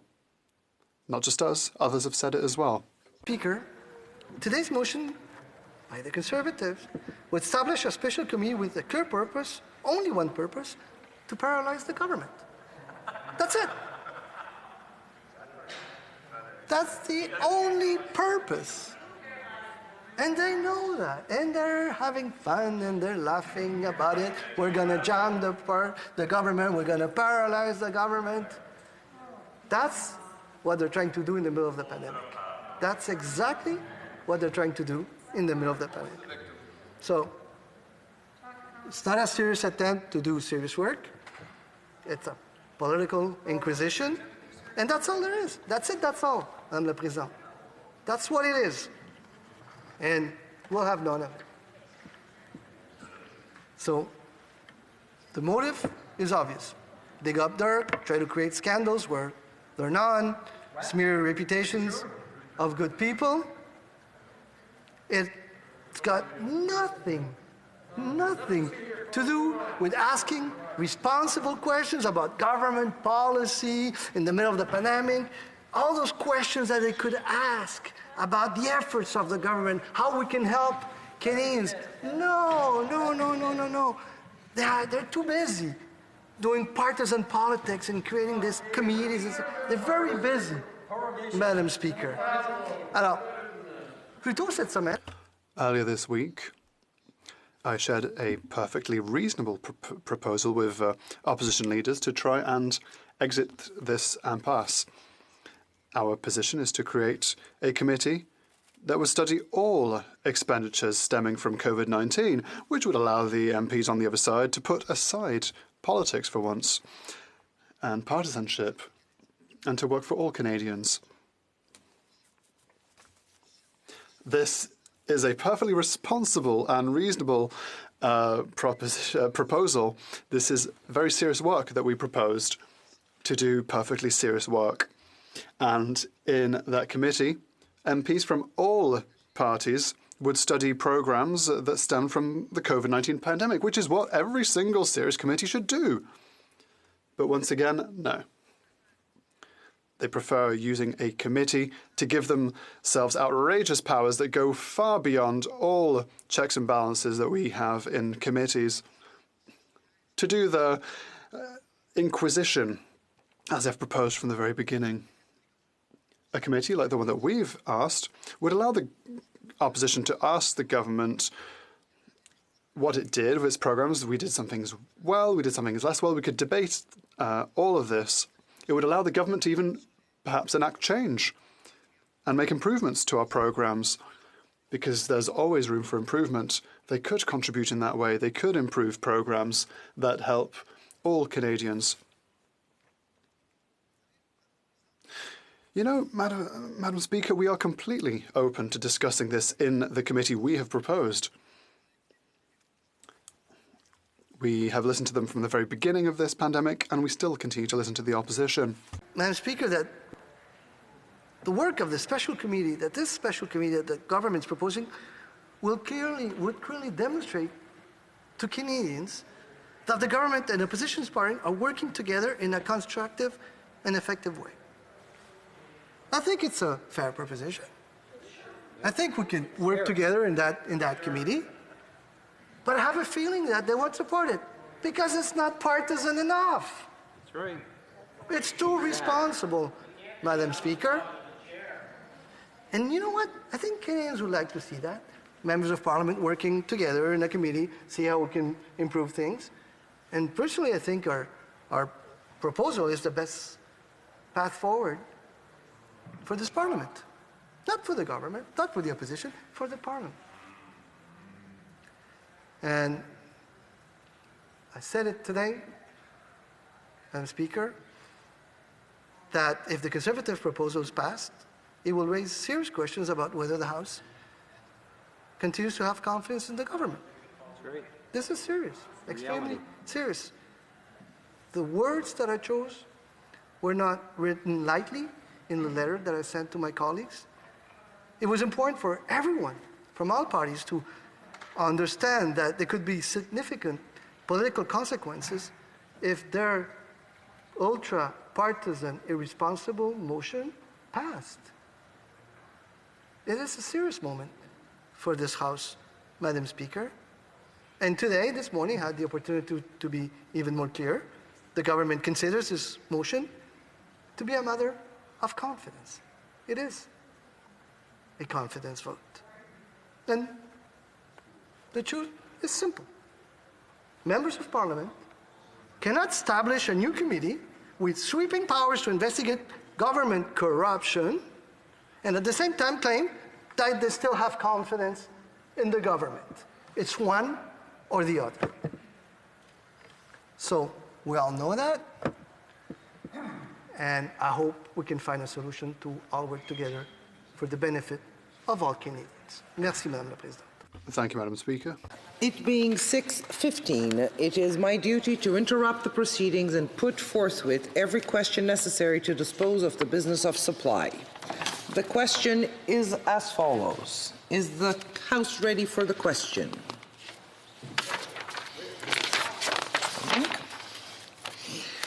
Monsieur O'Toole, appuyé par... Mr. O'Toole, seconded by Mr. Detel, moved that the House, A, note that the We Charity scandal has preoccupied Parliament since...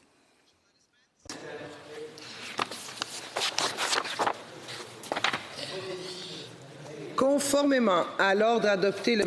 Pursuant to the order adopted on the 23rd of September, we will not move forward with the division stands potentially deferred. If a member in the House wishes that there be a recorded division, I ask the MP to rise now and to indicate that this is so to the Speaker. Secretary. Yes, Madam Speaker, I would request a vote, please. You would request a vote. Dans un souci donc de clarté, j'invite un député présent. I ask MPs in the House to rise, and that's what the Parliamentary Secretary did. So,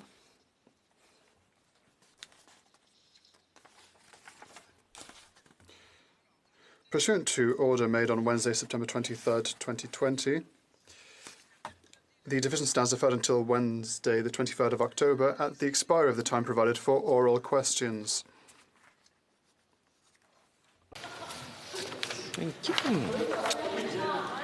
In accordance with Standing Order 38, a motion to adjourn the House is deemed to have been made and seconded at this time. Sorry? Oh, I'm sorry.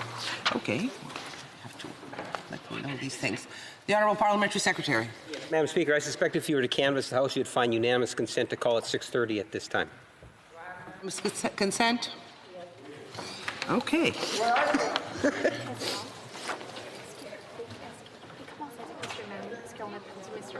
Okay. So in accordance with Standing Order 38, a motion to adjourn the House is deemed to have been made and seconded at this time. Therefore, the question is that this House do now adjourn. We are now going to the Honourable Member for Nanaimo, Ladysmith.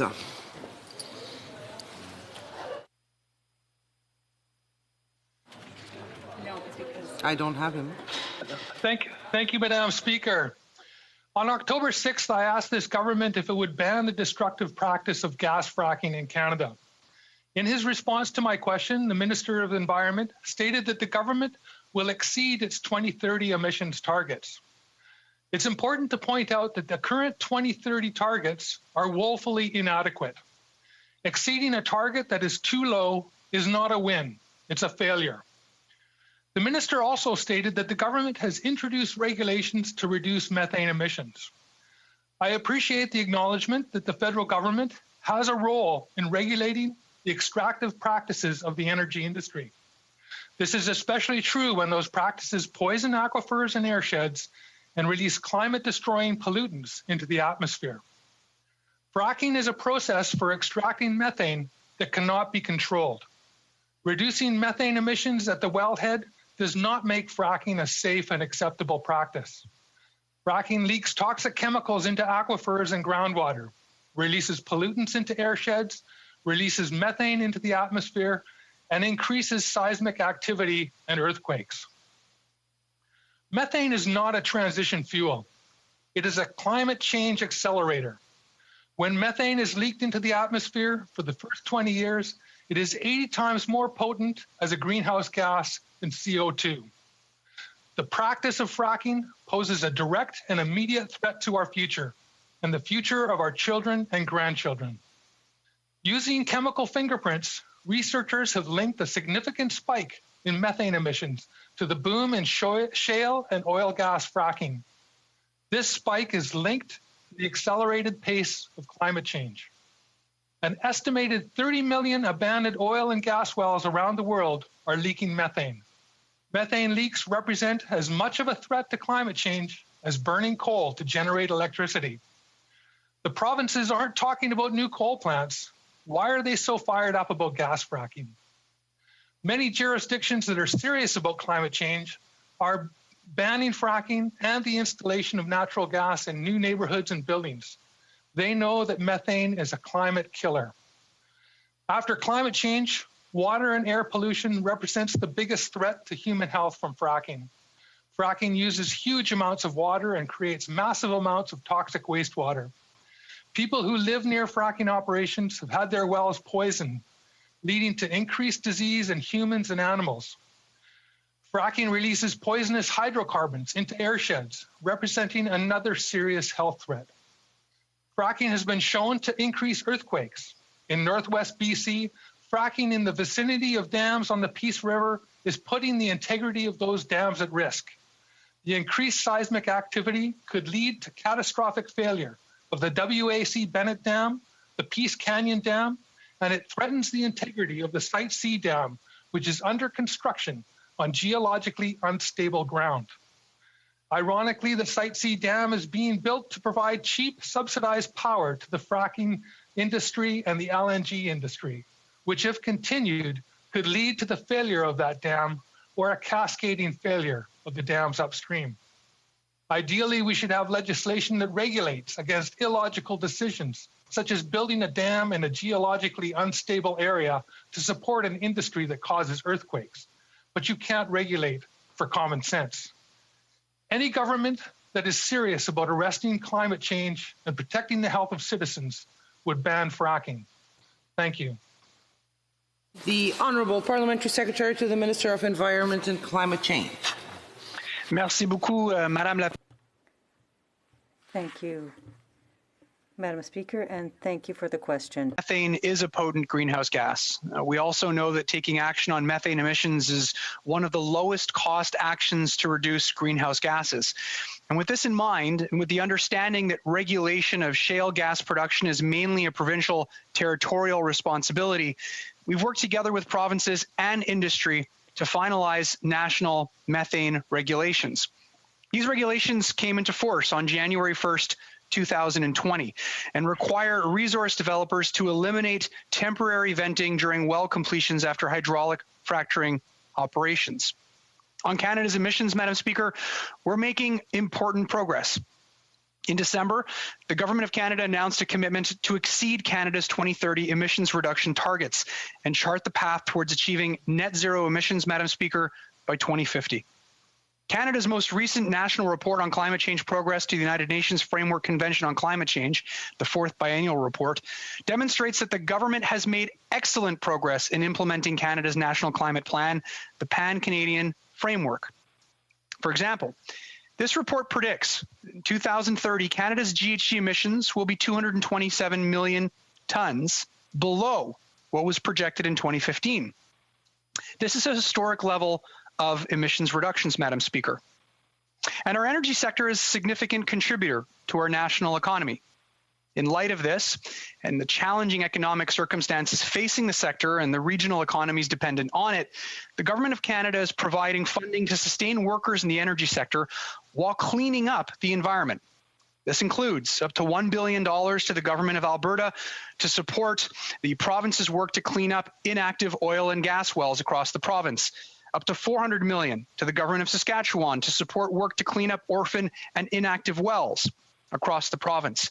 Up to $120 million to the Government of British Columbia to support work to clean up orphan and inactive oil and gas wells across the province as well, and $200 million to Alberta to ensure that the Orphan Wells Association is well funded to support its work to clean up an orphan well and gas well sites across Alberta. The OWA will fully repay this amount, Madam Speaker. Donc, Madame la Présidente, agir sur le changement. Madam Speaker, taking action on climate change, it doesn't mean immediately shutting down the energy sector in Canada, but instead developing natural resources in Canada in a sustainable, responsible way and protecting workers with key green investments. Member for Nanaimo, Ladysmith. Thank you, Madam Speaker. The methane budget is spent. We have already released too much of it into the atmosphere, and we must act now to stop these emissions, not just lower them. For all the reasons I have outlined, many jurisdictions around the world have either placed moratoriums on fracking or banned it outright, including France, Germany, Bulgaria, Scotland, the United Kingdom, Tunisia, New York State, the Vermont State, and the list keeps growing. The idea that exporting frack gas to China will help them lower emissions has been exposed as an outright lie. When will this government study the research and stop supporting this fallacy? It's time to ban fracking because the only thing we should be accelerating is our transition to renewable energy. Our children and our grandchildren deserve nothing less. Honourable Parliamentary Secretary.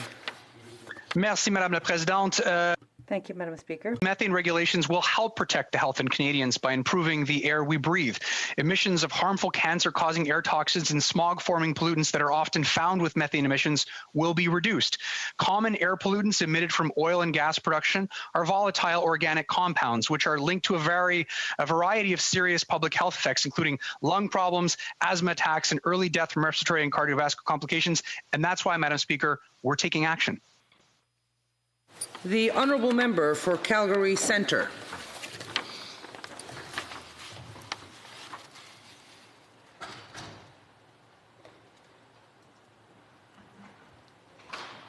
Thank you, Madam Speaker. Madam Speaker, I address this House today as a follow-up to a question I asked her 2 weeks ago with respect to the dithering of this government while Canada's oil and gas industry, our nation's pride, continues to face headwinds largely as a result of world affairs, but also realistically as a result of this government's bias towards an industry and its workers who have largely provided for this nation's prosperity for the past several decades. On March 25th of this year, pardon me, Madam Speaker, I'm going to put on my headphones here. I think maybe I'm not coming through quite clearly.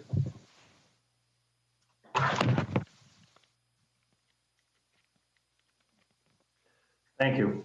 On March 25th of this year, at the beginning of a pandemic whose effects were multiplied by an ill-timed global oil price being large,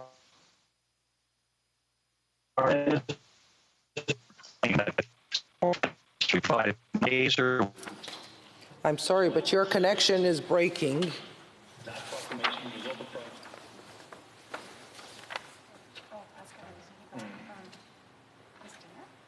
Sorry, Madam Speaker, can you hear me now? Yes, we can. Yes. Okay. On March 25th of this year, at the beginning of a pandemic whose effects were multiplied by an ill-timed global oil price war between large state-owned enterprises half a world away, the then Minister of Finance in this government proclaimed that support for the industry would be provided not in days or weeks, but hours. While clearly that proclamation was overpromising and under-delivering. Nearly 7 months later, the oil and gas industry continues to face the onslaught of temporary drastic reductions in demand for its resource amidst a world supply that is robust for the near future. Were this situation to be a new structural scenario for the world energy industry, it's certain that state-owned enterprises would know and would cease further development of their assets. Let me provide clarity that despite some European producers, this is not the case at all. The Middle East sees robust demand for its oil resource for the foreseeable future, going out 30 to 40 years. Yes, the world needs energy, and it will still need the energy intensity provided by hydrocarbons, for which the world has, as of yet, no close competitor, particularly with respect to transportation fuels. I know parties will quarrel that this is a sunset resource, and every energy-educated person will tell them to give their head a shake, or to get an actual education on how energy is produced and which energy sources have environmental footprints. To be clear, Mr. Speaker, every energy source has an environmental footprint. At this moment, we, Canadians in particular, are betting that the environmental effects caused by greenhouse gases are worse than those produced by other energy sources, as in the soot and greenhouse gases produced by burning biomass, as in the full-scale build-out required for an electricity grid that currently has no replacement source of electricity here or around the world. Damming all the rivers in the world will not replace the energy we use and has its own environmental impacts, and the steel, aluminum, concrete, copper, nickel, aggregate, rare earth metals, and construction industries, all heavy on emissions, will somehow free us from our power needs. We're deluding ourselves. And this government is a cheerleader in this pretense. Sometimes we get to see some sense of reality emerge. And the vanity of the slogans we've heard for 5 years meet up with the wall of reality. Such seemed to be the case early in this pandemic. The government seemed to indicate that yes, this industry, the world's environmentally leading oil and gas extraction industry, heavily regulated to ensure it meets the exacting environmental standards of Canadians, would withstand the current downturn. A short pause of attacking the industry with obfuscation and opaque regulation and indeterminate timelines for decision-making, when the government might need to admit how important this industry is to Canadians and to the world, particularly with respect to our environmental practices. Believe me, Madam Speaker, for a country that produces less than 5% of the world's oil supply, we lead by example, environmentally and with respect to society's outcomes. Show me an industry participant around the world whose practices are as sound, as transparent, as responsive, and as progressive as the Canadian oil and gas industry. There is none, Madam. Honourable Parliamentary Secretary.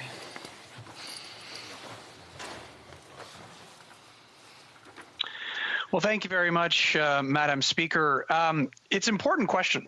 We all know that Canada's resource sector, their workers and their suppliers have been hard hit by the fallout from the COVID-19 pandemic. Madam Speaker, nowhere has this been more pronounced than in the petroleum sector, where producers have faced the added challenge of record low prices caused by the dual impact of a price war and a collapse in demand. The success of Canada's energy sector is critical to the successful restart and recovery of the economy.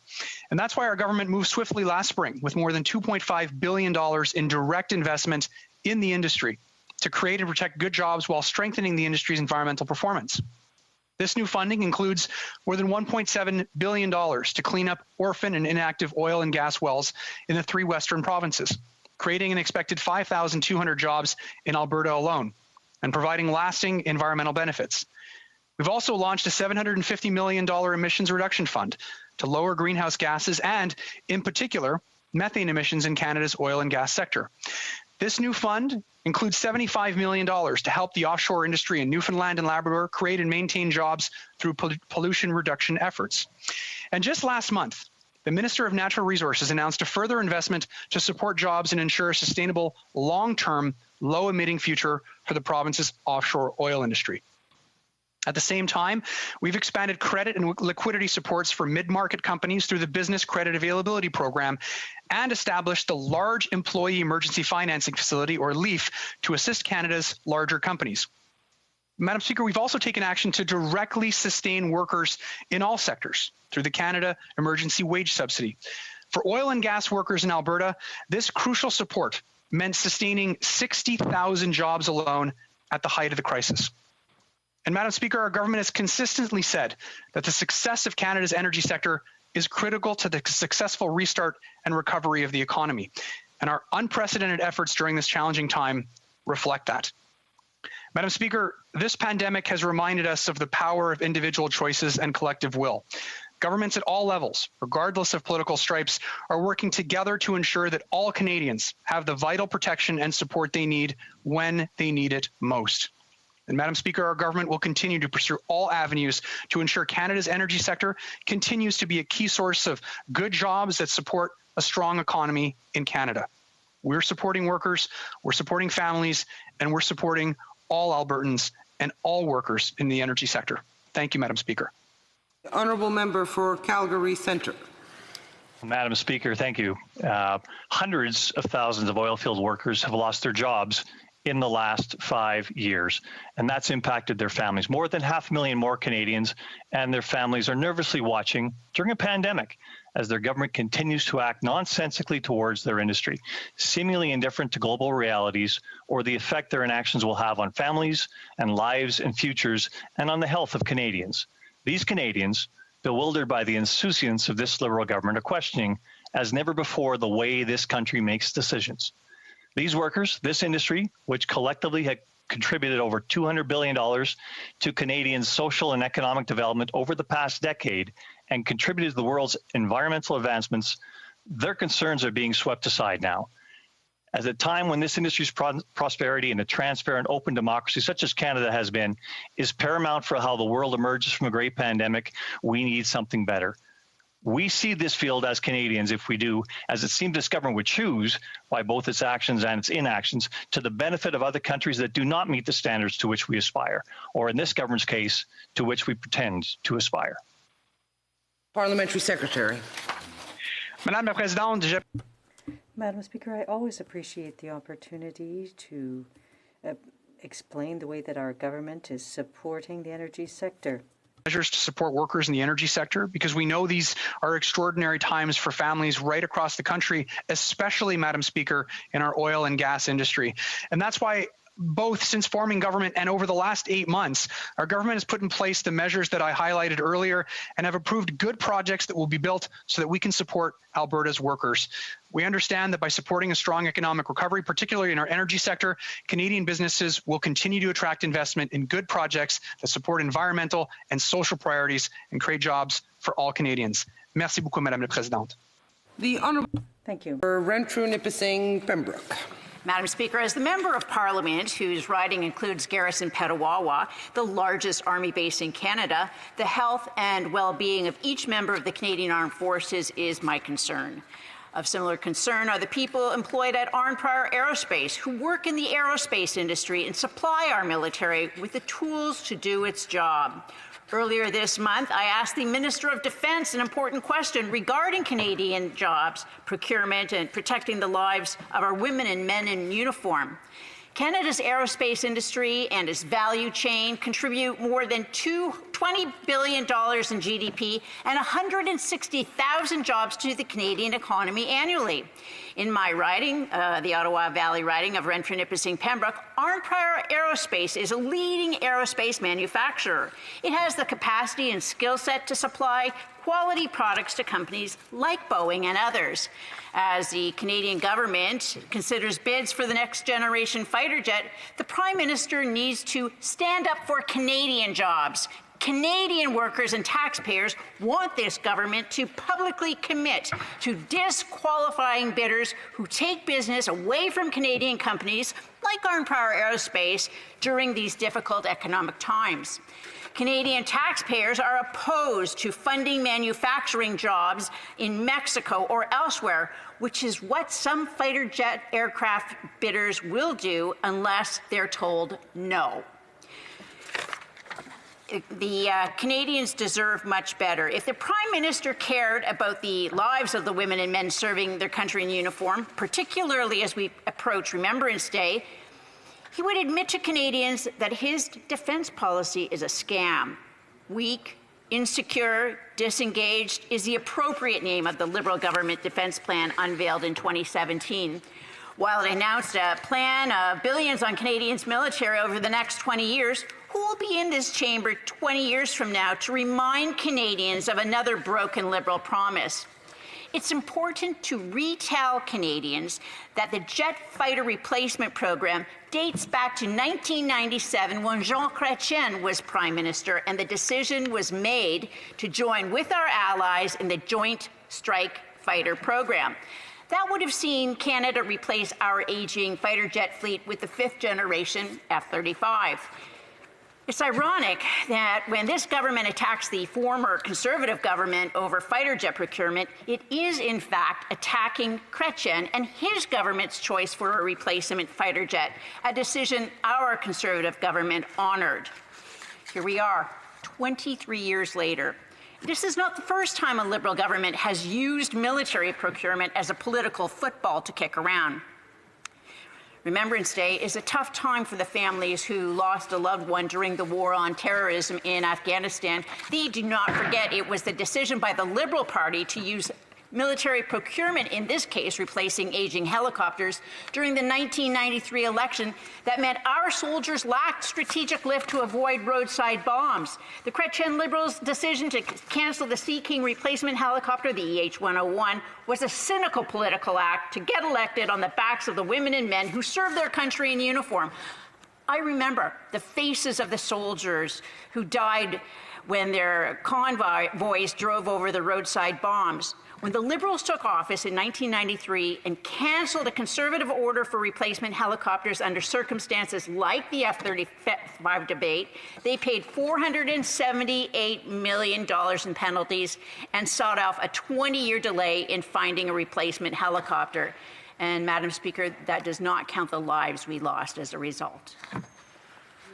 Parliamentary Secretary to the Minister of Innovation, Science and Industry.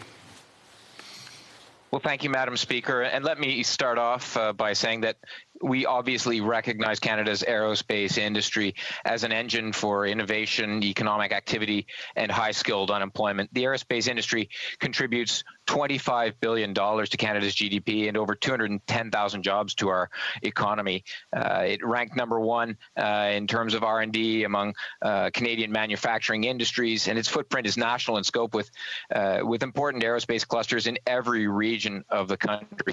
The aerospace industry is export-driven, with approximately 70% of total production exported, and Canadian aerospace firms, including small and medium enterprises, that are well integrated into global supply chains. And I really appreciate the question posed and the comments made by the member for Renfrew, Nipissing, Pembroke, because the Canadian aerospace manufacturing sector, with businesses like Arnprior Aerospace, they create good jobs for Canadians in the Ottawa Valley, in my riding of Pontiac and beyond. I obviously I'm a neighbor to the member's riding, so I really do understand quite well how important this is to her constituency. And our government is engaged with industry and has been proactive in promoting Canada's aerospace sector. We've been successful in securing strategic investments in advanced technologies, driving innovation, and maintaining highly skilled jobs in Canada. So we're going to continue to attract and support new quality investments in the aerospace sector. For example, we announced nearly $885 million in funding to support the aerospace and space industries through innovation programs. With regard to procurement, we're continuing to engage with the Canadian industry on upcoming defense procurement programs to help drive investments in Canada's key industrial capabilities through the Industry and Technological Benefits, or ITB policy. Now, the ITB policy allows the federal government's significant purchasing power to support Canadian companies and their workers. Through this policy, our government leverages major defense and Coast Guard procurements to create jobs, to drive innovation, and to foster economic growth all across Canada. When a company wins a defense contract, for every dollar that they receive, they're required to reinvest a dollar back into Canada's economy.